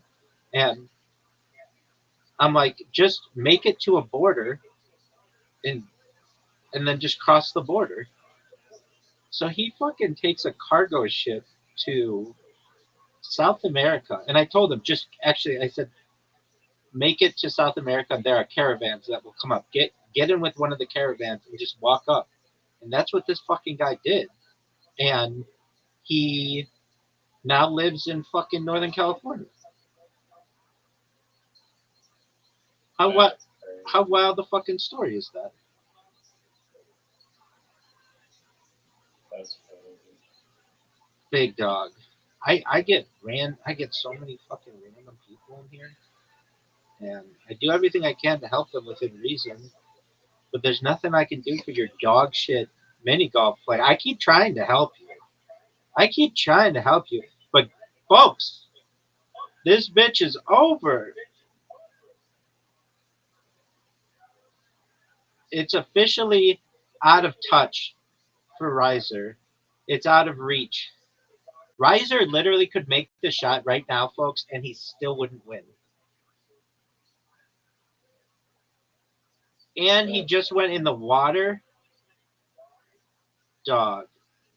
This. I'm just gonna be the sore loser like you are when you're losing and you shoot it directly into the water. I just do what you do. Dude, in the last 10 holes, you've scored once. Yeah. No, well, the 5 of those didn't count. There's a hostage situation. My attention. Oh, he wants to play Carom. He thinks he can win at Carom. That's adorable. And he goes first, of course. Of course, he has to go first to try and weasel his way in. I mean, this is a clear advantage going first. I don't know how much more clear it can possibly be. But this is crystal Pepsi clear. Advantage to Big go Dog, first in this game style. you never even had Crystal Pepsi, dog. Yeah, and I can't because they discontinued it because it sucks, just like you at Carom.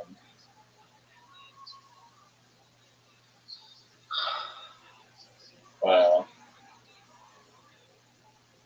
Just give yourself the... What? Wow. Get in there. Wow, you're trying to go for the shutout. Oh.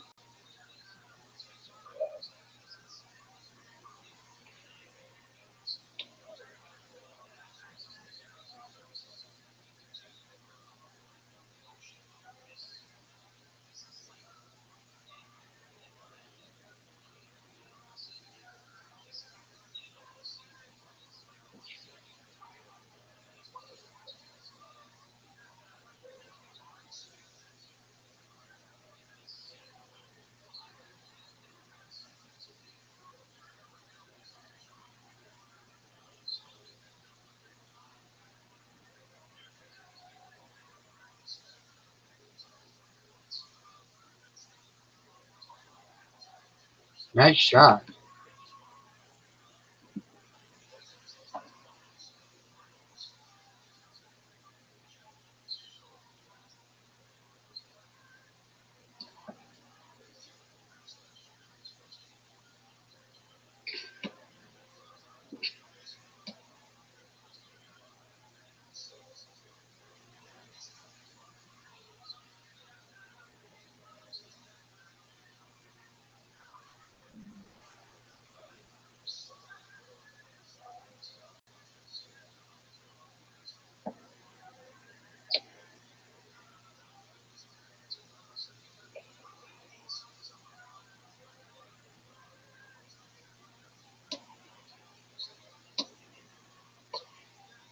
No.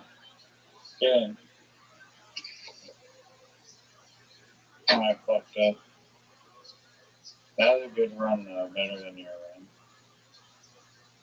And I had way more difficulty.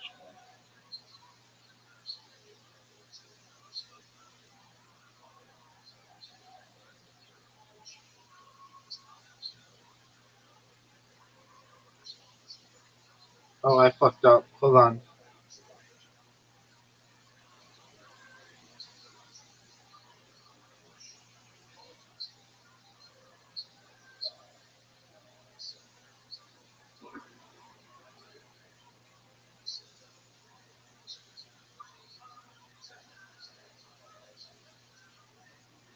Oh. Dude, you distracted me. I let distractions don't affect you like whatever it is. Tiger Woods or something. I need to cover the queen.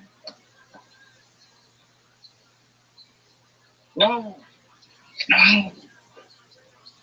Are you serious? Oh.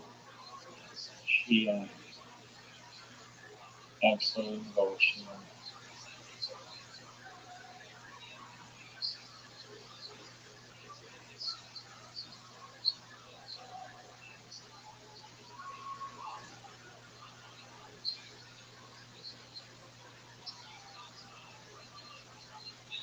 That's over, folks. Just an ass kicking.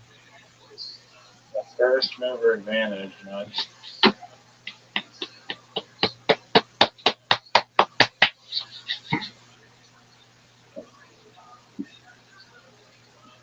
Big Dog.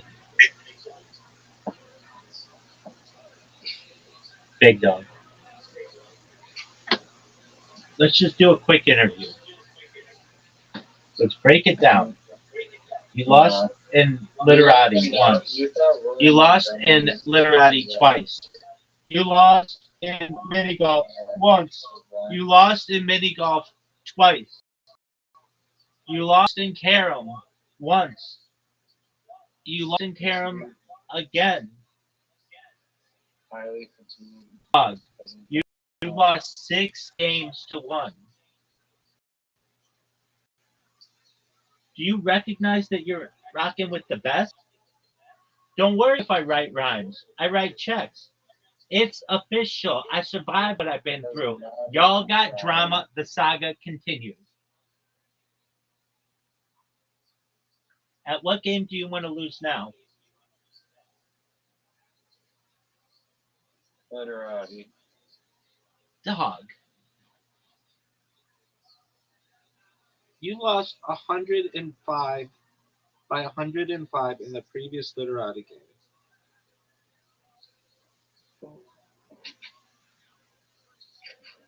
Lies.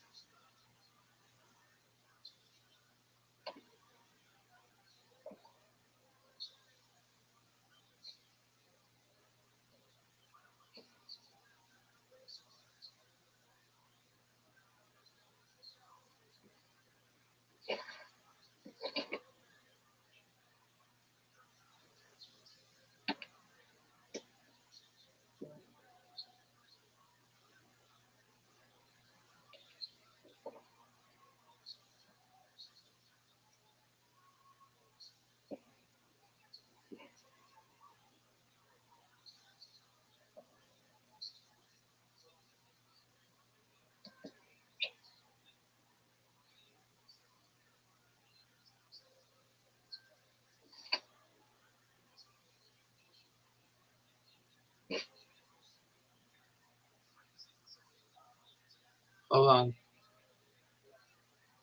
Hold on. Give it back. Give it back. Yeah, that's one strike. It's not a strike.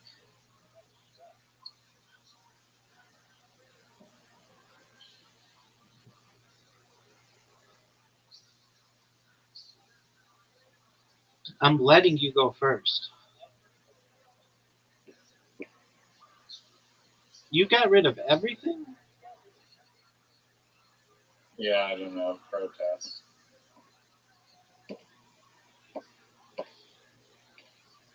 I have the J, the X, and the Z. That's fucking bullshit. I'm just waiting on the cue.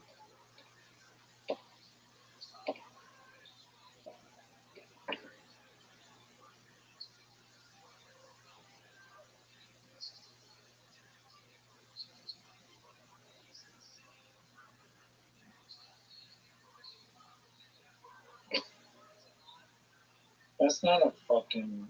Yeah, I guess it is. How is it not a word? It's a review site. It's not a review site. It's when you scream out, like the dog yelps. I know. I know.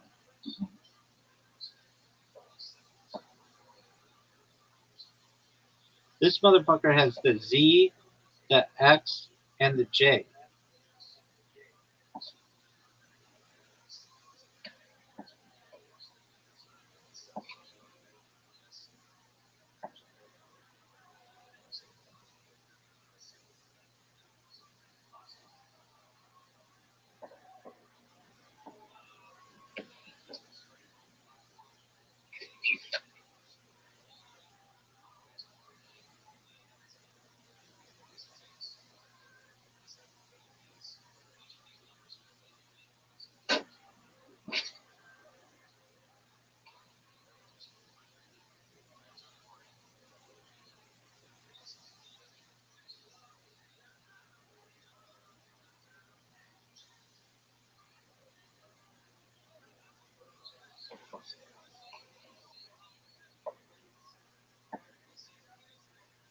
What?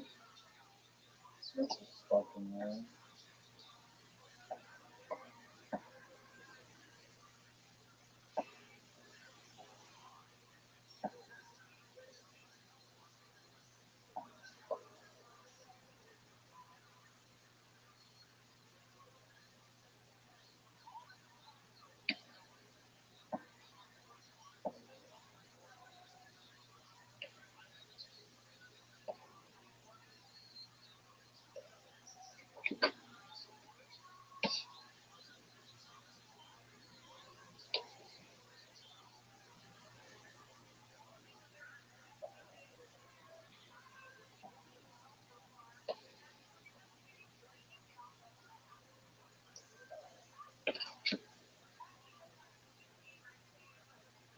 Coves was good. Thanks, big dog.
Folks, this motherfucker has the X, the J, and the Z.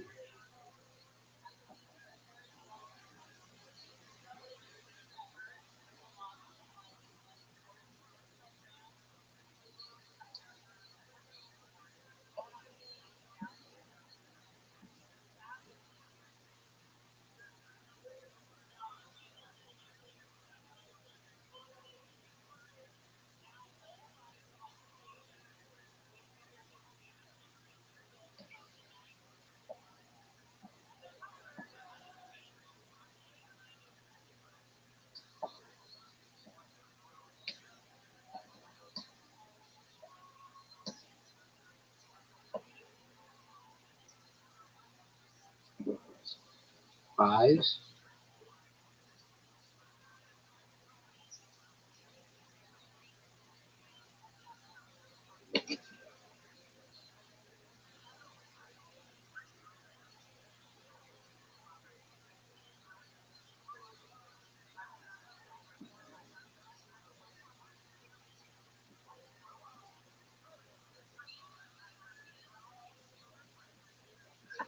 Piggyback.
Are you fucking? Wow.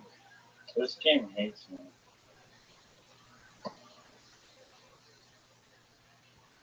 What a joke. What a fucking joke.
This is a fucking joke.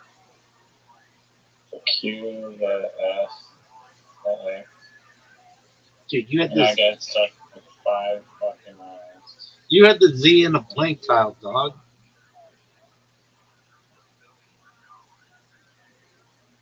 This game is terrible.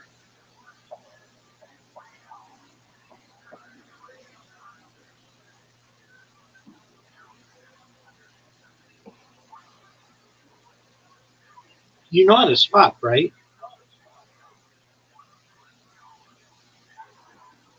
I did swap like 4 miles.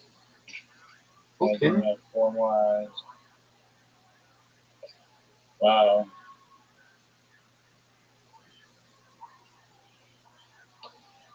course. This game is a joke. What is so funny about it? Usually jokes are funny.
That was good. How many things are left?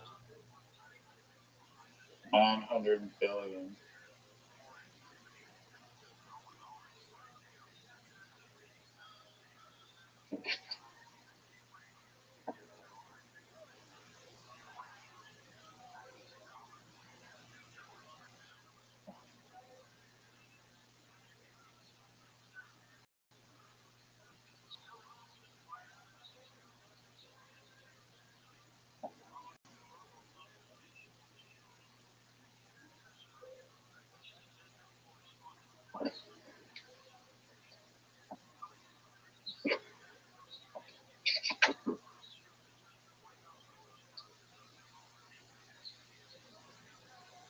Now you're gonna get to 400? No, I don't think so.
There's his J.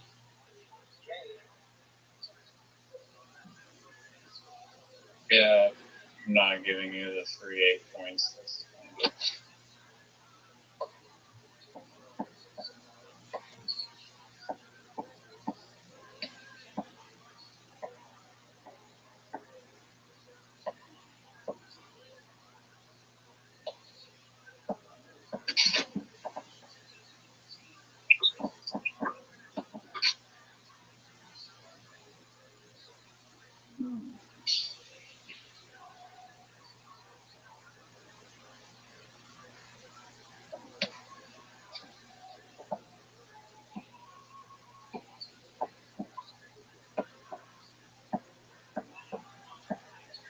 That's the desperation dance.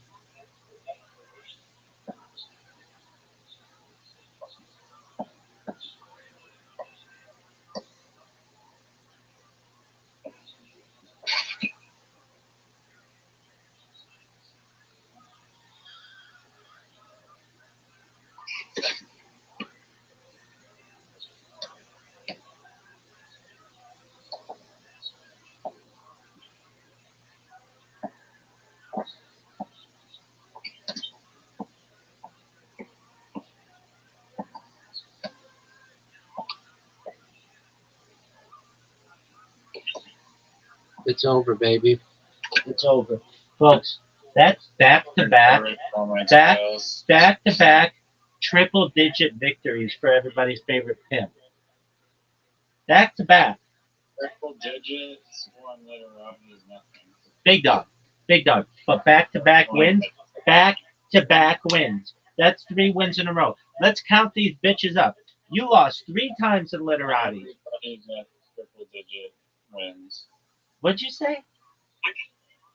Everybody gets triple digit wins. Now back-to-back, son.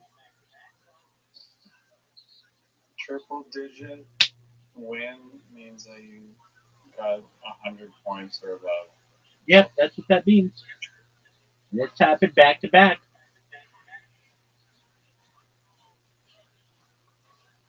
Maybe that's a weird thing to point out. It's not weird. It's Yeah, facts. literally every Facts. game. Do you know what facts are?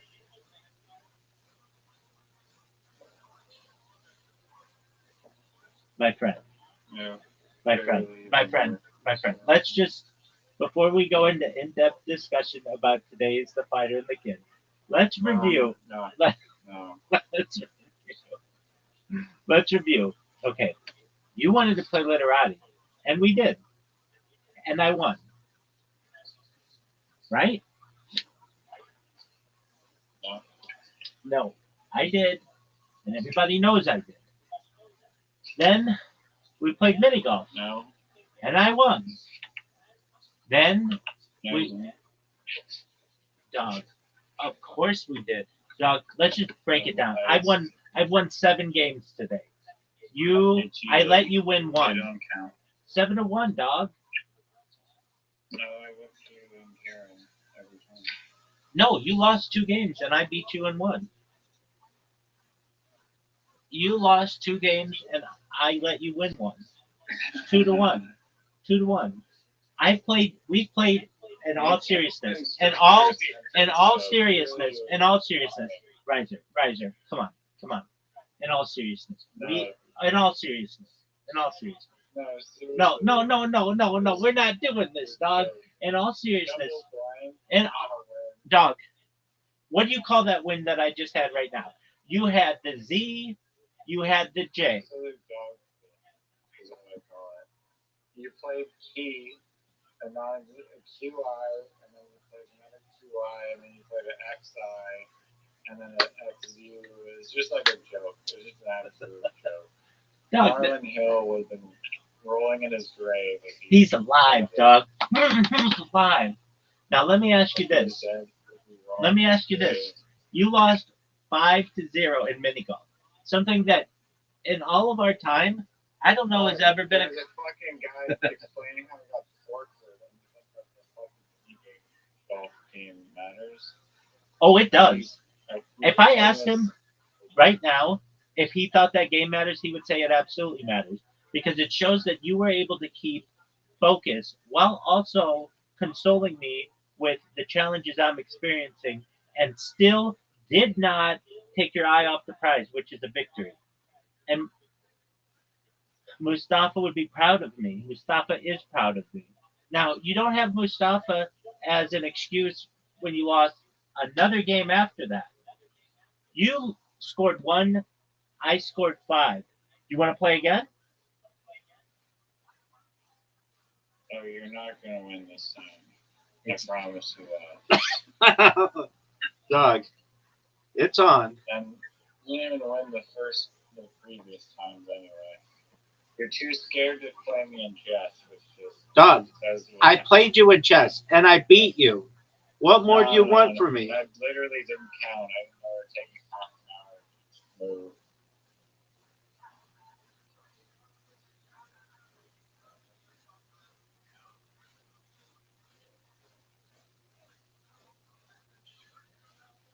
For an elite shot.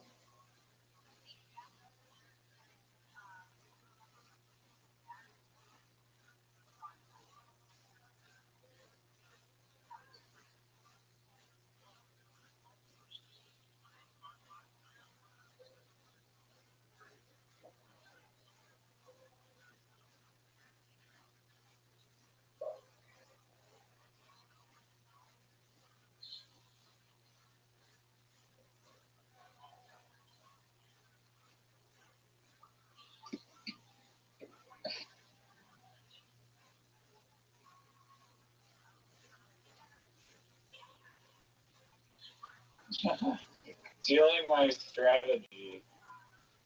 Legit stealing my strategy.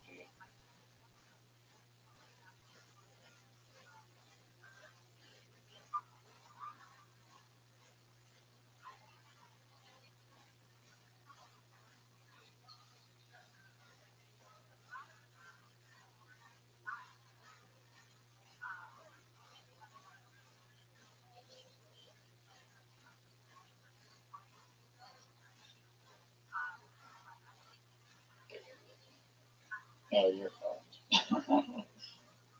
You're fucked up. You're done. You're done. You're done. In the hole, done. Done, done, done, yeah. That's where it's at.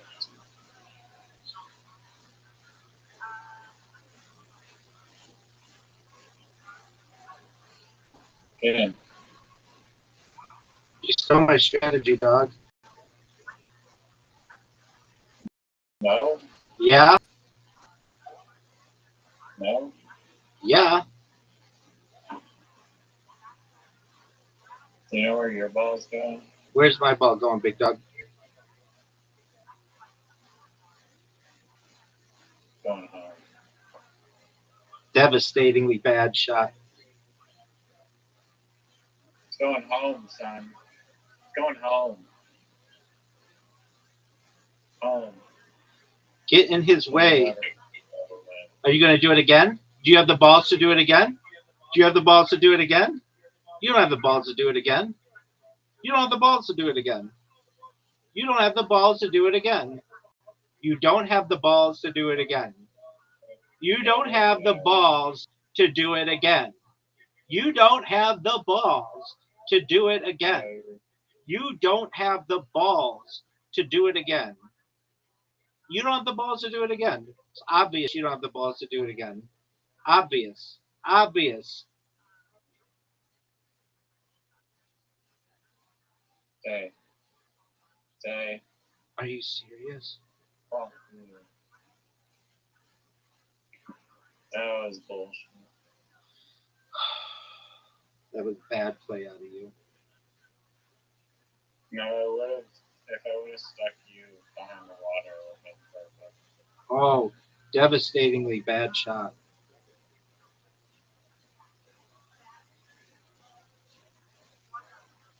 Oh.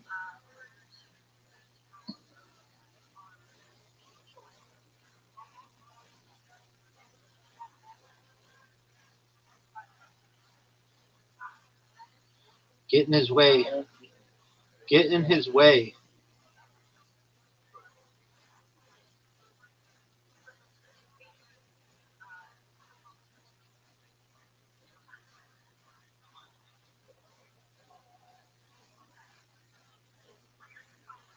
Water bomb. Water bomb. Fuck, man. That was a bullshit shot.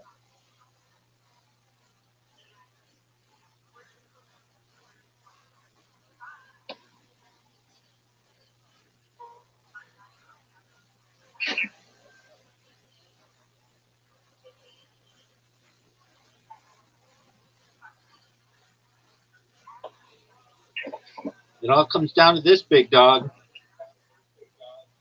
Let's see. Oh, for fuck's sake. This game is so rigged. Holy crap. That is insane. Of course. I don't know if I like my shot.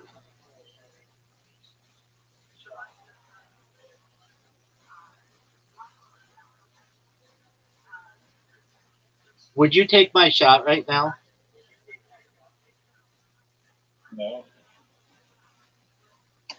Well, it's better than whatever the fuck you're doing, because that shot's terrible.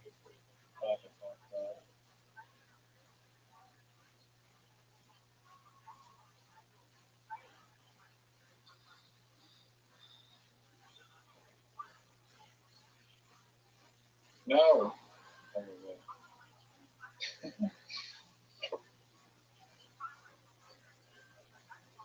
Oh, you fucked up. I don't know about that.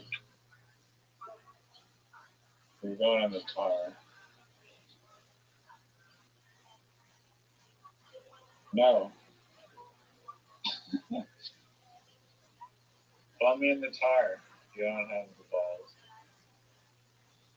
You don't have the balls. Stop, stop, stop, stop.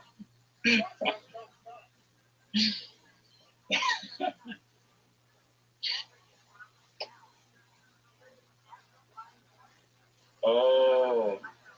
Oh, what a peach shot. There we go.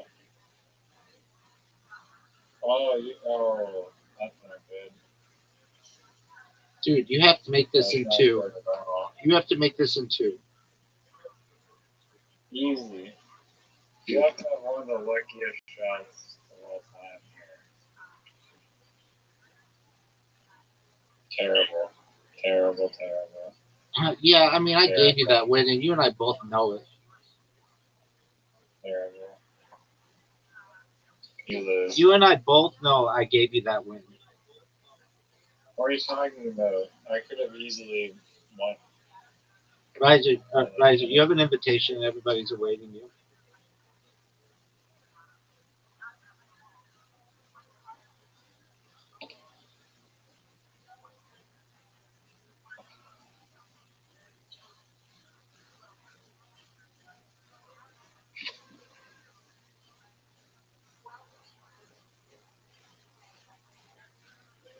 Such a cowardly shot that does nothing. Crazy.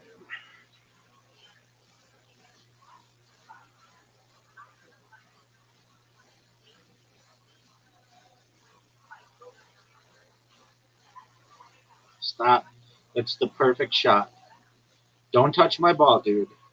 Whatever you do, don't touch my ball.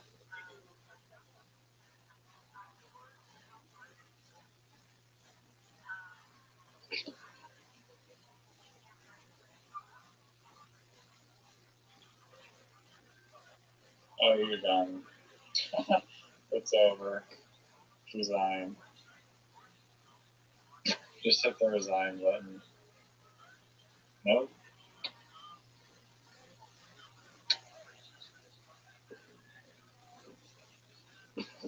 Not looking too good.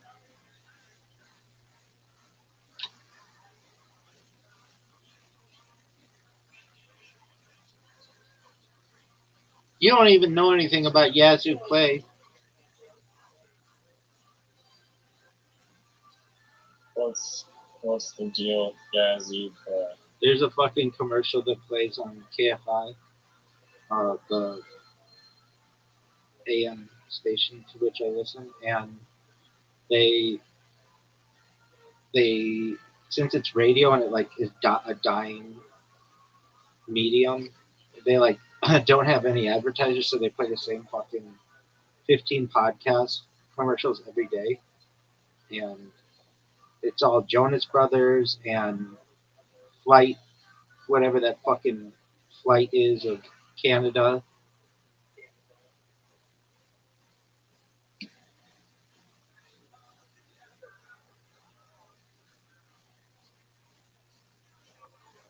You gonna water bump me? You didn't have the balls to water bump me. I know you don't have the balls to water bump me. There's no point. This hole has been fucking good. I agree.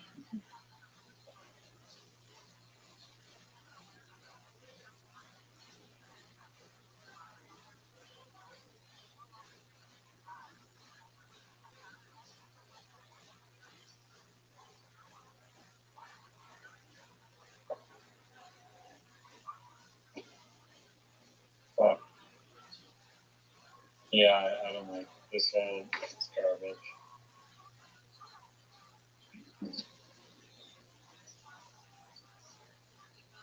And it's like impossible, literally impossible for me to escape. Day, please. Holy shit.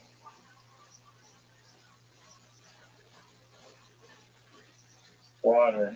No. Water, water, water. No.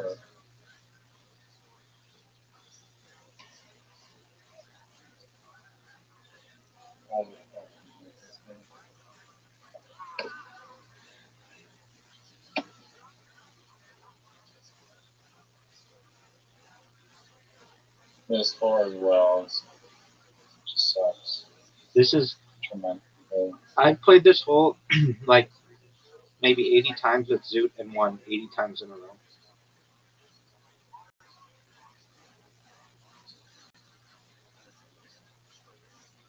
No.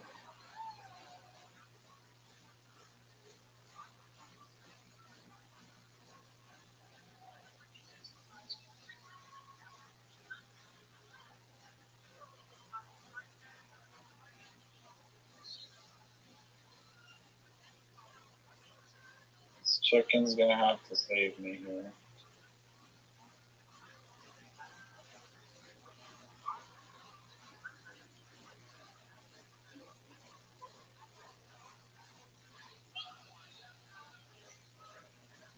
What a beautiful shot, dude.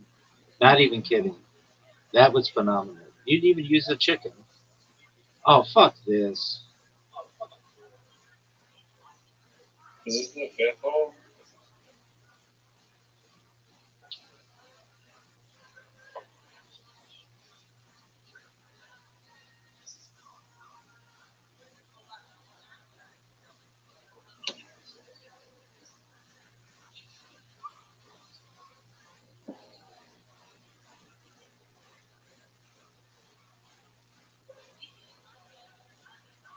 Wow.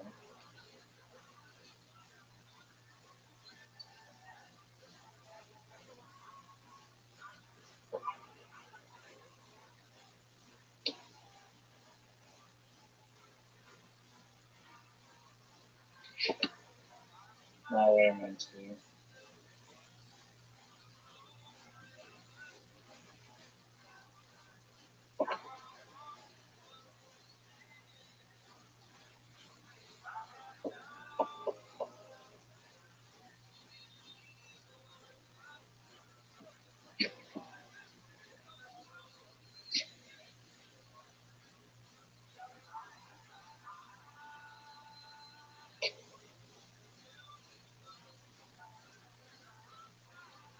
Oh, what a shot. What a shot. Oh, no, it's the last shot already. What the fuck?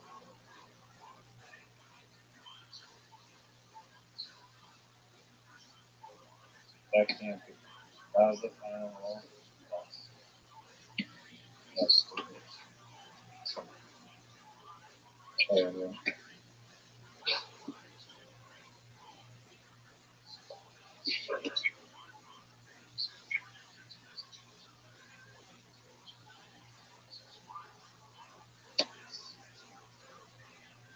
Stay. That was bad. I forgot that you were supposed to go there. You're not actually. You're supposed to hit it down to the left and through that little gap with the pink in the water and then make it a two shot. Yeah, no, that's what I was saying. I don't want to lie now.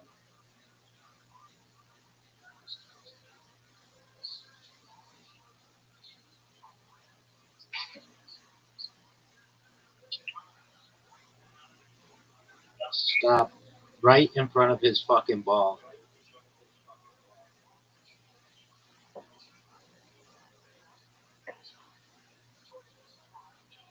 Are you serious? Oh. That's good. That's good.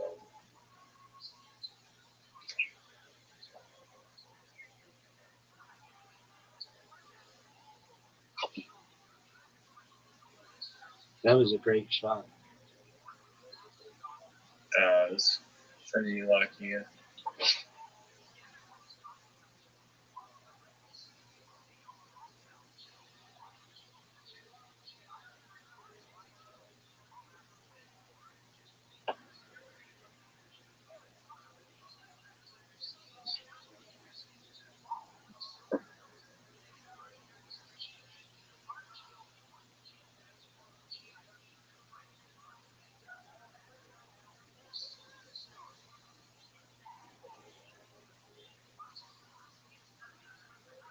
No.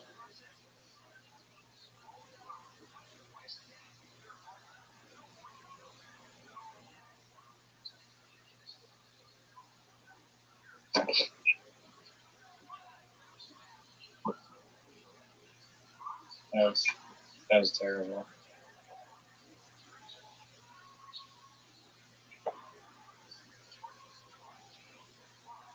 Hey. Hey.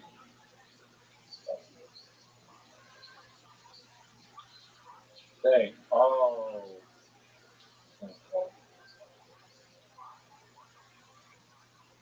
No.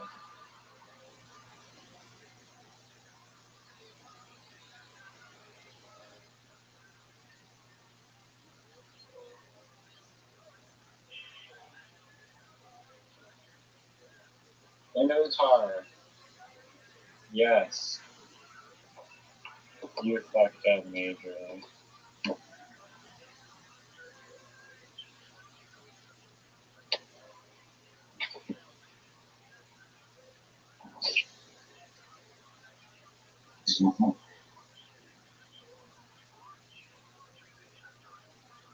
Sorry.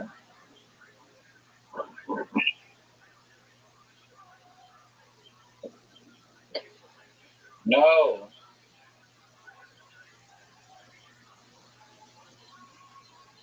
What the fuck?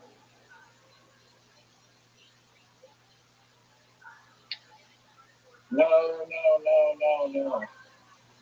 Fuck. Jesus fucking hell.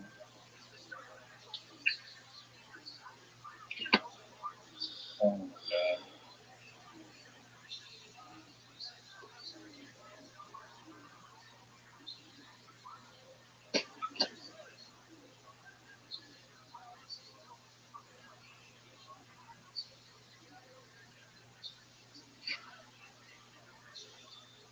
I hate this hole. I've never liked it. To me, it looks like the United States turned on its side and flipped.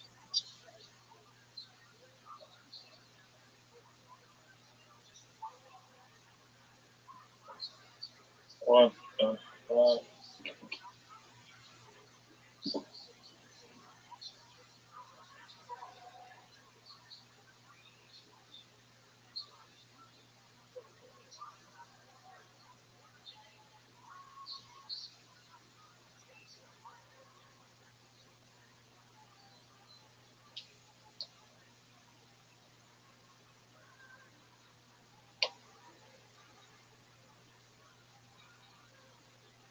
Oh, fuck off.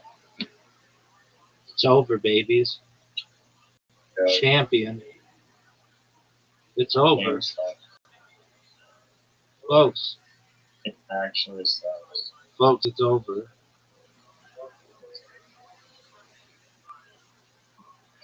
This whole sucks. Folks, it's over. KTFO'd, folks. KTFO'd. KTFO'd. KTFO'd. KTFO'd. I just didn't want to play the last one. Big dog, that's known as a KTFO. That, in my world, and in the world of the universe, is known as a KTFO. KTFO, dog. KTFO. Like, if you can be me and Karam, I'll leave you alone.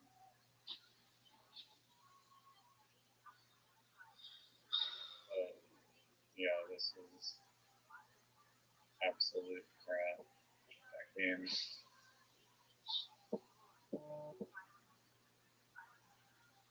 Which one did you do? The one on your cheat and go first? Or this one? No. You can go first on this. If I'm gonna restart the game or whatever.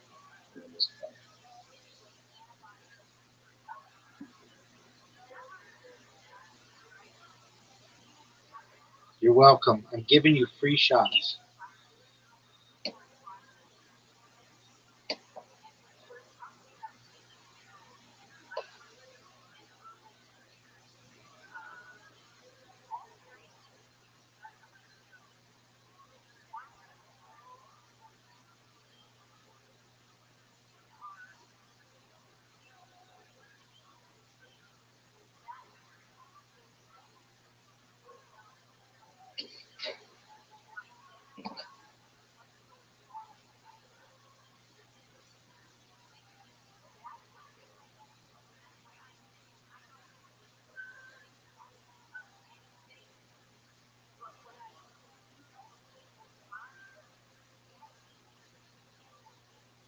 Wow.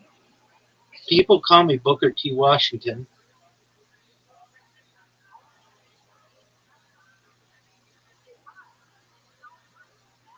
Newfie. Oh, almost one of the great Newfie shots in the history of the game.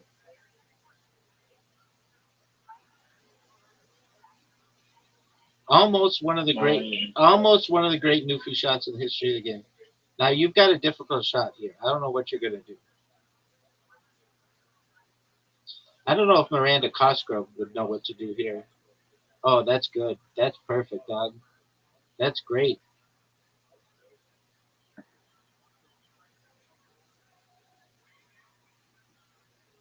Hit my ball in, baby. Hit my carom in, baby.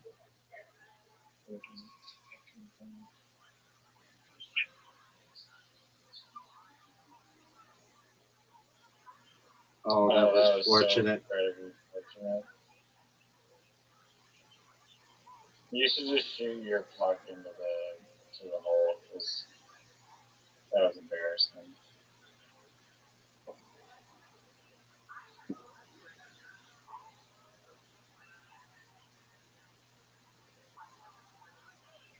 What was his new BS?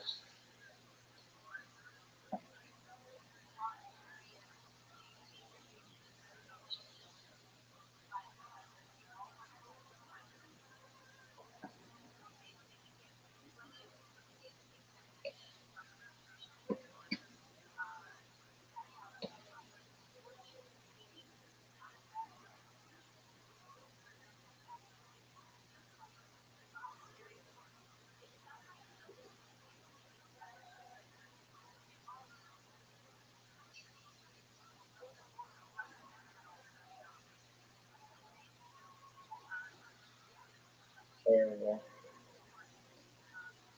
Horrible shot.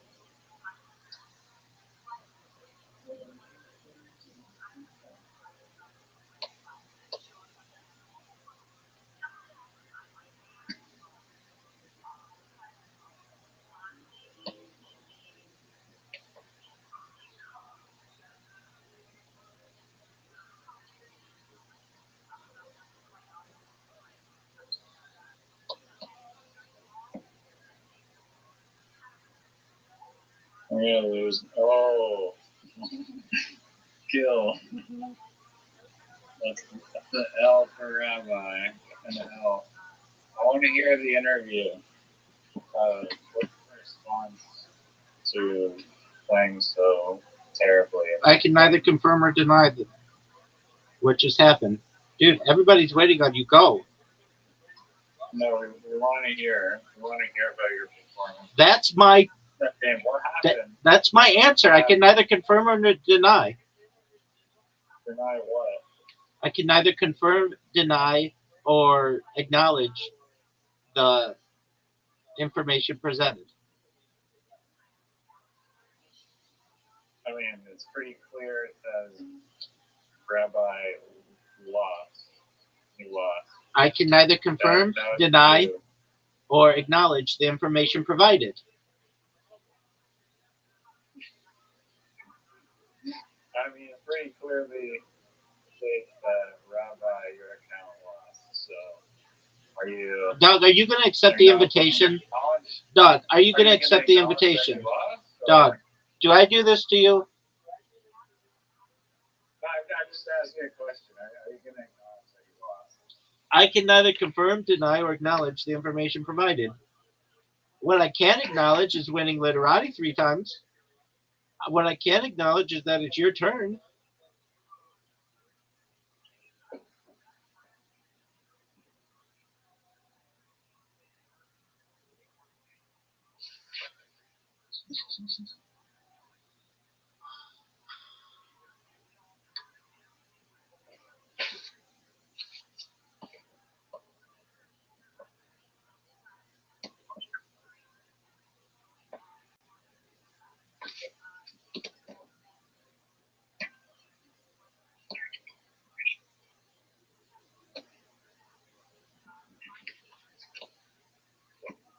You've never seen a sweep in this game mode.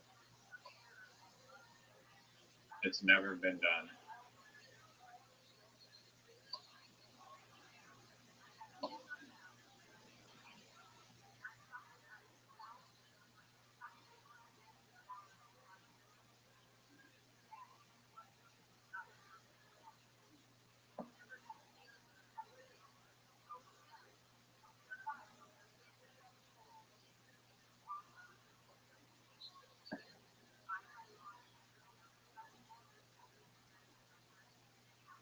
It's never been done.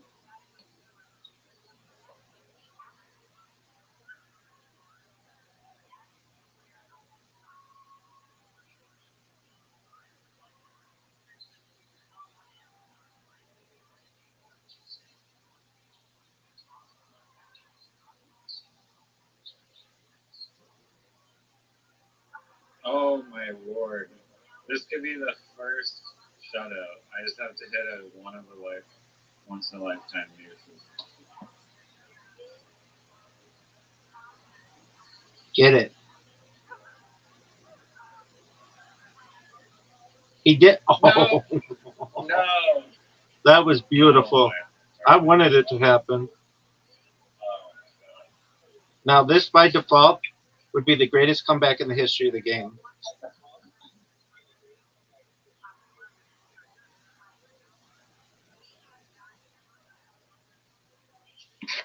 I would be pissed.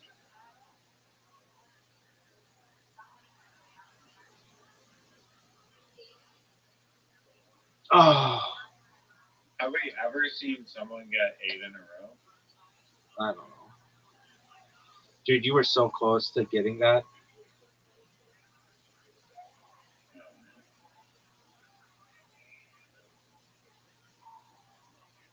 I would have freaked out. With good reason, dude.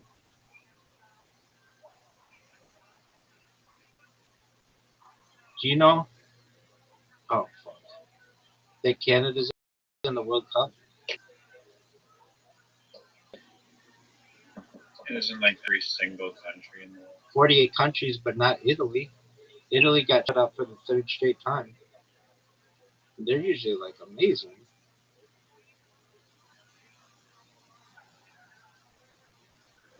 I know that. Yeah, I didn't know it either.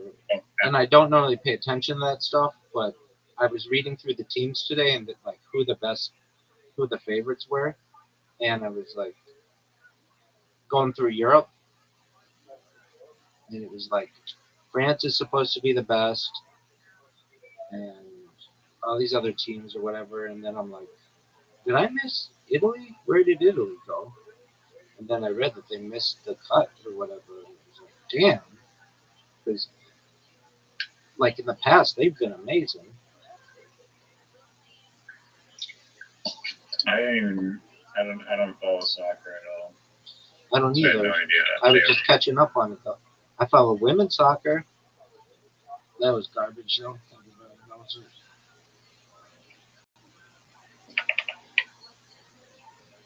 Was that like 3-0? I don't know. Oh, No, but yeah. because you do this bullshit.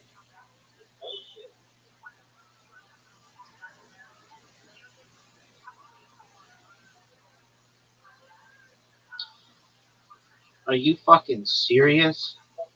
You're missing whipping on shot.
Horrible shot.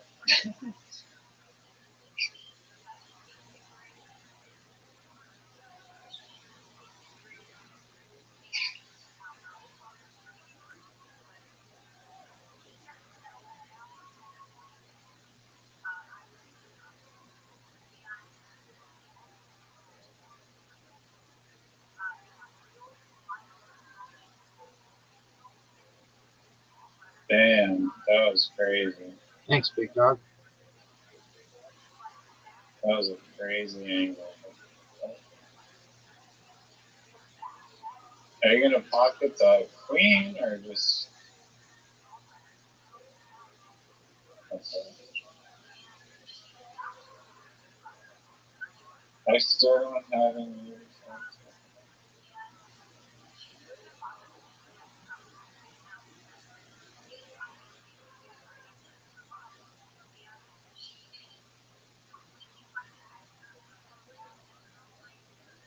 That's it.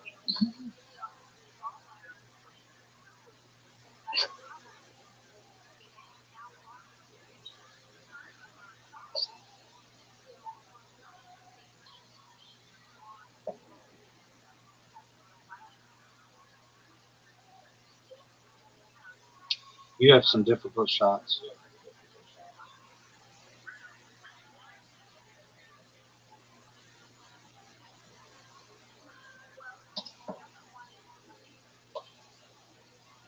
No. Get it. Get it. If you don't pocket the queen, yeah, that's crazy.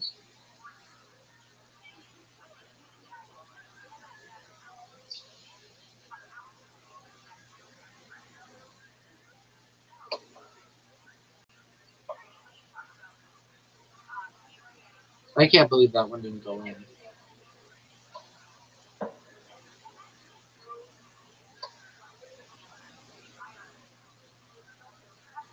Oh no.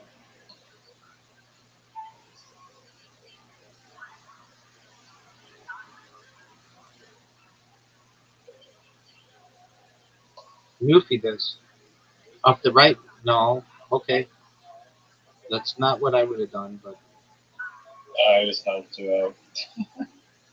I helped you out so I don't think so.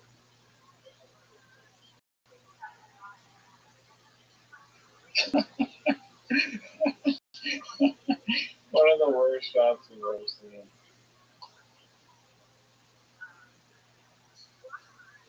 Oh no. Okay, I don't deserve to win at all. Terrible.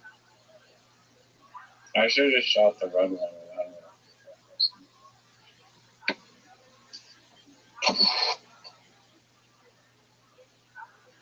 Two of the easiest shots. Oh, now that's not.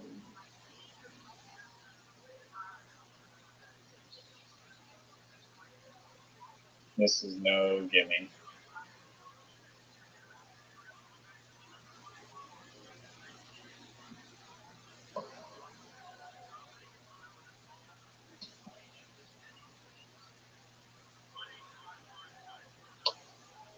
No.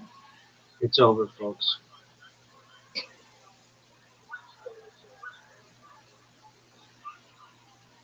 Oh. Yo, where's the other one? I thought two were supposed to come up.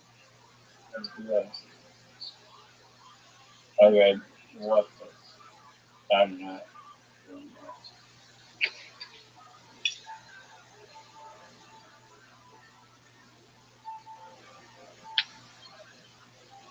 You ready for mini golf?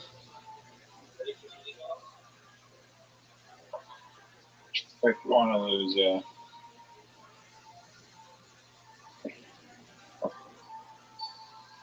Only if you want to lose. Host advantage. Dangerous. Too dangerous. Too dangerous. Too big of a risk.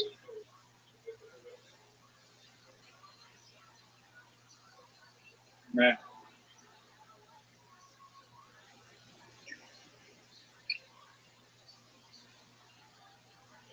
That's not good.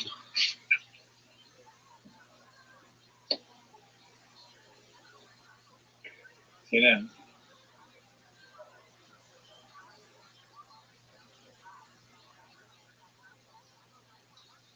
Oh, one of the great shots in the history of the game, folks.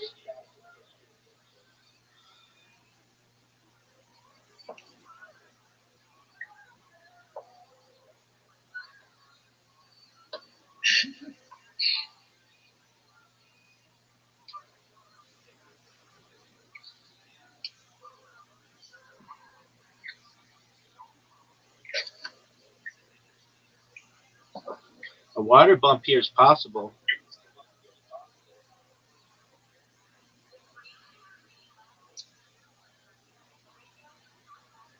That would be a crazy water bomb.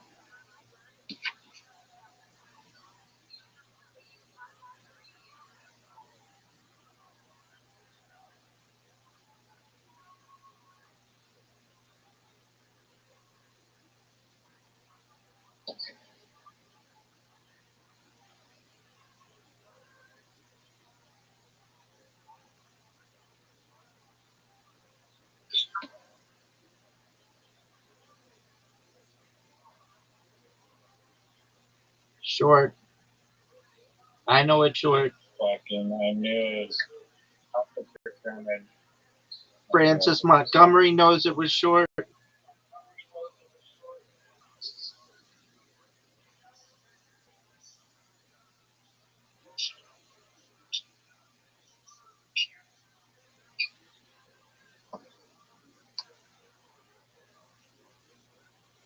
Oh, I have a chance.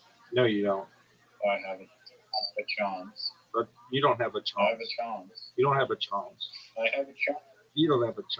I have a chance. Oh, that's not the right way. I would go the other way and bounce it off that little corner. I told you, dude. Yeah. I don't. The stand shouldn't have made it that sticky.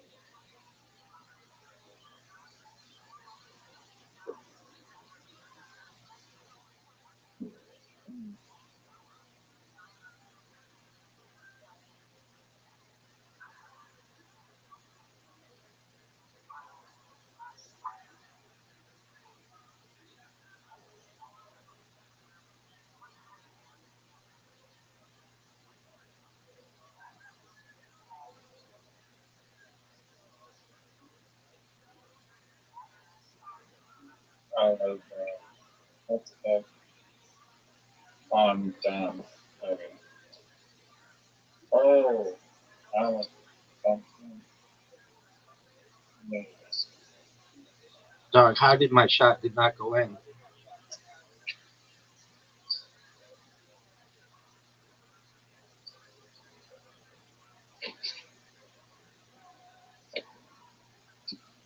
Short. One of the great shots in the history of the game. Riser, did you see that?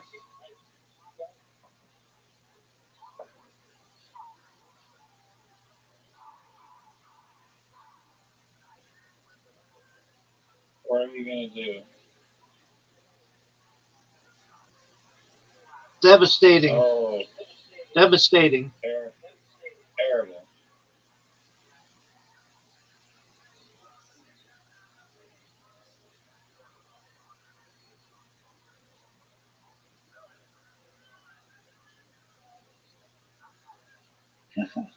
Yeah, you're gonna have to hit a good shot here. Nope.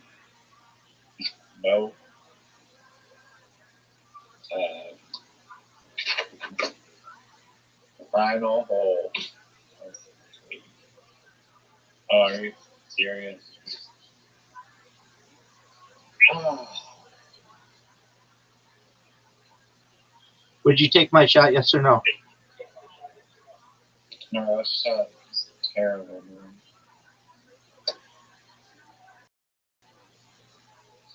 Oh.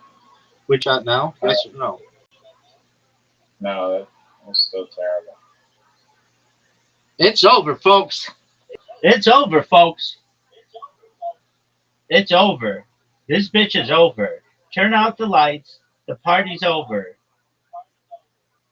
This bitch is done. Oh.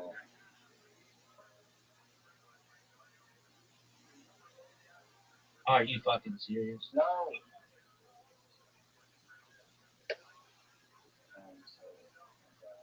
It's over, folks.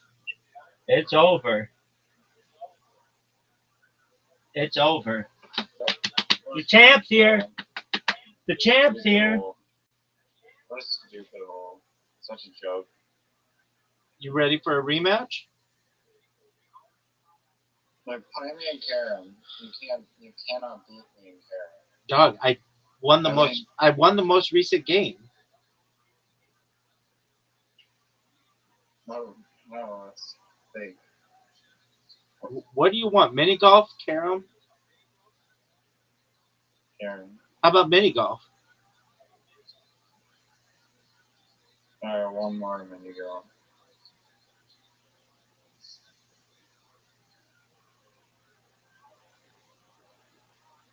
I gotta sleep afterwards. Of course, if we start off on the most rigged ball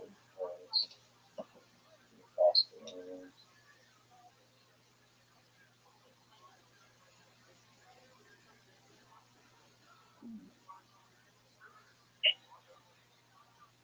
No. No.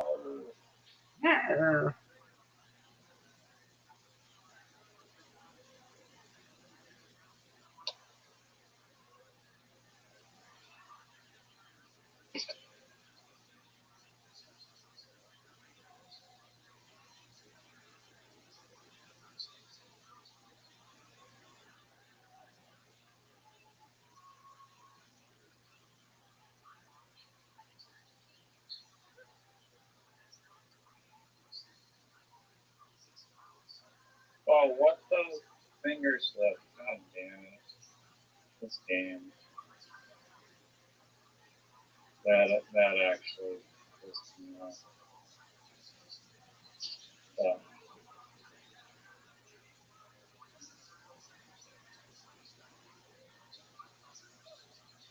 Yo, I hate this game. Dog, this isn't a guaranteed make, and I have to make it.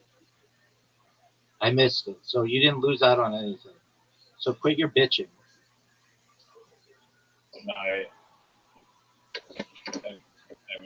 should have got points there, but finger slips. It's like,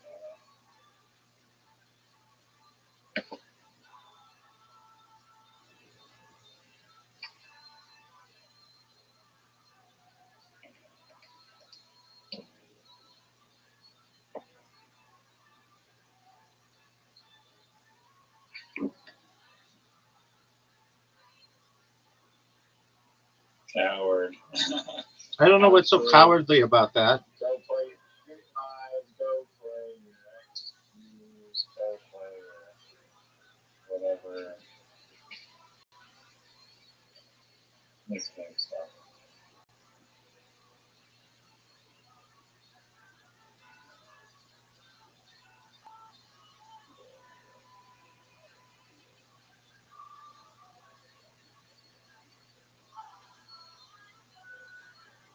You could still make it. That shot was literally the equivalent of playing like QI and then another QI attached to the XQ. You could still make this. You're not going to. Bullshit. That should have gone in.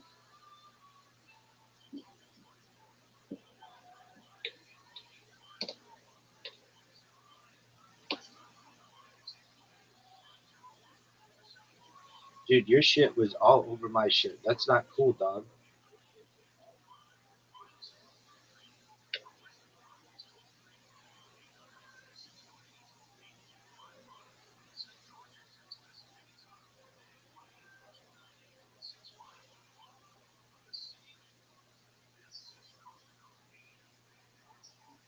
I should have made that.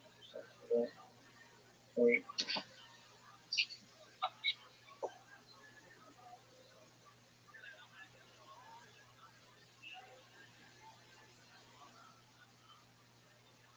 I know you think that's high IQ, but it's really not high IQ.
Oh my god.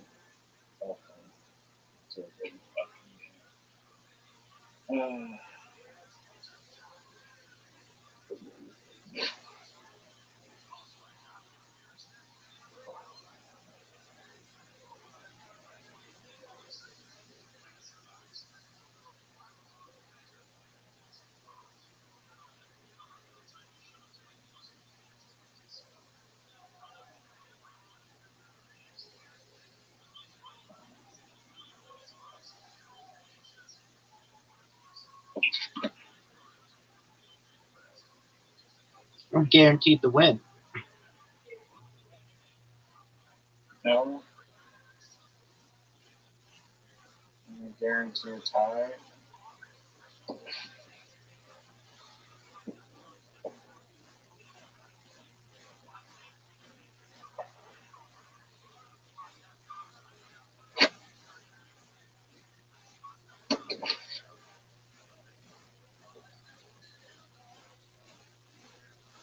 I need one of the great shots of my career. Oh, you just helped me out.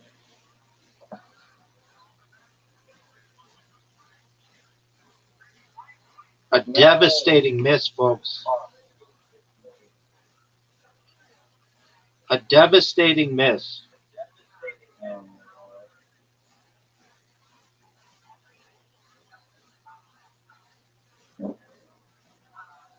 Oh, I'm Oh, out. you're worse. Way worse, dog. Go. Oh, okay. Oh, damn. No. Okay.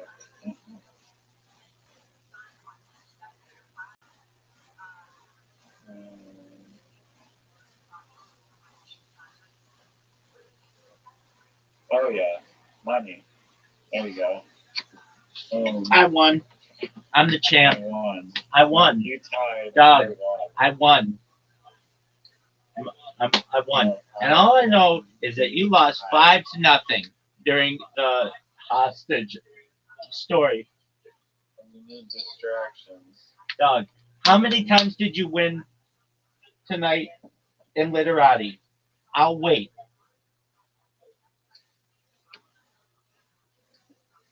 Riser, I'm going to ask you this question again, just in case it wasn't clear to you. I don't hear any information. I exercise my Fifth Amendment right. You don't have a Fifth Amendment. You're Canadian. You don't have a Fifth Amendment right. You are Canadian. I'm a citizen of the earth, and I say that I have all the rights that I choose to have. Yeah, well, guess what? You don't have the right to win in literati. Not tonight, baby, because I'm a 3-time champion. 3-peat, baby. Greatest literati player in the history of the world. You can ask G.I. Joel. You can ask Marlon. Do you want to play again? Do you want to play again? Do you want to play again?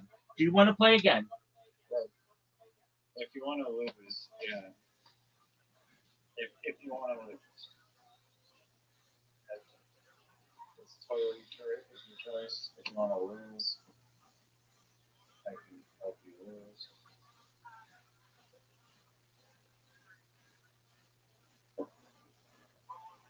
You cannot beat me without the cue. Everyone knows that. Everyone knows that. Cheat at every possible turn.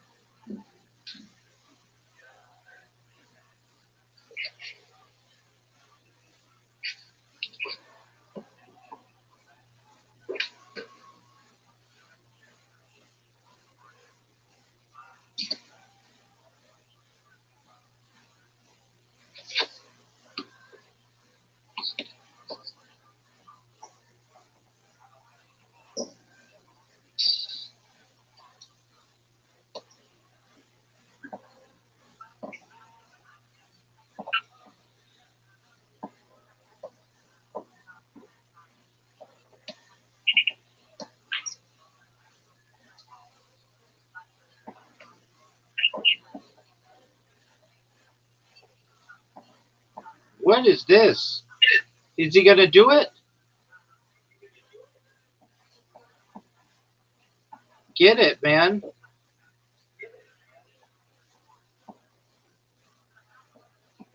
Dude, oh, what? What were you I doing? was just placing them there to scare you. And I'm so nice, I wanted you to get it.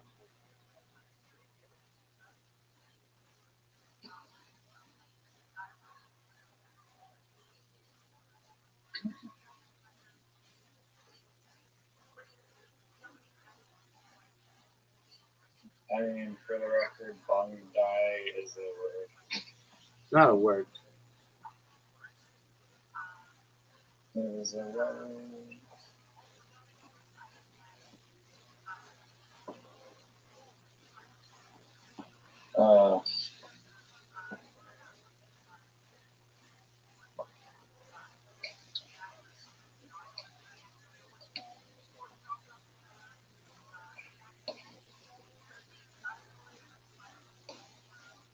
Ale? Are you fucking serious? Ale? Oh is the French word for water. Oh.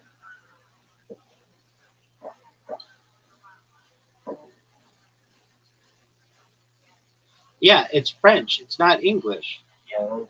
This is clowns around. Okay.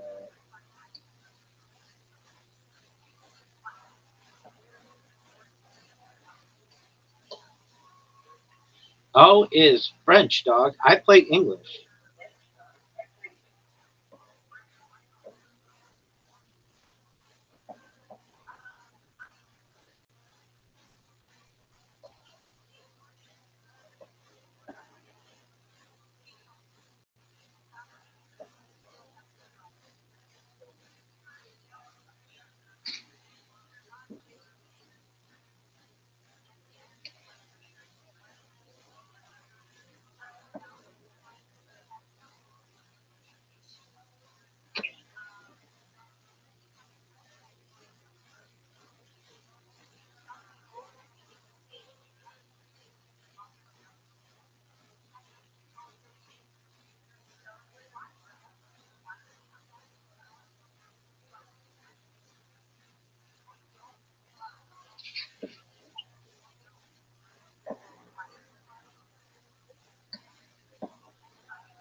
Eam?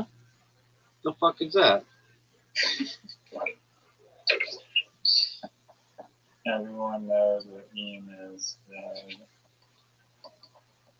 Did you go to school? EAM, Filipino slang to fill in a blank, wave off a statement.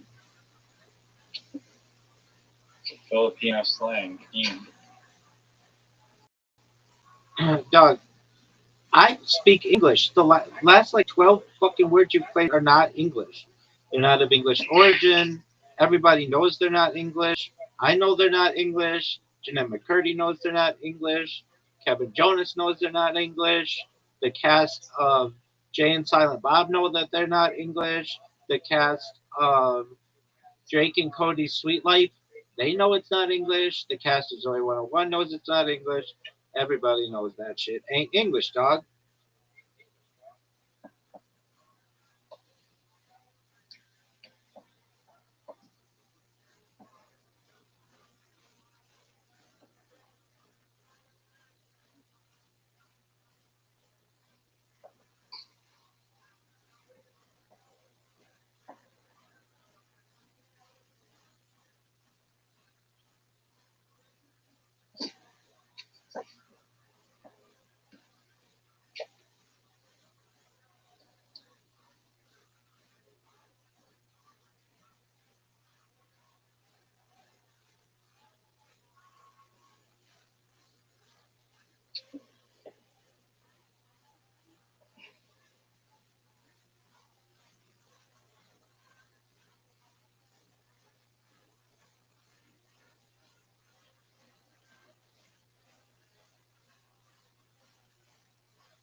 Oh, give it back, give it back, give it back, give it back, give it back. No, none of this. No, give it back. I'm about to put something down in the next 5 seconds. I just need to make sure that it works. 2, Okay, 3. hold on. It did not. So, hold on. It did not. So I'm putting this down.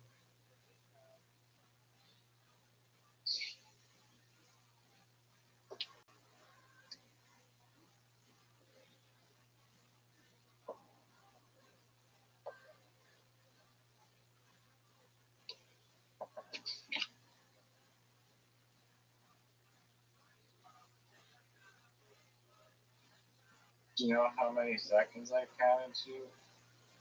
Yeah, I don't really care. All I know is that Yep, cheat. I didn't cheat, dog.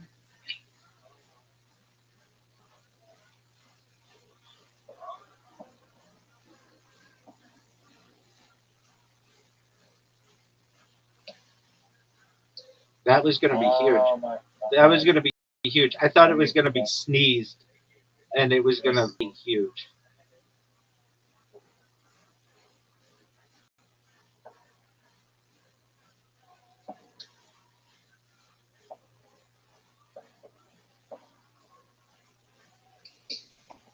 Bluer? That should be more.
Not even a fucking word.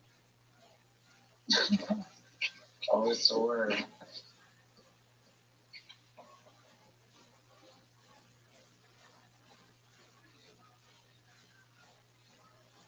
An adjective and adverb primarily used in Scottish, Irish, and Northern English dialects.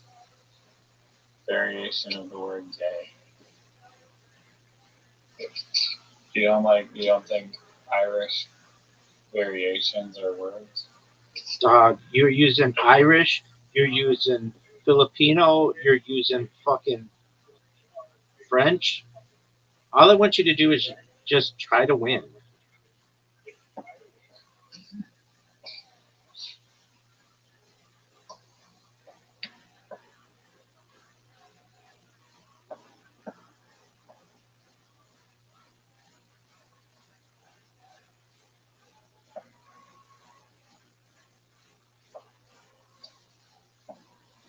It's hard to win when the tiles are rigged against you. Not that you would know of such.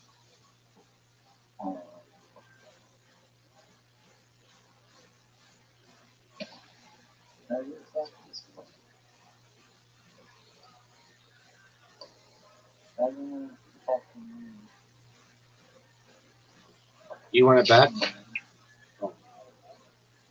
No, it's okay.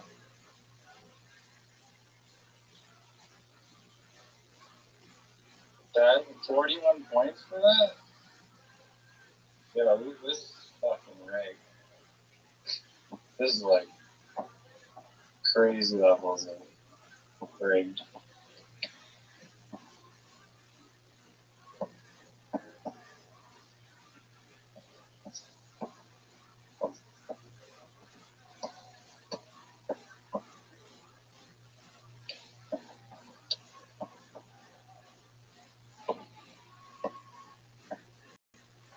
I don't even care. Waste all the fucking S's and all this shit. Brain is fucking rigged. Dude, what are you doing? Why are you using all the S's like that?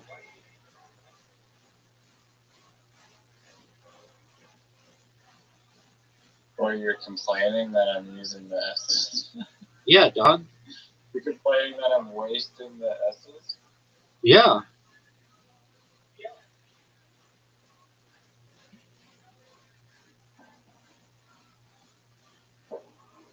Why would you do that?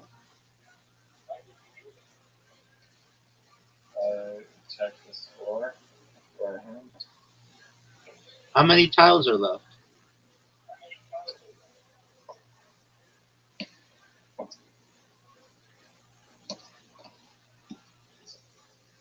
I don't know.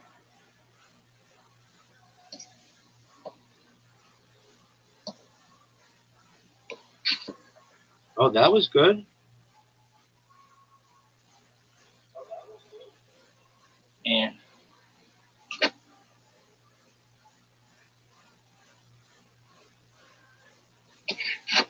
wow. I'm about to get double blank probably. 6 tiles left.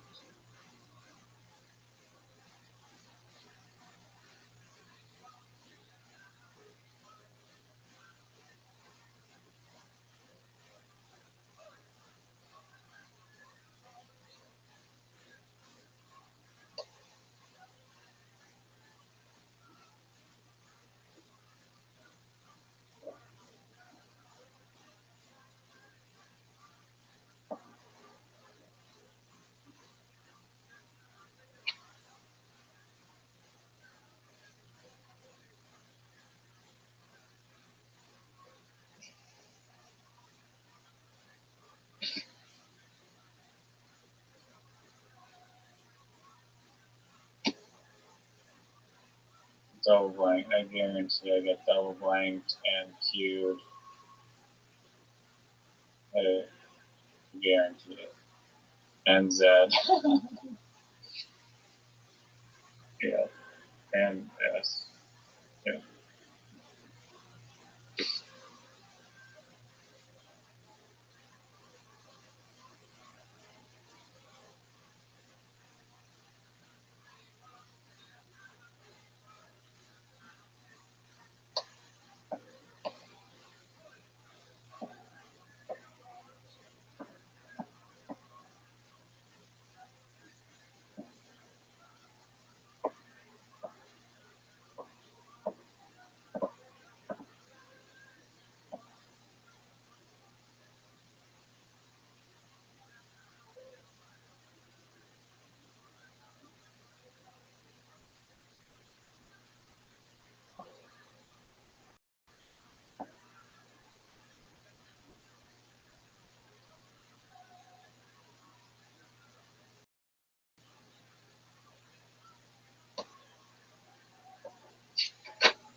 Okay.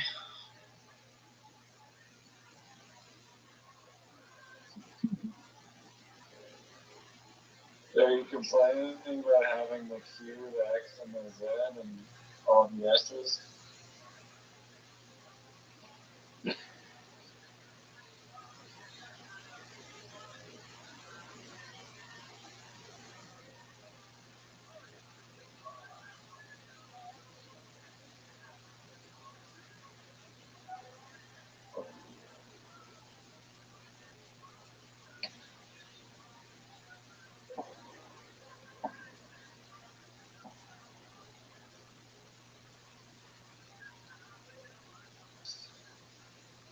Dude, you had all the S's. You used 2 S's in cuss, dog.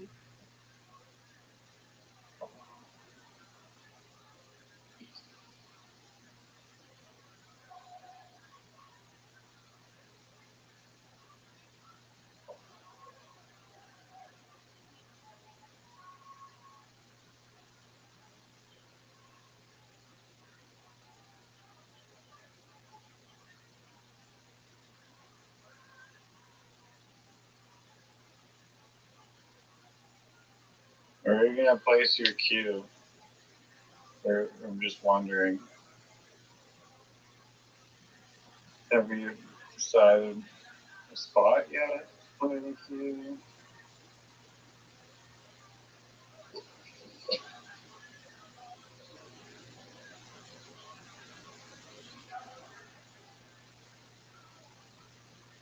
If you pass 3 times, I think I win.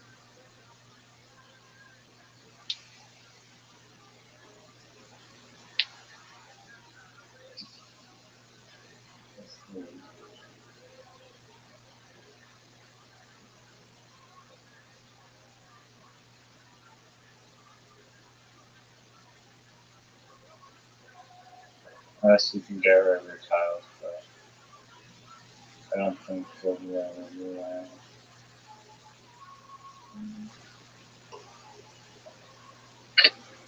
Dude, you had the X? Oh, you made it an X.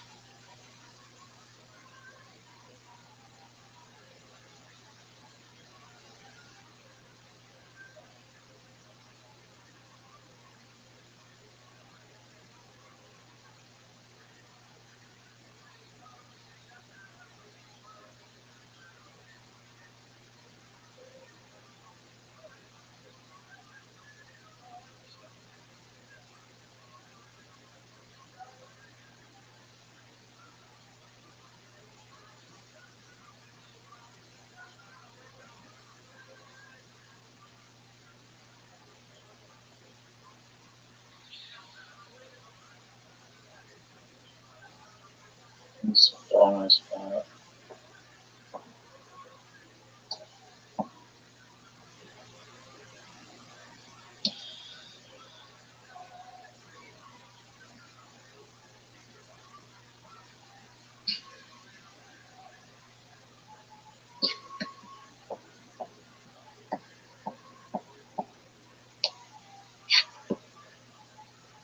Oh no, I fast again. Oh, what? The champ's here. Last tile? The champ's here. The champ's here. Did you play your last tile? Maybe.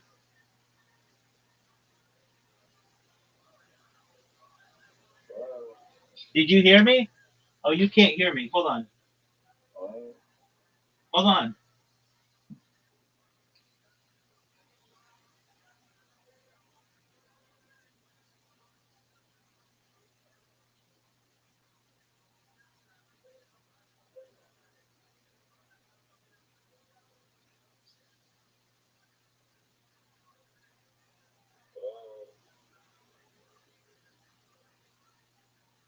I'm here. I'm here. Just give me a second, big dog. Can you hear me? Yo, can you hear me? Can you hear me? Can you hear me? Oh. I can barely hear you. All right, well, just calm the fuck down, dog. Where'd you go? Just one moment. Can you hear me? Yeah. All right. The champ's here. The champ's What here. happened again? Did you play your cue? I don't know what you're talking about. What cue? Did you play the cue that you had in your rack? Did you have the cue at the end? No, I know you had it. So did you play the cue? I don't know what you're 'Cause talking it's about. not on the board. Okay. So you had the cue, correct? I don't know what you're talking about. The letter Q. I can What- neither you had the confirm, cue. I know you had the cue. deny, or acknowledge the information presented to me. No, okay, just tell me that you had the cue. That's I correct, can neither right? confirm, deny, Dude, or leave this acknowledge stupid shtick. the information provided to me. Dude, I'm gonna leave. Just tell me. You're gonna leave anyway. No, I won't leave immediately. Will you listen about the fighter and the kid for 30 minutes?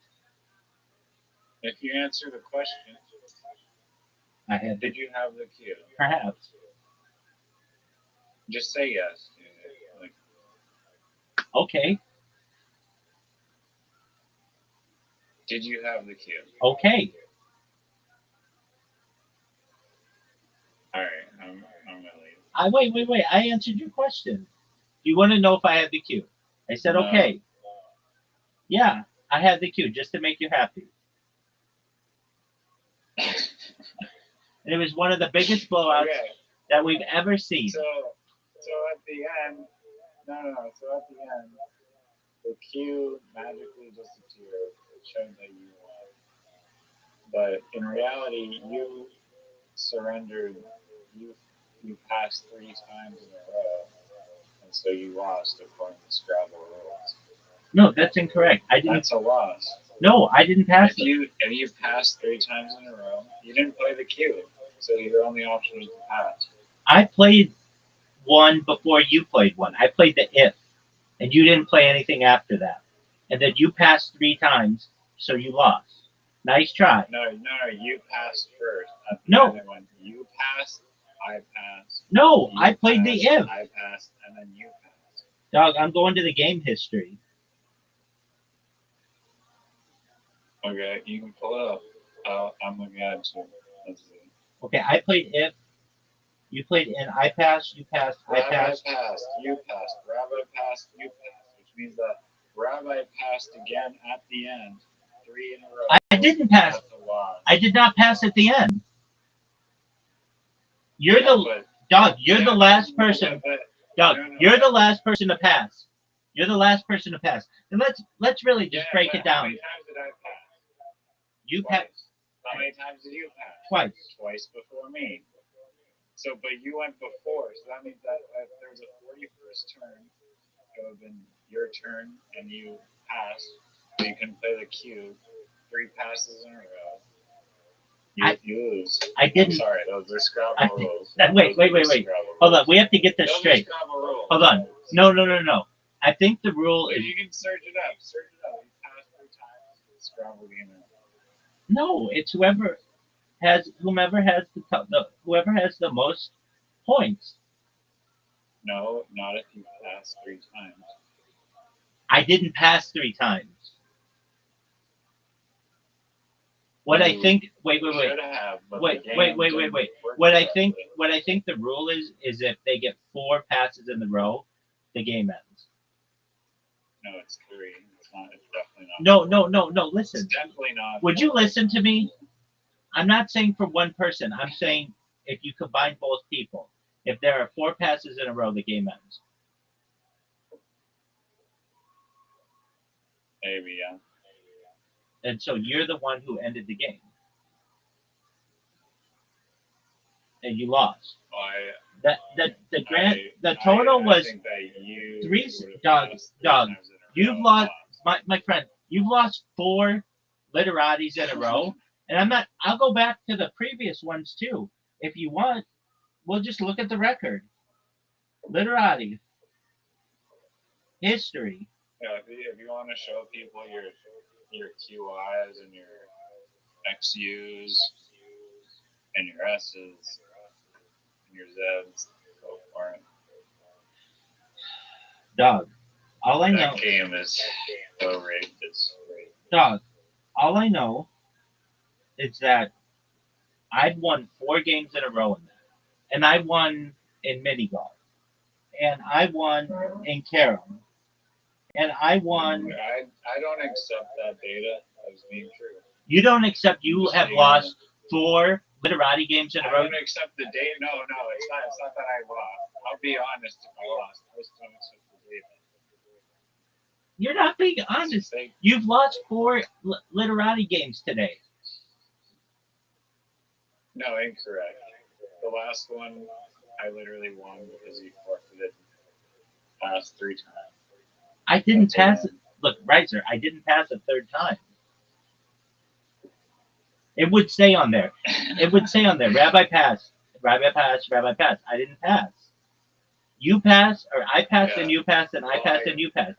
And I think I could have played the V and won the game. But you recognize in all seriousness, even if I pass 3 times, it just goes with whatever person has the highest score. No, I don't think so. I think you could be winning like 4,000 to 1, and if you pass 3 times in a row, the other person wins. No, not if you manually pass. If the time runs out, then maybe. No, I thought in real Scrabble too, if you pass 3 times, you're done. 3 in a row, you're done. No, because then think about it. At the end of the game, if you're stuck with the queue and you have to pass because there's nowhere to play it, you could be winning by 500 points and lose that way. That doesn't make any sense.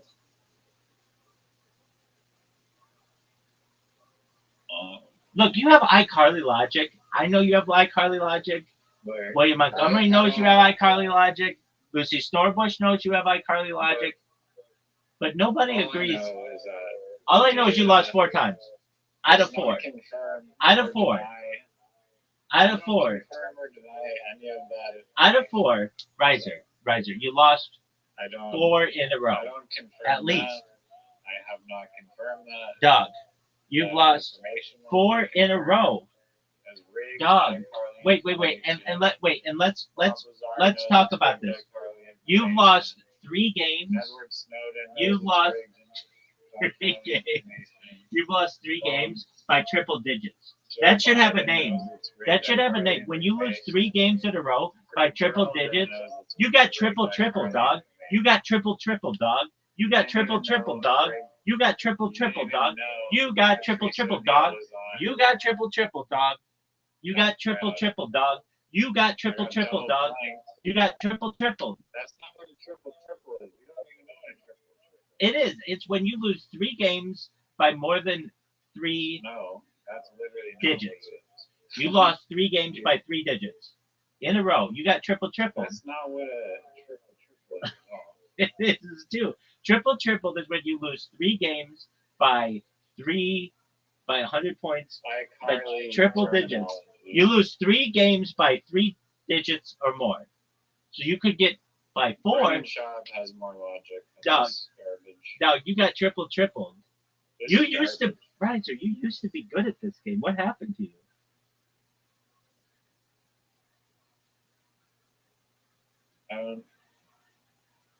I'm very sleep deprived. In the, Fatigued. I mean, in whatever you want to consider the first game, you could have won if you would have moved your, if you would have played like one tile differently at the end. And I think you're right that egg and or whatever, that would have won the game for you. But you lost, and then you got triple. No, you got triple in Karen, which is Doug, a game that actually has skill involved and not rigged. Doug, I won the last Carom game. I don't know what you're talking about. I'm looking at it right here. Triple before that. I didn't get triple before that, Doug. You for sure got triple in Karen. Dog, you got triple. Not in Karen. But also you're acknowledging that you did get triple in Literati. No, I didn't say that. I stated that I didn't get triples in Karen. Let me ask you this. What is it in Literati? What is the definition of a triple? Your logic is insane. Your logic is actually iCarly. You're the mayor of iCarlyville. You're the mayor of iCarlyville. Lucy Storbush is your vice mayor, dog. Dog. I have a question for you. I have a very good question for you. In Literati, what does it define? What does it mean to get triple? Now wait.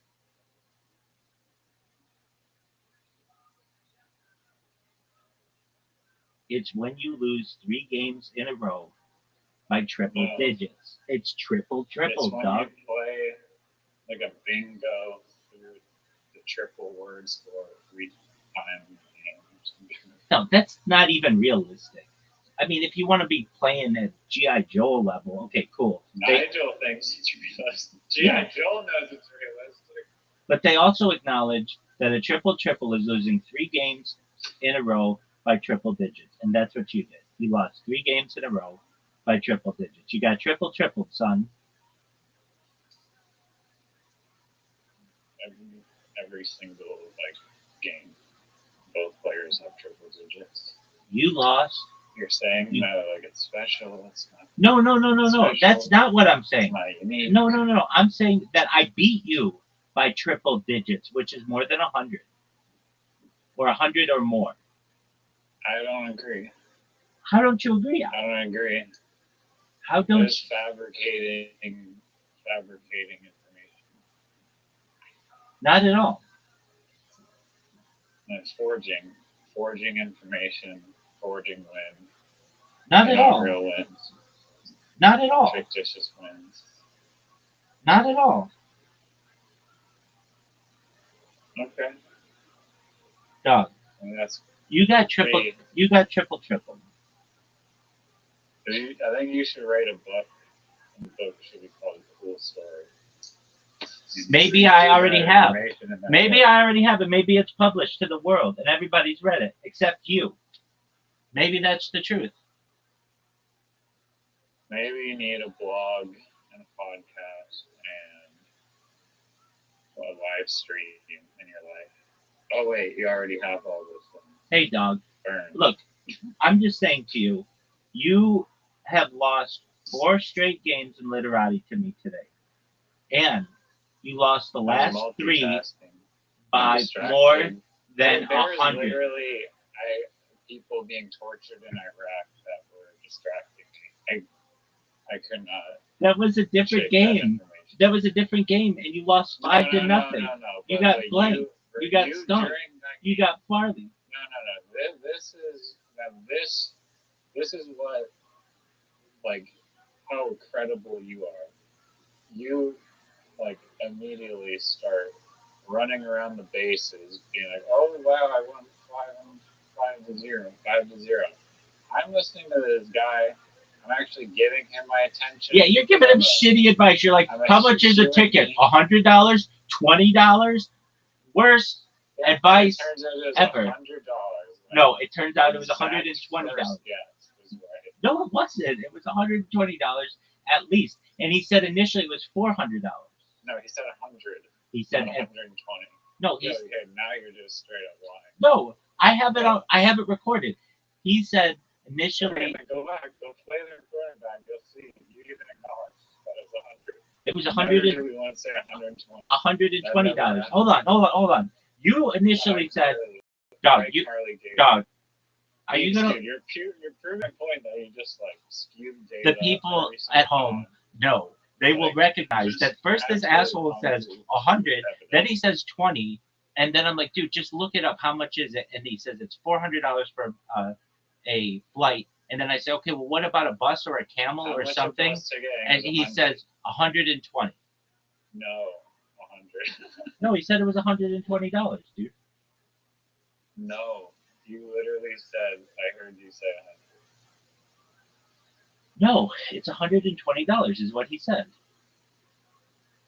Okay, well then if you combine both my first two estimates, then that's the exact price. I'm still correct. If it were a fit, we'd all be drunk. Son, here's what I know. In that game, you lost 5 holes to 0. In the next game, you lost 5 holes to 1. He was gone, and you lost 5 to 1. You're saying that counts when I'm listening to this guy's story. Okay. Then people are coming into his house and torturing him, and I'm listening to that story, and then I'm not even paying attention to the golf. It's not even a real game, and then you're like, oh, this real game that is completely fake totally counts. So that's what you do with like half the game. Doug, stop this. He left. He left, and then you lost the next game 5 to 1. You have no excuse then. You've lost 4 literati games in a row. You have no excuse. I was still distracted. You got triple in literati. You got triple in literati. No, Yellow was attacking me the whole night. I was being attacked by a vicious animal. Were you really? To some degree, depending on how you want to slice it. Some people consider lying down for belly rubs being attacked, and I would agree. No one considers that being attacked. No, it is because she's attacking my attention by making me give her belly rubs. She always does that. Sometimes. Dog. All I know is you got triple. Okay? Let's just can we just all I know is that a bus ticket from Iraq to Jordan is $100. It's not, it's $120. And it's 100. You went $120? I don't know.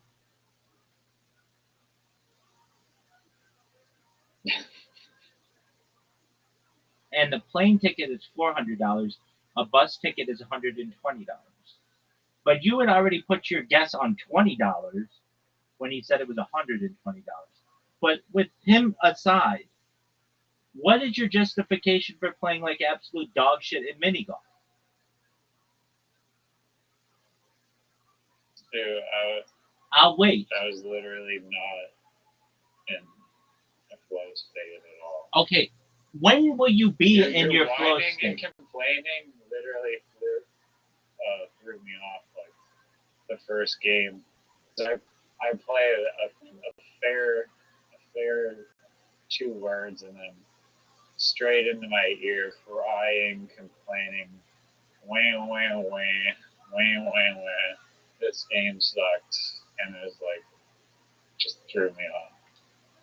And then I'm like, okay, I guess I can't even play words now. Just start crying and moaning about it. So, I just had to let a few wins, so that you wouldn't cry and moan. You like got Big Doug. You got triple. All I know is that you got triple. That's all I know. I know nothing else in this world but you, my friend, got triple. That's a story. It's a very cool story. Look, this isn't story time with Rabbi. Tell me some other time. This is stating of facts. Triple, son. You thought William Montgomery was just quitting Kill Tony, quitting his podcast, and quitting comedy? I didn't say that. You basically implied it. So. You're assuming, and when you assume, you make an ass out of you and me. No, you literally told me on multiple occasions that you thought he wasn't coming back.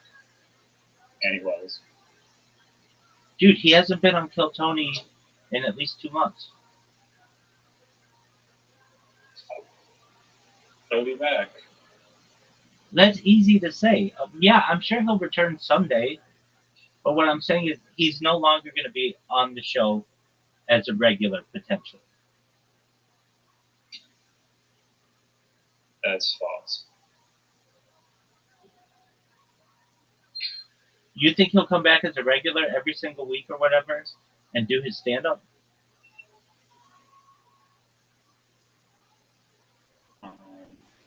Yeah. He'll join back. Okay. Do you think he would acknowledge that you got tripled in literati and you have a 4-loss streak?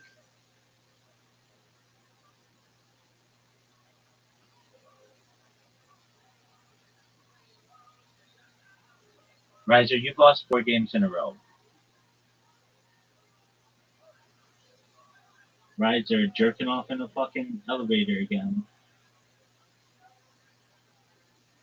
Hey everybody, my name's Riser. I like to jerk off in elevators.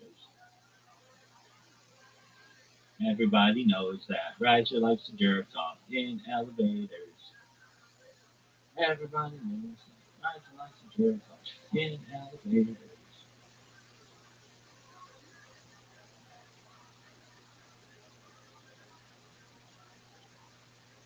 Riser.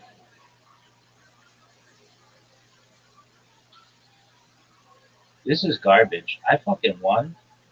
You all saw that I won. Just showed domination. Even after Riser was like, oh, I got the X, I got the J, I got the Z. And I dominated. I dominated for the West Side. I'm the pride of the West Side.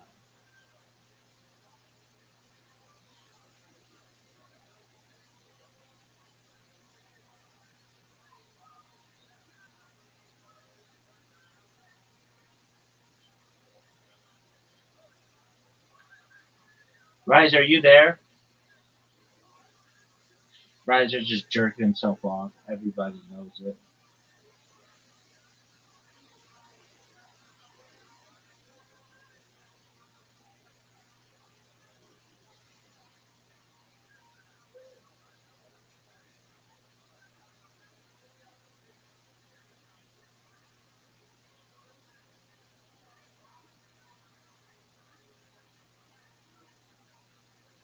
And everybody knows I won. Because I'm the best.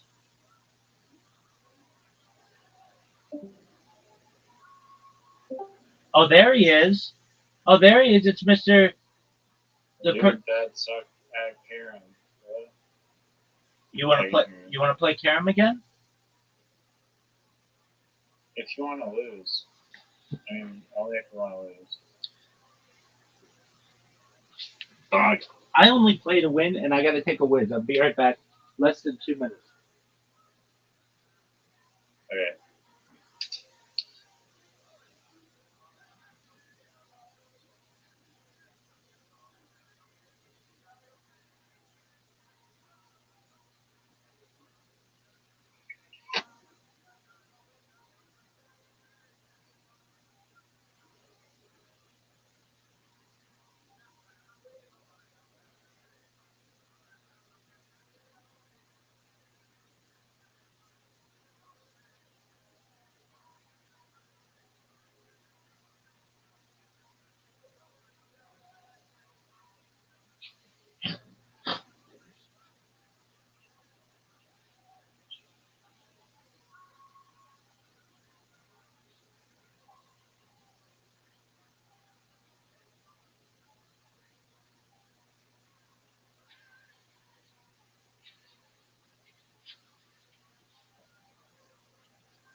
Riser.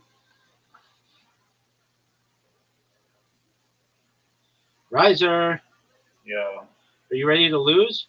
yo, Mr. Patience.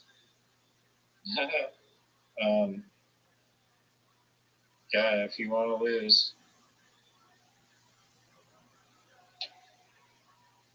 It hasn't really been even close. Tell me, what was that line that you said? That Rubicon. you refuse to acknowledge the Rubicon. when you lose or something? Or when you clearly lose, you just refuse to acknowledge it? I can neither confirm nor deny nor acknowledge the information presented to me. Dude, you have a fucking invite. What are you doing? Absolute. What are you doing? Oh, okay. Chill out, Mr. Patience.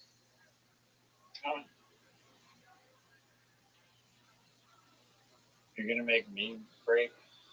Shoot it in the hole, dude. Maybe I will.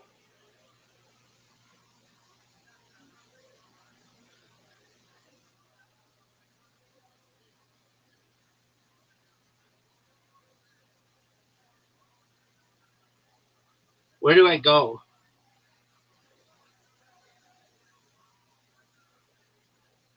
Oh, that would have been baller. That would have been crazy. I agree. I don't even know how that made sense at all. But... Angles, baby.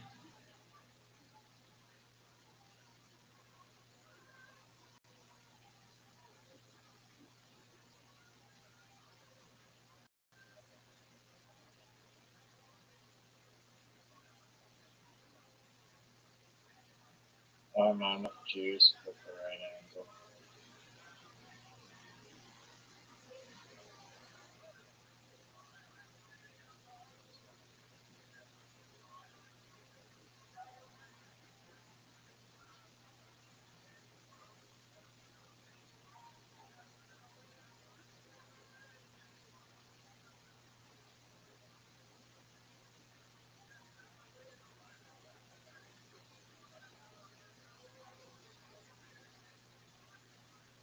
Four out of 9. 4 out of 9. 4 out of Dude, 9. you're going in my backswing. 4 out of 9. Dude, he went in my backswing. Everybody knows he went in my backswing. It was distracting. 4 out of 9. He went in my backswing. 4 out of 9. I should get to go again. 4 out of 9. Oh, okay. But when you do it to me, it's totally fine. Okay. So you acknowledge that talking during someone's backswing is fuck off. Doug, I don't even know what you're trying to say. 4 out of 9. 4 out of 9. You've got 4 out of 9.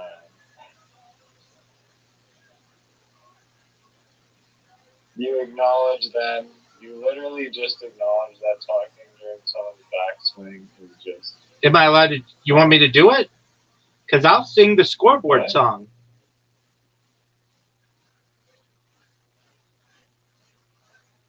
Well, no, I just want you to acknowledge that it's not proper etiquette. No, to just be screaming bullshit during someone's backswing. Like you do half the time. Dog. Which is another reason why those so-called wins, or just Fabergé egg wins.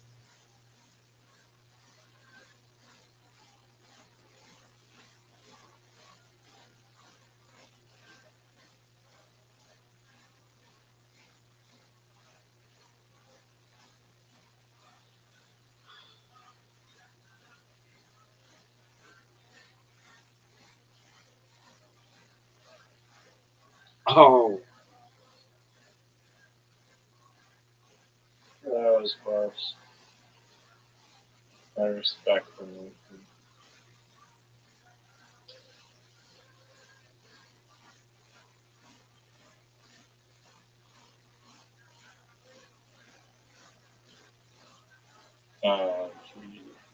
It's not GG. I can't get those. Oh, thank. Thank God. Nice.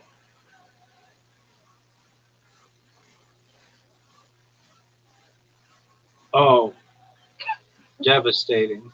I don't know. It's a thing that's in the way or something.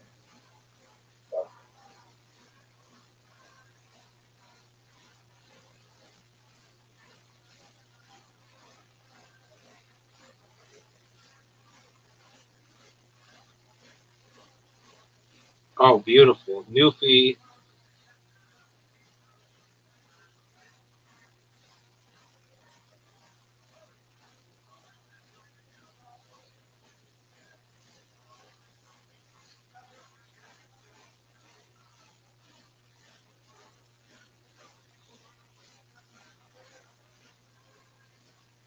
Oh no.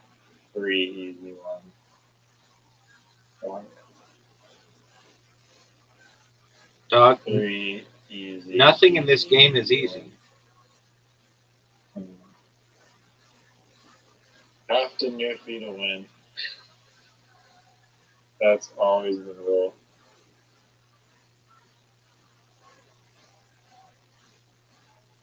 You agree? You have to Newfie to win.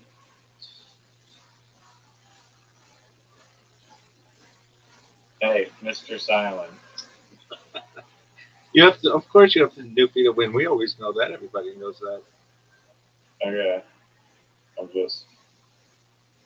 You're being a little bit quiet there.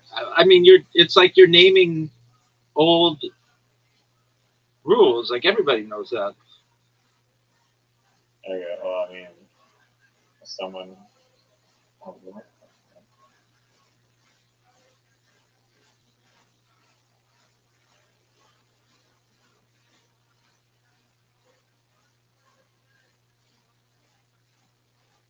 No.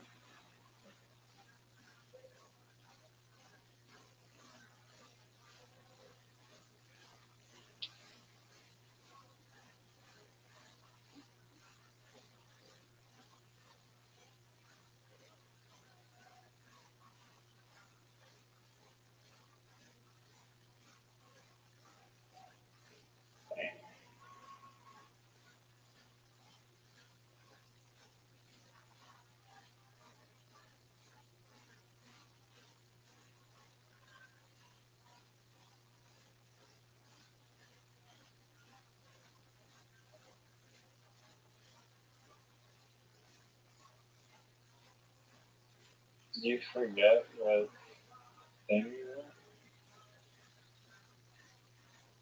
Was that intentional or something?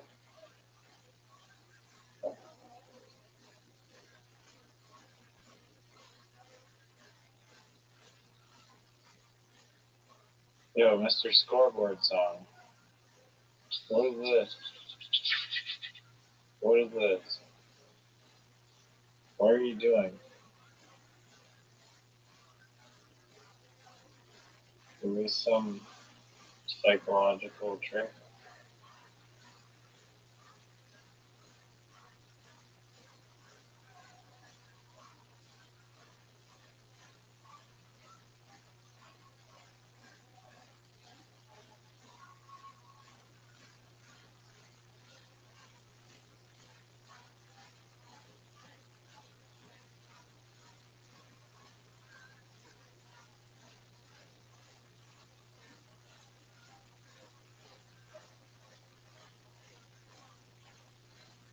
Yo, Mr. Silent. Mr. Silent. Yo, what do you want? What do you want from me? Mr. Silent. Okay, well, you weren't saying anything. I'm here, baby. Okay, well, you're hitting my black one for like twice in a row, so it doesn't matter what that was over. Oh, this is a new feasible shot.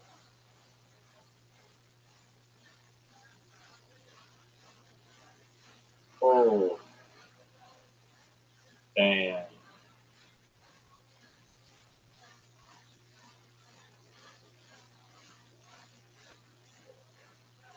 Oh my god.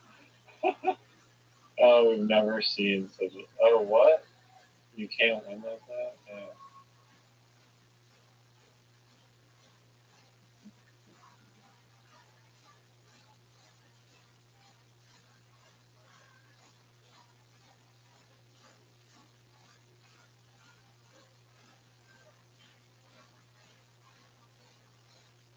What is this?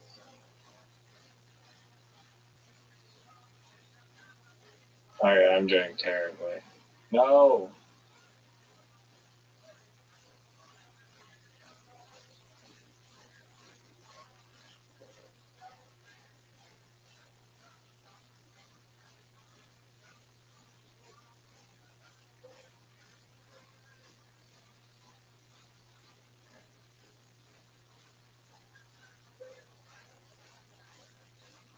Oh, this could be quite the nuke to come back for.